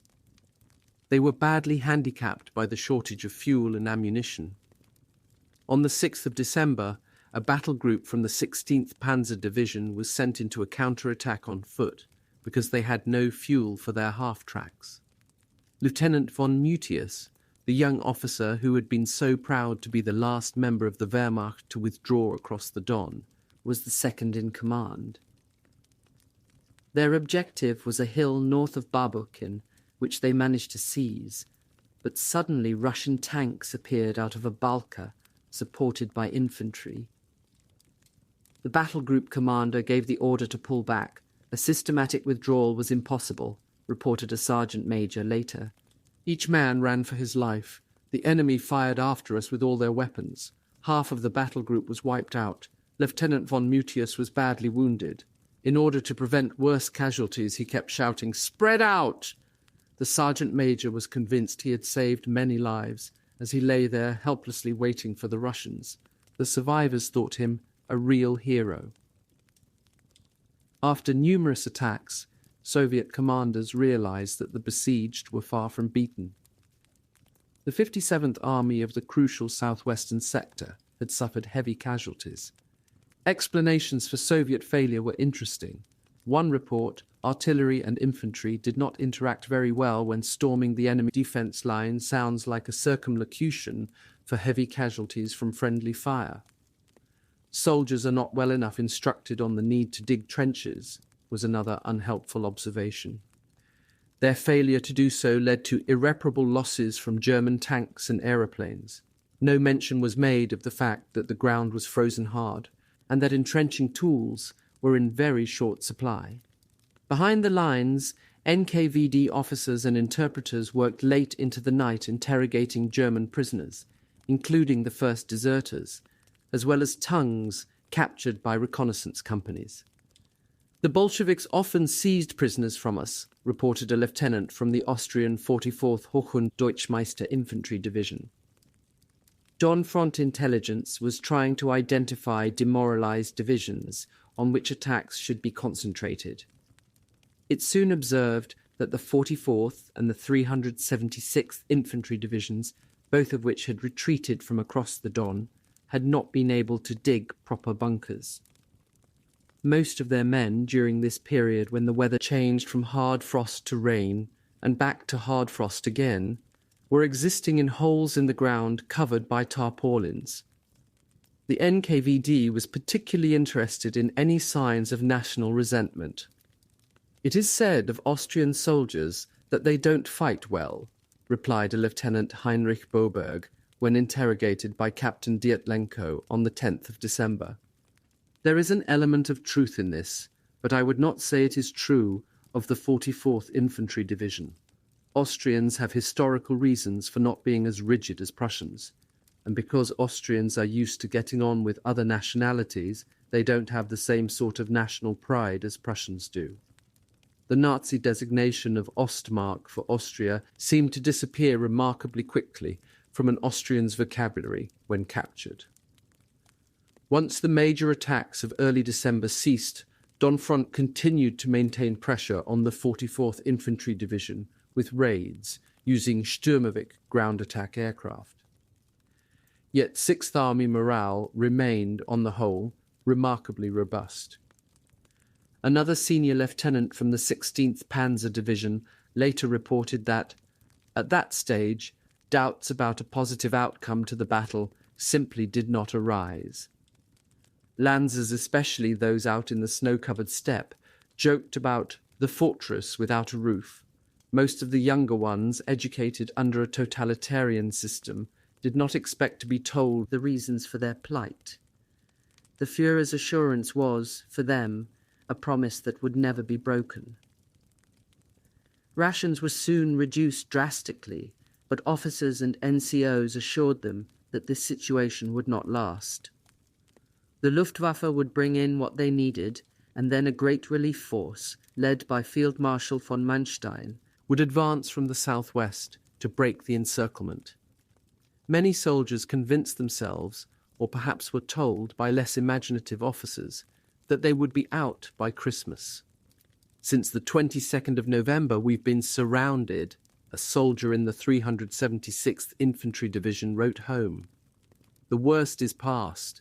We all hope that we'll be out of the Kessel before Christmas.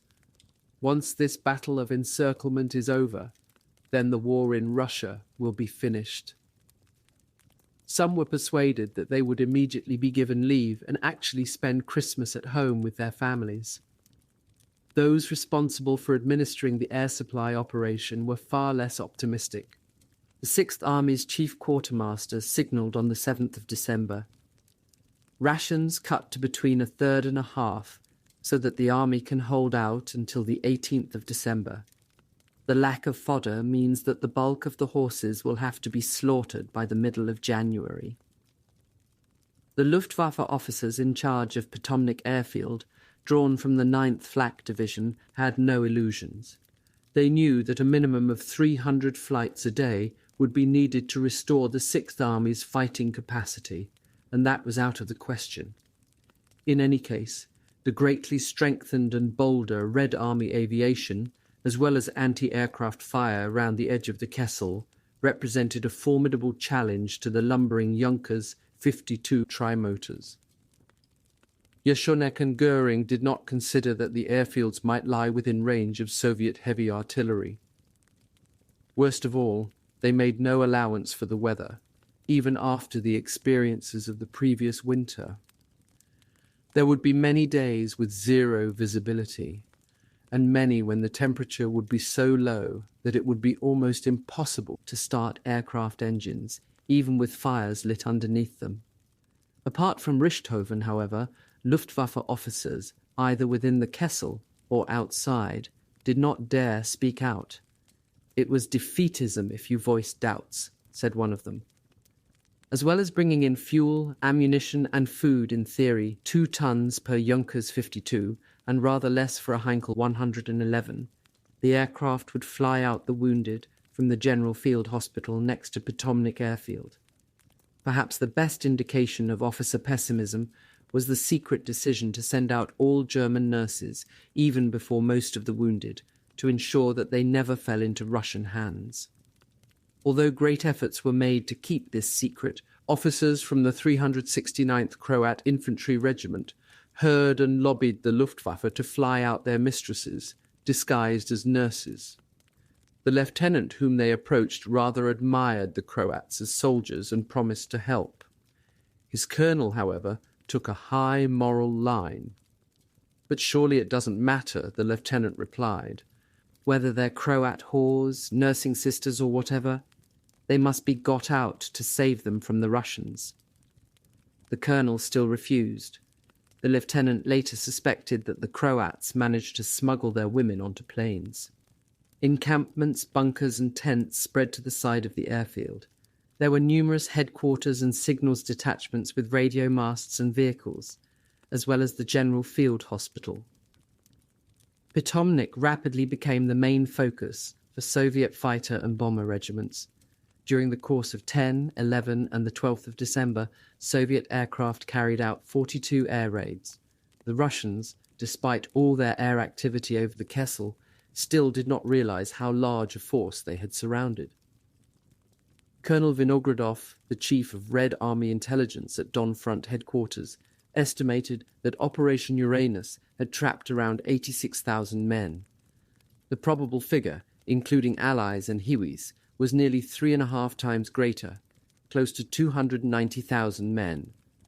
The Allies included the remnants of 2 Romanian divisions, the Croat regiment with 100th Jager Division, and a motor transport column of Italians who had picked a bad moment to come to find wood in the ruins of Stalingrad. In the fighting west of the Don and on the northern flank, Strecker's Twempem Corps had suffered most. The Austrian 44th Infantry Division lost nearly 2,000 men, the 376th 1,600, and the 384th over 900. Officers throughout the 6th Army sat down at makeshift tables in earth bunkers under the snow to write by candlelight to next of kin. "I have the sad duty to have to inform you that..." With the 6th Army reduced to conditions very similar to those in the First World War, older soldiers found themselves remembering the existence of the Western Front and its gallows humour. After the cold of mid-November, a wet period of thaw had set in, with General Mud reappearing briefly before General Winter. Some returned to the old practices of trench life, such as resorting to the only certain source of warm liquid, when relieving themselves, to rinse the caked mud from their hands. The construction of trenches and bunkers varied according to the circumstances of each division.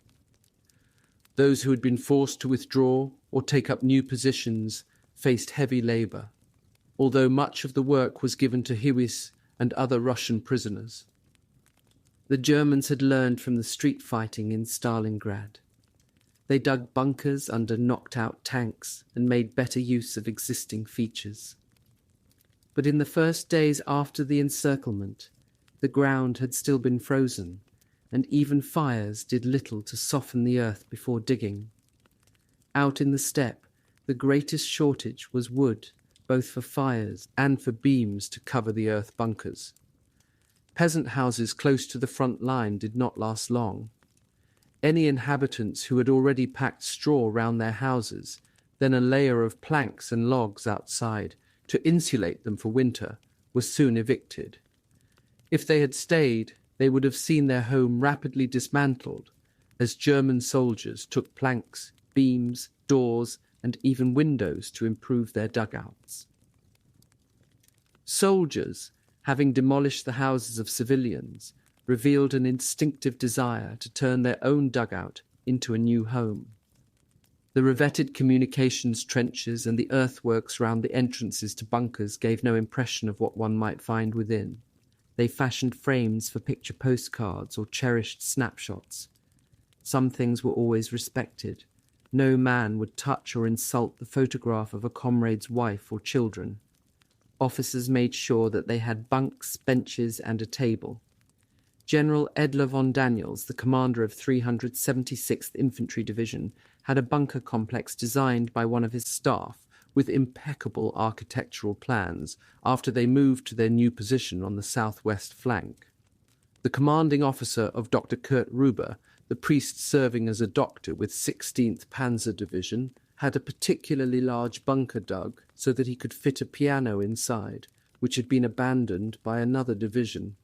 And there, underground, unheard above and muffled by the earth walls, he played Bach, Handel, Mozart, and Beethoven's Pathetique Sonata. His interpretation was beautiful, but also, it seems, obsessive. The commanding officer played on, even when the walls trembled from bombardments and soil trickled down. He even continued to play when officers came in to report on the fighting outside. Some units were fortunate enough to retain their old positions. The 297th Infantry Division, south of Stalingrad, had finished its elaborate underground sanatorium before the Russian offensive. They feared that they might lose it together with all the hospital equipment, beds, crockery and cutlery brought by train from Germany. But when the front line of the Kessel was established, their precious hospital, to their relief, was still just a few miles behind the new front line. Many soldiers had still not received proper winter clothing before the encirclement, so they resorted to improvisation with varying degrees of success. Under their uniforms, more and more of them wore articles of Soviet uniform buttonless tunic shirts and baggy quilted trousers, and the highly prized quilted jackets. In hard frosts, a steel helmet became like a freezer compartment, so they wore puttees, scarves, and even Russian foot bandages wrapped round their heads as insulation. Their desperation for fur gloves led them to kill stray dogs and skin them.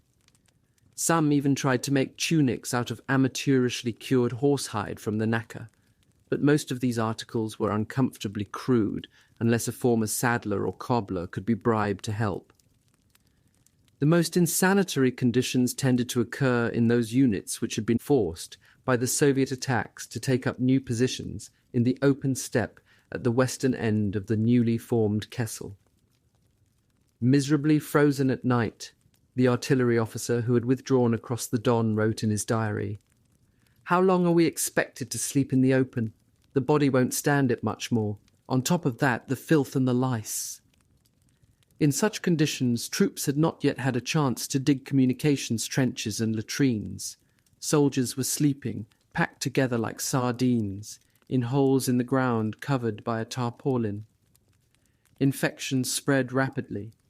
Dysentery soon had a debilitating and demoralizing effect as weakened soldiers squatted over shovels in their trenches, then threw the contents out over the parapet.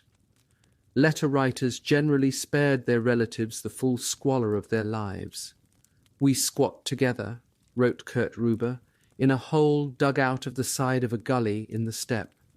The most meagre and badly equipped dugout, dirt and clay, nothing can be made of it. Scarcely any wood for bunkers. We're surrounded by a sad landscape, monotonous and melancholic. Winter weather of varying degrees of cold, snow, heavy rain, frost, then sudden thaw. At night you get mice running over your face. The progressive infestation of clothes really started during the chaotic days of the encirclement with constant movement. The plague of lice was frightful, wrote a corporal in a panzer regiment, because we had no opportunity to wash, change clothes, or hunt them down. In my helmet I found about 200 of these faithful little beasts. An unknown soldier was prompted to write a new version of a favourite song. Underneath the lantern, in a little house, I sit every evening, searching for a louse. During the long nights of the Russian winter, there was ample opportunity for conversations about home and how much better life had been before coming to Russia. In the 376th Infantry Division, they bemoaned their departure from Angoulême for the Ostfront, leaving behind cafes, cheap wine, and French girls. Other thoughts went further back, to the triumphant welcome home in the summer of 1940. The waving crowds, the kisses and the adulation had been largely inspired by the idea that the fighting was as good as over. The vast majority of the country had cheered Hitler for having brought them through a short, victorious war with so few casualties. Often, when thoughts turned to home, harmonicas played sentimental tunes in the bunker. After such a dramatic reversal of fortune, men grasped at rumours more than ever before, with constant questions and ill-informed speculation. Even their officers had little idea of the true situation. Another subject, linked to the chances of getting out, was the perfect wound which would not cripple or be too painful, yet would still qualify its recipient for evacuation by air. Comrades who had gone on leave just before the encirclement were viewed with admiring envy, while those who had returned just before faced good-natured but no doubt deeply provoking jokes. One person who never complained of his bad luck was Kurt Ruber. He had returned to his unit just 2 days before the Kessel was closed. It would soon be hard to tell whose services would be more needed, those of the doctor or those of the priest. Besieged Germans imagined that the Red Army soldiers opposite them lacked for little in either rations or warm clothing, but this image was often inaccurate. Because of bad communications, food is not brought forward in time for soldiers at the front, ran one Don Front report. The failure of officers and commissars to use bunkers to warm up soldiers, said another, has led to many men having to be sent to hospital with frostbite, mostly in the feet. The best equipped Soviet soldiers were the snipers. Little was denied them. Out in the snowfields of the steppe in their white camouflage suits, they operated in pairs, one with a telescope and the other with the long-range rifle. They crawled forward at night into no man's land, where they dug snow holes and hides from which to watch and shoot. Their casualty rates were much higher than in the city, because they had fewer choices for concealment and lines of escape. But the sniper movement still attracted more volunteers than it could train or use. Any lingering problems with morale usually reflected the Soviet authorities' indifference to the individual soldier. The obsession with secrecy meant that men not directly involved in Operation Uranus had not been told about it until up to 5 days after the start. At first sight, the most surprising aspect of this time of triumph is the number of deserters from the Red Army who continued to cross the lines to the surrounded German army, thus entering a trap. But this paradox seems to be explicable mainly through a mixture of ignorance and mistrust.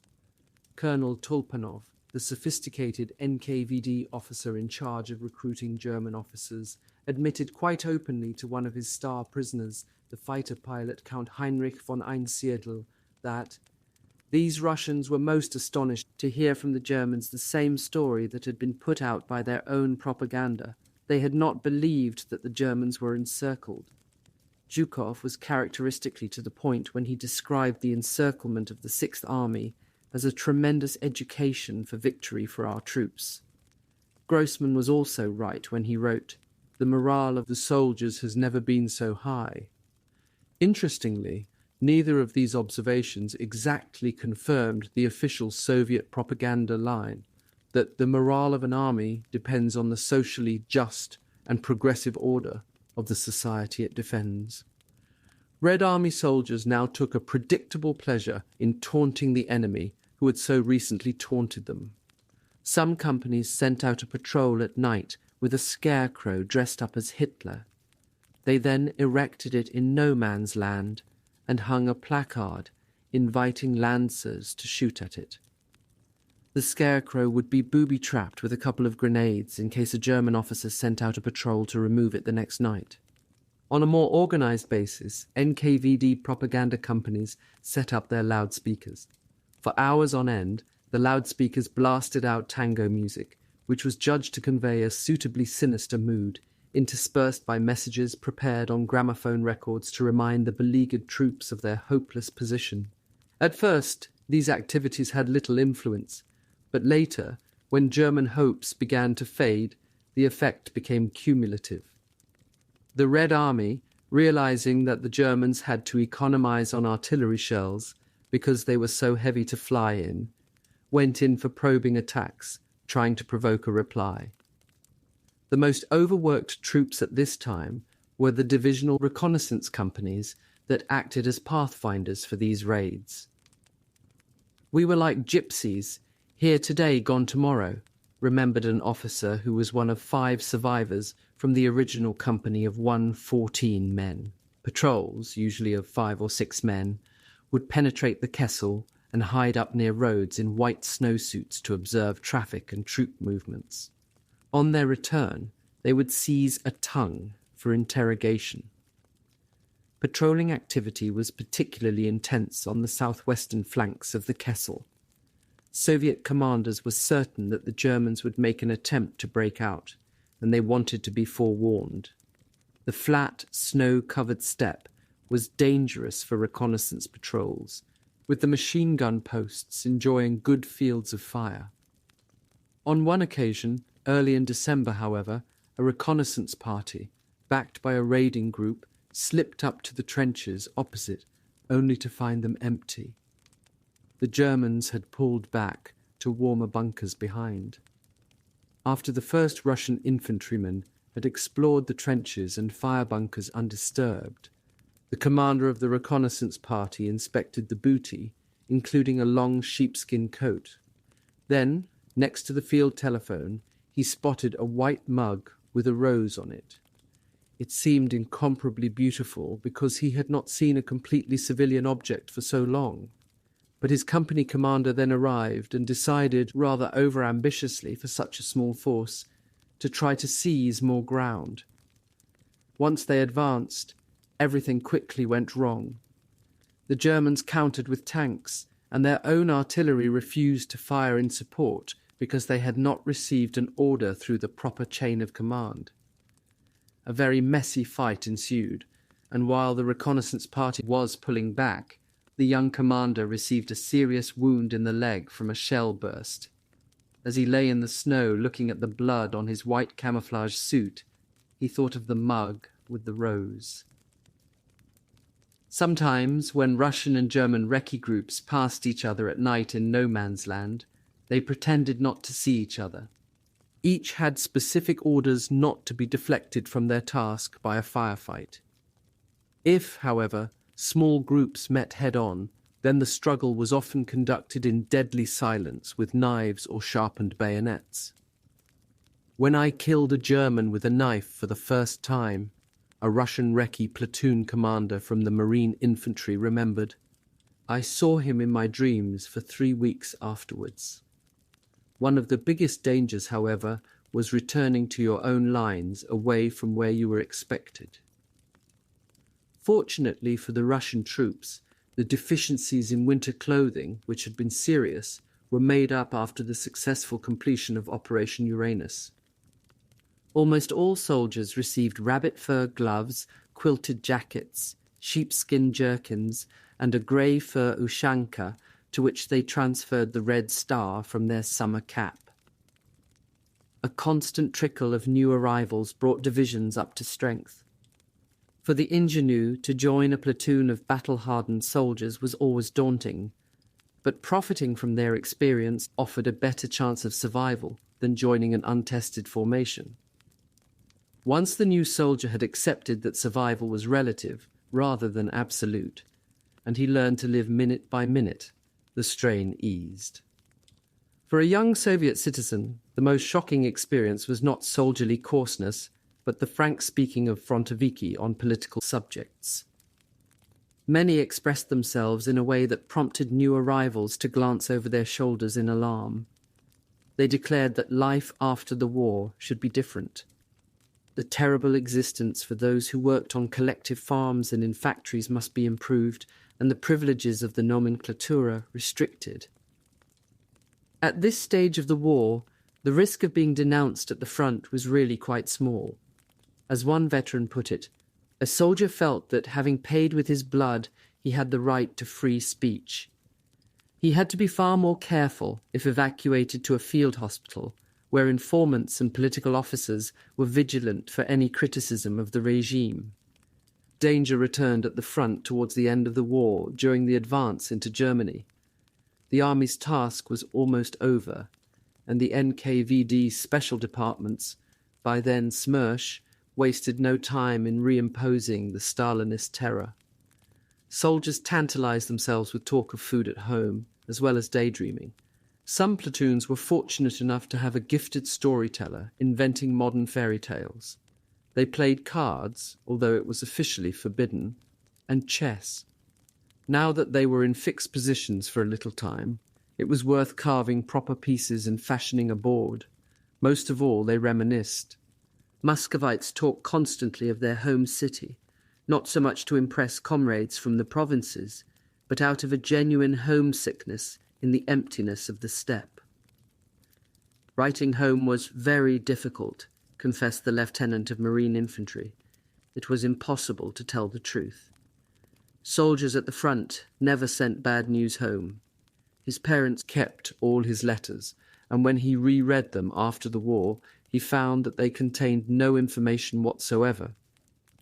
In general, a letter home usually started as an exercise in reassuring mothers, "I am alive and healthy, and we eat well," but the effect was rather dissipated by subsequent remarks to the effect that they were all ready to sacrifice their lives for the motherland. Within platoons, there were anecdotes and jokes and teasing, but this, apparently, was seldom cruel among those of equal rank. There was also a surprising lack of crudeness. They talked of girls only when in a special mood, which usually meant when sentimentality was stimulated by the vodka ration or certain songs. Each company was supposed to have at least one concertina for purposes of morale. The Red Army's favourite song around Stalingrad in those last few weeks of 1942 was Zemlyanka, the dugout, a Russian counterpart to Lili Marlene with a similar lilting melody. This haunting song by Alexei Surkov, written the previous winter, sometimes also known from its most famous line as the 4 Steps to Death, was initially condemned as ideologically unsound because of its mood of excessive pessimism. But Zemlyanka proved so popular with frontline troops that commissars had to look the other way.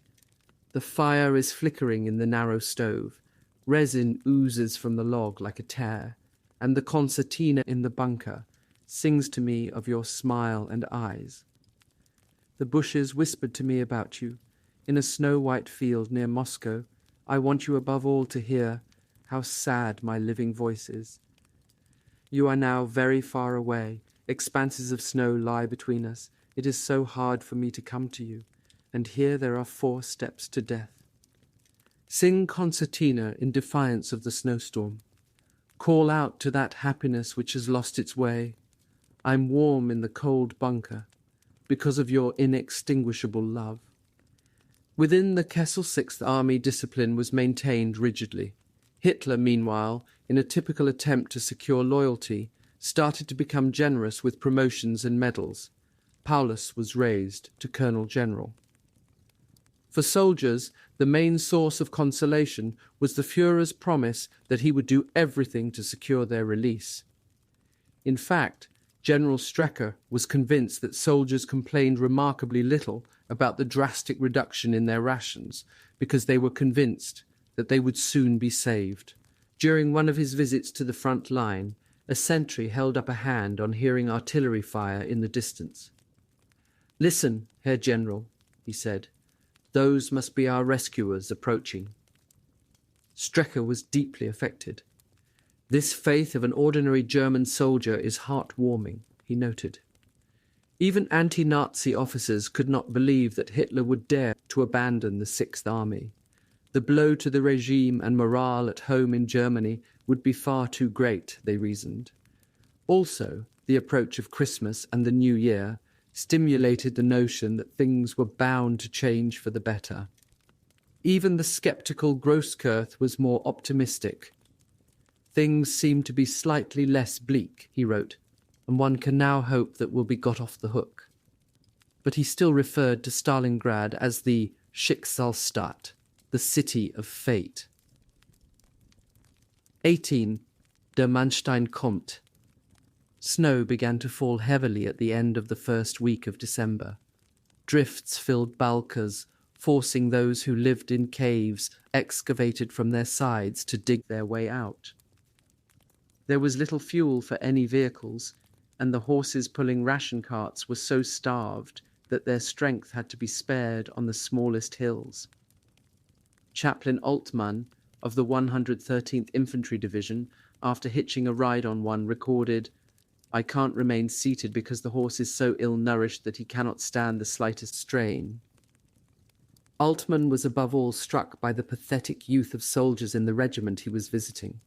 Their first question was utterly predictable. When are we going to get more to eat? He also noted that although it was only the second week of December, already their wretched bunkers in the middle of this treeless steppe have Christmas decorations. At battalion headquarters, he received a telephone call warning him of an un-Christmas-like duty. Tomorrow morning at dawn, execution of a German soldier, 19-year-old, self-inflicted wound. Although all soldiers suffered badly from hunger, most still had no idea of the size of the supply problem facing the Sixth Army. Hitler, when ordering Paulus to stay in place, had promised that more than 100 Junkers, 52 transport aircraft, would be delivering supplies. Yet during the air bridge's first week of operations, from the 23rd of November, the airlift did not even average 30 flights a day. 22 transport planes were lost through enemy action and crashes on the 24th of November, and another 9 were shot down the following day. Heinkel 11 has had to be taken off bombing missions in a desperate attempt to make up the losses. Richthofen rang Jesenik 3 times in an attempt to convince him that they lacked the aircraft to supply the Sixth Army by air. Goering could not be contacted. He had left for Paris. The airlift did not provide anything like the bare minimum of 300 tons a day promised. Just 350 tons arrived during the course of the whole week. Out of this 350 tons, there were only 14 tons of food for a ration strength, by then reduced to 275,000. 3/4 of the total load consisted of fuel, of which part was for the Luftwaffe's own aircraft, based at Potomnik to protect the transport aircraft from Russian fighters. The Potomnik-based Messerschmitts, however, were now facing fearsome odds as well as often appalling flying conditions. One captured pilot told his NKVD interrogator how, flying out of Potomnik as escort, his Mi-109 had been cut off and attacked by 6 Russian fighters.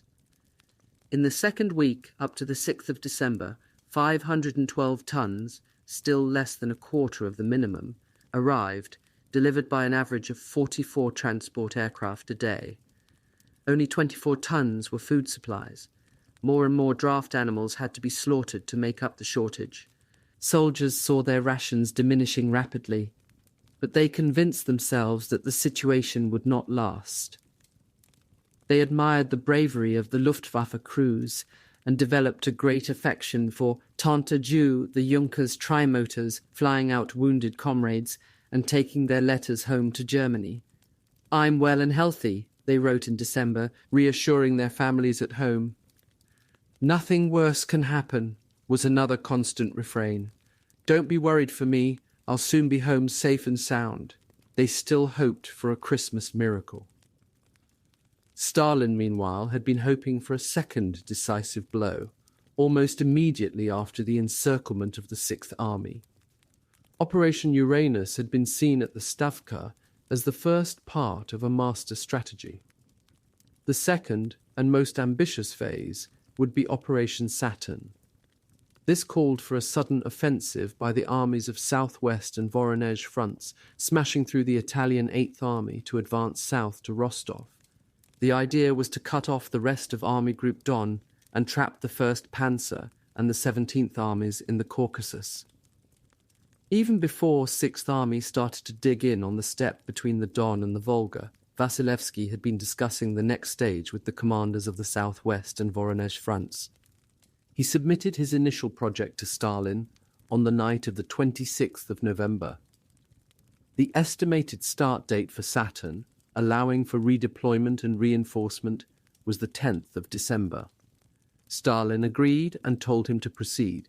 A more immediate preoccupation, however, had to be addressed first. This was the question of how Manstein would react to save the Sixth Army. Stalin began to suffer from a characteristic bout of impatience. He wanted everything to happen at once, both Operation Saturn and the rapid destruction of the Sixth Army. He had already given orders for the Second Guards Army, the most powerful force in the Red Army, to deploy west of Stalingrad, ready for the attack on Rostov. But as Vasilevsky discovered in the first week of December, even with 7 Soviet armies deployed against them, Paulus's divisions were going to be much more difficult to destroy than they had imagined. On the 28th of November, Stalin asked Zhukov for an assessment of enemy intentions. Zhukov sent his report the next day. The trapped German forces are not likely to try to break out without help from a relief force from the direction of Nizhnechirskaya and Kotelnikovo, he wrote. His predictions proved accurate, but a close study of the situation showed that this was the only practicable choice. After sending his answer to Stalin, Zhukov discussed the situation with Vasilevsky, who had now been told by Stalin to focus his attention entirely on the reduction of the Sixth Army. The two generals privately agreed that they would probably have to postpone Operation Saturn and instead consider an Operation Little Saturn. The plan would be to crash into the rear and left flank of Manstein's Army Group Don. This would bring any drive to relieve Stalingrad to an abrupt halt. 19. Christmas in the German way. The argument about breaking out of the Kessel in the second half of December also overlooked one curiously important psychological factor. Christmas was coming. No formation in the Wehrmacht was more preoccupied with the subject than the beleaguered Sixth Army. The quite extraordinary efforts devoted to its observance in bunkers below the steppe hardly indicated an impatience to break out. Lethargy from malnutrition combined with escapist daydreaming no doubt played a part, and probably so did the fortress mentality which Hitler helped to cultivate. But none of these entirely explain the almost obsessive emotional focus which the prospect of Christmas held for those trapped so far from home. Preparations began well before Hoth's panzer divisions advanced north to the Mishkova River, and never seemed to have slackened, even when soldiers became excited by the sound of approaching gunfire. From quite early in the month, men started to put aside tiny amounts of food, not in preparation for a breakout across the snow, but for a Christmas feast or for gifts. A unit in 297th Infantry Division slaughtered a pack horse early so as to make horse sausage as Christmas presents. Advent crowns were fashioned from tawny steppe grass instead of evergreen, and little Christmas trees were carved out of wood in desperate attempts to make it just like at home. The sentimentality was by no means restricted to soldiers. General Edler von Daniels decorated his newly dug bunker with a Christmas tree and underneath a cradle with a snapshot of his Kessel baby, born soon after their encirclement. He wrote to his young wife describing his plans to celebrate Christmas Eve in the German way, although in far-off Russia. The military group had clearly become the surrogate family. Each man sought to bring a little joy to another, he wrote after visiting his men in their bunkers. It was really uplifting to experience this true comradeship of the front line. One festive banner proclaimed comradeship through blood and iron, which, however appropriate to the circumstances, rather missed the message of Christmas. One person who certainly did not miss the message was Kurt Ruber, the doctor in the 16th Panzer Division. The 36-year-old Ruber, a theologian and friend of Albert Schweitzer, was also a gifted amateur artist. He converted his bunker in the steppe northwest of Stalingrad into a studio and began to draw on the back of a captured Russian map the only large piece of paper to be found. This work, which today hangs in the Kaiser Wilhelm Memorial Church in Berlin, is the Fortress Madonna, an embracing, protective, almost womb-like mother and child, joined with the words of St. John the Evangelist, light, life, love. When the drawing was finished, Ruber pinned it up in the bunker. Everyone who entered halted and stared. Many began to cry. To Ruber's slight embarrassment, no artist could have been more modest about his own gifts. His bunker became something of a shrine. There can be little doubt about the genuine and spontaneous generosity of that Christmas. A lieutenant gave out the last of his cigarettes, writing paper and bread as presents for his men. I myself had nothing, he wrote home, and yet it was one of my most beautiful Christmases, and I will never forget it. As well as giving their cigarette ration, men even gave their bread, which they sorely needed.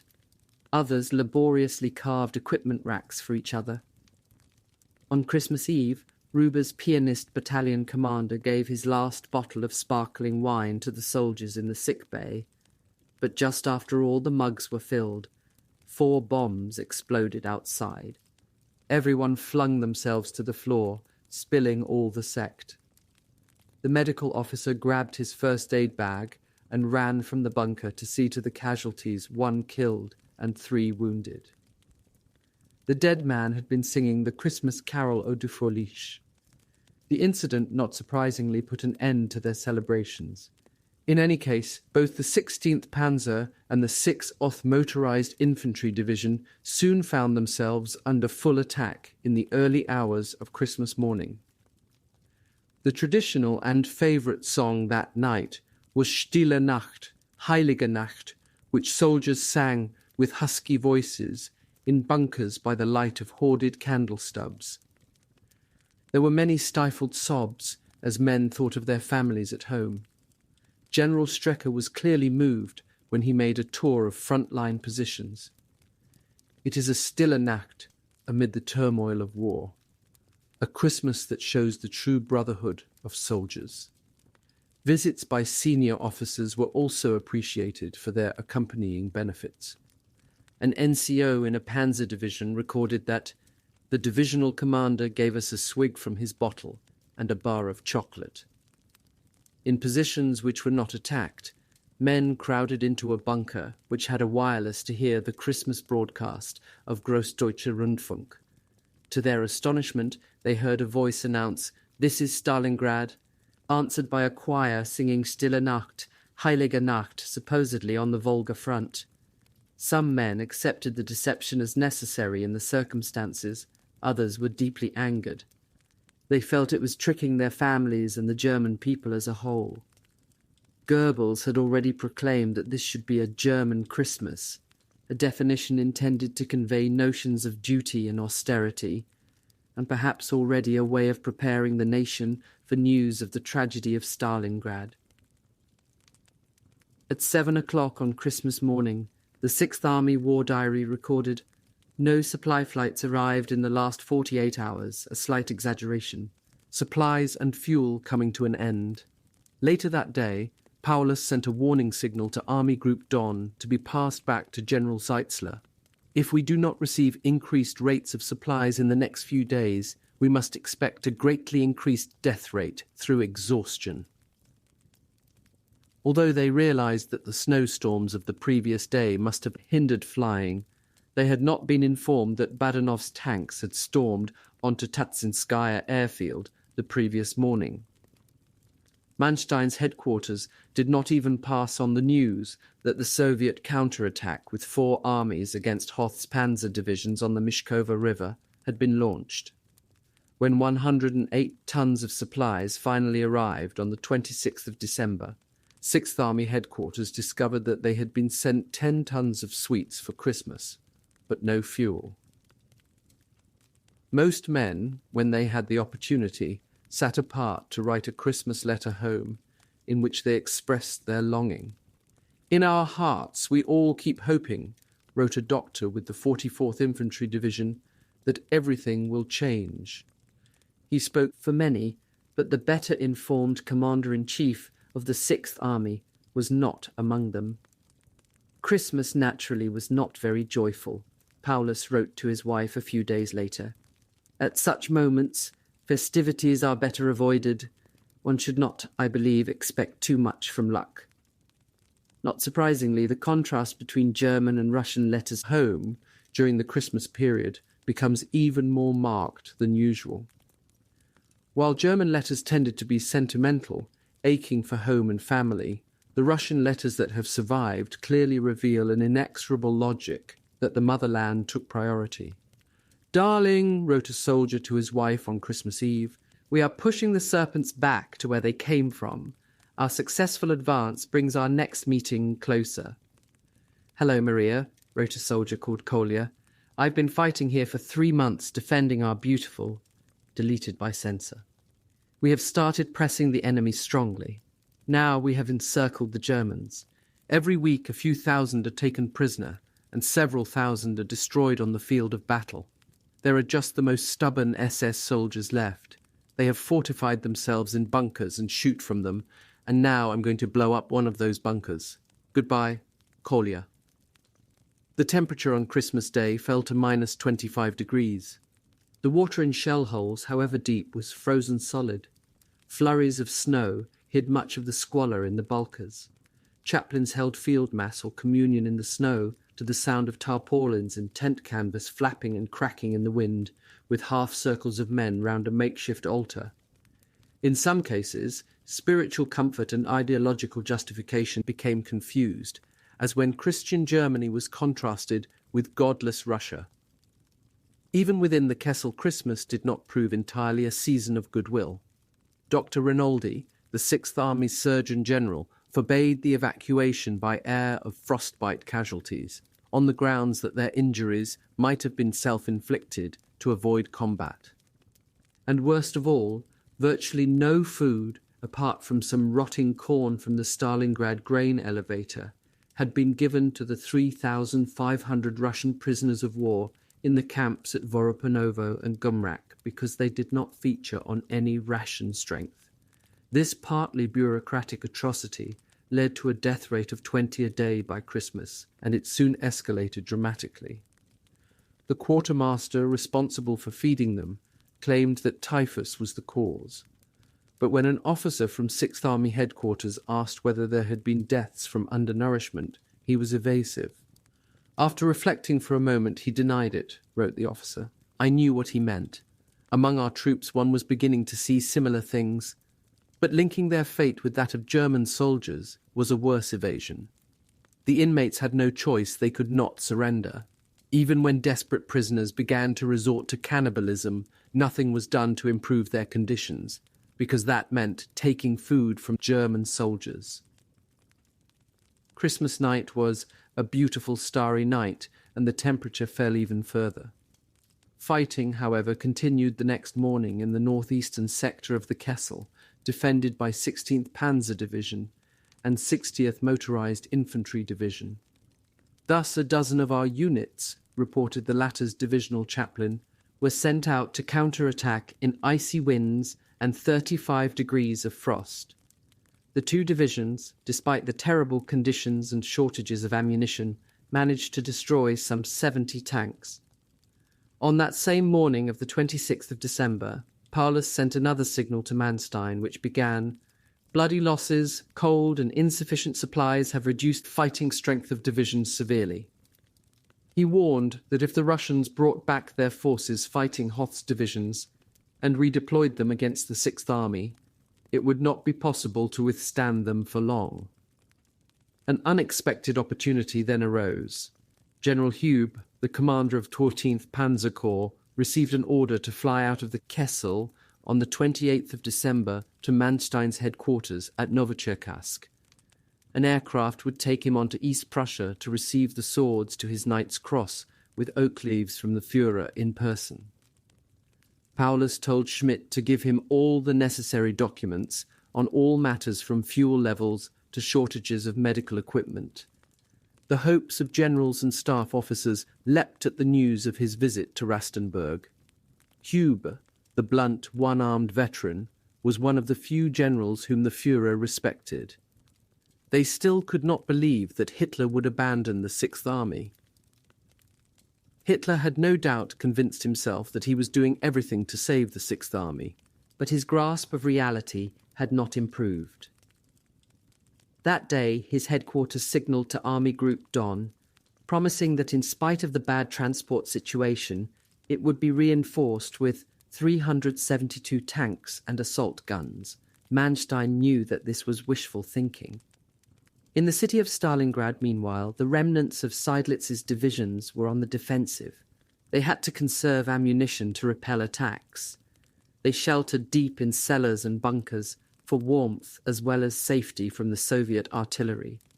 There they sit like hairy savages in Stone Age caves, wrote Grossman, devouring horseflesh in smoke and gloom amidst the ruins of a beautiful city that they have destroyed. The phrase strong enemy stormtroop activity appeared frequently in the Sixth Army War Diary. Hans Urban, a 28-year-old police station sergeant from Darmstadt, serving with the Hessian 389th Infantry Division, later provided a detailed report of this fighting in northern Stalingrad at the end of December.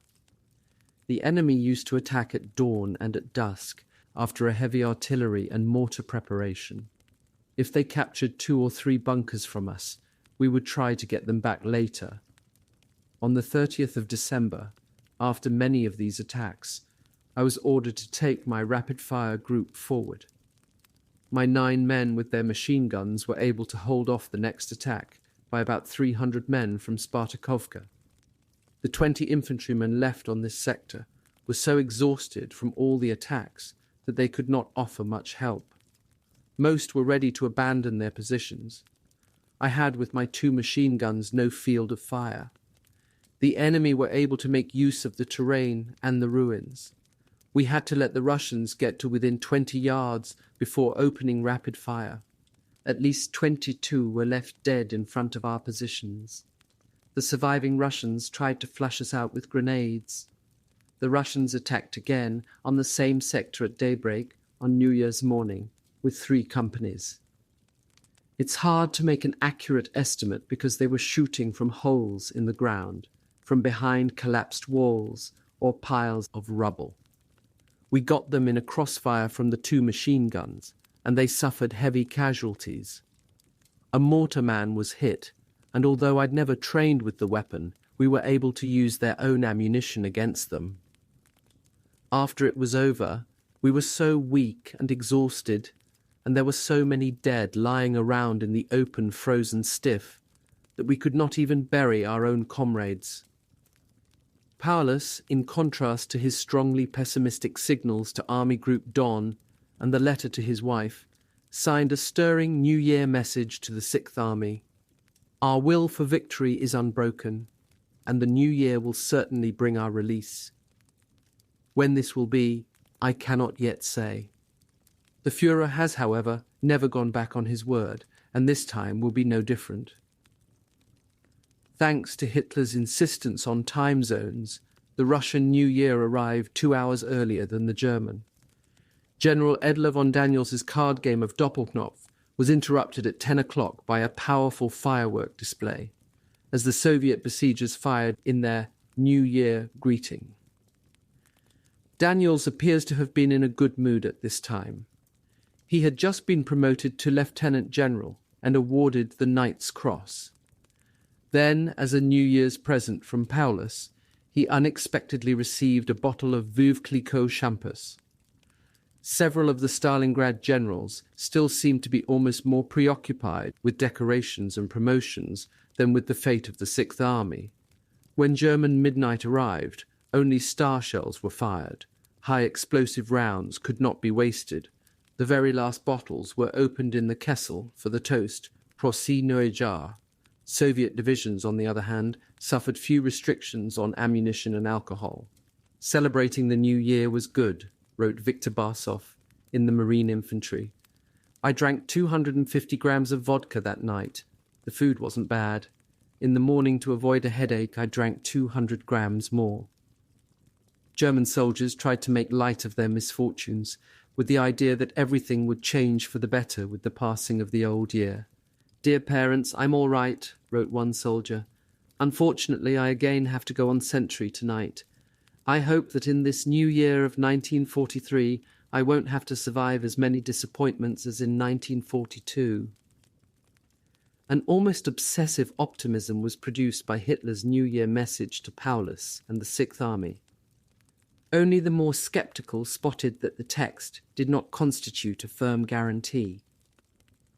"In the name of the whole German people, I send you and your valiant army the heartiest good wishes for the new year. The hardness of your perilous position is known to me. The heroic stand of your troops has my highest respect. You and your soldiers, however, should enter the new year with the unshakable confidence that I and the whole German Wehrmacht will do everything in our power to relieve the defenders of Stalingrad, and that with your staunchness will come the most glorious feat in the history of German arms. Adolf Hitler."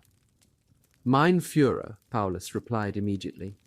"Your confident words on the new year were greeted here with great enthusiasm. We will justify your trust. You can be certain that we, from the oldest general to the youngest grenadier, will hold out, inspired with a fanatical will, and contribute our share to final victory. Paulus." New Year letters from many soldiers in the Kessel reflected a new mood of determination. "We're not letting our spirits sink. Instead, we believe in the word of the Führer," wrote a captain. "We are maintaining a firm trust in the Führer, unshakable until final victory," wrote an NCO. "The Führer knows our worries and needs," wrote a soldier. "He will always, and I'm certain of this, try to help us as quickly as possible.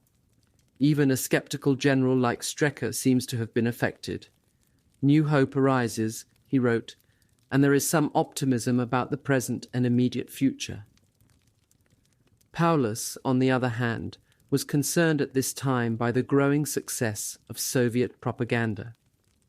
The 7th Department at Don Front headquarters in charge of operational propaganda had followed up their identification of 44th Infantry Division and General Edler von Daniels's 376th Infantry Division as the formations on which they should concentrate their efforts. Early on the morning of the 3rd of January, Paulus went to the Austrian 44th Infantry Division, following radio broadcasts by prisoners from the 44th Infantry Division. They had spoken on the shortages of food and ammunition and about the heavy casualties. The Commander-in-Chief, stated the 6th Army report, wanted warnings to be given about the consequences of partaking in such broadcasts. Any soldiers who did so should realize that their names would be known and they would face court-martial. During Paulus's meeting with General de Boy, the divisional commander, there was yet another heavy attack with tanks. The very next morning, Paulus visited the Romanian commander in the fortress area, whose soldiers had suffered serious frostbite casualties, owing to clothing shortages, above all boots, trousers and socks. The rising number of desertions prompted Paulus to conclude that counter-propaganda is necessary against Russian leaflets printed in Romanian. Battalions and companies were so weak that they had become meaningless designations. Out of over 150,000 soldiers left in the Kessel, less than 1 in 5 were front-line troops. Many companies were down to a dozen men fit for duty. Fragments of units were therefore increasingly amalgamated into battle groups. The surviving Panzer Grenadiers of Sergeant Major Wohlrauver's company found themselves mixed with Luftwaffe companies and Cossack platoons, and sent to defend a position near Karpovka. It was an unfortunate spot to be sent to. A glance at the map indicated that the nose, which formed the southwestern extremity of the Kessel, would be the Russians' first objective when they decided to finish off the 6th Army. There were a few days of comparatively mild, wet weather at the very start of the year. Russian soldiers hated the thaw. "I don't like the weather in Stalingrad," wrote Barsov in the Marine Infantry. "It changes often, and this makes the rifles go rusty. When it becomes warmer, the snow starts to fall. Everything becomes moist. Valenki felt snow boots, become soaking wet, and we don't get much chance to dry things. He and his comrades were, no doubt, happier on the 5th of January, when the temperature dropped to minus 35 degrees. Soviet forces adopted a deliberate tactic to exploit their superiority in winter equipment. The Russians began with probing attacks, wrote a Luftwaffe liaison officer. If they breached the line, none of our men were in a position to dig new fire trenches. The men were physically too weak owing to lack of food, and the ground was frozen rock hard. Stranded on the open steppe, even more would die. On the 6th of January, Paulus signalled to General Zeitzler, "Armies starving and frozen have no ammunition and cannot move tanks anymore." The same day, Hitler awarded General Schmidt the Knight's Cross of the Iron Cross. Now that the fate of the Sixth Army was certain, Soviet journalists were brought to Don Front headquarters at Zavarikino. A delegation of Soviet writers came down from the capital to visit the 173rd Rifle Division, which had been raised from the Kievsky district of Moscow and contained many intellectuals. From the command post of 65th Army, writers Alexander Kornichuk and Wanda Vasilevskaya watched the division attack the Kazachi Kurgan, a Tatar burial mound on the northwest of the Kessel. Even before Hoth's rescue attempt had been crushed on the Mishkova River, Stalin was harrying his generals to produce plans for the annihilation of the Sixth Army. On the morning of the 19th of December, he had telephoned Voronov, the Stavka representative overseeing Operation Little Saturn, and told him to move to Don Front headquarters. Voronov installed himself close to Rokossovsky's residence, spread across the adjoining villages of Zavarikino and Medvedevo, where the accommodation for each general or department consisted of a 5-walled peasant izba, a log cabin with a dividing wall down the middle. American Willys staff cars, with Soviet markings, lurched in and out of the frozen ruts, taking generals off on tours of inspection to galvanize subordinate commanders in their efforts. Voronov rapidly assembled a planning staff to study the options. He insisted, despite Stalin's insistence on having the results in 2 days, on first inspecting the terrain for himself. His visit to 57th Army headquarters took place on a clear day.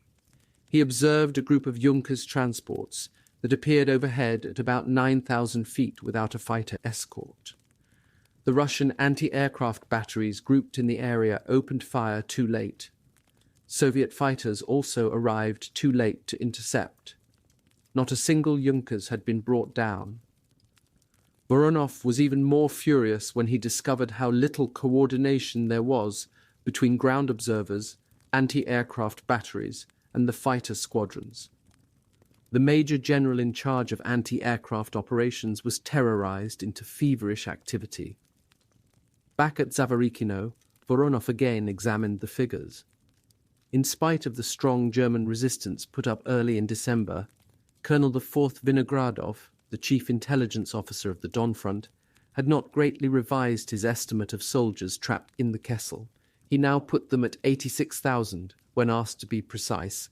It was a figure which was to embarrass Red Army intelligence, especially when their NKVD rivals made sarcastic allusions later. The draft plan for Operation Ring was at last ready on the 27th of December and flown to Moscow. The next day, Voronov was told to rewrite it. Stalin insisted that the first phase of the attack, focused on the Karpovka-Marinovka nose in the southwest, should come from the northwest and be coordinated with another operation at the opposite corner of the Kessel, cutting off the factory district of Stalingrad and the northern suburbs. Stalin observed at a meeting of the State Defense Committee that the rivalry between Yeremenko, the commander of the Stalingrad front, and Rokossovsky, the commander of the Don front, had to be resolved before Operation Ring began. "Whom shall we make responsible for the final liquidation of the enemy?" he asked. Somebody mentioned Rokossovsky. Stalin asked Zhukov what he thought. "Yeremenko will be very hurt," Zhukov observed. "We are not high school girls," Stalin retorted. We are Bolsheviks, and we must put worthwhile leaders in command. Zhukov was left to pass on the unwelcome news to Yeremenko. Rokossovsky, the commander-in-chief responsible for the coup de grace on the 6th Army, was allowed 47 divisions, 5,610 field guns and heavy mortars, and 169 tanks. This force of 218,000 men was supported by 300 aircraft. But Stalin's impatience again built up, just as he was planning a strike against the Hungarian Second Army. To his fury, he was told that transport difficulties had slowed the delivery of reinforcements, supplies, and ammunition. Voronov demanded yet another delay of 4 days. Stalin's sarcasm was bitter.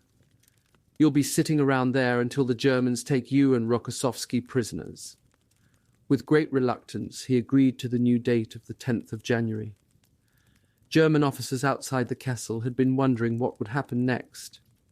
General Fiebig, the commander of 8 Air Corps, wondered after a long conversation with Richthofen, "Why don't the Russians crush the Kessel like a ripe fruit?" Red Army officers on the Don front were also surprised about the delay and wondered how long it would be before they received their orders to attack. Voronov, however, had received another call from Moscow, now telling him that an ultimatum to the 6th Army must be prepared. Voronov, in that first week of January 1943, wrote a draft addressed personally to Paulus. Constant calls from Moscow, with Stalin's amendments, were necessary.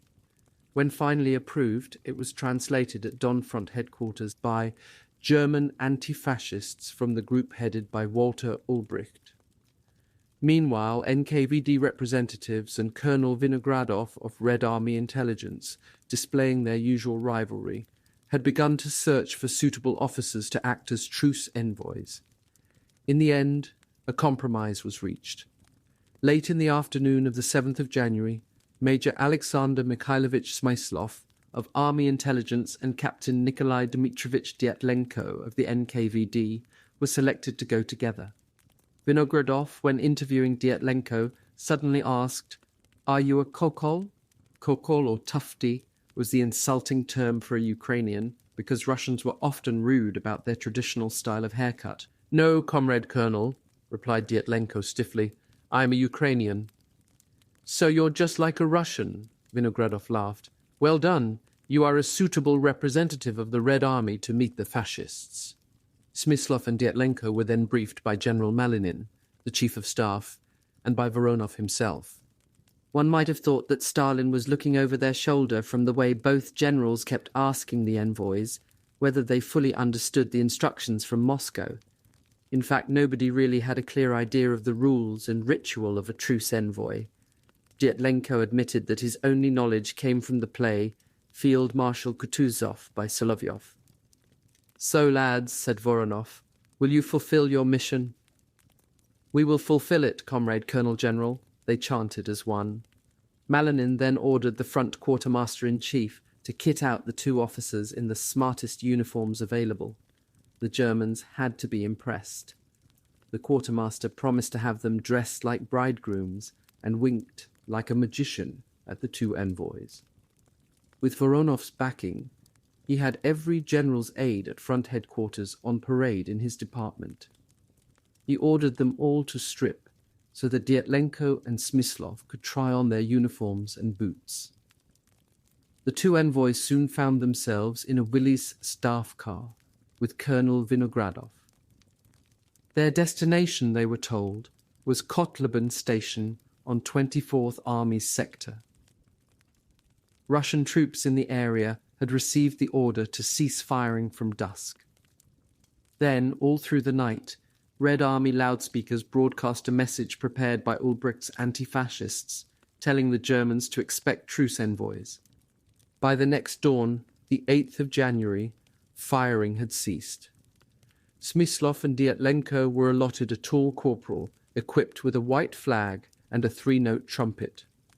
It was unusually quiet on the snow-covered plain when they advanced to the very front trenches. The corporal blew the trumpet call, "Attention, attention, everybody listen.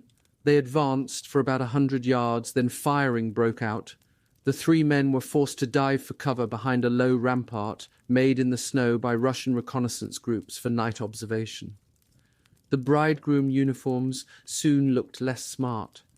They also offered little protection from the intense cold. When the firing died away, Smyslov and Dyatlenko rose to their feet and cautiously recommenced their advance. The corporal also stood up, waving the flag and blowing his trumpet. Once again the Germans opened fire, but without shooting directly at them. It was clear that they wanted to force the truce envoys to retreat. After several more attempts, a furious Vinogradov sent a message forward to call off this dangerous version of grandmother's footsteps. Smyslov and Dyatlenko returned to front headquarters to report, ashamed at the failure of their mission. "Why are your noses hanging down, comrades?" asked Voronov. "The situation is such that it is not we who should ask them to accept our proposals, but vice versa. So we'll give them some more fire, and they will themselves come begging for them." During that night, Russian aircraft flew over German positions, dropping leaflets printed with the ultimatum to Paulus, and a message addressed to Deutsche Offiziere, Unteroffiziere und Mannschaften, both signed by Voronov and Rokossovsky. To underline the message, they supported the words with bombs. Red Army radio stations also broadcast the text, read by Erich Weinert on the frequencies most used by the Germans, and a number of German wireless operators acknowledged. The leaflets were certainly read. A captain in the 305th Infantry Division admitted after capture that officers as well as soldiers had read the Soviet leaflets in secret, despite the penalties, because forbidden fruit is sweet. Sometimes they showed leaflets in Russian to a trusty Hiwi and asked him to translate. Everyone knew about the ultimatum, he said. Smyslov and Dyatlenko had slept for only a couple of hours at front headquarters when they were woken at around midnight. A staff car was outside waiting for them by the time they had dressed in their old uniforms. The ADCs had immediately reclaimed their property. When they reached the intelligence department, they discovered that Colonel Vinogradov had been promoted to Major General and that they had been awarded the Order of the Red Star. Vinogradov, having joked that he had been promoted for all the trousers he had worn out during his service, added that Smyslov and Dyatlenko would receive an even more important medal if they managed to carry out their mission at a second attempt. The two envoys were told to climb into a staff car with Vinogradov and the officer appointed to replace him as Chief of Intelligence. As they drove through the night again, the two newly promoted generals sang songs and kept interrupting each other with generals' anecdotes. Although Dyatlenko's respectful account does not say that they were drunk, they certainly appear to have been celebrating their promotions. The rhythm of the songs was continually broken as the staff car lurched in and out of huge potholes along the frozen dirt roads. It was a long journey round the southern side of the Kessel, crossing the Don westwards, then back across again at Kalach to the sector covered by 21st Army. Shortly before dawn, they reached the headquarters of the 96th Rifle Division, a few miles to the west of Marinovka. Rather like condemned prisoners, Smyslov and Dyatlenko were given breakfast, boosted by a narkom's, government minister's ration. Vinogradov put a stop to a second helping and told them to get ready. They then suddenly realized that they had handed the white flag back to the quartermaster at front headquarters. A new one had to be made, using one of the divisional commander's sheets nailed crudely to a branch from an acacia. The staff car drove them to the front line and parked in a balka from where the party proceeded forwards on foot. Smyslov and Dyatlenko were joined by an elderly warrant officer with a trumpet who introduced himself as commander of the musical platoon Zidorov. A lieutenant also stepped forward and offered to escort them through the minefields, because my life is not worth as much as yours, he explained. The three envoys put on camouflage suits just behind the front trenches, then set off across the white expanse which blurred into a heavy mist. Some 24 humps of snow ahead were frozen bodies. General Vinogradov and the other two generals climbed onto a burnt-out Russian tank to watch proceedings. Sidorov blew the trumpet. The call, "Attention! Attention!" sounded in Dyatlenko's ears more like the last post. As they came closer to the German lines, they saw figures moving. It looked as if the front-line bunkers and trenches were being reinforced. Sidorov waved the flag and blew the trumpet again urgently. "What do you want?" a warrant officer called. "We are truce envoys from the commander of the Red Army," Dyatlenko shouted back in German. "We are on our way to your commander-in-chief with a message. We ask you to receive us according to international law." "Come here then," he said. Several more heads popped up and guns were levelled at them. Dyatlenko refused to advance until officers were called. Both sides became nervous during the long wait. Eventually, the warrant officer set off towards the rear to fetch his company commander. As soon as he had left, German soldiers stood up and started to banter. "Rus, kom," they called. One soldier, a short man bundled in many rags, clambered up onto the parapet of the trench and began to play the fool. He pointed to himself in an operatic parody. "Ich bin Offizier," he sang. "I can see what sort of an officer you are," Dyatlenko retorted, and the German soldiers laughed. The joker's companions grabbed his ankles and dragged him back into the trench. Smyslov and Sidorov were laughing too. Finally, the warrant officer returned, accompanied by 3 officers. The most senior of them asked politely what they wanted. Dyatlenko explained and asked if they would be received according to international convention, with guarantees for their safety. Complicated discussions followed on detail whether they should remove their snowsuits and have their eyes bandaged before they were allowed forward. After the officers on both sides had exchanged salutes, Smyslov showed the oilskin packet addressed to Colonel General Paulus. The German officers whispered urgently among themselves. The senior lieutenant then agreed to take the Soviet representatives to their regimental commander. The black blindfolds issued by the front quartermaster the day before had been handed back with the white flag, so they had to improvise with handkerchiefs and belts. All Sidorov could offer was the blouse of his snowsuit, and when that was fastened round his head, the German soldiers watching from their bunker entrance burst out laughing. "Bedouin! Bedouin!" they called. The senior lieutenant led Dyatlenko by the hand. After a few steps he asked, with a smile in his voice, what was written in the message to Paulus, that we should surrender? "I am not ordered to know," Dyatlenko replied, using the formula of the Tsarist army. They changed the subject. "Tell me, please," said the lieutenant, "if it is true that a German writer called Willy Bredel has been in Platonovsky. He has been addressing my soldiers on the radio for 10 or maybe 14 days. He appealed to them to surrender and swore that their lives would be spared. Of course my soldiers just laughed at him. But was he really here? It was clear from his accent that he was from Hamburg. So was it really him or a record of his voice?" Dyatlenko longed to reply. Bredel was indeed one of the Germans working for his section, and he got on well with him. But if he gave any hint, then the lieutenant would have understood immediately what his real job was. An unplanned diversion occurred at that moment. The ice on which they were walking was both uneven from shell fire, yet also polished by the passage of boots wrapped in rags. Dyatlenko fell, knocking down the lieutenant. Smyslov, hearing the commotion, shouted in alarm.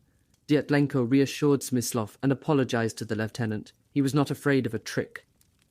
"About 1,000 prisoners of war had passed through my hands by then," he wrote afterwards. "I knew their psychology sufficiently well as a result, and I knew that these men would not harm me." German soldiers who came to lift the 2 fallen men slipped over in their turn, making a sprawling mass of bodies. Dyatlenko compared it to the Ukrainian children's game called A little heap is too little. Someone is needed on top. The lieutenant kept up his questioning when the blindfold march resumed, then returned to the question of Bredel. Dyatlenko was less than frank. He said that the name was known to him and he had even read some of his books. Finally, the lieutenant warned him that they were coming to some steps. The three truce envoys found themselves, when their blindfolds were removed, in a well-built bunker lined with tree trunks. Dyatlenko noticed 2 sacks with spoiled grey grain, which they were trying to dry out. "That serves you right, you snakes," Dyatlenko thought. "You burned the Stalingrad grain elevator, and now you have to dig food for yourselves out from under the snow." He also observed the coloured postcards and Christmas paper decorations still in place. A senior German officer entered and demanded to know the authority for their mission. "The Stavka of the Red Army Command," replied Dyatlenko. The senior officer then left the bunker, presumably to telephone. During the colonel's absence, the German officers and Dyatlenko discussed Christmas celebrations.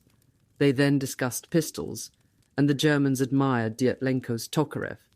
He rapidly surrendered it when the Russian truce envoys realized, to their great embarrassment, that according to international convention, they should have left behind their personal weapons. To maintain the fairly cordial atmosphere, Sidorov opened the packet of Lux cigarettes, what Dyatlenko called general's cigarettes, which had been specially issued to them to impress the German officers. With great dignity, Sidorov offered the packet to the Germans as if he had always smoked the best, and not Makhorka. He asked Dyatlenko to tell them that this was his 3rd war. He had fought in the Imperialist War, the Civil War, and now the Great Patriotic War. Dyatlenko expected him to add, against German fascist invaders, but in fact Sidorov smiled and said, "And during all these 3 wars, I have never had the chance to talk to the enemy so peacefully." The German officers agreed and added that this little assembly consisted of the most peaceful people on the whole front.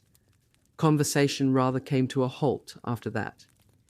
In the ensuing silence they heard heavy firing.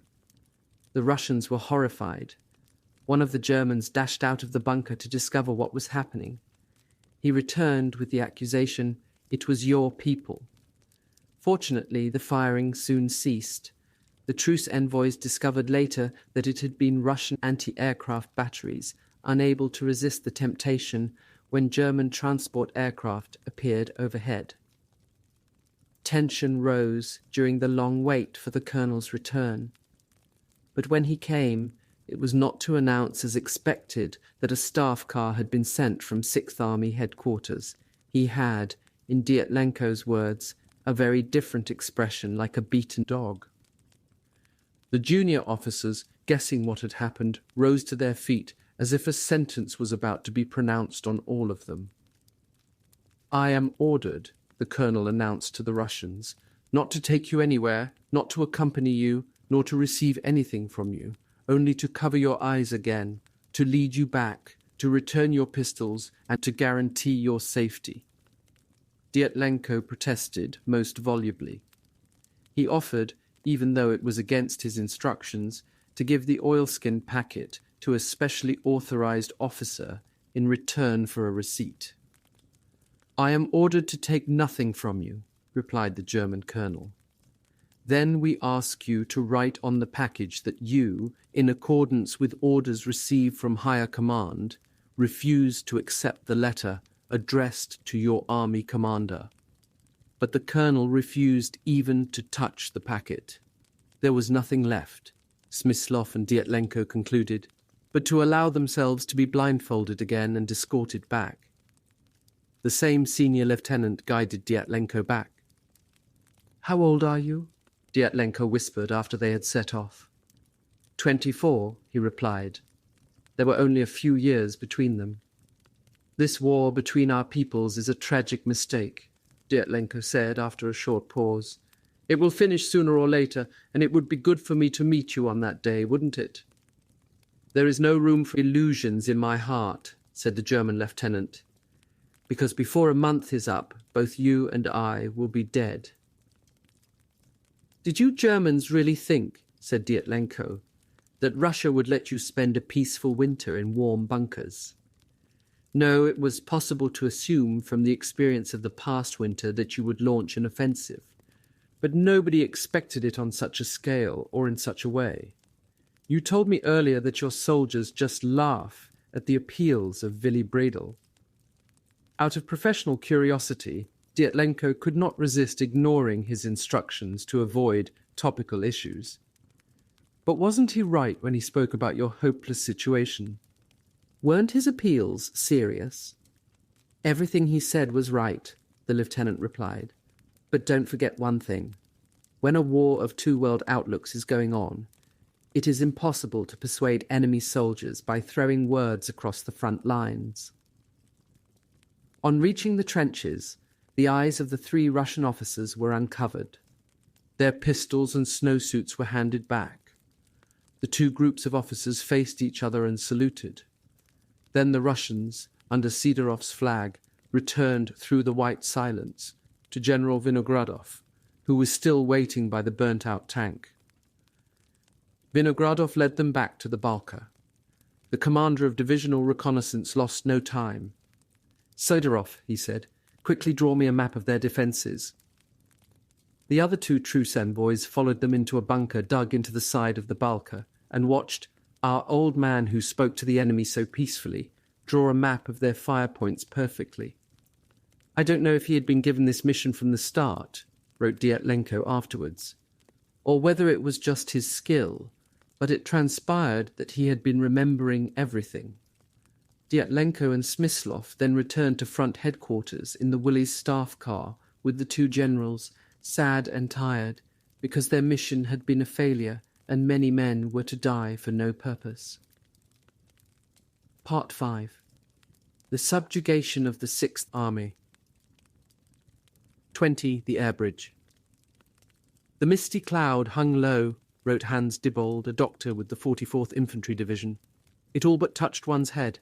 In that cloud the engine of a lost transport plane wailed forlornly." The term air bridge was seldom used in the theatre of operations. The idea of a permanent link over the heads of the Russians gratified the illusionists looking at maps and charts in Berlin and Rastenburg.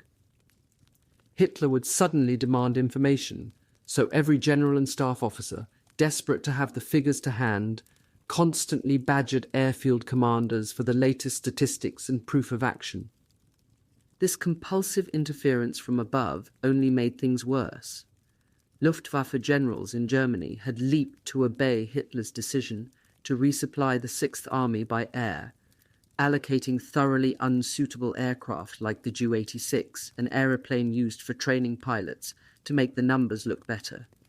Even the use of gliders was considered until somebody observed that Russian fighters would destroy them with ease. Chaos was also caused by rear airbase commanders sending forward Junkers 52S before they had been adapted for winter operations, simply to prove that they were reacting to the Führer's call quickly. The mass of transport aircraft arriving without warning had caused chaos, particularly since an air supply operations group was not in place to take control. At the end of November, General Fiebig and the staff of the 8th Air Corps took over responsibility, and the situation greatly improved, even though fundamental flaws in the whole project condemned it to failure from the start. General von Richthofen had warned that they would need 6 full-sized airfields within the Kessel, not just one, and also properly trained ground staff. His fear about the shortage of runways was rapidly justified under bad weather conditions. The best day had been the 19th of December, when 154 aircraft landed with 289 tons, but good flying days were rare indeed. Weather was not the only problem.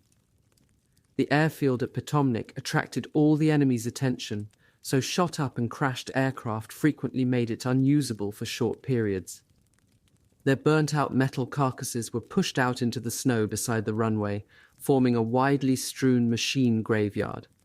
Landing by night was doubly dangerous. The air defense batteries at Potomnik had an almost impossible balance to maintain. They needed to use searchlights to pick out Soviet night bombers, but the base of their beams provided a target for Russian artillery. The strain on Luftwaffe aircrew was intense. Young and inexperienced aircrews were badly shaken by the sights at Potomnik, above all the miserable condition of the wounded waiting by the side of the runway for evacuation, and the piles of frozen corpses left by the field hospital there, because the ground was frozen too hard to bury them. Whatever the Sixth Army's gratitude for the Luftwaffe's efforts, exasperation was inevitable. When one consignment was opened and found to contain only marjoram and pepper, Lieutenant Colonel Werner von Konowski, the Sixth Army's quartermaster, exploded. Which ass was responsible for this load? An officer with him joked that at least the pepper could be used in close-quarter combat. After the Soviet attack on Tatsinskaya, the transport fleet was greatly reduced, leaving a much smaller pool from which serviceable aircraft could be tasked. Also, the new Ju-52 airbase at Salsk, just over 200 miles from Potomnik, was close to the maximum operational range, so any aircraft whose engines burned up oil could not be used. In desperation, some of the Luftwaffe's largest four-engined aircraft, the Focke-Wulf 200 Condor, which could take up to 6 tons, and the Junkers 290, which could manage a load of up to 10 tons, were brought into service. But they were vulnerable and lacked the solidity of the old Tente-Dieu trimotor. Once Salsk also came under threat, in mid-January, the remaining Ju-52S had to move northwest to Zverevo, north of Shakhty. This new airfield consisted of a packed snow runway on open agricultural land. There was no accommodation, so ground crew, control staff and air crew lived in igloos and tents. Icing became an even greater problem in the air, while on the ground, engines became harder and harder to start. Heavy snowfalls often brought bases to a halt, since every plane had to be dug out of drifts. There were few anti-aircraft defences at Zverevo, and on the 18th of January, Soviet fighters and bombers, coming in 18 waves during the course of the day, managed to destroy another 50 Ju-52S on the ground. This was one of the few really effective operations by Red Army aviation, whose pilots still lacked confidence. Richthofen and Fiebig had felt from the beginning that they had no choice but to make the best of a doomed job. They expected little understanding from above. "My trust in our leadership has rapidly sunk below zero," Richthofen told General Jesenek, the Luftwaffe Chief of Staff, on the 12th of December. A week later, on hearing that Goering had told Hitler that the supply situation in Stalingrad was not so bad, he had written in his diary, "Apart from the fact that it would do his figure a power of good to spend a little time in the Kessel, I can only assume that my reports either are not read or are given no credence."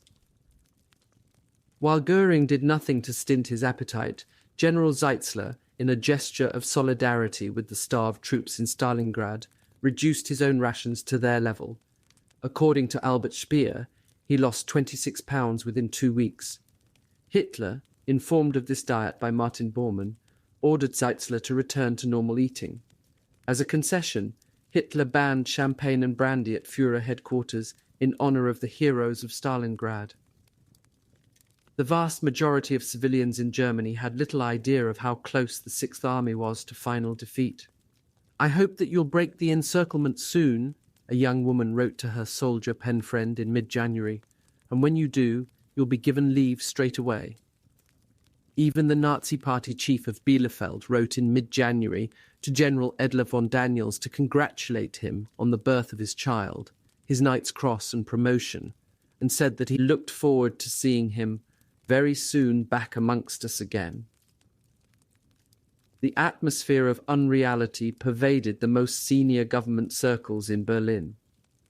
Speer, deeply disturbed by the situation at Stalingrad, accompanied his wife, who, like everybody else, still suspected nothing untoward, to a performance of The Magic Flute at the opera. But sitting in our box, in those softly upholstered chairs among this festively attired audience, all I could think of was that same kind of crowd at the Paris Opera when Napoleon was retreating in Russia, and of the now identical suffering of our own soldiers. He fled back to his ministry, seeking escape in work, and tried to suppress his horrible feelings of guilt towards his brother, a private in the 6th Army at Stalingrad. Speer's parents had recently wrung him in panic. They had just heard that their youngest son Ernst was lying in a primitive field hospital in a stable, only partly roofed and without walls, suffering from jaundice with fever, swollen legs and kidney pains. Speer's mother sobbed on the telephone. "You can't do this to him." And his father said, "It's impossible that you of all people, can't do something to get him out." Speer's sense of helplessness and guilt was compounded by the fact that the year before, following Hitler's order that senior officials must not use influence on behalf of relatives, he had fobbed off his brother with a promise to get him transferred to France once the campaign was over. Now, the last letter from Ernst in Stalingrad said that he could not stand watching his fellow patients die in the field hospital. He had rejoined his comrades in the front line, despite his grotesquely swollen limbs and pathetic weakness. Within the Kessel, as the 6th Army waited for the final Russian offensive, stories spread not just of an SS Panzer Corps approaching, which Hitler had promised for mid-February, but even of an air-transported division being flown into the Kessel to bolster their defences. Some rumours lost all touch with reality. Darker spirits claimed that the 4th Panzer Army had got to within a dozen miles of their lines, but Paulus had then told General Hoth not to advance any further.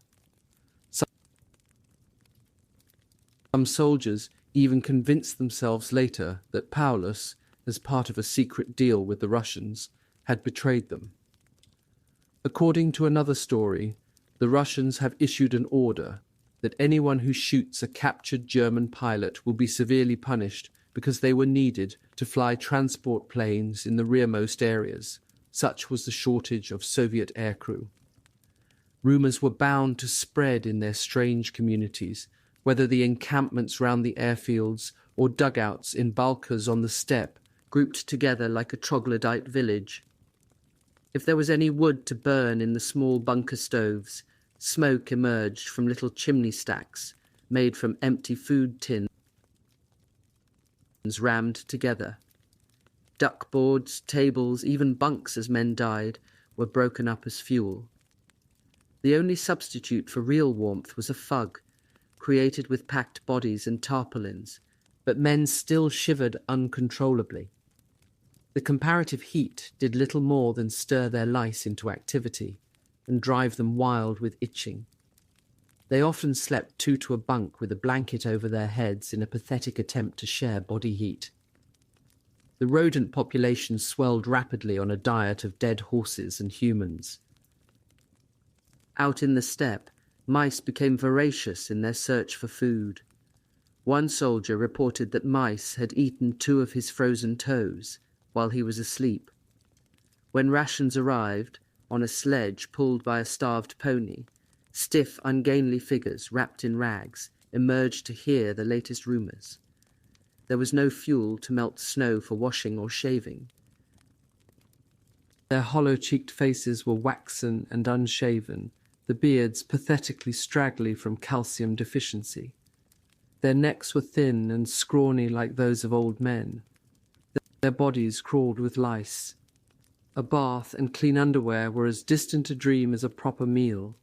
The bread ration was now down to under 200 grams per day, and often little more than 100 grams. The horseflesh added to Wassersuppe came from local supplies. The carcasses were kept fresh by the cold, but the temperature was so low that meat could not be sliced from them with knives. Only a pioneer saw was strong enough. The combination of cold and starvation meant that soldiers, when not on sentry, just lay in their dugouts, conserving energy. The bunker was a refuge which they could hardly face leaving. Often their minds went blank because the chilling of their blood slowed down both physical and mental activity. Books had been passed round until they disintegrated or were lost in the mud or snow, but now few had the energy left to read. In a similar way, Luftwaffe officers running Potomnik Airfield had given up chess in favour of scat because any effort of concentration was beyond them. In many cases, however, the lack of food led not to apathy but to crazed illusions, like those of ancient mystics who heard voices through malnutrition. It is impossible to assess the numbers of suicides or deaths resulting from battle stress.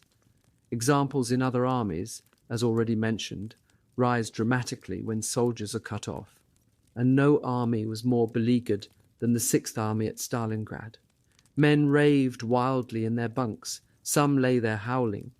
Many, during a manic burst of activity, had to be overpowered or knocked senseless by their comrades.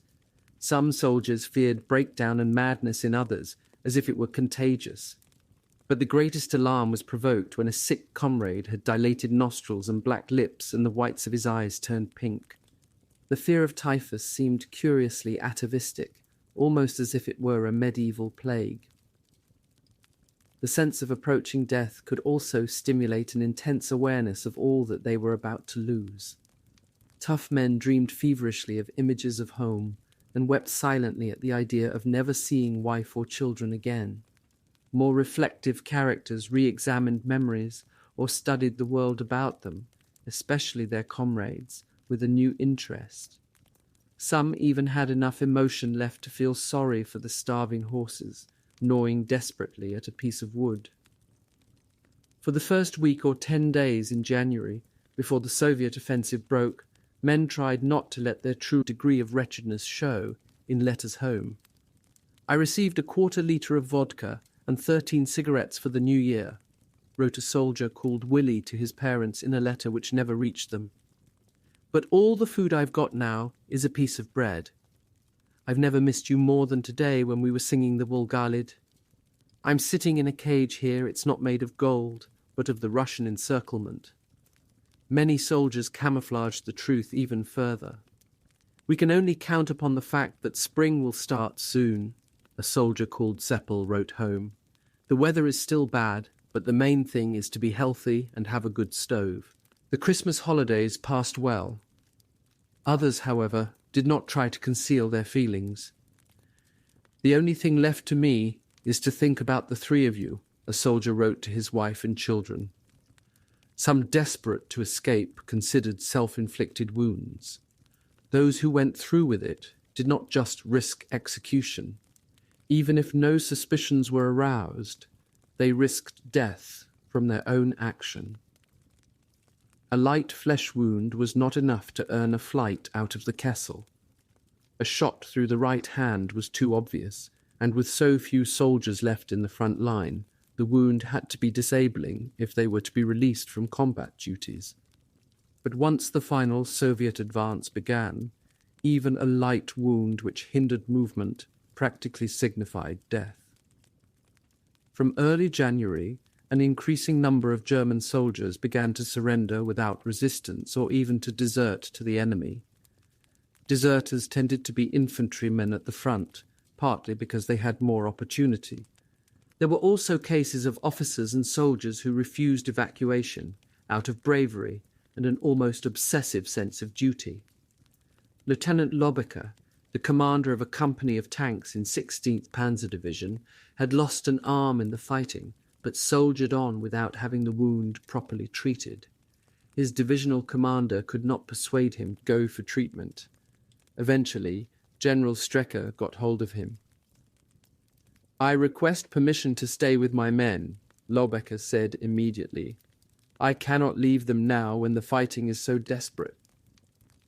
Strecker, presumably from the smell, realized that the stump of Lobecker's arm was putrefying. He had to order him on to an aircraft out of the Kessel to a base hospital. For the truly incapacitated, the only hope of evacuation back to a field hospital was by sled or in an ambulance. Their drivers were already recognized as steering wheel heroes because of the very high casualty rate, a moving vehicle and ambulances were among the very few allowed. Any fuel immediately attracted Russian ground fire or air attack. Walking wounded and sick made their own way to the rear through the snow. Many stopped to rest and never rose again. Others arrived in spite of appalling wounds or advanced frostbite. One day somebody knocked at our bunker, remembered a Luftwaffe lieutenant at Potomnik. Outside stood an older man, a member of the organization TOT, engaged on road repair. Both his hands were so badly swollen from frostbite that he would never be able to use them again. Reaching the general hospital by the airfield was still far from a guarantee of evacuation or even treatment in the large tents, which did little to keep out the cold. Wounds and frostbite represented only a small part of the workload, which threatened to overwhelm doctors. There was a jaundice epidemic, dysentery and all the other sicknesses, accentuated by undernourishment and often dehydration, since there was no fuel to melt the snow. The wounded were also far more exposed to Soviet air attack than they had been at the front. Every half-hour Russian aircraft attacked the airfield, reported a corporal later.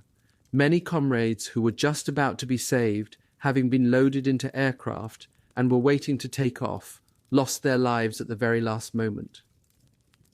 The evacuation by air of the wounded and sick was just as unpredictable as the incoming supply flights.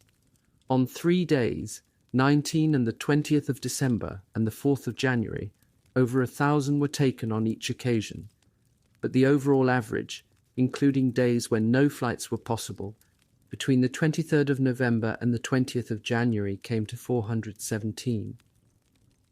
Selection for the aircraft was not made by the severity of wounds. It developed into a ruthless triage due to the shortage of aircraft space. Only the lightly wounded, those able to move themselves, could hope to get away, recounted an officer courier. There was enough room for only about 4 stretchers inside a Heinkel fuselage, but you could pack in nearly 20 walking wounded. So if you had been severely hit, or were so sick that you could not move, you were as good as dead. Luck, however, could still intervene. By pulling rank, this officer managed to get an infantry non-commissioned officer who had been lying at the airfield for 3 days with a bullet lodged in his back onto his aircraft.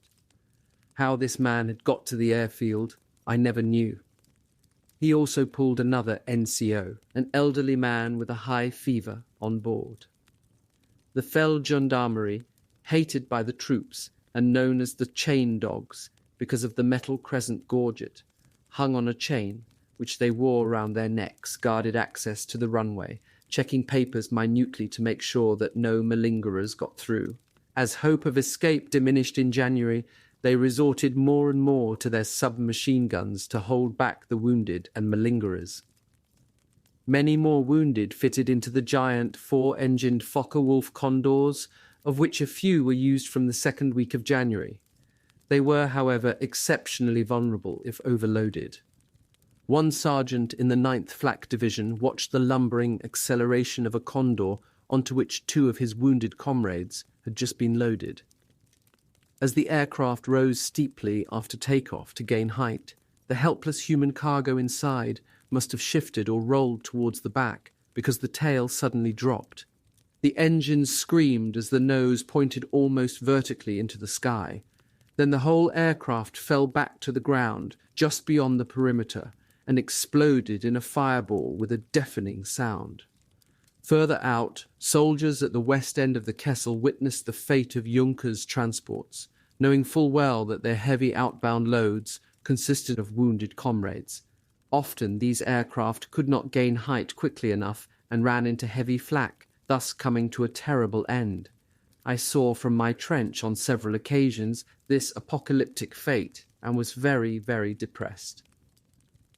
As well as flying out wounded, couriers and certain specialists, the aircraft still brought in some officers and men who had gone on leave just before the Kessel was closed. Because of the news blackout in Germany, many of them had no idea of what had happened in their absence until their train reached Kharkov. Manstein's aide, Alexander Stahlberg, described how his 21-year-old cousin by marriage, Gottfried von Bismarck, arrived at Army Group Don headquarters at Novocherkassk on the 2nd of January, after Christmas leave at home in Pomerania. He had received an order to fly into the Kessel to rejoin the 76th Infantry Division. Manstein, on discovering the circumstances, invited him to his table for dinner, where conversation was unrestrained. Both Manstein and Stahlberg greatly admired the way the young man, with no complaint, upheld the Potsdam tradition of the 9th Infantry Regiment by returning to a lost battle, not for Hitler, but out of a Prussian devotion to duty. Bismarck himself, however, put it in less glorious terms. I was a soldier, I had received an order and was obliged to accept the consequences. General Hube, when he returned to the Kessel on the 9th of January, the eve of the Soviet offensive, told Paulus and Schmidt that Hitler simply refused to acknowledge the possibility of defeat at Stalingrad. He had not listened to his account of conditions in the Kessel. Instead, he had tried to convince him that a second relief attempt might well be brought forward. Some of Hube's officers were downcast that he, of all people, seemed to have been taken in by one of Hitler's performances of mesmerizing optimism, the sun-ray cure. I was deeply disappointed, recorded Hube's intelligence officer, Prince Donia, how easily such a brave and upright soldier could be persuaded. Others, however, heard that Hube had even dared to advise Hitler to try to finish the war. And when Hube died in a plane crash the following year, rumours spread that Hitler might have had a hand in it. In a way, both sides were right. When Hube had reported to Army Group headquarters before flying back into the Kessel Manstein, certainly believed that he had been taken in by one of Hitler's displays of confidence. On the other hand, he subsequently discovered that Hube had dared suggest to Hitler that he might do better to hand over supreme command of the army to a general so that he would not be damaged personally if the Sixth Army were lost. Huber had been one of the Führer's favourite commanders, but his evident belief that the Sixth Army was doomed only confirmed Hitler's suspicion that all generals were infected with pessimism. Paulus recognised this. He came to the conclusion that only a highly decorated young warrior might appeal to Hitler's romantic notions and thus be in a better position to persuade him to listen to the truth. Paulus had an obvious candidate for this mission in the form of Captain Winrich Baer, whose black panzer uniform with the Knight's Cross was likely to produce the right effect on the Führer. And Baer, responsible for updating not only the situation map, but also all the facts and figures in reports, was one of the best briefed officers at 6th Army headquarters. Baer received so little warning of his mission on the morning of the 12th of January, 2 days after the start of the Soviet offensive, that he did not have time to offer to take letters home from his colleagues. He bundled up the 6th Army War Diary in his belongings to take it to safety, then hurried to Pitomnik. The runway was already under fire from heavy mortars as well as artillery. As Baer ran to the Heinkel 3, filling with wounded, the Feldgendarmerie, armed with submachine guns, had to hold back hundreds of others trying to rush or even crawl to the plain. The flight to Taganrog took 1.5 hours. To his surprise, it was even colder down by the Sea of Azov than at Stalingrad. A staff car was waiting for him, and he was taken to Field Marshal von Manstein's headquarters. Manstein assembled some of his officers and asked Baer to report on the situation. Baer described everything: the famine, the casualty rates, the exhaustion of the soldiers, the wounded lying in the snow, waiting for evacuation, their blood frozen, the pitiful shortage of food, fuel, and ammunition. When Baer had finished, Manstein told him, "Give Hitler exactly the same description as you gave me." An aeroplane had been ordered for the next morning to take him to Rastenburg. The Führer was expecting him. The following morning was just as cold, even though the bright sun gave a deceptive impression of warmth. At the airfield, the Luftwaffe officer assigned to fly Bear to East Prussia, did not bother to take his gloves with him when he went out to warm up the motors. When he returned to the building, he had no skin left on his hands from touching frozen metal. Another pilot had to be found. Bear finally reached the Wolfschanze in the early evening. His belt and pistol were taken from him at the guardroom. From there, he was escorted to the operations room, where 18 months later, Stauffenberg brought his briefcase filled with explosives. There were between 20 and 25 senior officers present. After 10 minutes, the doors opened and Hitler appeared. He greeted the young panzer captain. "Heil, Herr Hauptmann." "Heil, mein Führer," replied Bear, rigidly at attention in his black uniform with the Knight's Cross at the neck. Bear already knew from his brother-in-law, Nikolaus von Below, who was Hitler's Luftwaffe adjutant, what the Führer's tactics were when a Cassandra brought bad news. He always tried to control the conversation, imposing his version of events and overwhelming his interlocutor, who knew only about a single sector of the front, with a powerful impression of the overall situation. This was exactly what happened. When Hitler had finished recounting his plans for Operation Dietrich, a great counterattack with SS panzer divisions turning defeat into victory, he said to Bear, "Herr Hauptmann, when you return to General Paulus, tell him this and that all my heart and my hopes are with him and his army." But Bear, well aware that this was Hitler's trick, knew that he must not allow himself to be silenced. "Mein Führer," he answered, "my commander-in-chief gave me the order to inform you of the situation. Please now give me permission to deliver my report." Hitler, in front of so many witnesses, could not refuse. Bear began to speak, and Hitler, rather to his surprise, made no attempt to interrupt him. He did not spare his audience any detail, including the growing desertions of German soldiers to the Russians. Field Marshal Keitel, unable to bear such frankness in the Führer's presence, shook his fist at Bear from behind Hitler's back in an attempt to silence him. But Bear continued relentlessly with his description of the exhausted, starving and frozen army, faced by overwhelming odds and without the fuel or ammunition to repulse the new Russian offensive. Bear had all the figures of the daily deliveries by air in his head. Hitler asked if he was certain of these statistics, and when Bear replied that he was, he turned to a senior Luftwaffe officer and asked him to explain the discrepancy. "Mein Führer," replied the Luftwaffe general, "I have here the list of planes and cargoes dispatched per day." "But, mein Führer," Bear interrupted, "for the army, what is important is not how many planes were sent out, but what we actually receive. We are not criticizing the Luftwaffe. Their pilots really are heroes, but we have received only the figures I have told you. Perhaps some companies retrieved odd canisters and kept them without notifying their headquarters, but not enough to make a difference." Some senior officers tried to deflect Bear's criticisms with idiotic questions, but Hitler proved surprisingly helpful, probably because he wanted to appear to defend the interests of the Stalingrad Kampfwehr against the General Staff. But when Bear came to the situation facing the Sixth Army, Hitler turned back to the great map dotted with little flags as if nothing had changed. Bear knew that these flags, the same as months before, now represented divisions with only a few hundred men left.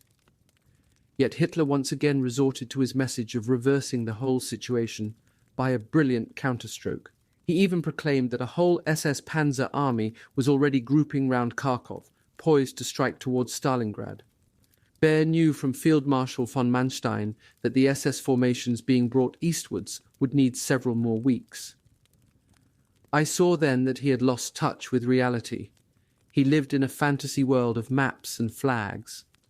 For Bear, who had been an enthusiastic and nationalistic young German officer, the revelation came as a shock. It was the end of all my illusions about Hitler. I was convinced that we would now lose the war. Beer was not sent straight back to the Kessel as planned. He saw Hitler again the next day at noon, with Field Marshal Milch, who was ordered to galvanize Luftwaffe relief efforts to Stalingrad. Beer was later summoned by Hitler's senior military aide, General Schmundt, and subjected to a long and searching, although friendly, interview. Schmundt, one of Hitler's most loyal admirers, he was to die 18 months later from Stauffenberg's bomb, quickly sensed that the young panzer captain had lost his faith. Beer admitted this openly when the question was put. Schmundt therefore decided that he should not be sent back to Paulus, in case he passed on his misgivings. Beer would return to the Black Sea coast and work there at Melitopol as part of the new Special Staff to be set up under Field Marshal Milch to help Fortress Stalingrad hold out to the last. At Rastenburg, General Stieff and also Lieutenant Colonel Bernhard Klamroth, who knew Beer well from before the war, took him aside and asked in a coded manner whether he would join a movement to oust Hitler. Beer, who had only just seen the truth. 21. Surrender out of the question. The front out in the steppe had been comparatively quiet during the first week in January. Most of the time there had been little more than the dull crack of a sniper's rifle, the odd burst of machine gun fire, and the distant whistle at night of a signal flare going up. Altogether what a lieutenant called the usual melody of the front. After the broadcast and leaflet drops on the 9th of January, German soldiers knew that the final offensive was imminent. Sentries, shivering uncontrollably, had an even stronger reason to stay awake. One soldier remarked to a chaplain on his rounds just before the offensive, "Just a little bit more bread, Herr Pfarrer, then come what may." But the bread ration had just been reduced to 75 grams. They all knew that they would have to face the Soviet onslaught, weak from hunger and disease and with little ammunition, even if they did not entirely understand the reason. There was both a fatalism, one spoke about death just like about a breakfast, yet also a will to believe. Ordinary soldiers believed the stories of the SS Panzer Corps and reinforcements landing by air. In the 297th Infantry Division, soldiers continued to be convinced that the relief force has already reached Kallach, the Großdeutschland and the Leibstandarte divisions. A star shell seen to the west was instantly interpreted as a signal from them. Even junior officers were misinformed by their superiors, as a lieutenant told his NKVD interrogator. Right into the first week of January, his regimental commander in the 371st Infantry Division was still telling them, "Help is close." The shock was great when they heard, through informal sources, presumably Luftwaffe personnel, about the failure of the attempt to rescue them and Army Group Don's retreat to the west. The NKVD, on the other hand, was soon shaken to discover the number of Russians now fighting for the Germans in the front line at Stalingrad, not just labouring as unarmed Hiwis. German accounts certainly seem to indicate that a considerable proportion of the Hiwis attached to 6th Army divisions in the Kessel were now fighting in the front line. Many officers testified to their skill and loyalty. "Especially brave were the Tartars," reported an officer in the factory district of Stalingrad. As anti-tank gunners using a captured Russian weapon, they were proud of every Soviet tank they hit. These fellows were fantastic, Lieutenant Colonel Marder's battle group, based on 2 Grenadier regiments from the 297th Infantry Division at the southernmost point of the Kessel, contained no fewer than 780 combat-willing Russians, nearly half his force. They were entrusted with key roles. The machine gun company had 12 Ukrainians who conducted themselves really well. Their worst problem, apart from lack of food, was the shortage of ammunition. The battle group's 9 field guns were rationed to an average of 1.5 shells per gun per day. Operation Koltso, or Ring, began early on Sunday, the 10th of January. Rokossovsky and Voronov were at the headquarters of 65th Army, when the order "fire" was given over the radio at 6:05 German time. Guns roared, bouncing on their chassis from the recoil. Katyusha rockets screamed into the sky, leaving dense trails of smoke. The 7,000 field guns, launchers and mortars continued for 55 minutes in what Voronov described as an incessant rolling of thunder. Black fountains appeared all over the snow-covered steppe, obliterating the white scene. The bombardment was so intense that Colonel Ignatov, an artillery commander, remarked with grim satisfaction, "There are only two ways to escape from an onslaught of this character, either death or insanity." In an attempt to be nonchalant, General Edler von Daniels described it as a very unpeaceful Sunday in a letter to his wife. The Grenadier Regiment from his division in the front line was in no mood for levity, finding itself extremely vulnerable in its hastily prepared positions. The enemy munition reserves, wrote their commander, were so huge that we had never experienced anything like it.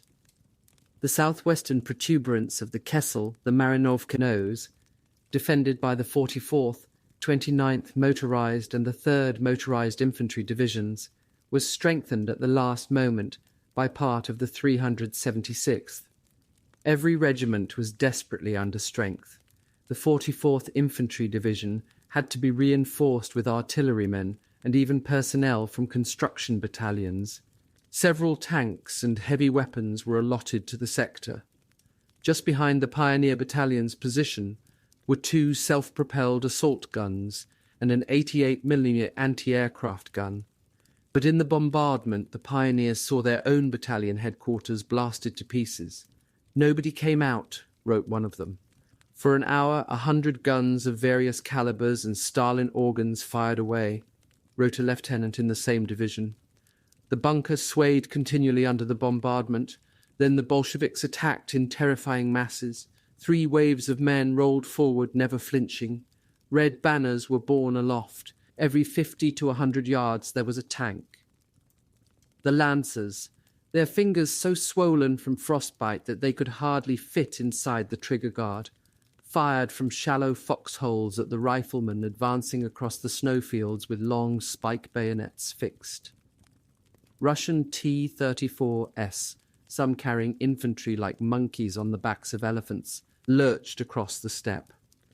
The high winds which cut through clothing had blasted away the snow, exposing the top of the colourless steppe grass. Mortar shells rebounded off the frozen earth and exploded as air bursts, causing far more casualties. The defences of the 44th Infantry Division were soon smashed, and its survivors, once in the open, were at the mercy of the enemy as well as the elements. During the afternoon, the 29th and 3rd Motorized Infantry Divisions, in the main protuberance of the nose, started to find themselves outflanked. In the 3rd Motorized Infantry Division, the replacement soldiers were apathetic.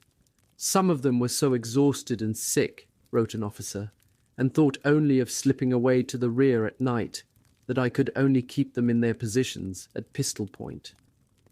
Other accounts suggest that many summary executions were carried out during this last phase, but no figures are available. Sergeant Major Wallrauer's scratch company of Panzer Grenadiers, Luftwaffe troops and Cossacks held out until 10 o'clock on the first night, when they received the order to pull back because the enemy had broken past them. They managed to take up a position north of Karpovka station, but were soon pushed back again. "From this day on, we had neither warm bunker, nor warm food, nor any peace," wrote Wallrauer.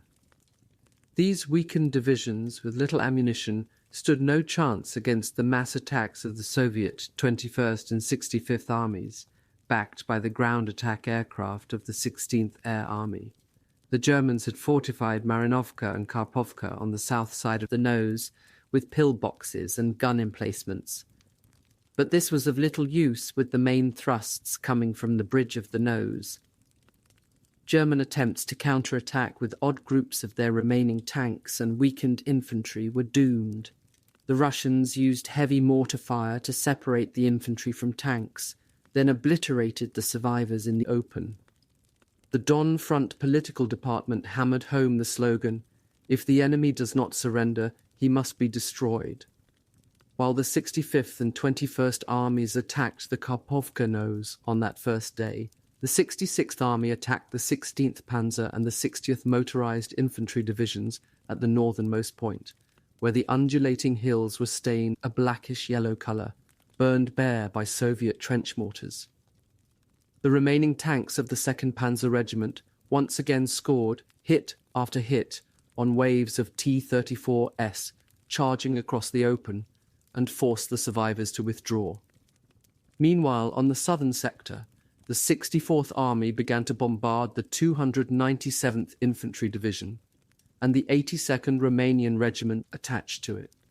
Soon after the shelling began, Colonel Mader received a call from a divisional staff officer. "Those pigs of Romanians have made a run for it." The furthest battalion had retreated, leaving a hole half a mile wide on the flank of his battle group. The Russians, spotting the opportunity, sent in tanks and pushed a hole deep into the line. The position of the whole division was at risk, but its pioneer battalion, led by Major Gutzelmann in a semi-suicidal counterattack, managed to seal the gap for a time. This partly Austrian division, which had not suffered like those withdrawn across the Don, managed to maintain a robust defence.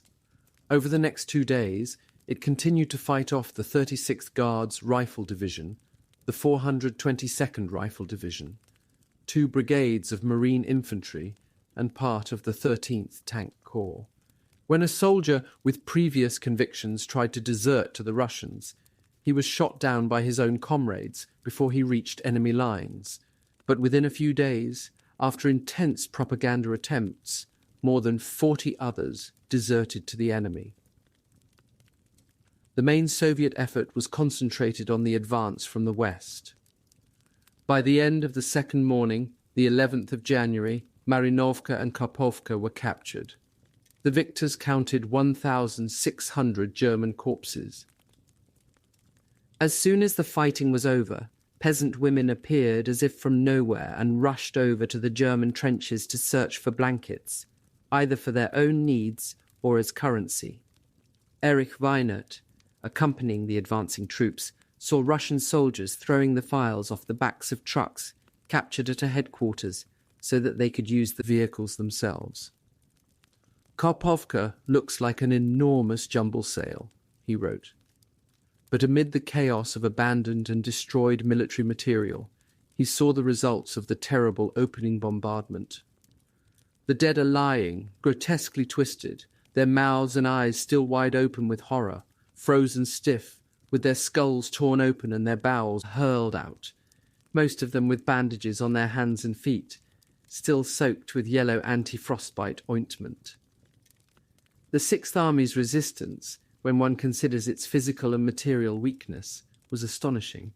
The most telling measure lies in the casualties it inflicted during the first 3 days. The Don front lost 26,000 men and over half its tank force. Soviet commanders made little attempt to reduce casualties. Their men provided easy targets, advancing in extended line. Brown clumps of Russian dead littered the snow-covered steppe. White camouflage suits were reserved mainly for reconnaissance companies and snipers. The anger of Russian soldiers and officers was vented on their German prisoners, skeletal and lice-infested. Some were shot on the spot. Others died when they were marched off in small columns, and Soviet soldiers sprayed them with machine gun fire. In one case, the wounded commander of a Strafe company forced a captured German officer to kneel before him in the snow, cried out the reasons why he was seeking revenge, then shot him.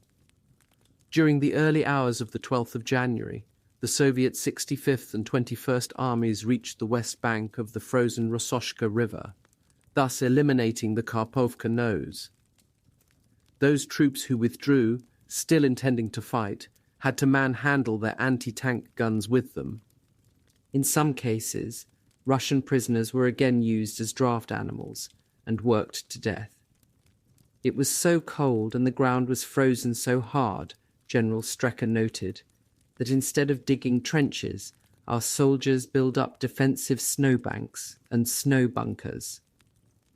The Panzer Grenadiers of 14th Panzer Division resisted bitterly, even though they had virtually no more ammunition out in the open on the frozen steppe. Few members of the 6th Army felt like celebrating Goering's 50th birthday that day. The shortage of fuel and ammunition was catastrophic. 6th Army headquarters was not exaggerating in its signal to General Zeitzler the next morning. Munitions coming to an end. When Walrawa's mixed group, occupying old Russian positions dug the previous summer, faced another major attack the following morning, they could open fire only at the closest range because of the lack of ammunition. The lack of fuel in this retreat made the evacuation of the wounded more difficult than ever. Incapacitated patients who had been piled in trucks, which then ground to a halt, just froze to death in the open. Those soldiers with blue-black faces who reached Potomnik airfield were shaken by the scene. The airfield, noted a young officer, was in chaos, heaps of corpses which men had carried out of the bunkers and tents which housed the wounded and dumped. Russian attacks, bombardments, Junkers transport planes landing. Lightly wounded soldiers and malingerers, appearing like a horde of beggars in rags, tried to rush the aircraft as they landed in an attempt to board. Unloaded cargo was thrown aside or ransacked for food. The weakest in these hordes were trampled underfoot. The Feldgendarmerie, rapidly losing control of the situation, opened fire on numerous occasions. Many of the badly wounded with legitimate exit passes doubted that they would ever escape from this hell. Sergeant Major Walrawa, meanwhile, had received a shot in the stomach. This was usually a death sentence in the Kessel, but he saved himself through determination. 2 of his corporals carried him back from their position and put him on a truck with other wounded. The driver headed straight for Potomnik airfield. With only 2 miles left to go, they ran out of fuel. The driver was under orders to destroy the vehicle in such circumstances. He could do nothing for the wounded, who were left to their fate. Walrawa, despite the intense pain from his wound, knew that he would die unless he made it onto a plane. I had to crawl the rest of the way to the airfield. By then night had fallen. In a huge tent I received some medical help. Bombs from a sudden air raid fell among the hospital tents, destroying a number of them. In the chaos which ensued, Walrawa managed to get himself onto an outbound U at 3 a.m. At Potomnik, a chance coincidence might save a wounded man's life, while hundreds of others were left to die in the snow. Alois Dorner, a gunner with the 44th Infantry Division who had been wounded in the left hand and left thigh by shell splinters, was appalled by the scenes at Potomnik. Here was the greatest misery that I have seen in my whole life, an endless wailing of wounded and dying men. Most of them had received nothing to eat for days. No more food was given out to the wounded. Supplies were reserved for fighting troops. It is hard to tell how far this was official policy. Senior officers at 6th Army headquarters have strongly denied it, but some subordinate commanders appear to have instituted it on their own authority. Dorner, who had not eaten since the 9th of January, was also expecting to die, when in the night of the 13th of January, the Austrian pilot of a Heinkel, 111, passed by and happened to ask where he came from. "I'm from near Amstetten," he replied. His fellow Austrian called over another member of his crew, and together they carried Dorner to the plain. On the northern flank, 16th Panzer and 6 Oth motorized infantry divisions had been beaten back, leaving a dent in that sector, while in Stalingrad itself, Zhukov's 62nd Army attacked the 100th Jaeger and the 305th Infantry Divisions, retaking several blocks. Meanwhile, the main Soviet advance from the west continued through driving snow, crushing in the western side of the Kessel. The 29th Motorized Infantry Division was effectively wiped out. A lack of fuel forced the 3rd Motorized Infantry Division to abandon their vehicles and heavy weapons and retreat on foot through the thick snow. There was little hope of establishing a new defense line on the open steppe when soldiers did not have the strength to dig in. The Soviet 65th and 21st Armies pushed on towards Potomnik, assisted by the 57th and 64th Armies' breakthroughs on the southern flank, where the 297th Infantry Division, including Marder's battle group, was forced backwards. Their right-hand neighbour, Edler von Daniel's 376th Infantry Division, was cut off. Early in the afternoon of the 14th of January, 6th Army headquarters signalled, 376 Infantry Division is destroyed. It is probable that Potomnik airfield will only be usable until the 15th of January. News of Soviet tank attacks now caused panzer fright in German ranks. There were hardly any anti-tank guns left with ammunition. Nobody had time to reflect on the way they had despised the Romanians for just such a reaction 2 months before. At this rather late stage in the battle, Hitler decided that the Sixth Army must be given more help to hold out. His motives were almost certainly mixed. He may have been genuinely shocked to find from Captain Baer how little help was getting through, but he must also have wanted to make sure that Paulus had no excuse for surrender. His solution, a characteristic move triggering great activity for little tangible result, was to establish a special staff under Field Marshal Erhard Milch to oversee the air supply operation. One member of Milch's staff described this belated move as Hitler's excuse to be able to say that he had tried everything to save the soldiers in the Kessel. Albert Speer accompanied Milch to the airfield when he was setting off to take up his new role.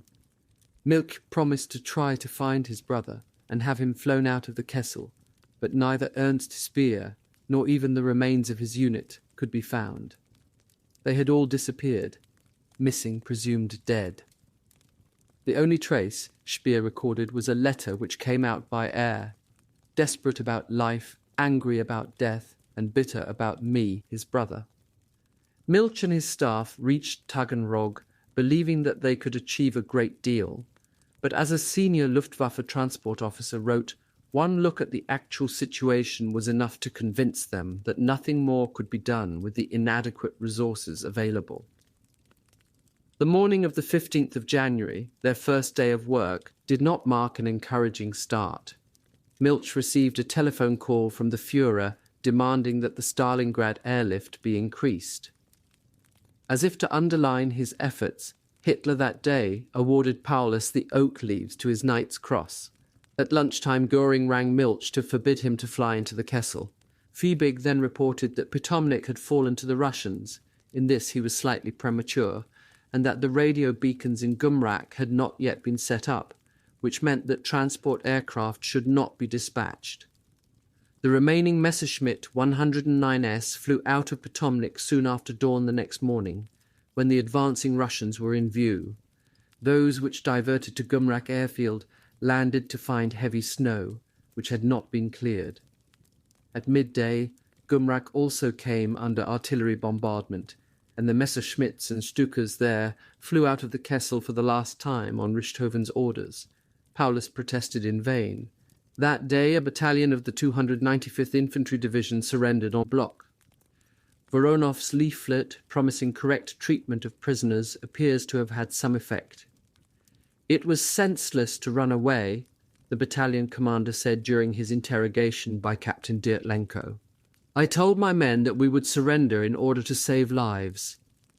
This captain, who had been an English teacher, added, I feel very bad because this is the first case of a whole battalion of German troops surrendering.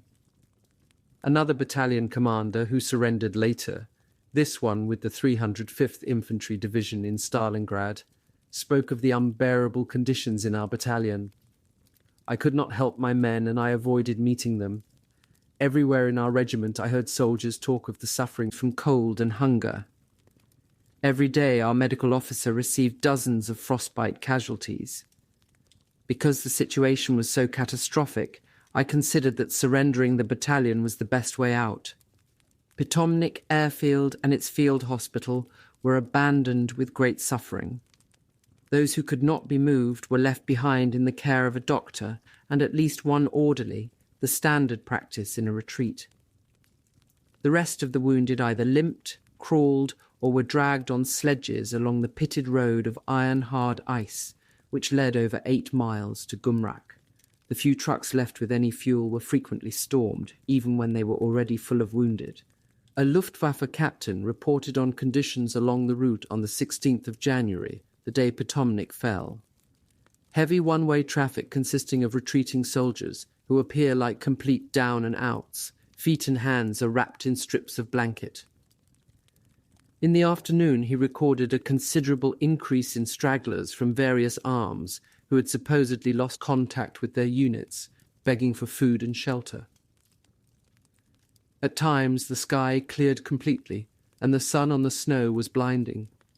As evening fell, the shadows became steel blue, yet the sun on the horizon was a tomato red.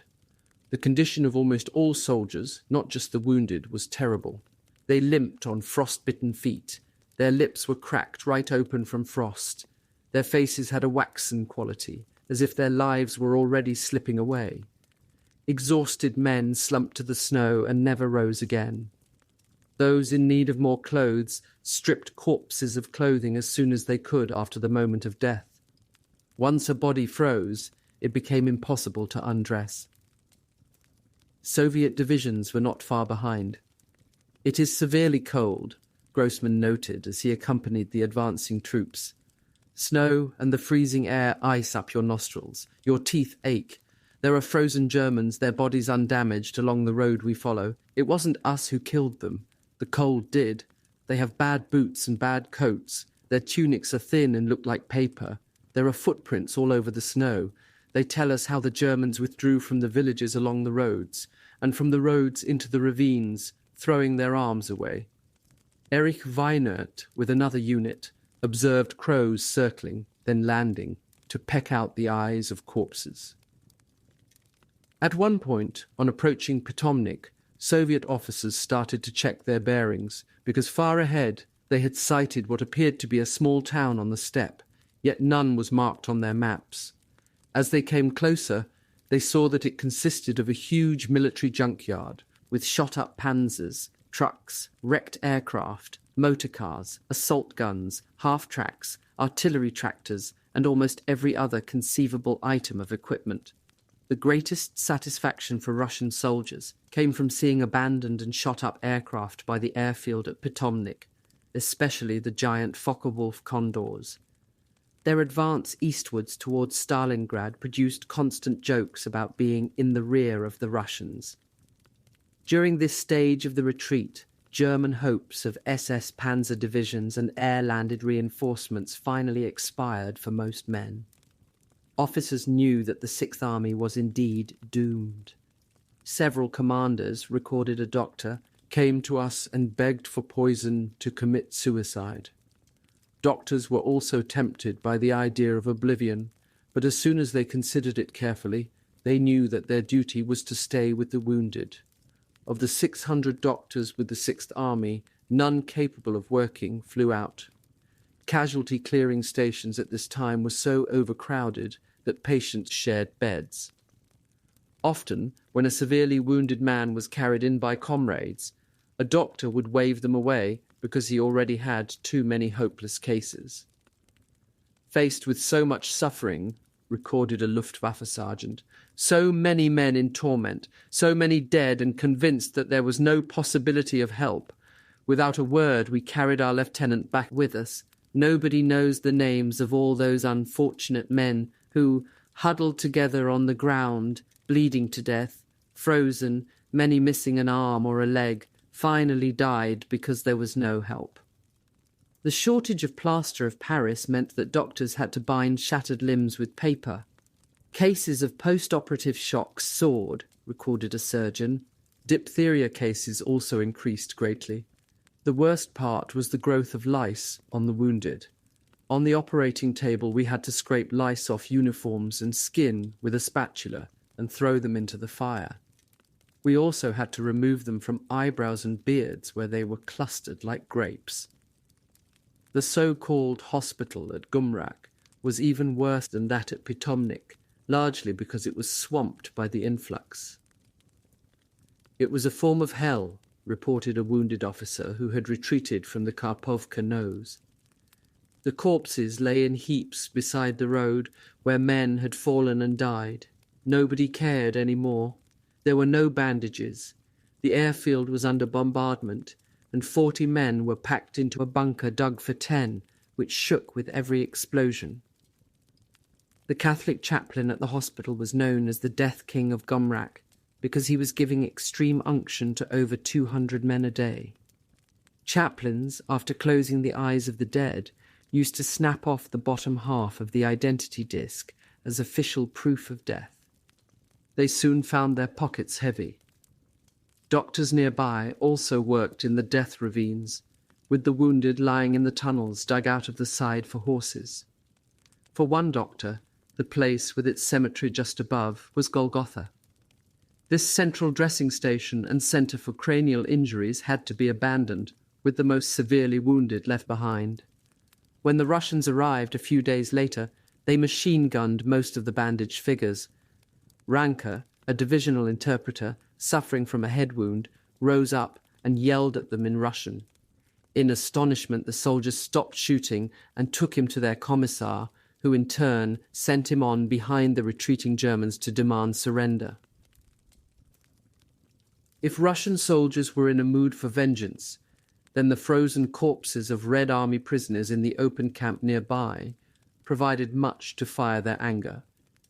The survivors were so badly starved that when their rescuers gave them bread and sausage from their rations, most died immediately. The Kessel would have collapsed far more rapidly if some men had not retained a hard core of belief in the cause for which they were fighting. A Luftwaffe sergeant with the 9th Flak Division wrote home, "I am proud to number myself among the defenders of Stalingrad. Come what may, when it is time for me to die, I will have had the satisfaction of having taken part at the most eastern point of the great defensive battle on the Volga for my homeland, and given my life for our Führer and for the freedom of our nation." Even at this late stage, most fighting units continued to show dogged resistance, and there were examples of outstanding courage. General Janica reported that an attack by 28 Russian tanks near Basagino Station was halted by a Lieutenant Hirschman, operating an anti-aircraft gun entirely on his own. He destroyed 15 T-34S in this engagement. At this closing stage of the battle, leadership made more difference than ever. Apathy and self-pity were the greatest dangers, both to military order and to personal survival. On the sectors which had not yet been broken, starving men were too exhausted to go outside the bunker to hide their tears from their comrades. "I am thinking about you and our little son," wrote an unknown German soldier in a letter which never reached his wife. "The only thing I have left is to think of you. I am indifferent to everything else. Thinking about you breaks my heart." Out in the fire trenches, men were so cold and weak that their slow, uncoordinated movements made them appear as if they were drugged. Yet a good sergeant would keep a grip on them, making sure that rifles were still cleaned and grenades stocked ready to hand in excavated shelves. On the 16th of January, just after the capture of Pitomnik, 6th Army headquarters sent a signal, complaining that the Luftwaffe was only parachuting supplies. Why were no supplies landed tonight at Gomrak? Fiebig replied that landing lights and ground control radios were not working. Paulus seemed to be unaware of the chaos at the airfield. The unloading parties were badly organised, and the men too weak to work properly, completely apathetic, was the Luftwaffe's opinion. Discipline had broken down among the lightly wounded, as well as stragglers and deserters drawn to the airfield and its promise of salvation.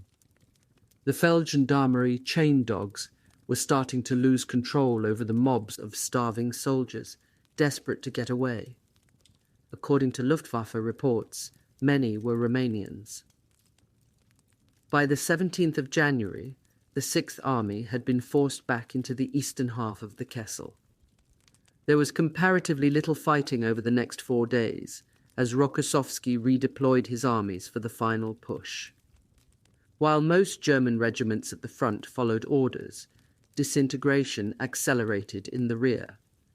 The Chief Quartermaster's Department recorded that the army is no longer in any position to supply its troops. Almost all the horses had been eaten. There was almost no bread left frozen solid. It was known as Eisbrot. Yet there were stores full of food, held back by overzealous quartermasters, which the Russians captured intact. Some of those in authority, perhaps inevitably, exploited their positions. One doctor later described how one of his superiors, right in front of his eyes, fed his dog with thickly buttered bread when there was not a single gram available to the men in his dressing station. Paulus, convinced that the end was near, had sent a signal on the 16th of January to General Zeitzler, recommending that units which were still battle-worthy should be allowed to break out southwards, because to stay in the Kessel meant either imprisonment or death through hunger and cold. Even though no immediate reply was obtained from Zeitzler, preparatory orders were issued. The following evening, the 17th of January, a staff officer with the 371st Infantry Division told Lieutenant Colonel Marder that, on the code word Lion, the whole Kessel would fight its way out on all sides.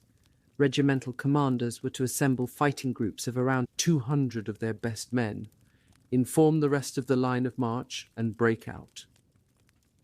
A number of officers had already started to consider ways to escape Russian captivity, which seemed to us worse than death. Freytag Loringhoven in 16th Panzer Division had the idea of using some of the American jeeps captured from the Russians. His idea was to take Red Army uniforms and some of their very reliable Hiwis, who wanted to escape the vengeance of the NKVD, in an attempt to slip through enemy lines. This idea spread to the staff of the division, including its commander, General Angern. Even their corps commander, General Strecker, was briefly tempted when he heard about it, but as an officer with strong traditional values, the idea of leaving his soldiers was out of the question. One group from Tiwancourt subsequently made the attempt, and a number of other small detachments, some on skis, broke out to the southwest during the last days of the Kessel. 2 staff officers from 6th Army headquarters, Colonel Elchlepp and Lieutenant Colonel Niemeyer, the chief of intelligence, died out in the steppe. Paulus clearly never considered the idea of abandoning his troops. On the 18th of January, when a last post from Germany was distributed in some divisions, he wrote just one line of farewell to his wife, which an officer took out for him. His medals, wedding ring and signet ring were also taken out, but these objects were apparently seized by the Gestapo later. General Huber received orders to fly out from Gumrak early the next morning in a Focke-Wulf Condor to join Milch's special staff. On the 20th of January after his arrival, he in turn sent a list of trusted and energetic officers be sent out to join him. Perhaps unsurprisingly, the majority were not specialists in supply or air transport, but officers from his own Panzer Corps, especially his old division. Hube, no doubt, felt justified, since 6th Army headquarters had stipulated that Panzer specialists were among those entitled to evacuation by air. General Staff trained officers were also included in the specialist category, but the most curious priority of all was what might best be described as the 6th Army's Noah's Ark. Sergeant Major Philip Westrich from 100th Jaeger Division, a tile layer by trade, was flown out of the Kessel on the 22nd of January 1943 on the orders of 6th Army, which requested 1 man from each division. Lieutenant Colonel Marder and 2 NCOs were selected from the 297th Infantry Division, and so the list went on, division by division. Hitler, having given up Paulus's 6th Army for dead, was already considering the idea of rebuilding another 6th Army, a phoenix's egg snatched from the ashes. On the 25th of January, the idea became a firm plan. Hitler's chief adjutant, General Schmundt, recorded, the Führer decreed the reforming of the Sixth Army with a strength of 20 divisions. Officer couriers taking out vital documents had been selected on compassionate grounds. Prince Dohna Schlobotin, who left on the 17th of January, was given the job for 14th Panzer Corps headquarters, not because he was the chief intelligence officer, but because he had the most children of any officer on the staff.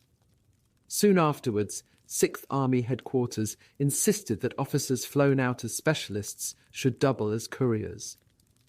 Captain von Freitag Loringhoven, selected because of his record as the commander of a panzer battalion, was ordered first to collect dispatches and other documents from army headquarters.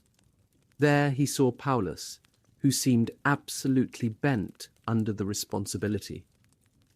At Gumrak airfield, after a long wait, he went out to one of 5 Heinkel bombers, escorted by Feldgendarmerie, who had to force back the wounded and sick at the point of their submachine guns.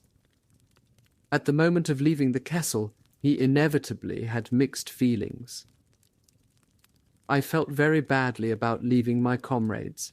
On the other hand, it was a chance to survive.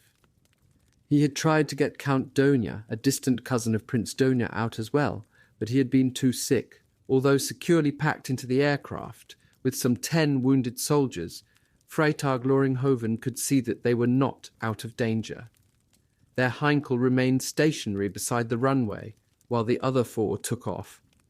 A pump had jammed during refueling. Artillery shells began to fall closer. The pilot threw aside the pump and ran back to the cockpit. They took off, lifting slowly, with their heavy load of wounded, into the low cloud base. At about 6,000 feet, the Heinkel suddenly came up out of the cloud and into wonderful sunshine, and Freitag Loringhoven was another who felt as if he had been reborn. When they landed at Melitopol, ambulances from the base hospital were waiting for the wounded, and a staff car took Freitag Loringhoven to Field Marshal Manstein's headquarters. He had no illusions about his appearance. He was in a very bad state. Although a tall, well-built man, his weight had fallen to 120 pounds. His cheeks were cavernous. Like everyone in the Kessel, he had not shaved for many days. His black panzer overalls were dirty and torn, and his field boots were wrapped in rags as a protection against frostbite. Stahlberg, Manstein's ADC, immaculate in his field grey uniform, was clearly taken aback. Stahlberg looked at me, and I saw him wondering, does he have lice? And I certainly did have lice, and he shook hands very cautiously with me. Stahlberg took him straight in to see Manstein, who gave him a much more friendly welcome. The field marshal immediately got up from his desk and came round to shake hands without any apparent qualms. He took the dispatches and questioned the young captain closely about conditions in the Kessel. Yet Freitag Loringhoven felt that he was essentially a cold man. Manstein told Freitag Loringhoven that he would be attached to Field Marshal Milch's special staff established to improve the airlift. He reported first to Colonel General von Richthofen, who just acknowledged his arrival and said that he was too busy to see him. Field Marshal Milch, on the other hand, an old Nazi whom he had not expected to like, proved much more human. He was horrified by Freitag Loringhoven's appearance. "My God, look at the state of you." After asking about the conditions in Stalingrad, Milch said, "Now you must have good food." He gave orders that Freitag Loringhoven should receive special rations of meat, butter, and even honey. The exhausted young panzer commander was then shown to one of the sleeping compartments on the luxury train. It was the first time that I had seen a bed in 9 months. I did not care about my lice. I threw myself into the white linen and decided to postpone my visit to the delousing station until first thing the next morning. The comfort and the warmth that was minus 25 degrees outside was an unbelievable contrast. Those officers coming out to work on Milch's special staff were disorientated at first by their transformation to another world of plenty and possibility, but they still had no clear idea of what could and could not be expected of an airlift. Is it possible to fly in tanks one by one? Was one of Hube's questions at his first meeting with Milch. Milch himself, like anybody who had not set foot inside the castle, still could not grasp how truly terrible conditions were within. On receiving Paulus's signal on the 18th of January that the Sixth Army would be able to hold out for only a few days more because they were virtually out of fuel and ammunition, he told Goering in a telephone conversation, "Those in the fortress appear to have lost their nerve." Manstein was of the same opinion, he added. They both seemed to have instinctively adopted a policy of personal sympathy for individuals at the same time as they distanced themselves from the horrors suffered by the abandoned army. The wider implications of the impending disaster were left to Führer headquarters and the propaganda ministry in Berlin. The Stalingrad Kessel is approaching the end, Goebbels had declared at his ministerial conference 3 days before. The German press must prepare appropriate coverage of the victorious outcome of this great battle in Stalin's city, if necessary, with supplements. The victory was supposedly one of moral symbolism. Helmut Groskirth, Strecker's chief of staff, and the most active member of the opposition to the regime in the Kessel, was determined that the facts of the disaster be communicated to senior officers to provoke them into action. He arranged a passage out for one of his trusted colleagues, Major Count Alfred von Waldersee. Waldersee was to go straight to army headquarters at the Bendlerstrasse in Berlin to see General Olbricht, a senior member of the opposition, and then the retired General Beck, with the message that only an immediate strike against Hitler could now save the Sixth Army. Beck asked Waldersee to go straight to Paris to see General von Stulpnagel and Field Marshal von Rundstedt. Rundstedt's reply was so depressing that Waldersee lost all hope of achieving anything. Groskirth sent a last letter to his brother on the 20th of January, the birthday of his daughter Susie, who soon will have a father no more, like thousands of other children, he wrote. The torment goes on and will get worse by the hour. We are pushed back into the narrowest area. We will, however, fight on to the last round, as ordered, particularly since we are told that the Russians have been killing all prisoners, which I doubt. People have no idea what's going on here. Not a single promise is kept. Sixth Army headquarters sensed that Milch's staff did not appreciate how bad things were. There is not a single healthy man left at the front, it reported that day. Everyone is at least suffering from frostbite. The commander of the 76th Infantry Division, on a visit to the front yesterday, came across many soldiers who had frozen to death. The Soviet offensive began again with renewed force on that morning of the 20th of January. The 65th Army broke through northwest of Gonchara, which was captured that night. Gumrak, only a few miles away, was the main objective. The evacuation of the airfield and nearby headquarters the following evening was chaotic as Katyusha batteries opened up. That night, Milch's staff received a signal from 6th Army headquarters, Gumrak Airfield, unusable from the 22nd of January at 04:00 hours. At that time, the new airfield of Stalingradsky will be clear for landing. This was optimistic. The landing strip at Stalingradsky was incapable of taking large aircraft. General Paulus was by then entirely fatalistic and almost certainly suffering from deep depression. A Luftwaffe major just returned from the Kessel reported to Field Marshal Milch that Paulus had told him, "Whatever help arrives from now on will be too late. We have had it. Our men have no strength left." When the major tried to brief him on the general situation to the west-facing Army Group Don, he had replied, "Dead men are no longer interested in military history." Because of the lack of fuel, 500 wounded men were left in the field hospital at Gumrak. As dawn rose on the morning of the 22nd of January, Russian infantry could be seen in the distance advancing in extended line as if on a hare shoot. As the enemy approached to within rifle range, officers from 9th Flak Division, who had been responsible for the airfield, packed into the last vehicle a staff car.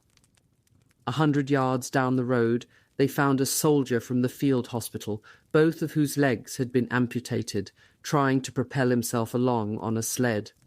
The Luftwaffe officers stopped and tied his sled to the back of the car as he requested, but it overturned almost as soon as they started again. One lieutenant suggested that he cling on to the front, since there was no room left inside. The wounded man refused to hold them up any longer. They were by then within range of the Russian infantry. "Leave me," he shouted. "I haven't got a chance anyway." The Luftwaffe officers knew that he spoke the truth. Anybody who could not walk at this point was already as good as dead. They drove on, and the crippled soldier sat slumped in the snow by the side of the icy track, waiting for the Russians to arrive and finish him off. He may well have been shot, like many wounded by the wayside. The communist writer, Erich Weinert, attempted to claim that abandoned cripples trying to hobble after their comrades had got in the way of the gunfire of the advancing Red Army. The truth was that the Red Army, like the Wehrmacht, made little provision for enemy wounded. Reports that the 500 left behind in the field hospital at Gumrak, in the care of 2 sick orderlies and a divisional chaplain, were massacred are, however, inaccurate. The Red Army just left them to fend for themselves on water from snow and horse carcasses. Those who survived were moved to the camp at Beketovka 10 days later. The spectacle of defeat grew more terrible the closer retreating soldiers came to Stalingrad.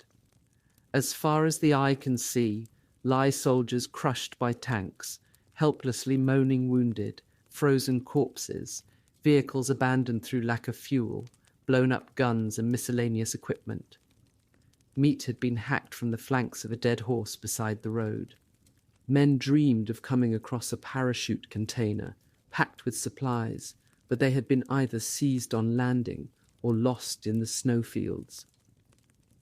Although the collapse in the centre could not be stemmed, in many sectors German battle groups carried out a dogged fighting retreat. Early in the morning of the 22nd of January, the remnants of the 297th Infantry Division were pushed back from the Voropanovo sector towards the southern outskirts of Stalingrad. Major Bruno Gebele and the survivors of his battalion awaited the next onslaught. Their only artillery support consisted of several mountain howitzers commanded by a sergeant, who was told to hold his fire until the Russians were between 200 and 250 yards away. Shortly before 7 o'clock, as the remnants of Gebele's battalion sheltered from artillery fire in their bunkers, a sentry gave the alert, "Herr Major, Sie kommen." Gebele had time only to yell, "Rauf!" His soldiers threw themselves into their fire positions.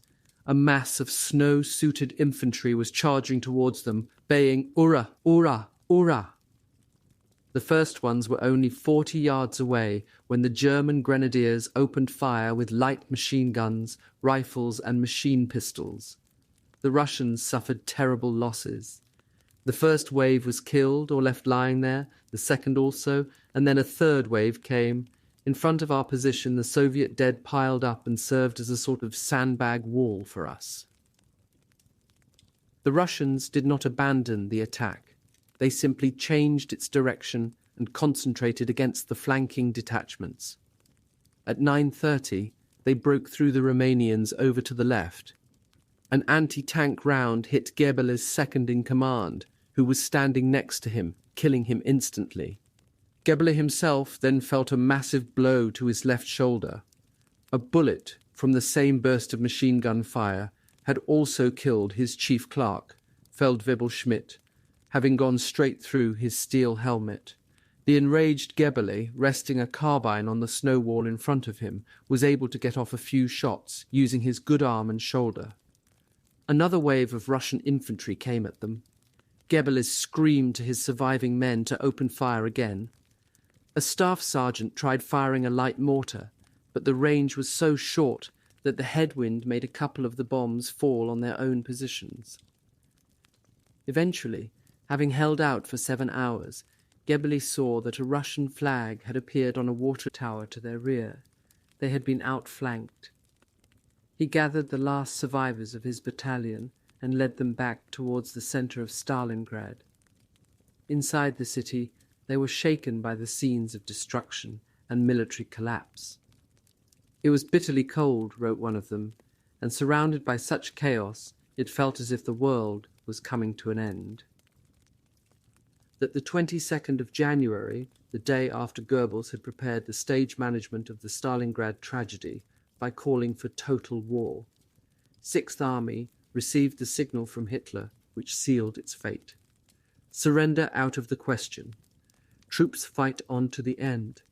If possible, hold reduced fortress with troops still battle-worthy. Bravery and tenacity of fortress have provided the opportunity to establish a new front and launch counterattacks. Sixth Army has thus fulfilled its historical contribution in the greatest passage in German history. 22.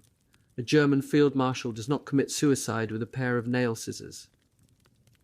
Whenever Luftwaffe planes flew over, men looked up longingly and continued to stare at the sky well after the tiny dot had disappeared. With heavy hearts, wrote one soldier, we gazed after the German aircraft and thought how wonderful it would be to be able to fly away out of this inferno in which we had been abandoned. After the capture of Gumrak airfield early on the morning of the 22nd of January, only a handful of planes had managed to land at the small Stalingradsky landing strip. The air bridge, and thus the last line of escape, had collapsed. Resupply now depended on canisters dropped by parachute, the supply bombs, but despite Sixth Army's requests for red canopies, the Luftwaffe continued to use white. The system of drops became even more hit and miss because few units had any recognition panels left, and the 8th Air Corps lost radio contact with 6th Army headquarters on the 24th of January. Hube had a message dropped telling soldiers in the ruins of Stalingrad that, on hearing aero engines, they should lie down on the snow-covered ground in the form of a cross to signify German soldiers here. When the light or visibility was bad, they fired signal flares into the air to direct aircraft as they approached, but the Russians all around would immediately shoot flares of similar color into the sky to confuse the pilots. Strong winds also blew many loads across the rapidly changing front lines into enemy hands. Some men were so desperate that they risked trying to retrieve canisters right out in the open. Russian snipers picked them off with ease. In the ruins of Stalingrad, starving German soldiers attempted to ambush Soviet soldiers just to get their bread back. The fall of Gumrak had meant yet another terrible journey for the wounded, many of whom had already been transferred from Potomnik, having failed to find a place on an aeroplane there. Exhausted wounded men dragged themselves to the ruins of the town, one survivor reported, crawling like wild animals on all fours in the hope of finding some sort of help. The conditions in Stalingrad in the makeshift hospitals were even more appalling than at Gumrak, with around 20,000 wounded packed into cellars under the ruins of the city, to say nothing of the sick, which may well have brought the total to 40,000. Some 600 badly wounded men filled the cellars of the Stalingrad theatre with no light and no sanitation. Moans, calls for help and prayers, wrote a doctor from the 60th Motorized Infantry Division, were mixed with the thunder of the bombardment. A paralyzing smell of smoke, blood, and the stench of wounds filled the room. There were no more bandages, no medicine, and no clean water.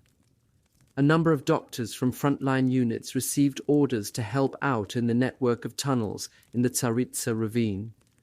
This complex, like galleries in a mine, now contained over 3,000 seriously wounded or seriously ill soldiers. Dr. Hermann Achleitner, on arriving for duty, was reminded immediately of the phrase, "Abandon hope, all ye who enter here." The piles of frozen corpses outside shocked him deeply. Inside, the image of hell was increased by improvised oil lamps as the only source of light. The fetid, deoxygenated air was disgusting to breathe. He was greeted by pitiful cries of, "Give us something to eat!" The patients received only one thin slice of stale bread per day. The doctors turned this into a sort of soup, which was hot and made it go a little further. The lack of bandages was serious for the cases of severe frostbite.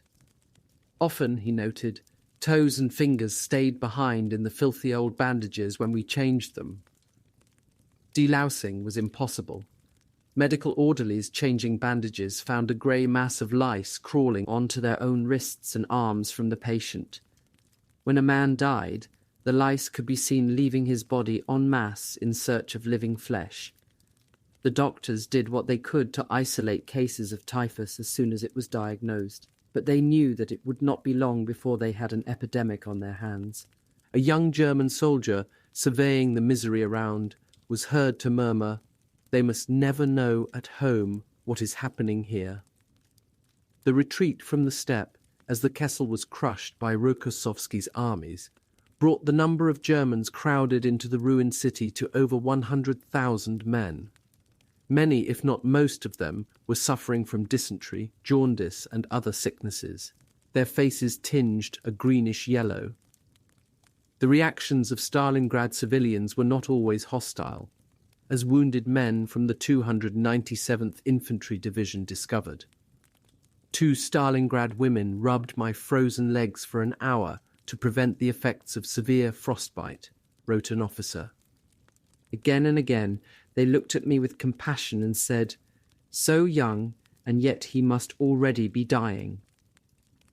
The same group of soldiers, to their astonishment, found several Russian women in a partly wrecked house.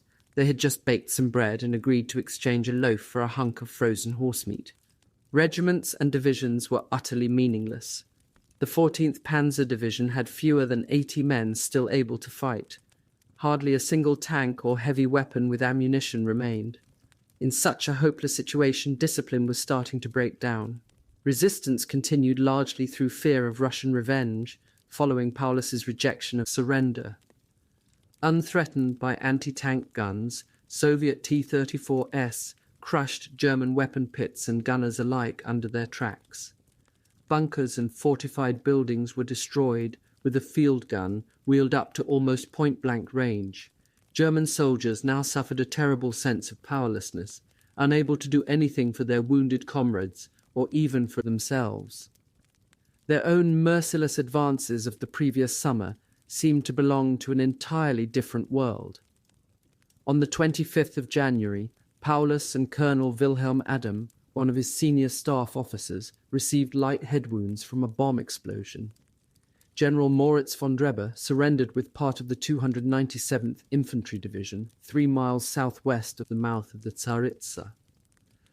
The Soviet colonel who came to take his surrender is said to have demanded, "Where are your regiments?" Moritz von Dreber, according to this version broadcast 2 days later on Soviet radio by the novelist Theodor Plevie, another German communist of the Moscow emigration, glanced around at the remaining handful of men, broken by exhaustion and frostbite, and replied, "Do I really have to explain to you, Colonel, where my regiments are?" The chief medical officer of the 6th Army, General Rinaldi, was one of the first generals to give himself up. Red Army intelligence first heard as a result of his interrogation that Paulus was in a state of collapse. Some generals, however, took an active role. Hube's replacement, General Schlomer, was shot in the thigh, and General von Hartmann of the 71st Infantry Division was killed by a bullet through the head.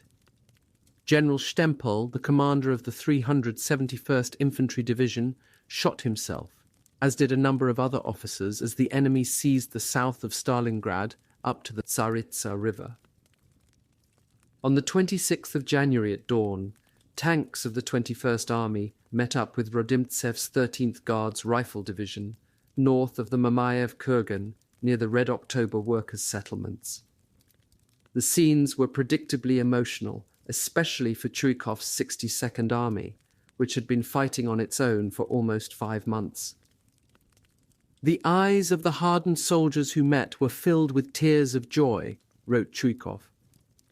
Bottles were passed back and forth in fierce celebration.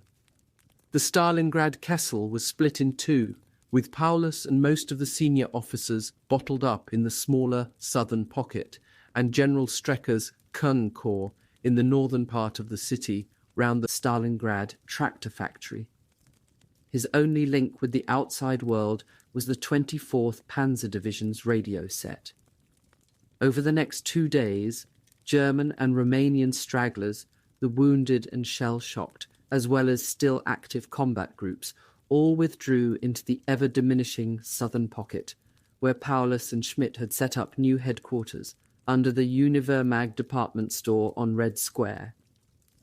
The last symbol of German occupation was the swastika banner hanging from a makeshift flagpole fastened to the balcony above the main entrance. The remains of Colonel Rosker's 194th Grenadier Regiment provided its defending force. Roske was promoted to general as the new commander of the extinct 71st Infantry Division. The increasing number of senior officers who were surrendering meant that Don Front's 7th Department, responsible for operational propaganda, was busier than ever. So many prisoners had been brought in for interrogation since the offensive started that it had been hard to select the more interesting ones. Captain Dyatlenko received a signal ordering him to return immediately to Don Front headquarters. Another captured German general had already been brought in for interrogation. Dyatlenko knew it was worth spending time on this new arrival, General Edler von Daniels. The search through the mailbags of the crashed transport aeroplane at the beginning of the month had produced the letters in the form of a diary which Daniels had written to his wife. Daniels, like most newly captured prisoners, was in a vulnerable state. As an experienced interrogator, Dyatlenko knew that the best tactic was the least expected one. He questioned his prisoner obliquely about his Kessel baby, then took him off balance by suddenly producing the letters and papers which Daniels thought were safely back in Germany. "Herr General," Dyatlenko records having said to him, "please have your papers back. This is your property and you can put it in your family archive when you return home after the war." Apparently Daniels was overcome with gratitude. He accepted tea and biscuits and Russian cigarettes and then answered our questions. Dyatlenko kept at him until evening. After a break for dinner, he carried on until midnight. On many occasions, such a refined approach was not necessary.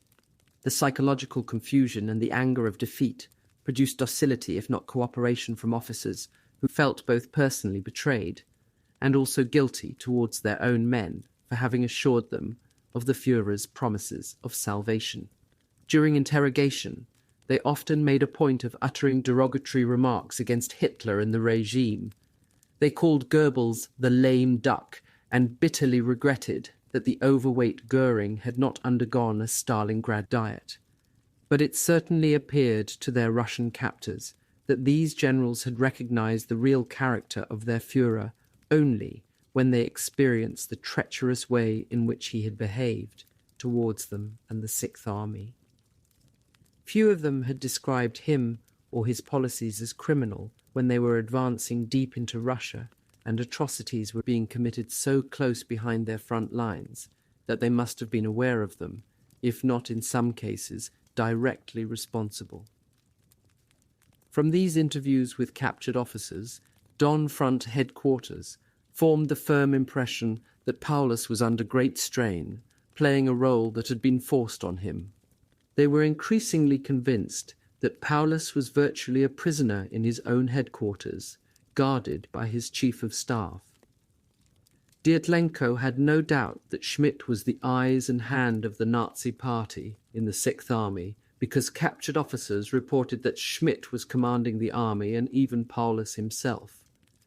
Colonel Adam, when interrogated later by Dyatlenko, told him that Schmidt had been the one who gave the order for the truce envoys to be sent back. Dyatlenko did not reveal that he had been one of them.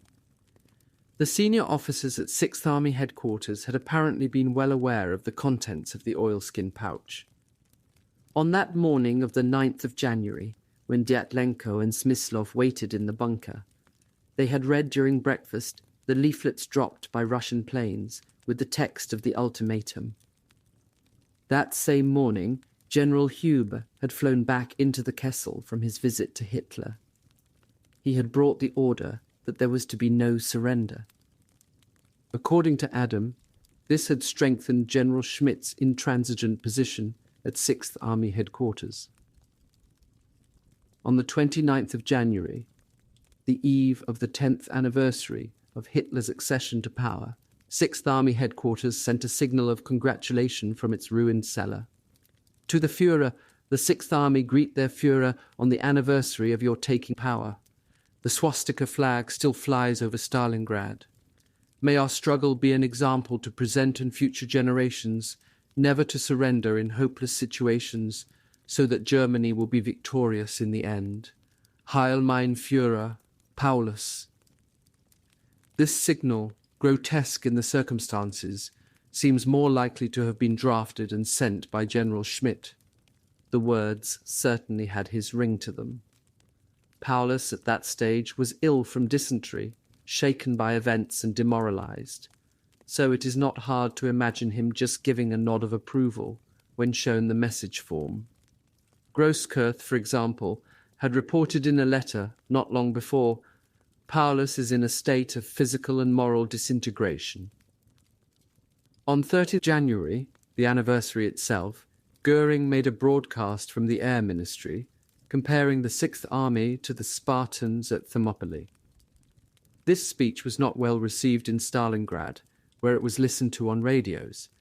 The fact that it was Goering, of all people, who was delivering our own funeral speech heaped insult upon injury. Gottfried von Bismarck described the effect as macabre. In the theatre cellars in Stalingrad, which were packed with wounded, Goering's voice was instantly recognized. "Turn it up," somebody shouted. "Switch it off," yelled others, cursing him. The broadcast finished with Bruckner's Fifth Symphony. Some officers joked bitterly that the suicide of the Jews on the top of Masada might have been a more appropriate comparison than Thermopylae. They did not realize quite how accurate they were. Hitler was indeed counting on a mass suicide, above all of senior officers. Hitler's own speech was delivered by Goebbels later on that anniversary day, having been delayed by RAF bombers. It rang with bitter defiance, but the streak of self-justification was too raw to be hidden.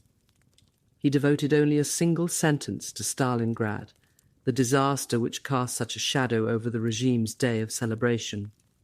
The heroic struggle of our soldiers on the Volga should be an exhortation to everyone to do his maximum in the struggle for Germany's freedom and our nation's future, and in a wider sense for the preservation of the whole of Europe. It was the first admission that from then on the Wehrmacht would be fighting to stave off defeat. The next day, Hitler, as if to offset any sense of disaster, created no fewer than 4 new field marshals, including Paulus. It was the largest group of senior promotions since the victory over France. When the signal came through announcing his promotion to General Field Marshal, Paulus guessed immediately that he had been presented with a cup of hemlock. He exclaimed to General Pfeffer at his last generals' conference, "I have no intention of shooting myself for this Bohemian corporal."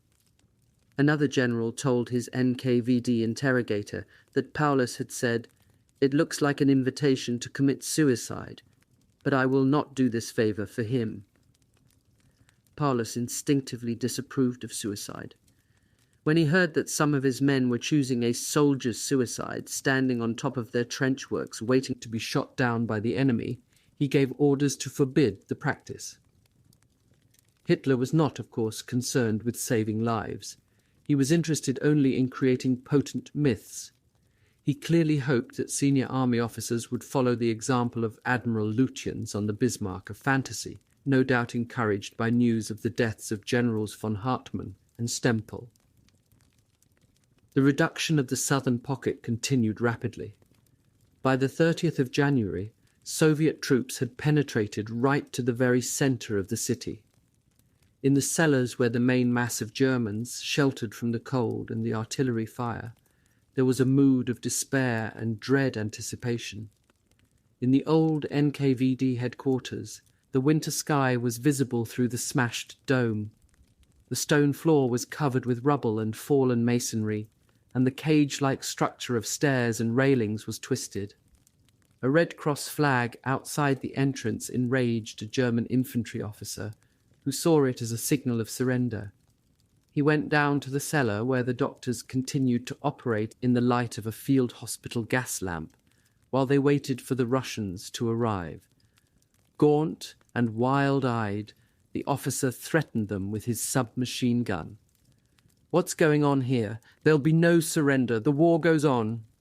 Many men were unbalanced by battle stress or hallucinations due to severe malnutrition. The cellars were filled with men raving in delirium. Dr. Markstein, a Danziger, just shrugged. "This is a dressing station," he said. The deranged warrior did not shoot them. He disappeared ghost-like back into the gloom without another word. When General von Seydlitz, in the same building, released his divisional commanders on the 25th of January to decide for themselves whether or not to surrender, Paulus relieved him of his command. He placed all of Seydlitz's divisions under General Walter Heitz, the commander of 8 Corps. Heitz then issued an order that anyone who attempted to surrender should be fired upon. When Seydlitz and over a dozen other officers surrendered, they included Generals Pfeffer, Korfis, and Sana. Bursts of machine gun fire were aimed at them from German lines as the Russians led them away. Seydlitz claimed later that 2 German officers were mortally wounded as a result of Heitz's apocalyptic order. General Heitz, however, having given the order, "We fight to the last bullet but one," does not appear to have included himself and his headquarters in this rhetorical flourish. An officer under his command remarked that his staff, almost certainly with his knowledge, had already prepared white flags. Colonel Rosenfeld, the Luftwaffe commander of 104th Flak Regiment, adopted the rhetoric expected by the regime. "The swastika flag flies above our heads," he signalled on the evening of the 30th of January. "The order of our Supreme Commander-in-Chief will be followed to the last. Long live the Führer." That night, 6th Army Headquarters sent a signal, warning that individual commanders were surrendering because their troops had no more ammunition, but also adopted similar flourishes to those of Rosenfeld, claiming that they were listening to the national anthem for the last time, with arms raised in the German salute. Again, this sounds more like Schmidt's style than that of Paulus. Whatever the truth, few soldiers had either the wish or the energy to share such emotions. "During that night of the 30th of January," recorded a sergeant, "each man was preoccupied with his own thoughts, with gnawing uncertainty, with painful wounds and frostbite, with thoughts of home, and with our fate. Officers especially expected execution. Many removed their badges of rank." In the middle of that same night, General Voronov in his Izba at Don Front headquarters awoke in a panic from a restless sleep. The idea had suddenly come to him that Paulus might escape on an aircraft landing on the ice of the Volga. Stalin's reaction to the loss of such a prize was evidently not hard to imagine. He jumped out of bed at once and telephoned to give orders for guns along the east bank at Stalingrad to be trained on the ice as a precaution. By early next morning, the 31st of January 1943, Shumilov's 64th Army had secured virtually all of the centre of Stalingrad. Ruined buildings and cellars had been cleared with grenade and flamethrower. Red Square was subjected to an intense mortar and artillery bombardment before Russian soldiers moved in on the Univermag department store. Rosker's remaining grenadiers above Paulus's headquarters in the basement finally laid down their weapons. At 7:35 a.m., Captain Baer on Milch's staff received the signal. "Russians at the entrance. We are preparing to surrender."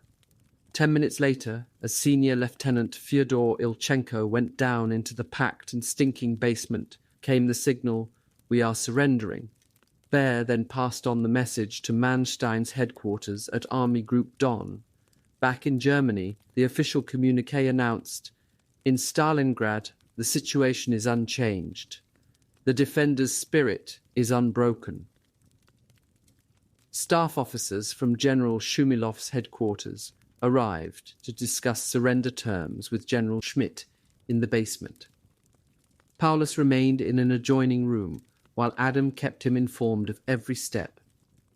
Whether this was a ploy to allow Paulus to distance himself from the surrender, or a further example of Schmidt handling events because Paulus was in a state of virtual collapse, is not clear. Finally, 2 hours after Lieutenant Ilchenko's appearance, General Laskin arrived to take Paulus's formal surrender, before he, Schmidt and Adam were taken to Shumilov's headquarters by staff car, as General Roska had apparently insisted. Like their men, the 3 men who emerged into the sunlight had incipient beards, even if their faces were not quite as cadaverous as those of their soldiers. Colonel Adam, Vasily Grossman noted, had the flaps of his Ushanka fur hat down, like the ears of a pedigree dog, just out of the water. Newsreel cameramen were waiting to record the event. Those still in the cellars of the city centre waited until Red Army soldiers appeared. Waving the barrels of their submachine guns, they ordered the Germans to throw their weapons in a corner and file out. The defeated made ready for captivity by wrapping the rags from torn-up uniforms round their boots. Some German soldiers called out "Hitler kaputt" as a signal of surrender. Russian soldiers might reply "Kameraden, Krieg kaputt," Paulus kapituliert, but mostly they shouted "Fascist" or "Fritz, komm, komm." When Soviet troops entered the theatre cellars, they gave the order, "Whoever's capable of walking, get outside to be marched to a prison camp." Those who set off assumed that the wounded left behind would be looked after. They discovered only later that the Red Army operated on the principle that those prisoners who could not march were finished off where they lay. In 1 or 2 cases, rage and despair produced an explosive mixture. In the NKVD building, every German expected to be shot in reprisal after an officer, who had concealed his pistol, suddenly shot a Russian major at point-blank range, then turned the gun on himself. Somehow, the moment of anger among the Russian troops passed, and the prisoners were spared. The surrender at Stalingrad produced a volatility in which the fate of a German was utterly unpredictable. Soviet soldiers, whether deliberately or by accident, set fire to the improvised hospital full of wounded in the pioneer barracks by the airfield. 2 Luftwaffe flak officers, who had been escorted to an upstairs room by Russian soldiers, in the belief that the red patches on their collars signified high rank, escaped by jumping out of a shattered window. They landed by the latrine, and when soldiers appeared ready to shoot them, the younger lieutenant saved both their lives by quick thinking and acute psychology. He told his companion to pull down his trousers. The Russians laughed and spared them. They could not shoot men with their trousers down. The NKVD special department groups were searching for Hiwis and also for fascist dogs, by which they meant SS, Gestapo, panzer troops and Feldgendarmerie. A number of German soldiers, wrongly identified as SS, who laughed at the suggestion, were pushed to one side and executed with submachine guns. Apparently, Red Army soldiers from a Siberian division turned away in disgust from the spectacle. The same account, based on the interrogation 6 months later, of a woman Soviet intelligence officer by the secret field police, records the execution of a group of 23 Hiwis. The NKVD's search for Hiwis was relentless. Any man not in full German uniform risked being shot on the spot, as one battalion commander from the 297th Infantry Division discovered. Soviet soldiers suddenly stopped us, and because of my lack of uniform and cap, wanted to shoot me as a Hiwi. Only a doctor's knowledge of Russian saved me. A considerable number of Hiwis proved loyal to the Germans right to the end. In the ruins of Stalingrad just before the surrender, some soldiers from the 305th Infantry Division were starving. The Hiwis with them disappeared, and they thought that they had seen the last of them, but the Russians returned with food for them. Where they had found it, they would not say. The loyalty of these Russians was not always reciprocated, however. Shortly before the surrender, one officer was asked by his warrant officer, "What shall we do with our 8 Hiwis? Should I shoot them?" The lieutenant, taken aback at such cold-bloodedness, rejected the idea. He told the Hiwis to hide or slip out as best they could. They were on their own. The fate of the Hiwis rounded up at the end of the Battle of Stalingrad is still unclear, partly because the files of the 10th NKVD division remain firmly closed. There is no way of knowing how many had died during 10 weeks of encirclement and the last 3 weeks of intense fighting. Some were shot on capture, a handful were used as interpreters and informers, then almost certainly killed later, but most were marched off by the NKVD. Even members of Red Army intelligence did not know what happened to them afterwards. They may well have been massacred. There were accounts later of captured Hiwis being beaten to death, rather than shot, to save ammunition. But in the early part of 1943, the Soviet regime wanted to increase its force of slave labor, especially when it was transferring Gulag prisoners to Straf companies. A solution of working Hiwis to death certainly offered a more vicious revenge, since it would have protracted their suffering. On the other hand, both Stalin and Beria were so obsessed with treason that only instant death might have satisfied them. During the last few days of the battle, the Soviet military authorities were increasingly anxious to prevent small groups escaping their net. 3 German officers in Red Army uniform, led by a lieutenant colonel, were captured on the 27th of January. A Russian lieutenant from a tank regiment cornered another 2 officers and was wounded when they fired at him. Of the 9 or 10 groups of Germans estimated to have broken out of the ring, none of them appear to have escaped. But by then, Army Group Don had been forced back beyond the river Donets, over 200 miles from the Kessel. There is, however, an unconfirmed and unconvincing story of a soldier who did make it, but was killed next day when a bomb hit the field hospital in which he was being treated for exhaustion and frostbite. Others are said to have tried to escape southwards out into the steppe and seek shelter with the Kalmyks, who had been friendly, but the Kalmyks themselves, like numerous other peoples from the southern regions of the Soviet Union, soon attracted the revenge of Beria's NKVD. Russian soldiers from frontline units, especially Guards divisions, are said to have been more correct in their treatment of the vanquished than second-line units. But some drunken soldiers, celebrating victory, shot prisoners, despite orders to the contrary. Even members of elite formations rapidly stripped their captives of watches, rings and cameras, as well as the Wehrmacht's highly prized mess tins in aluminium. Many of these items would then be bartered for vodka. In some cases, a decent pair of jackboots would be seized off a prisoner, who would be thrown the Russians' decrepit cast-offs in return.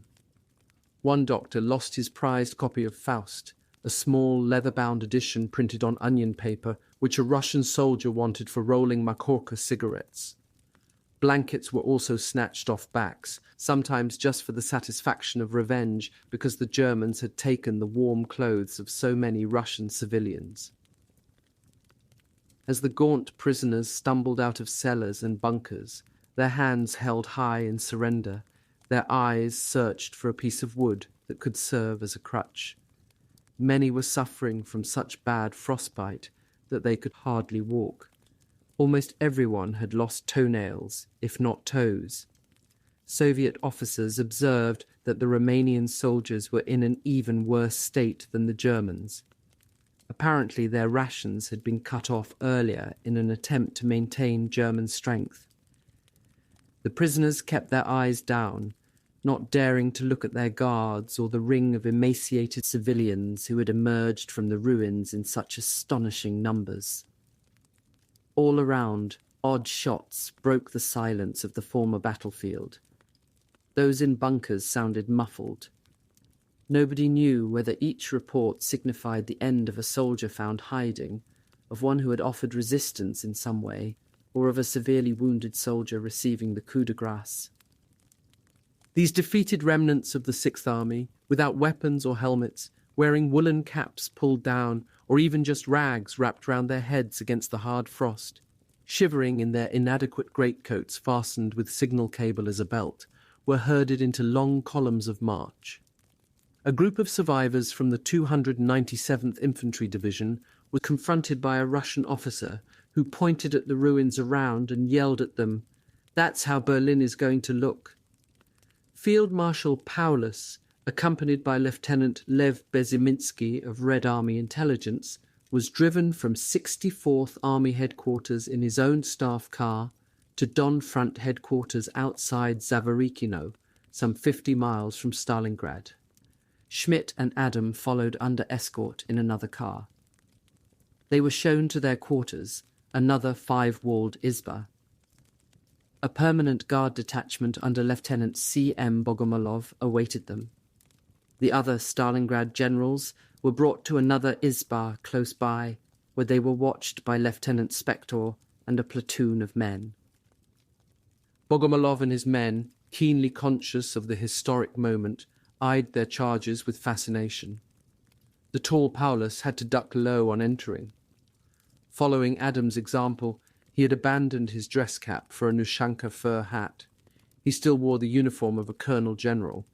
Paulus was followed by General Schmidt and Colonel Adam, who impressed the guards by his rather good command of Russian. Paulus's soldier driver came last, carrying their heavy suitcases. The Mercedes staff car was promptly appropriated by General W.I. Kazakov, the front artillery commander. Paulus and Schmidt occupied the inner room of the izba, while Colonel Adam and the escort were quartered in the outer room.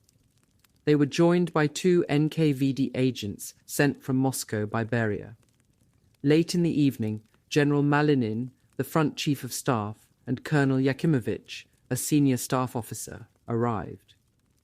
Beziminsky, acting as interpreter, informed Paulus and Schmidt that their task was to search their luggage for forbidden articles, which included all sharp metal objects.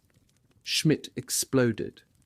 "A German field marshal," he yelled, "does not commit suicide with a pair of nail scissors." Paulus, who was exhausted, signalled to him with a wave of the hand not to bother, and handed over his shaving kit. Shortly before midnight, Paulus was told that the Red Army commanders were now assembled and waiting to interview him. Lieutenant Yevgeny Tarabrin, the German-speaking NKVD officer sent to escort him everywhere, heard Paulus whisper to Schmidt as he helped him into his overcoat, "What should I say? Remember, you are a general field marshal of the German army," Schmidt is said to have hissed back. More surprising, and most significant to the ears of Red Army intelligence, the Russian officer reported that Schmidt used the due intimate form of address to his superior.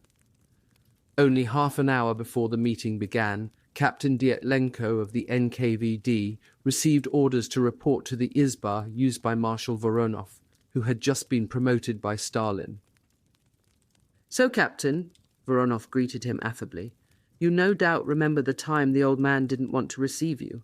Well, now he's visiting us himself, and you're going to receive him." Voronov was sitting at the table with General Rokossovsky, the front commander, and General K.F. Telegin, the front commissar. A photographer appeared wearing a fur-lined flying jacket. To Dietlenko's astonishment, he treated Voronov with relaxed familiarity. It transpired that this was the famous documentary filmmaker, Roman Carmen, who had become friendly with Voronov during the Spanish Civil War. Carmen lined up the chair destined for Paulus to get the right shot through the door from Voronov's bedroom. He knew that the result was to be used to tell the world of the Soviet Union's great victory.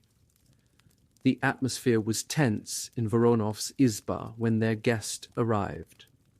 The tall, thin, stooping Paulus presented a grey figure, with his mouse-coloured uniform and face ashen from nervous strain. His hair was turning to pepper and salt, and even the growth of beard was black and white. Only when Paulus approached the table did Voronov indicate the empty chair. "Sit down, please," he said in Russian.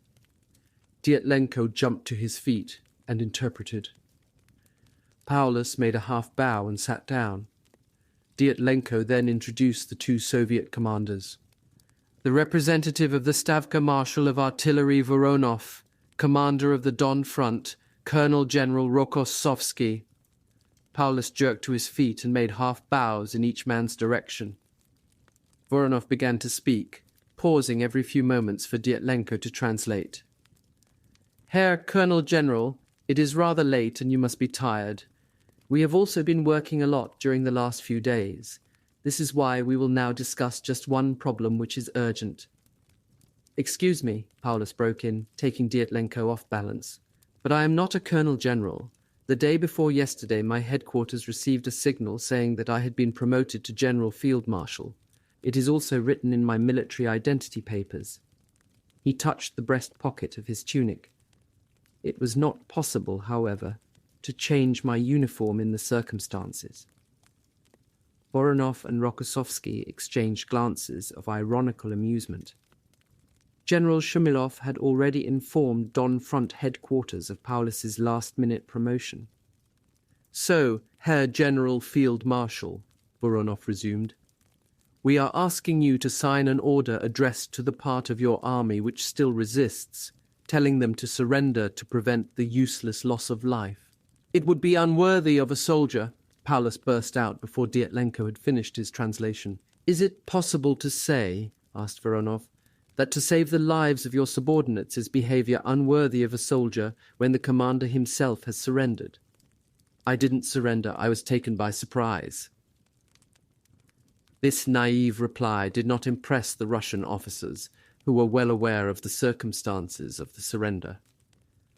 "We are talking of a humanitarian act," Voronov continued. "It will take us only a couple of days, or even just a few hours, to destroy the rest of your troops who continue to fight on. Resistance is useless. It will only cause the unnecessary deaths of thousands of soldiers. Your duty as an army commander is to save their lives, and this is even more the case because you yourself saved your life by surrendering." Paulus, who had been playing nervously with the packet of cigarettes and ashtray laid on the table for his use, shirked the question by sticking to formulae. "Even if I did sign such an order, they won't obey. If I have surrendered, I automatically cease to be their commander. But a few hours ago, you were their commander. Since my troops were split into two groups," Paulus persisted, "I was the commander of the other pocket only in theory. Orders came separately from Führer headquarters, and each group was commanded by a different general." The argument went round and round in circles. Paulus's nervous tic was even more pronounced, and Voronov, too, knowing that Stalin was waiting in the Kremlin to hear the result, began to show the strain. His upper lip twitched, the legacy of a car crash in Belorussia. Paulus, in his blocking tactics, even claimed that if he did sign the paper, it would be regarded as a forgery. Voronov replied that in that case, they would have one of his own generals brought over to witness the signature, and he would be sent into the North Kessel with the paper to guarantee its authenticity. But Paulus, however lame his arguments sounded, stuck to his refusal to sign. Voronov finally had to accept that any further attempt to persuade him was useless. "I must inform you, Herr General Field Marshal," Dyatlenko translated, "that by your refusal to save the lives of your subordinates, you are taking on a heavy responsibility for the German people and the future of Germany." Paulus stared at the wall, depressed and silent. In this tormented pose, only the tic in his face indicated his thoughts. Voronov then brought the interview to a close by asking Paulus if his lodging was satisfactory and whether he needed a special diet because of his illness. The only thing I would like to request, Paulus replied, is to feed the many prisoners of war and to give them medical attention. Voronov explained that the situation at the front made it difficult to receive and cope with such a mass of prisoners, but that they would do all they could. Paulus thanked him, stood up, and gave another half-bow. Hitler heard the news at the heavily guarded Wolfschanze deep in the East Prussian forest, a place once described by General Jodl as a cross between a monastery and a concentration camp. He did not bang the table this time. He stared silently into his soup. His voice and anger returned the next day. Field Marshal Keitel and Generals Jesenek, Jodl and Zeitzler were all summoned to the Führer's midday conference. "They have surrendered there formally and absolutely," said Hitler in angry disbelief. "Otherwise they would have closed ranks, formed a hedgehog, and shot themselves with their last bullet. When you consider that a woman has the pride to leave, to lock herself in, and to shoot herself right away, just because she has heard a few insulting remarks, then I can't have any respect for a soldier who is afraid of that and prefers to go into captivity." "I can't understand it either," replied Zeitzler, whose performance on this occasion makes one wonder about his assurances to Manstein and others that he had done everything to convince the Führer of the true situation regarding the Sixth Army. "I'm still of the opinion that it might not be true. Perhaps he is lying there badly wounded." Hitler kept coming back again and again to Paulus's failure to commit suicide. Clearly, it had entirely sullied the myth of Stalingrad in his imagination. "This hurts me so much because the heroism of so many soldiers is nullified by one single characterless weakling. What is life? Life is the nation. The individual must die anyway. What hurts me most, personally, is that I still promoted him to Field Marshal. I wanted to give him this final satisfaction. He could have freed himself from all sorrow and ascended into eternity and national immortality, but he prefers to go to Moscow. The northern pocket, with the remnants of 6 divisions under General Strecker, still held out. Strecker, with the headquarters of 1 corps in the Stalingrad tractor plant, signalled, "Troops are fighting without heavy weapons or supplies, men collapsing from exhaustion, freezing to death still holding weapons. Strecker." His message was robust, but conspicuously avoided Nazi clichés. Hitler, who received the signal after the meeting with Zeitzler, replied late in the afternoon, "I expect the North Kessel to hold out to the last." To emphasize the point still further, he issued a Führer directive a short time later. An army corps must resist to the last to tie down as much enemy strength as possible to facilitate operations on other fronts. The 4 Soviet armies had redeployed rapidly to crush the last pocket. With a concentration of 300 field guns to just over half a mile, the factory district was smashed once again. Any surviving bunkers were destroyed at point-blank range, some with field guns, some with flamethrowers, sometimes with tanks driving right up and sticking their barrel into an embrasure. Strecker believed that purely to help Manstein, there was a military purpose served by fighting on, but he utterly rejected any idea of self-destruction for propaganda purposes. In his mind there was no doubt where the duties of an officer lay, as a conversation with a regimental adjutant shortly before the end showed. "When the time comes," the adjutant assured him, "we will commit suicide." "Suicide?" exclaimed Strecker. "Yes, Herr General, my colonel will also shoot himself. He believes we should not allow ourselves to be captured." "Well, let me tell you something. You will not shoot yourself, nor will your colonel shoot himself. You will go into captivity along with your men, and will do everything you can to set a good example." "You mean—" The young officer's eyes lit up. "I don't have to shoot myself." Strecker spent most of the night of the 1st of February at the regimental headquarters of an old friend, Colonel Julius Müller. A single candle burned in one corner of the bunker as the small group present talked about the recent fighting, past friends, and the imprisonment ahead. No one mentions all the suffering, Strecker noted. No one speaks bitterly. In the early hours of the morning, Strecker stood up. "Muller, I have to go," he said. "May you and your men go with God." Strecker was greatly taken with Thomas Carlyle's description of God as the true field marshal. No doubt his vision of heaven was a place of perfect military order.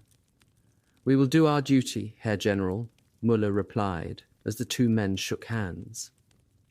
Strecker had already rejected the requests of his divisional commander to surrender, but at 4 a.m. of the 2nd of February, Generals von Lenski and Latman asked Strecker once more for permission. Strecker refused again. Lenski then said that one of his officers had already left to negotiate terms with the Russians. Strecker saw no point in continuing. He and Grosskreutz drafted their final signal.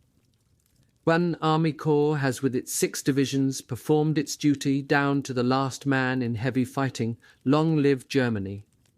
It was received by Army Group Don. Strecker asserted later that he and Grosskreutz had deliberately omitted any acclamation of Hitler, but the version recorded and then sent on to East Prussia ended with "Long live the Führer." Somebody must have thought it politic to make the signal more palatable at the Wolfschanz. When 2 Russian soldiers appeared looking rather hesitant at the entrance of the command bunker, Grosskreutz shouted at them to fetch a general. Strecker wrote afterwards that many of their own soldiers were only barely alive. Foreign journalists were taken on a tour of the factory district a few days later. What the normal relief of the terrain had been, no one could tell, wrote the British correspondent Alexander Worth. You wound your way up and down, up and down. What was a natural slope or what was the side of a dozen bomb craters that had merged into one, no one could say. Trenches ran through the factory yards, through the workshops themselves. At the bottom of the trenches there still lay frozen green Germans and frozen grey Russians and frozen fragments of human shape, and there were tin helmets, German and Russian, lying among the brick debris, and the helmets were half filled with snow. There was barbed wire here and half-uncovered mines and shell cases, and more rubble, and fragments of walls, and tortuous tangles of rusty steel girders. How anyone could have survived here was hard to imagine. The morning of the 2nd of February began with a thick mist, which was later dispersed by sun, and a wind which whipped up the powdery snow. As news of the final surrender spread among the 62nd Army, signal flares were fired into the sky in an impromptu display. Sailors from the Volga flotilla and soldiers from the left bank crossed the ice with loaves of bread and tins of food for the civilians who had been trapped for 5 months in cellars and holes. Groups and individuals walking about embraced those they met in wonder. Voices were subdued in the frozen air. There was no shortage of figures in the colourless landscape of ruins, yet the city felt deserted and dead.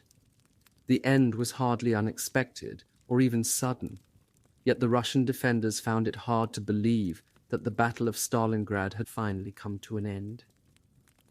When they thought about it and remembered the dead, their own survival astonished them. Out of each division sent across the Volga, no more than a few hundred men survived. In the whole Stalingrad campaign, the Red Army had suffered 1.1 million casualties, of which 485,751 had been fatal. Grossman looked back over the last 5 months. I thought of the wide dirt road leading to the fisherman's village on the bank of the Volga, a road of glory and death, and the silent columns marching along it in the choking dust of August, in the moonlit nights of September, in the drenching rains of October, in the snows of November. They had marched with a heavy step, anti-tank men, machine gunners, simple infantrymen. They had marched with a grim and solemn silence. The only sound that had come from their ranks was the clank of their weapons and their measured tread. Very little that was recognizable remained from the city, which had existed before Richthoven's bombers appeared on that August afternoon. Stalingrad was now little more than a battered and burned skeleton.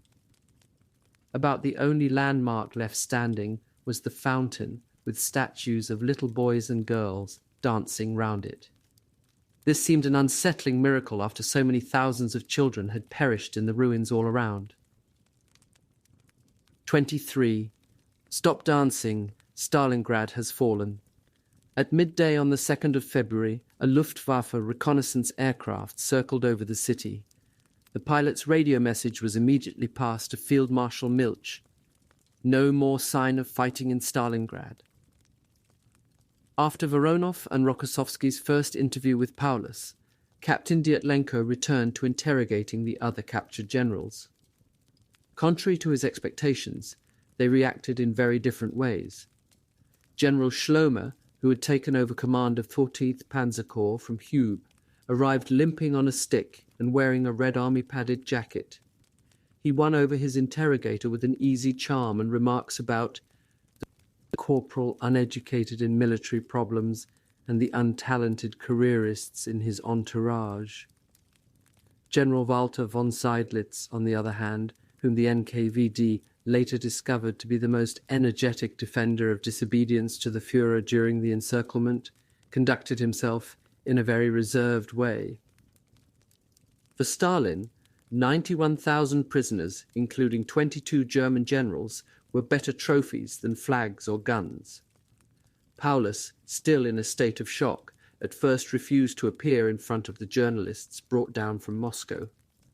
"We have our own rules," retorted Colonel Yakimovich of Don Front headquarters, with Lieutenant Beziminsky interpreting.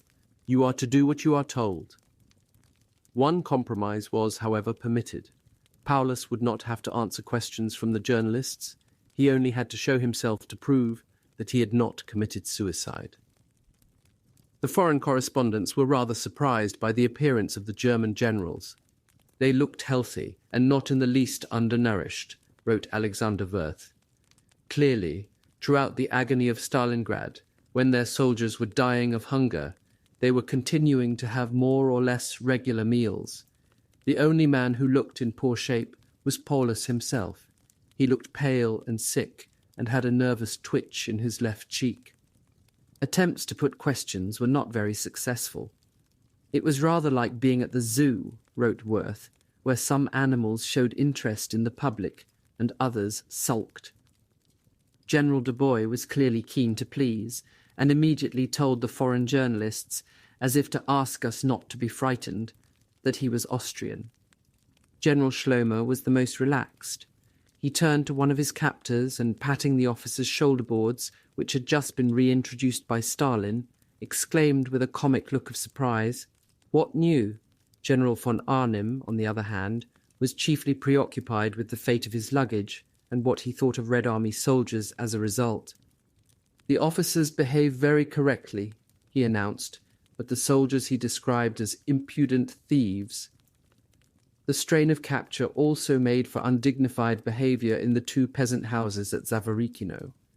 Adam deliberately provoked Senior Lieutenant Bogomolov one morning with a Nazi salute and a Heil Hitler.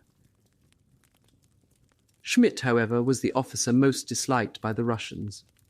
Bogomolov forced him to apologize to a mess waitress whom he had reduced to tears as she served their lunch. A few days later, trouble broke out across the way in the Izba which housed the other generals. Lieutenant Spector of Guard Group No. 2 telephoned Bogomolov, begging him to come quickly. A fight had broken out. "When I opened the door of the house," wrote Bogomolov, "I saw that a German general was grasping the wrist of a Romanian general. When the German saw me, he let go, and then the Romanian hit him in the mouth. It turned out that the quarrel was about the Romanian's knife, fork, and spoon, which he claimed that the German had tried to take." Bogomolov, in contemptuous disbelief, sarcastically warned Lieutenant Spector that if he allowed such behaviour to continue, he too would have his spoon confiscated. Latent rivalries and dislikes between generals had come out into the open. Heitz and Seydlitz loathed each other even more after Seydlitz had allowed his divisional commanders to make their own decisions about surrender. Heitz, who had ordered his soldiers to fight to the last cartridge but one, had himself surrendered and then accepted dinner from General Shumilov at 64th Army headquarters. He also spent the night there. When he finally joined the other captured generals at Zavarikino, there was an uproar because he arrived with several suitcases packed ready for imprisonment. When tackled about his order to fight to the end, he replied that he would have committed suicide, but his chief of staff had prevented him. For the Wehrmacht, it was a time of counting the cost. Field Marshal Milch's staff estimated that they had lost 488 transport planes and 1,000 crew members during the airlift. The 9th Flak Division was destroyed, along with other ground personnel, to say nothing of 4th Air Fleet's losses in bombers, fighters and Stukas during the campaign. The army's exact losses are still uncertain, but there was no doubt that the Stalingrad campaign represented the most catastrophic defeat hitherto experienced in German history. The 6th Army and the 4th Panzer Army had effectively been destroyed. In the Kessel alone, some 60,000 had died since the start of Operation Uranus, and around 130,000 had been captured. Again, the confusion over statistics appears to be due mainly to the numbers of Russians in German uniform. These figures do not take into account the losses in and around Stalingrad between August and November, the destruction of 4 Allied armies, the defeat of Manstein's rescue attempt, and the losses inflicted by Operation Little Saturn. Altogether, the Axis must have lost over 500,000 men. Presenting such a catastrophe to the German people was a challenge to which Goebbels had risen with frenetic energy, using all his talent for shameless distortion. The regime had not admitted that the 6th Army was encircled until the 16th of January, when it spoke of our troops who for several weeks had been heroically fighting enemy attacks on all sides. Now it chose entirely the opposite direction, claiming that not a single man had survived. Goebbels mobilized wireless stations and press to unite the country in martial grief. His instructions to newspapers on how they were to portray tragedy poured forth. They must remember that every word about this dramatic struggle would go down in history. The press must always employ the word Bolshevik, not Russian. The whole of German propaganda must create a myth out of the heroism of Stalingrad, which is to become one of the most treasured possessions in German history. The Wehrmacht communiqué,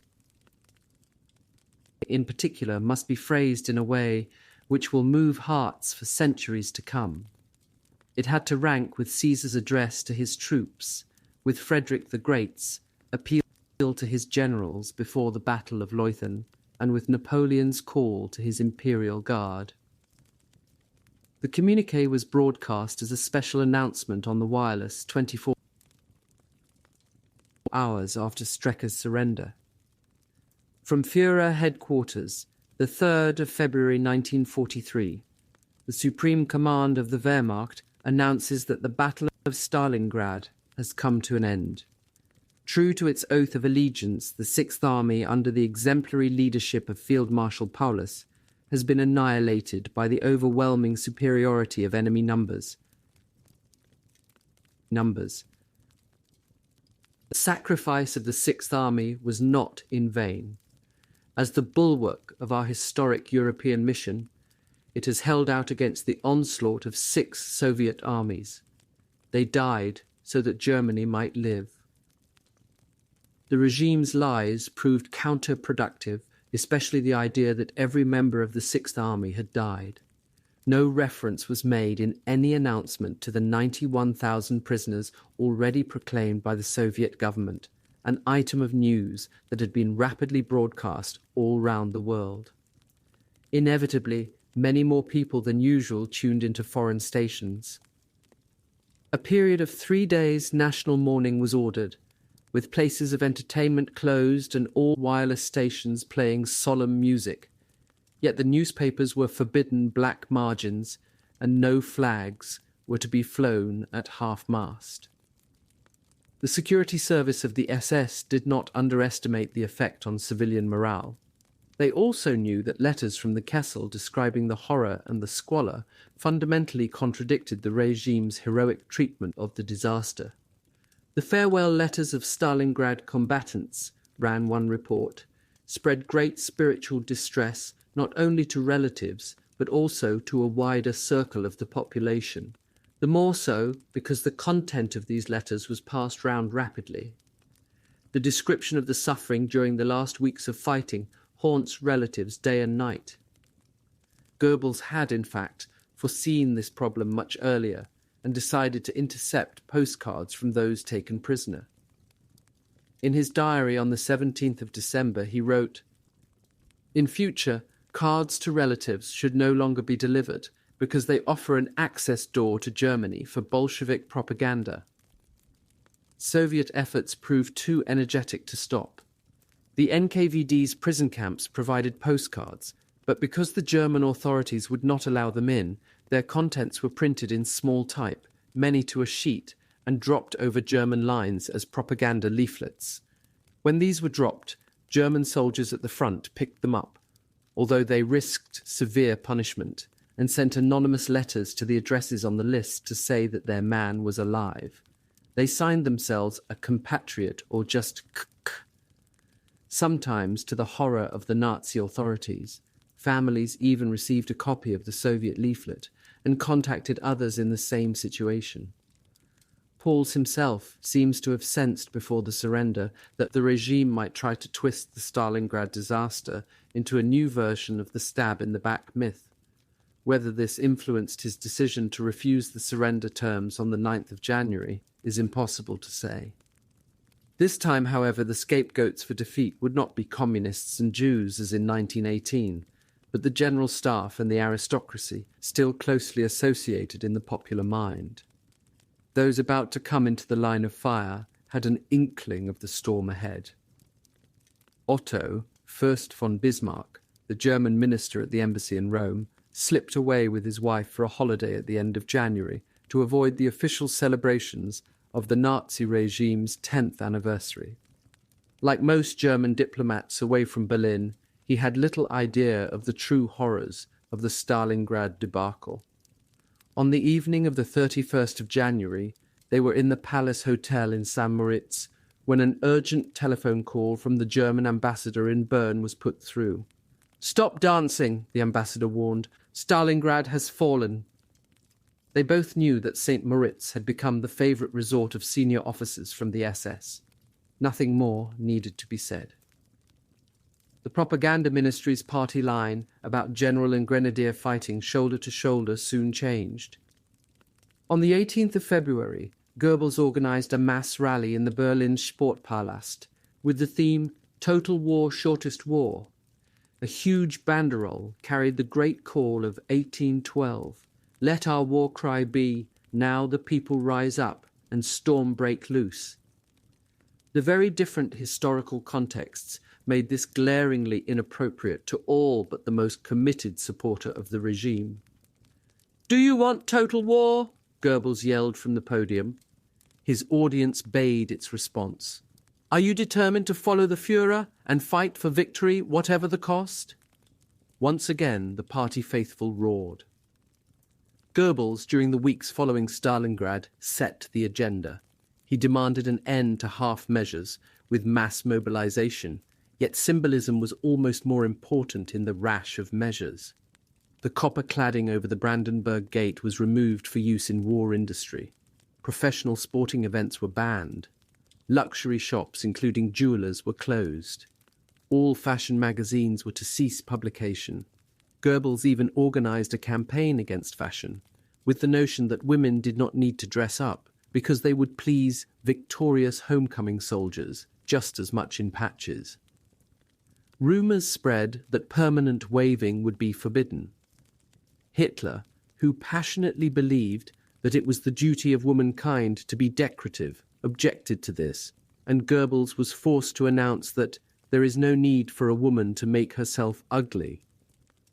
Barter, that first sign of a siege economy, spread rapidly. Scrubbing brushes, for example, were soon exchanged for tickets to a Furtwängler concert.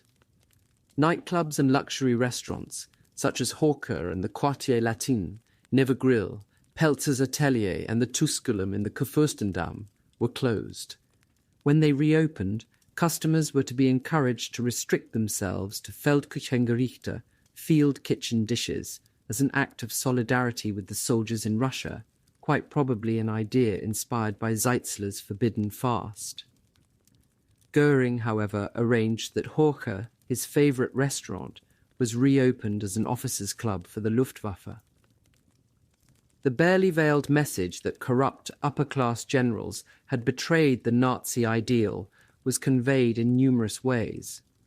Not long afterwards, all members of German royal families serving in the armed forces were told to resign their commissions. Even riding in the Tiergarten was stopped. More and more Nazi propaganda slogans appeared on walls, but cynical Berliners preferred the graffiti. "Enjoy the war. The peace will be much worse." "Hold out" became the most overused word in the propaganda lexicon. A fear grew for the future, above all of Russia's determination to wreak a violent revenge. An innkeeper from the Black Forest on leave from the Ostfront said to Christabel Bielenberg, "If we are paid back 1/4 of what we are doing in Russia and Poland, Frau Doctor, we will suffer, and we will deserve to suffer." Germans who did not admire the Nazis recognized the grotesque paradox only too clearly. The invasion of the Soviet Union had forced the Russians to defend Stalinism. Now the threat of defeat forced Germans to defend Hitler's regime and its ghastly failure. The difference was that the Russians had had a vast landmass into which to retreat, while Germany faced war on two fronts, massive bombing raids and a blockade. To make matters worse, Roosevelt and Churchill at Casablanca had declared their intention to fight on until the unconditional surrender of the Axis. This strengthened Goebbels's hand immeasurably. The opposition, for a variety of reasons ranging from irresolution and disagreement to sheer bad luck, had not managed to act in time. It was already far too late to convince the Allies that there was a democratic alternative to the Nazi regime, as opposed to a palace coup by generals afraid of defeat. Its members, although well aware of this, still hoped that Stalingrad would at least provide the trigger for revolt. But no army group commander was prepared to move. Less senior, but much more determined, officers were ready to take huge risks if necessary to lose their own lives in the attempt. But Hitler, who seemed to possess an almost feral nose for danger, was too well guarded and constantly changed his plans at the last moment. The only overt sign of disaffection following the collapse at Stalingrad came from a small group of Munich students, known as the White Rose. Their ideas spread to other students in Hamburg, Berlin, Stuttgart and Vienna. On the 18th of February, after a campaign of leaflets and slogans painted on walls calling for the overthrow of Nazism, Sophie Scholl and her brother Hans were arrested after scattering more handbills at the Ludwig Maximilian University in Munich.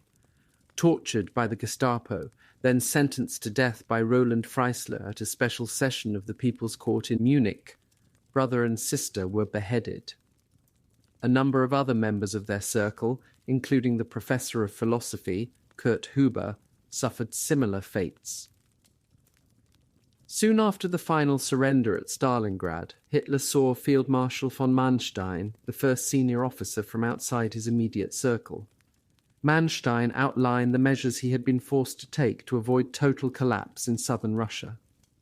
Hitler wanted to order him not to withdraw any further, but Manstein knew that in the circumstances he could set the terms. During their discussions, Hitler said that he alone took the responsibility for Stalingrad, then promptly sidestepped his own confession by adding that he could put some of the blame on Goering, but since he had appointed the Reichsmarshal to be his successor, he could not hold him responsible for Stalingrad. No mention was made of his own confused strategy and attempts to control operations from afar. His greatest recriminations were still reserved for Paulus. He told Goebbels that after the war he would have Paulus and his generals court-martialed for failing to carry out his explicit order to resist to the last bullet. Hitler now seldom held forth at table, as had been his habit. He preferred to eat alone. Guderian found him greatly changed. His left hand trembled, his back was bent, his gaze was fixed, his eyes protruded, but lacked their former lustre. His cheeks were flecked with red. But when Hitler met Milch, he showed no regret for the vast waste of life at Stalingrad. He could think only of raising the stakes once again, throwing away even more lives. "We will end the war this year," he told him. "I have accordingly decided on a gigantic mobilization of all German popular strength." In Russia, the fierce exultation over the victory was spontaneous as well as orchestrated. The Kremlin bells rang out news of Paulus's surrender.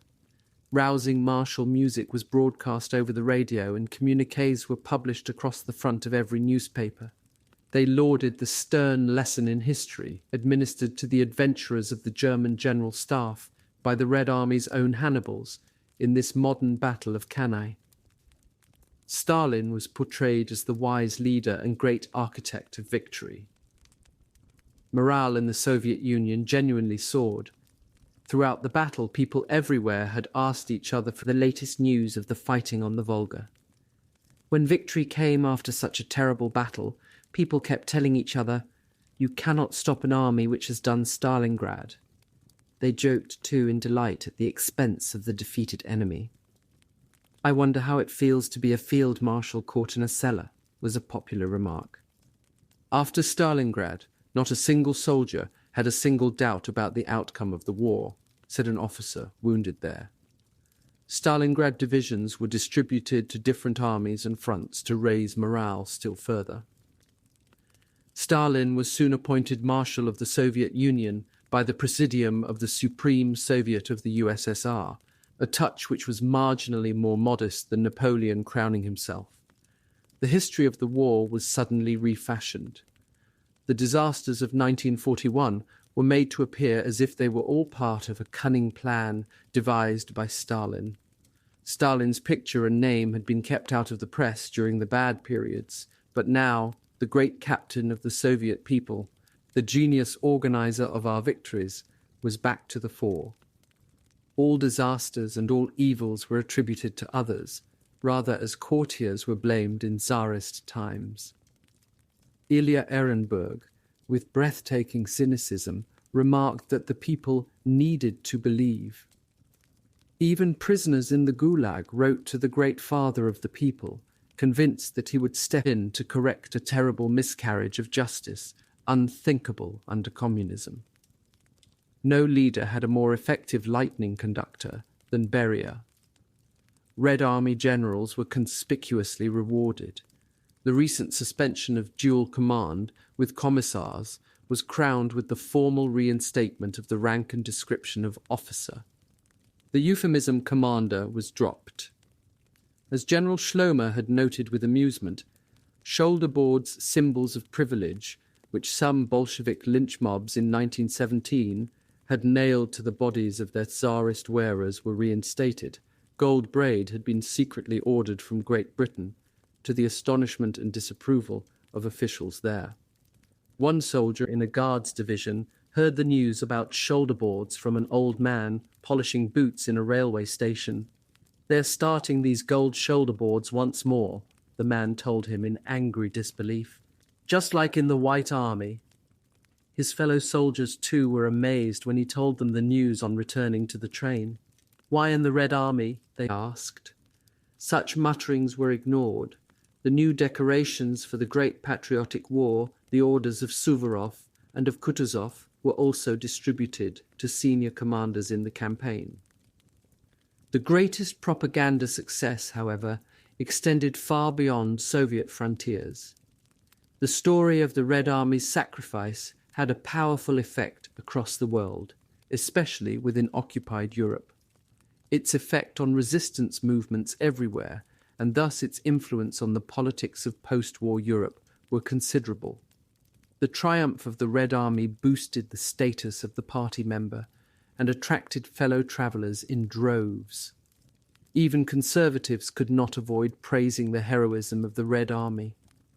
In Britain, King George VI commissioned a sword of Stalingrad to be forged for presentation to the city. The morale of civilians and soldiers alike was boosted by newsreels lauding the victory, with flickering footage of Paulus and the long columns of prisoners of war snaking across the snow-covered landscape. Everyone knew that the Russians were taking the brunt of the German onslaught, and that the Eastern Front was bleeding the Wehrmacht to death far more surely than any Western theatre. The Red Army would push on, as the officer had shouted at the prisoners of war, until Berlin looked like the ruined city of Stalingrad. 24. The City of the Dead. The silence that fell on the 2nd of February in the ruined city felt eerie for those who had become used to destruction as a natural state. Grossman described mounds of rubble and bomb craters so deep that the low-angled winter sunlight never seemed to reach the bottom, and railway tracks where tanker wagons lie belly up like dead horses. Some 3,500 civilians were put to work as burial parties. They stacked frozen German corpses like piles of timber at the roadside, and although they had a few carts drawn by camels, most of the removal work was accomplished with improvised sleds and hand carts.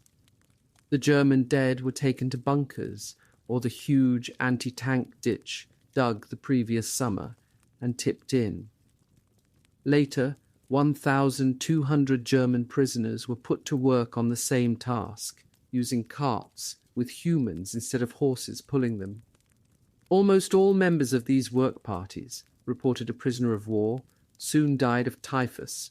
Others, dozens each day, according to an NKVD officer in Beketovka camp, were shot on the way to work by their escorts. The grisly evidence of the fighting did not disappear swiftly. After the Volga thawed in spring, lumps of coagulated blackened skin were found on the riverbank. General de Gaulle, when he stopped in Stalingrad on his way north to Moscow in December 1944, was struck to find that bodies were still being dug up. But this was to continue for several decades. Almost any building work in the city uncovered human remains from the battle. More astonishing than the number of dead was the capacity for human survival. The Stalingrad Party Committee held meetings in all districts liberated from fascist occupation and rapidly organized a census. They found that at least 9,796 civilians had lived through the fighting, surviving in the battlefield ruins. They included 994 children, of whom only 9 were reunited with their parents. The vast majority were sent off to state orphanages or given work clearing the city. The report says nothing of their physical or mental state, witnessed by an American aid worker who arrived very soon after the fighting to distribute clothes. Most of the children, she wrote, had been living in the ground for 4 or 5 winter months. They were swollen with hunger. They cringed in corners, afraid to speak, to even look people in the face. The Stalingrad Party Committee had higher priorities. Soviet authorities were immediately reinstalled in all districts of the city, it reported to Moscow. On the 4th of February, Red Army commissars held a political rally for the whole city, both civilian survivors and soldiers. This assembly, with its long speeches in praise of Comrade Stalin and his leadership of the Red Army, was the party's version of a service of thanksgiving. The authorities did not at first allow civilians who had escaped to the East Bank to return to their homes because of the need to clear unexploded shells. Mine clearance teams had to prepare a basic pattern of special safe paths, but many soon managed to slip back over the frozen Volga without permission. Messages appeared chalked on the side of ruined buildings, testifying to the numbers of families broken up by the fighting. "Mama, we are all right. Look for us in Beketovka, Klava." Many people never discovered which of their relatives were alive or dead until after the war was over. A large contingent of German prisoners, many of whom were too weak to stand, were also forced to attend a political rally in the center of Stalingrad and listen to long harangues from three of the leading German communists, Walter Ulbricht, Erich Weinert, and Wilhelm Pieck. The state of most prisoners at the time of the surrender was so pitiful that a considerable death rate was predictable in the weeks and months to follow. How far this was exacerbated by ill treatment, casual brutality, and above all logistic deficiencies is impossible to calculate. Of the 91,000 taken prisoner at the end of the battle, almost half had died by the time spring arrived. The Red Army itself acknowledged in subsequent reports that orders for the care of prisoners had been ignored, and it is impossible to tell how many Germans were shot out of hand during or soon after their surrender, often as vengeance for the deaths of relatives or comrades. The death rate in the so-called hospitals was terrifying. The tunnel system in the Zaritsa Gorge, redesignated Prisoner of War Hospital No. 1, remained the largest and most horrific, only because there were no buildings left offering any protection against the cold. The walls ran with water. The air was little more than a foul, sickly recycling of human breath, with so little oxygen left that the few primitive oil lamps, fashioned from tins, flickered and died constantly, leaving the tunnels dark.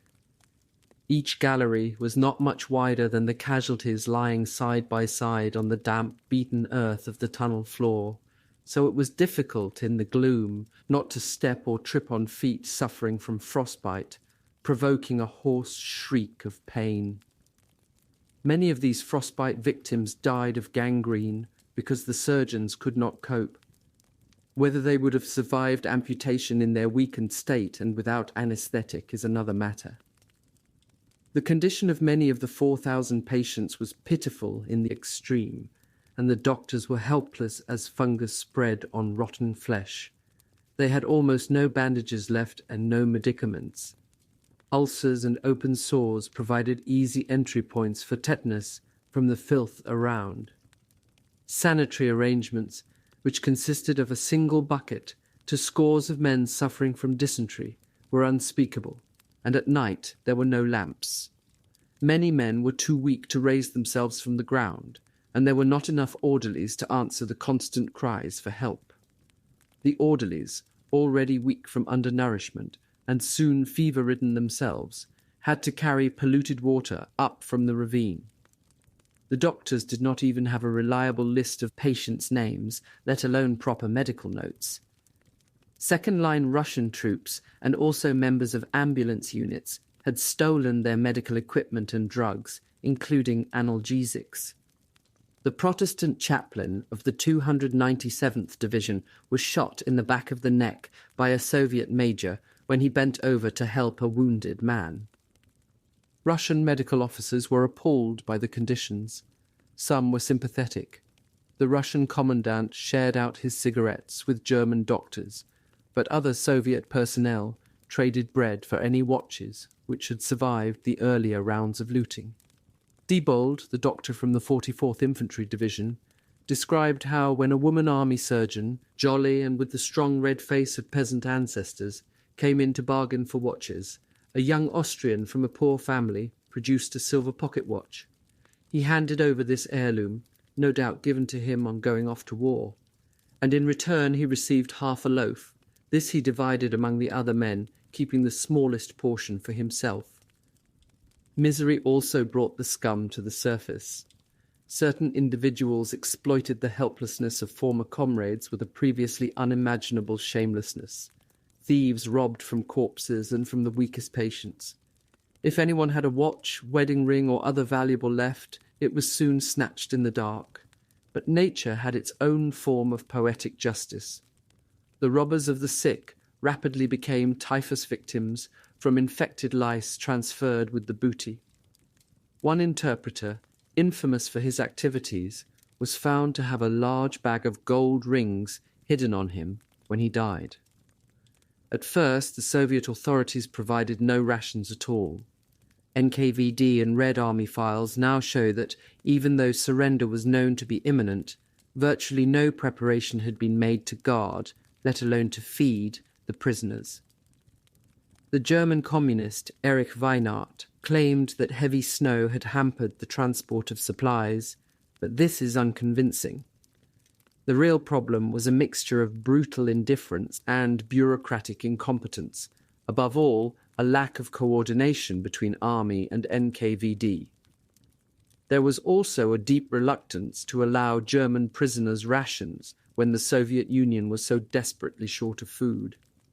Many Red Army soldiers were badly undernourished, to say nothing of civilians, so the idea of giving any food at all to invaders who had plundered their country seemed almost perverse. Rations finally started to arrive after 3 or 4 days, by which time many men had eaten virtually nothing in almost 2 weeks. Even for the sick, there was little more than a loaf of bread between 10 men, plus some soup made from water with a few millet seeds and salted fish. It would have been unrealistic to expect better treatment, especially when one considers the Wehrmacht's record on the treatment of its own prisoners, both military and civilian, in the Soviet Union. The greatest fear of doctors for their patients, however, was not death by starvation, but a typhus epidemic. Many had expected an outbreak in the Kessel when the first cases appeared, but had not dared voice their concerns in case it started a panic. In the tunnel system, they continued to isolate the different diseases as they appeared, whether diphtheria or typhus. They begged the authorities to provide delousing facilities, but many Red Army soldiers and almost all the civilians in the region were themselves still infested. It was not surprising that so many died. There seemed to be little reason left to fight for life. The prospect of seeing families again was remote. Germany was so far away that it could have been another world, a world which now seemed to have more to do with pure fantasy. Death promised a release from suffering, and towards the end, drained of pain as well as strength, there was no more than a sense of floating weightless. The ones most likely to survive seemed to be those who fought on, either through religious faith or an obstinate refusal to die in such squalor, or out of a determination to live for their family's sake. A will to live played just as important a part in those marched off to prison camps. What Weinert described as limping and shuffling ghosts in rags followed the back of the man in front. As soon as the exertion of the march warmed their bodies, they could feel the lice become more active. Some civilians grabbed blankets from their backs, spat in their faces, and even threw stones. It was best to be close to the front of the column, and safest of all, to stay near one of the escorts. Some soldiers whom they passed, contrary to Red Army orders, took pot shots for fun at the columns of prisoners, just as German soldiers had fired at columns of Red Army prisoners in 1941. The luckier ones were marched straight to one of the designated collection camps in the area, although they varied greatly in distance. Those from the northern pocket, for example, were marched over 12 miles to Dubovka, north of Stalingrad. It took 2 days. During the night, they were shepherded into the roofless remains of buildings destroyed by the Luftwaffe, as their guards did not fail to remind them. Thousands, however, were taken on what can only be described as death marches. The worst, without food or water in temperatures of between 25 and 30 degrees below zero, followed a completely zigzag route from the Tsaritsa ravine via Gumrak and Gorodische, finally ending up on the 5th day at Beketovka. From time to time, they heard shots in the freezing air as another victim collapsed in the snow, unable to walk any further. Thirst was as great a threat as weakness from hunger. Although surrounded by snow, they suffered the fate of the ancient mariner, knowing the dangers of consuming it. Shelter was seldom available at night, so the prisoners slept in the snow together. Many woke to find close comrades dead and frozen stiff beside them. In an attempt to prevent this, one of the group was designated to stay awake, ready to wake the others after half an hour. Then they would all move as briskly as they could to reactivate the circulation. Others did not even dare to lie down. Hoping to sleep like horses, they stood together in a group with a blanket over their heads to keep in some warmth from their breath. Morning brought not relief, but dread of the march ahead. The Russians had very simple methods, observed a lieutenant who survived. Those who could walk were marched off. Those who could not, either through wounds or sickness, were shot or left without food to die. Having quickly grasped this brutal logic, he was prepared to barter his woolen pullover for milk and bread from a Russian peasant woman at the night stop, because he knew that otherwise he would collapse from weakness the next day. "We set out with 1,200 men," recounted a soldier from the 305th Infantry Division, "and only a tenth, about 120 men, were left alive by the time we reached Beketovka." The gateway to the main camp at Beketovka was another entrance which deserved the superscription, "Abandon hope, all ye who enter here." On their arrival, the guards searched prisoners for valuables once again, then made them stand for registration. The prisoners soon discovered that standing out in the freezing weather for hours and hours, parading in groups of fives for counting parade, would be a daily penance. Finally, after the NKVD had carried out an initial processing, they were led off to the wooden huts, where they were packed in, 40 or 50 men to a room. "Like herrings in a barrel," recorded a survivor.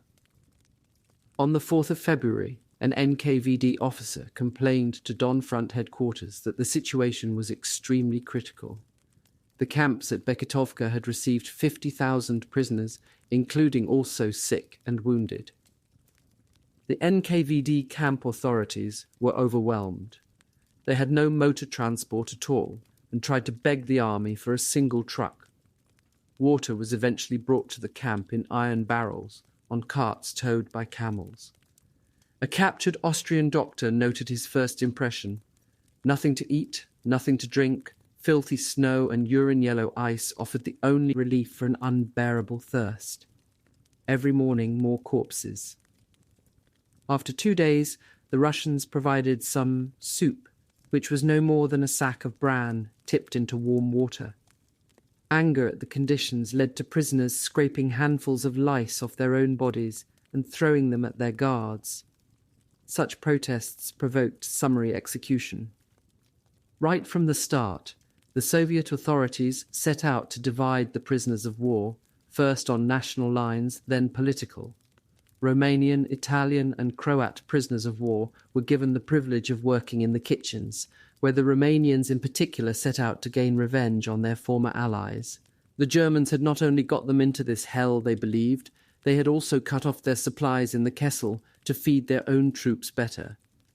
Gangs of Romanians attacked individual Germans collecting food on behalf of their hut and seized it. The Germans retaliated by sending escorts to guard their food carriers. Then came another shock, recorded a Luftwaffe sergeant major. Our Austrian comrades suddenly ceased to be Germans.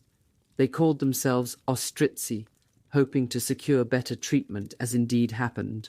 Germans felt bitter that all the guilt of the war was heaped on those of us who remained Germans, particularly since Austrians, with an interesting turn of logic, tended to blame Prussian generals rather than the Austrian Hitler for their predicament.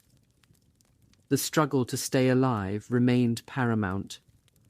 The dead each morning were laid outside the barrack block, wrote a panzer officer. These naked, frozen corpses were then stacked by working parties in an ever-extending line down one side of the camp. A doctor estimated that at Beketovka, the mountain of bodies was about 100 yards long and 6 feet high. At least 50 to 60 men died every day, estimated the Luftwaffe warrant officer. "We had no tears left," he wrote later. Another prisoner, used as an interpreter by the Russians, later managed to get a look at the death register. He noted down that up to the 21st of October 1943, 45,200 died in Beketovka alone. An NKVD report acknowledges that in all the Stalingrad camps, 55,228 prisoners had died by the 15th of April, but one does not know how many had been captured between Operation Uranus and the final surrender. Hunger, observed Dr. Dibold, changed the psyche and character, visibly in behavior patterns and invisibly in men's thoughts. German as well as Romanian soldiers resorted to cannibalism to stay alive. Thin slices of meat cut from frozen corpses were boiled up. The end product was offered round as camel meat. Those who ate it were quickly recognizable because their complexion acquired a hint of red instead of the grey-green pallor of the majority. Cases were reported from other camps in and around Stalingrad, even in a camp housing prisoners captured during Operation Uranus. One Soviet source claims that only at gunpoint could prisoners be forced to desist from this barbarism. The authorities ordered more food, but incompetence and corruption in the system blunted any measure. The accumulated effect of exhaustion, cold, sickness, and starvation dehumanized prisoners in other ways. With dysentery rife, those who collapsed and fell into the hellhole of the latrines were left to drown, if still alive. Few had the strength or the will to pull them out. Their terrible fate below was ignored. The need of others suffering from dysentery to use the latrine was far too urgent. Curiously, the latrine saved one starving young lieutenant, a count whose family owned several castles and estates. He overheard a soldier say something in the unmistakable dialect of his district and quickly called out, asking where he was from. The soldier gave the name of a small village nearby. "And who are you, and where do you come from?" he asked in return. The officer told him. "Oh, yes," the soldier laughed. "I know. I used to see you go past in your red Mercedes sports car, off to shoot hare. Well, here we are together. If you are hungry, perhaps I can help." The soldier had been chosen as a medical orderly in the prison hospital, and because so many of the inmates died before they had a chance to eat their bread ration, he managed to accumulate a bag of leftover crusts to share with others after each spell of duty. This utterly unexpected intervention saved the young count's life. Survival often ran counter to expectation. The first to die were generally those who had been large and powerfully built. The small, thin man always stood the best chance. Both in the Kessel and later in the prison camps, the equally minute ration scales were almost bound to reverse the normal survival of the fittest, because they made no allowance for the size of the individual. It is interesting that in Soviet labor camps, only horses were fed according to their size. When spring arrived, the Soviet authorities began to reorganize the prisoner of war population in the region. Altogether, some 235,000 former members of the 6th Army and the 4th Panzer Army, including those captured during Manstein's attempted relief operation in December, as well as Romanians and other allies, had been held in around 20 camps and prison hospitals in the region. The generals were the first to leave. Their destination was a camp near Moscow. They departed in what junior officers cynically dubbed the White Train, because its carriages were so comfortable. Great bitterness was caused by the fact that those who had given orders to fight to the end had not just outlived their own rhetoric, but now enjoyed incomparably better conditions than their men. "It is the duty of a general to stay with his men," remarked one lieutenant, "not to go off in a sleeping car." Chances of survival proved brutally dependent on rank. Over 95% of soldiers and NCOs died, 55% of junior officers, and just 5% of senior officers. As the foreign journalists had noted, few of the senior officers had shown signs of starvation just after the surrender, so their defences were not dangerously weakened in the same way as their men's. The privileged treatment which the generals received, however, was a revealing testimony to the Soviet Union's sense of hierarchy. Small numbers of officers were sent to camps in the region of Moscow, such as Lunovo, Krasnogorsk, and Suzdal. Those selected for anti-fascist education were sent to the fortified monastery of Yelabuga, east of Kazan. Conditions of transport were most certainly not up to those provided for the generals. Out of one convoy of 1,800 men in March, 1,200 died. In addition to typhus, jaundice and diphtheria, scurvy, dropsy and tuberculosis had now emerged.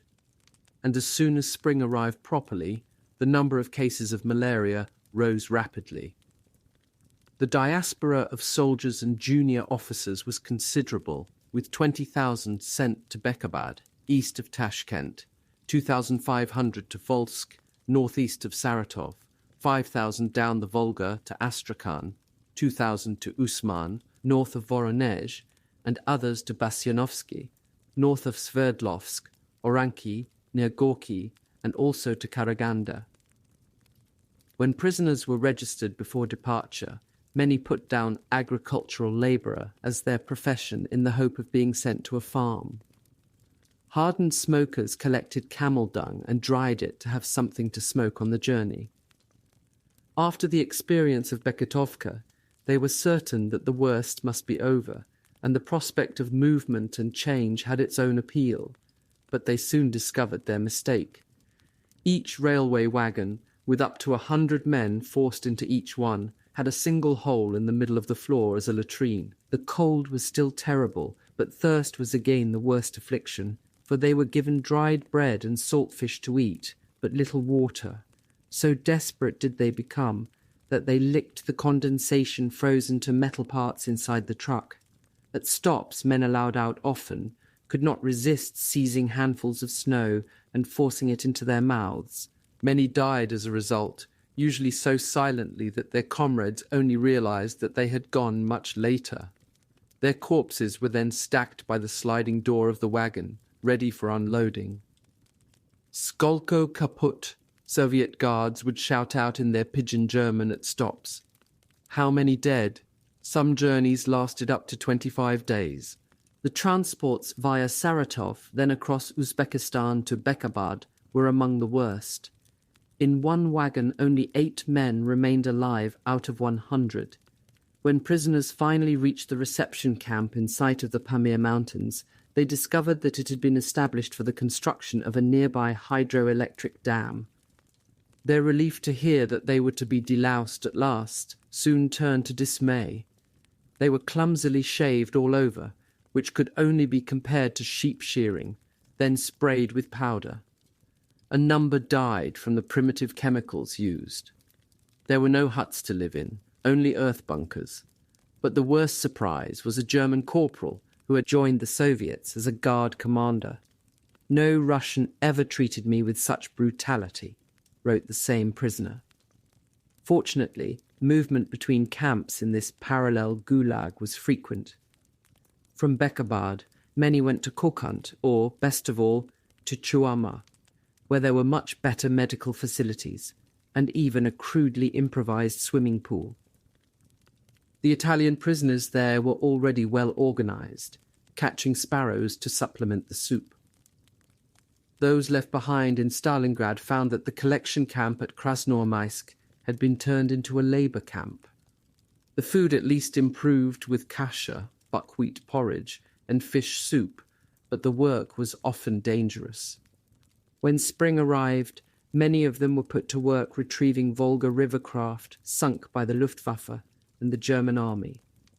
One Russian shipyard manager, shaken by the number of prisoners who died on this work, swore his daughter to secrecy before telling her about it. The NKVD's grip on Stalingrad had not slackened.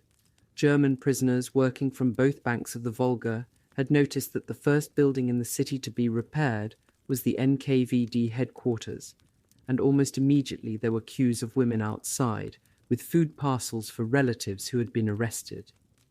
Former Sixth Army soldiers guessed that they too would be prisoners there for many years.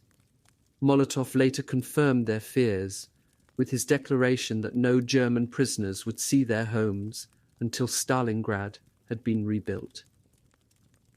25. The Sword of Stalingrad. In November 1943, 1 year after Operation Uranus, a Douglas transport plane flew low over Stalingrad.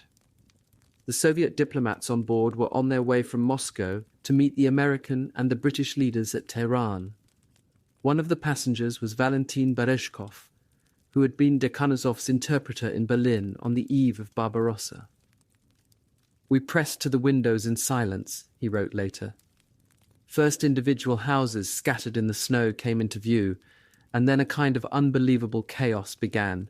Lumps of walls, boxes of half-ruined buildings, piles of rubble, isolated chimneys. They could, however, distinguish signs of life. Visible against the snow were the black figures of people, and every now and then there was evidence of new buildings.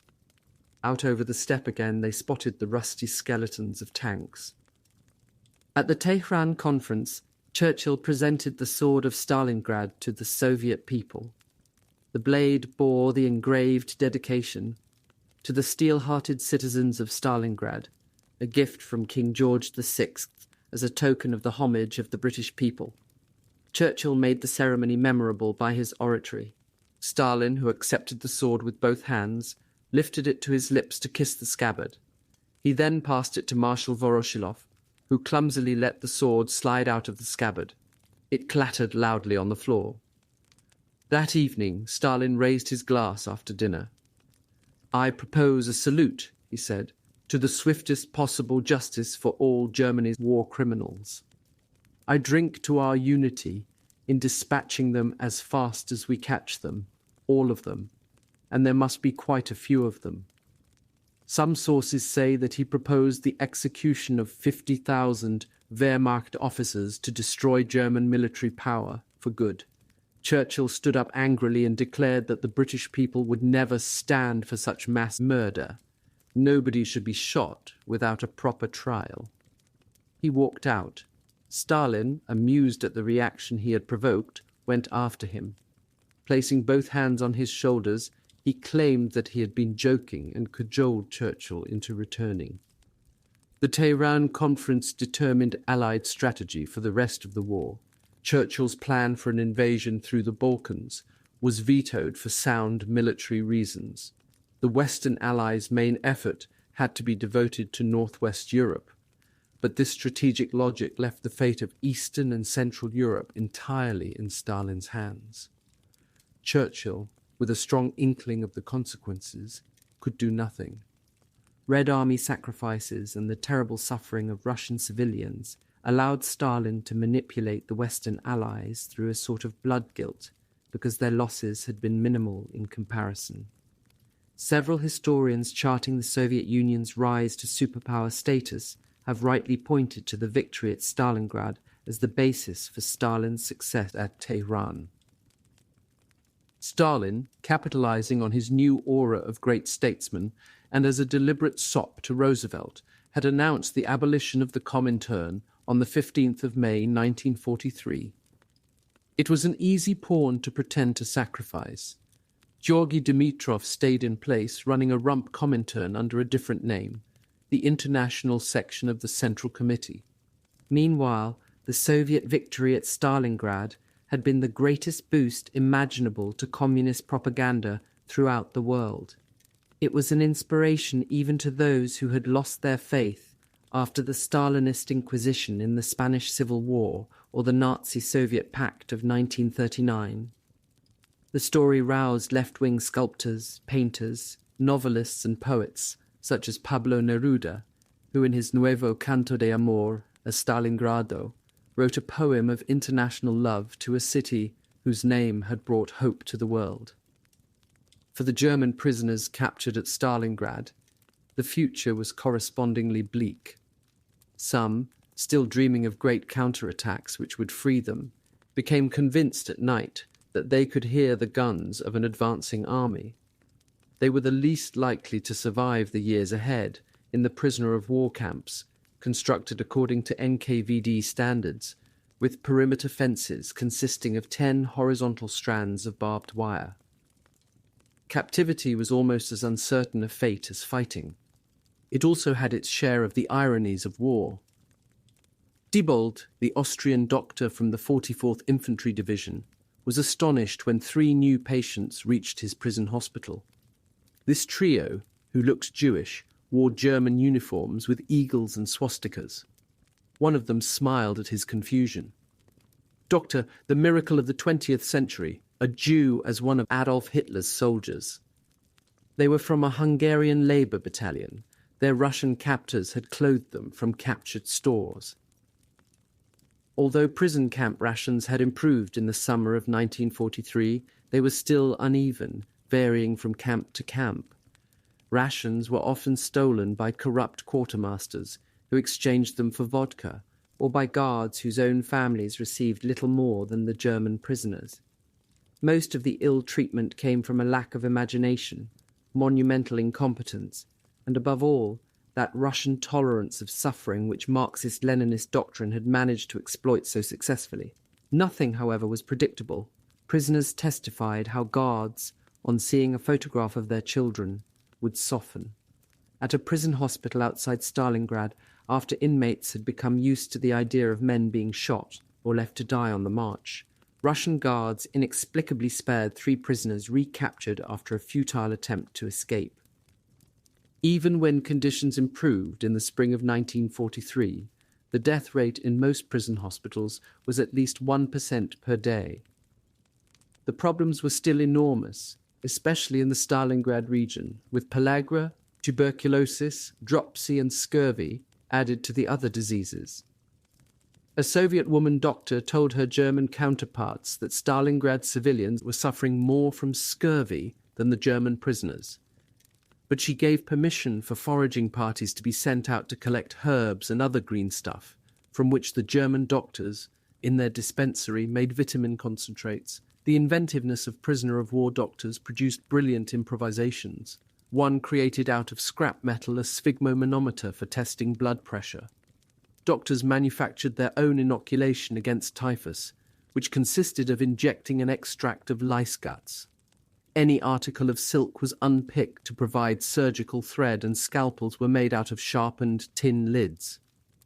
Prisoners, suddenly transformed into an underclass, had to learn quickly. They pilfered and fashioned numerous ingenious gadgets. They also learned to make the most of their rations, for example, roasting fish bones from the soup on the stove and then crushing them up. Some made terrible mistakes. At Ilmen, prisoners reduced to eating reeds and water hemlock died rapidly as a result. And one prisoner who managed to grab a handful of butter in the kitchen died in agony because his stomach was so unused to fats. The bad diet, on top of the weeks of starvation in the Kessel, was the main reason for patients in the prison hospitals failing to recover. They lost nearly all their hair, and their neck muscles became too feeble to raise their heads. Those dying shunned the daylight, as if preparing themselves for perpetual darkness. Death could often be a deliverance, almost like sleep for the exhausted. A number slipped away quite suddenly, just when doctors thought them over the worst. Sick men would share beds for warmth, even though a number woke up to find themselves next to a corpse. Some had succumbed rapidly. Helmut Grosskirth died of typhus on the 7th of April 1943 in the officers' camp of Frolovo, where 4,000 inmates died out of 5,000. It was 3 years before his family received news of his death. Kurt Ruber died on the 20th of January 1944 in Yelabuga camp only a few weeks after he had drawn another Madonna for Christmas with the same words, "Light, life, love." A few, after having survived the worst, suddenly killed themselves unexpectedly. In a prison hospital, one officer woke to find a friend in the next bed sitting up motionless. He had managed to kill himself by thrusting a long, thin shard of glass from a broken window straight up into the heart. Even the comparatively healthy had little hope of surviving. Their rations, such as unground millet which ran right through the stomach, gave them little strength for the heavy work which the NKVD intended to extract from them through Stakhanovite work programs.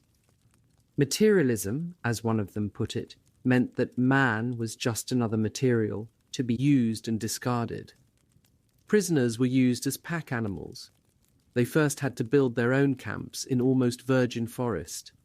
They were not allowed huts, but underground bunkers, which flooded in spring and autumn. Once the camp was established, their life was one of heavy labour, cutting and dragging timber, and sometimes peat cutting for winter fuel. Those kept in the Stalingrad area, rebuilding the city and recovering sunken ships from the Volga, were later put to work, along with other Gulag prisoners, digging that Stalinist showpiece, the Volga-Don Canal. Soon after its triumph at Stalingrad, the Soviet state made plans to undermine the Nazi regime and replace it with a puppet communist state. Prisoners of all ranks were to be divided into anti-fascists and fascists. In the spring and summer of 1943, senior officers were moved from a camp at Krasnogorsk to the monastery at Suzdal, and then to what became their semi-permanent base, Camp 48 at Voikovo, an old inn and health spa, which was dubbed the Castle because of its relative luxury. The NKVD moved the implacable Schmidt away from Paulus because he was seen as a bad influence. The NKVD department in charge of prisoners of war first organized an umbrella organization, the National Committee for Free Germany. To run it, Beria's men used their tame German communists. 2 months later, another group, the League of German Officers, was set up to attract anti-Nazis unwilling to support the National Committee. Major General Melnikov, the vice chief of the department, controlled these activities. Although very much part of Beria's empire, Melnikov also worked closely with the international section of the Central Committee. Dmitry Manuilsky, Stalin's former spy on the Comintern with special responsibility for German affairs, had been given another watching brief, which may explain his curious visit to Stalingrad during the latter part of the battle, when Chuikov refused him permission to cross to the West Bank. On the 19th of August, 1943, 3 Stalingrad generals, Seidlitz, Latman and Korfes, who had been identified from interrogations as likely collaborators, were taken from Voikovo to a re-education centre at Lunovo. Seidlitz appears to have been emotionally overwhelmed by what he believed was a collective change of heart of many officers, all wanting to save Germany from the Hitlerian apocalypse. He saw himself as their natural leader. Early in September, Melnikov sent Seidlitz, Korfes and Latman back to Voikovo to win over the other Stalingrad generals. Their arrival late at night brought the generals out of their rooms in their pyjamas, intrigued to hear what all the excitement was about. But when Seidlitz announced melodramatically that this was the day of the new Taurogen, General Strecker turned away angrily.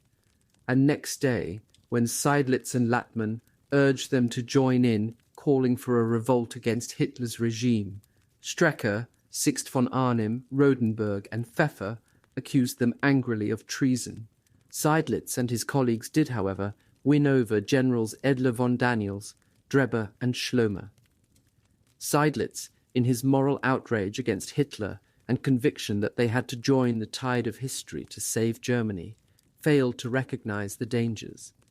They had left their opposition to the Nazi regime so late that the Allies would never listen to them or give them any say in the fate of their country. Meanwhile, their organizers, he does not even appear to have realized that Melnikov belonged to the NKVD, would simply exploit them for Soviet interests. Soviet documents show that on the 17th of September 1943, Seidlitz, as president of the League of German Officers, presented a plan to General Melnikov which proposed raising an army corps of 30,000 men from those captured at Stalingrad. According to Seidlitz's idea, Melnikov reported back to Beria, this corps will be the base for the new government after Hitler is overthrown. Seidlitz, Melnikov added, considers himself a candidate for the job of chief commander of the armed forces of Free Germany in the future. He apparently also promised to prepare a plan for a press and radio propaganda campaign, sending men to the German rear to win over formation commanders to our side and to organize joint action against Hitler's regime. Seidlitz would send messages to his personal friends, the commander of the Central Front, von Kluge, and General Thomas, who is responsible for Hitler's headquarters staff. Seidlitz, accompanied by Generals Lattmann and Korfes, and Colonel Gunther van Hooven, presented his plan on the 22nd of September. He expected the Soviet authorities to help them form a small army from prisoners of war, which could be used by a new German government to seize power. They called for 1 army staff, 2 corps staffs, 4 full divisions, and a supporting aviation force with 3 bomber squadrons, 4 fighter squadrons, and an air reconnaissance group. In all, 7 generals, 1,650 officers, and 42,000 soldiers.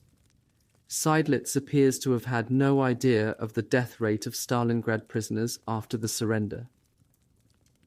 At a subsequent meeting, Seidlitz recommended that all the contingents should be flown into Germany, perhaps Berlin. The NKVD officer present pointed out the technical difficulties of flying such a number of troops into Germany, but von Seidlitz replied that it was up to the Russians to sort out the details. General Korfes, however, did not conceal his exasperation with such a pipe dream. It's utterly utopian, he said, to think that all the units could be carried by air. He added, Russian Air Force commanders would consider such a proposal to be proof that German generals are fantasists. Seidlitz appears to have been oblivious to the anger and ill feelings which he and his colleagues stirred up. Officers bitterly opposed to the anti-fascists set up a court of honor, sentencing those who collaborated with the Russians to be shunned in perpetuity. As a gesture of defiance, they began to use the raised hand salute. This polarization made life very hard for those who wanted nothing to do either with anti-fascists or with Hitler loyalists. One lieutenant found himself forced to sleep on the floor for weeks because the rival groups would not allow him a bunk. In February 1944, Russian aircraft started dropping leaflets over Germany and frontline troops, signed by Seidlitz and his colleagues. The Gestapo provided an urgent report for Himmler verifying that Seidlitz's signature was genuine. General Giel of the Waffen-SS, whose troops in the Cherkasy salient were showered with leaflets from the National Committee, sent copies back to Germany.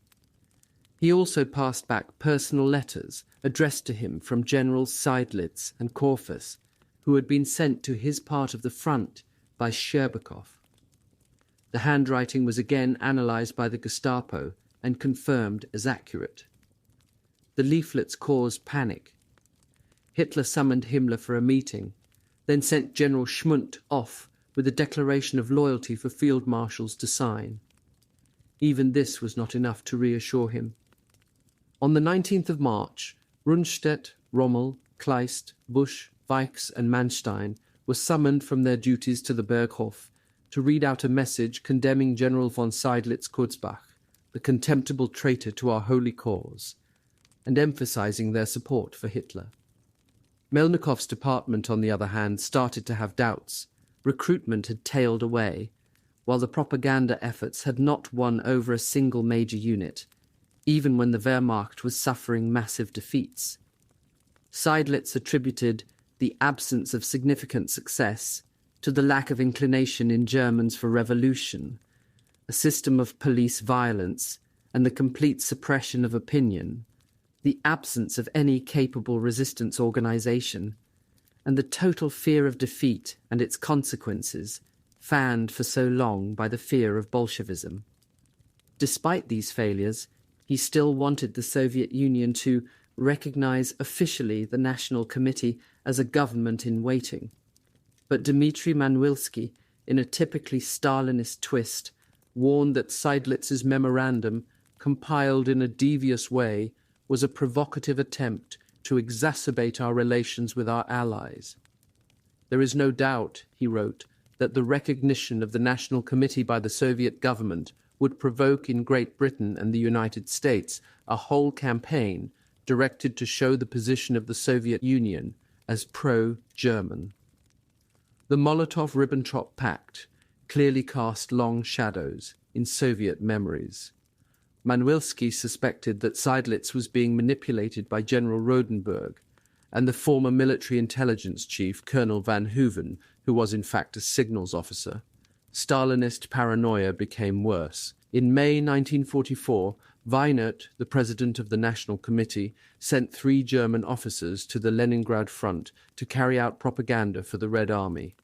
2 of the officers, Captain Stolz and Lieutenant Willemsig, refused to do what they were ordered. They were brought back to Moscow under close escort to be interrogated by Weinert, Ulbricht, General von Seydlitz, and General Lattmann. After 4 days, they are said to have confessed to being members of an illegal fascist organization inside the League of German Officers. Both men were arrested by the NKVD as double agents working for the Nazis and taken away for further interrogation. Other German officers, including General Rodenberg, were arrested and confessed in their turn. Manwilski, pretending that his earlier suspicions of a plot were now justified, immediately gave the order that all German officers should be removed from propaganda duties at the front. Clearly, Stalin had decided that these unsuccessful efforts were simply not worth provoking any trouble with the Western Allies at such a stage of the war, when he needed all their help. Seydlitz at this time suffered bouts of severe depression. In an attempt to bolster his morale, NKVD officers organized a birthday cake for him with 4 red marzipan roses to represent his 4 daughters. But like all manic depressives, he also underwent irrational bursts of optimism. The assassination attempt against Hitler on the 20th of July may have been a failure, but the ensuing Gestapo repression revealed the degree of opposition within the German army at home.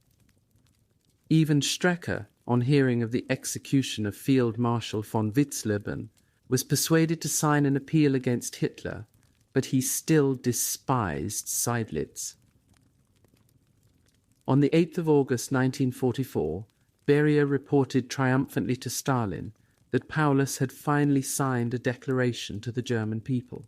Paulus's subsequent appeal to Army Group North to surrender was entirely drafted by the NKVD on Comrade Scherbakov's instructions and signed on the 21st of August by Paulus and 29 captured generals. Paulus's declarations triggered Hitler's rage again at having made him a field marshal. The Führer's suspicion that he would give in to his Soviet captors appeared to be confirmed. Yet clearly, Paulus, after nearly a year and a half of imprisonment, had not made his decision on the spur of the moment. His son Friedrich, a captain, had been killed at Anzio in February 1944, and he had no doubt come to see his duty differently. He wanted to help shorten a lost war and diminish the number of senseless deaths. His other son, Ernst Alexander, also a captain, was subsequently arrested under the Sippenhaft decree. That autumn, their Romanian mother, Elena Constanze Paulus, who had always distrusted the Nazis, was told by Gestapo officers that she would be spared if she renounced his name. She is said to have turned her back on them scornfully. She was arrested and held in a camp. Paulus, cut off from reliable news, requested meetings with a member of the Central Committee who could explain the principles of Soviet policy towards a conquered Germany. He and the other generals held prisoner bore a heavy responsibility, calling for the overthrow of Hitler's government, and therefore had a moral right to know the position of the Soviet government towards Germany. He expressed his hopes that Germany might be saved from annihilation during a series of interviews in February 1945 with Lieutenant General Krivemko, the chief of the NKVD Department for Prisoners of War, and Amyak Zakharovich Kobolov, who ran the 3rd Directorate of the Ministry of State Security. Kobulov, the NKVD resident in Berlin just before the launch of Operation Barbarossa, had operated Dekhanozov's torture and execution chamber within the Soviet embassy.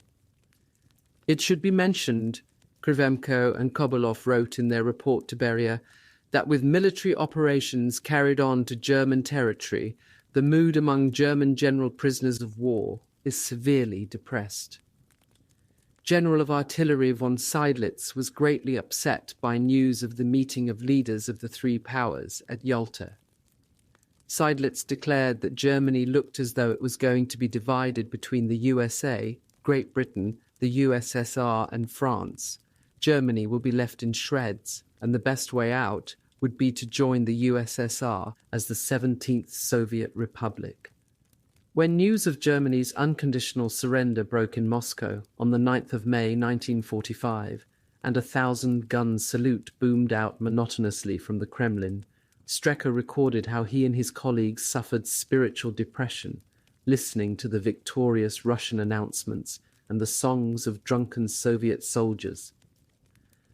For Russians, on the other hand, it was the proud yet sad end of a nightmare which had begun almost 4 years before and cost the Red Army nearly 9 million dead and 18 million wounded.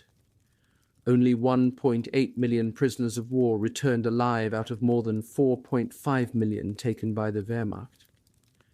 Civilian casualties are much harder to assess, but they are thought to run to nearly 18 million, bringing the total war dead of the Soviet Union to over 26 million, more than 5 times the total of German war dead. In 1946, Paulus appeared as a witness at the Nuremberg Tribunal. The Soviet press referred to him as the ghost of Stalingrad. Afterwards, he was lodged in a villa in Moscow, where he played cards and wrote his version of events.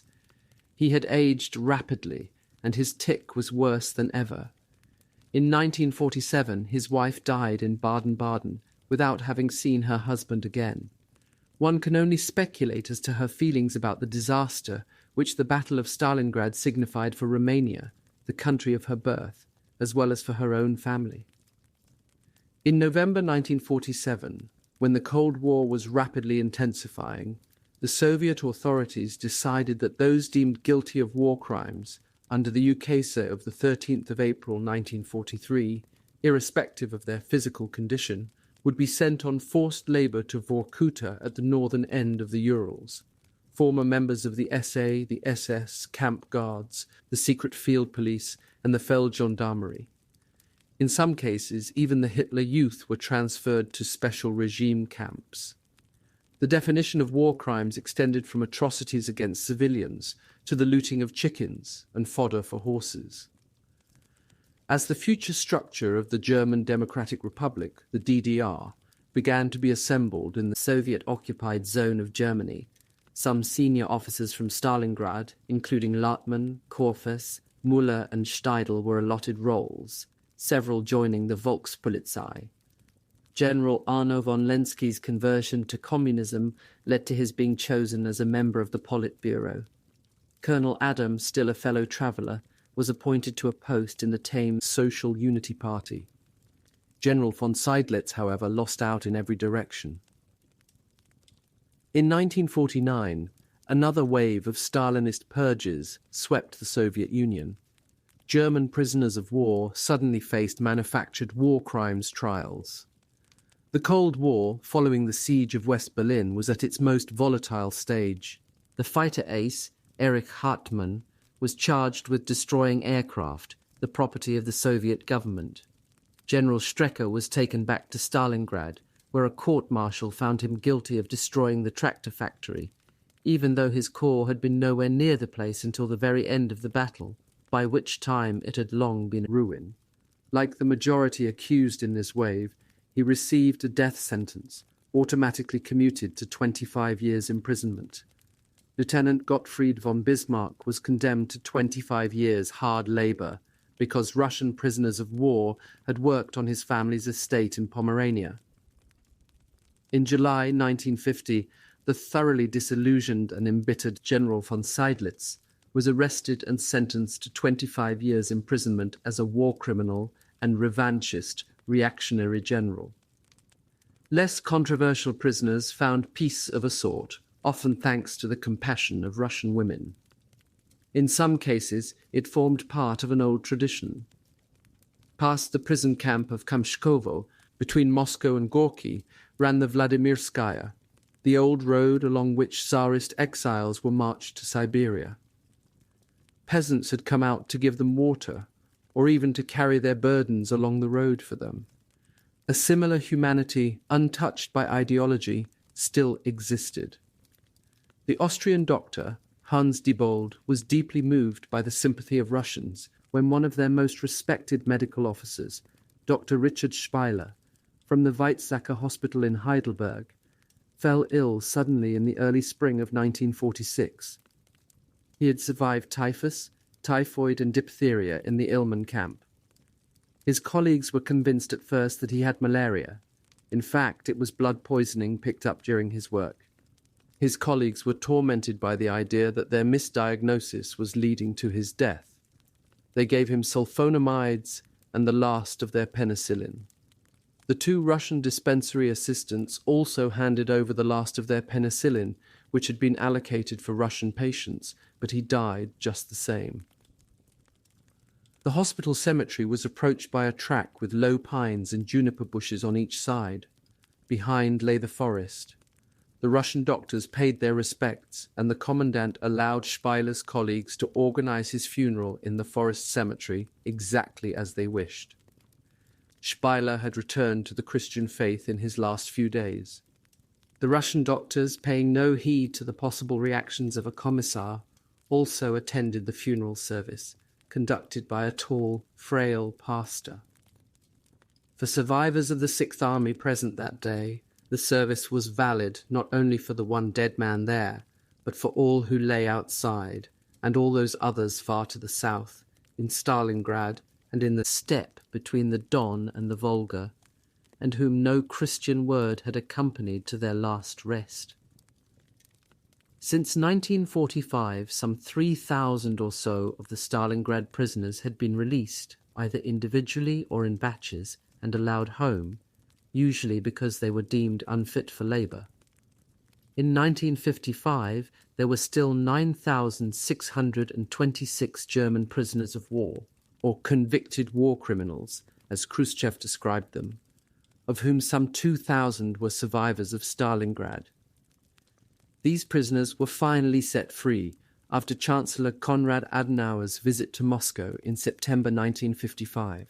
They included General Strecker, Seydlitz, Schmidt and Rodenburg, and Lieutenant Gottfried von Bismarck, who almost 13 years before had flown into the Kessel to rejoin his unit after that dinner with Field Marshal von Manstein. Just to have survived, he wrote, was sufficient reason to be thankful in the face of fate. Seydlitz, when their journey ended in Friedland bei Göttingen, knew that he faced a difficult future in the atmosphere of the Cold War. In April 1944, he had been condemned in absentia as a traitor, and all his possessions were confiscated. This ruling was overturned by a court in 1956, but the new Bundeswehr refused to restore his rank and pension. The fact that he had cooperated with the communist enemy put him, in the eyes of many, in a different league from those officers who tried to assassinate Hitler, even though General Achim Oster, one of the few survivors of the July plot, recognized Seydlitz as belonging to their ranks. He died, like his cavalry ancestor, a very unhappy man. As the historical events were raked over in the post-war years, the mutual recriminations over responsibility for the sacrifice of the Sixth Army became increasingly bitter. Schmidt, who contrary to Hitler's expectations had always refused to cooperate with his captors, remained ferociously hostile to officers in the Free Germany movement. Colonel Adam, who had accused him of forcing Paulus to fight to the end, was treated witheringly in return as a pensioner of the Soviet-occupied zone.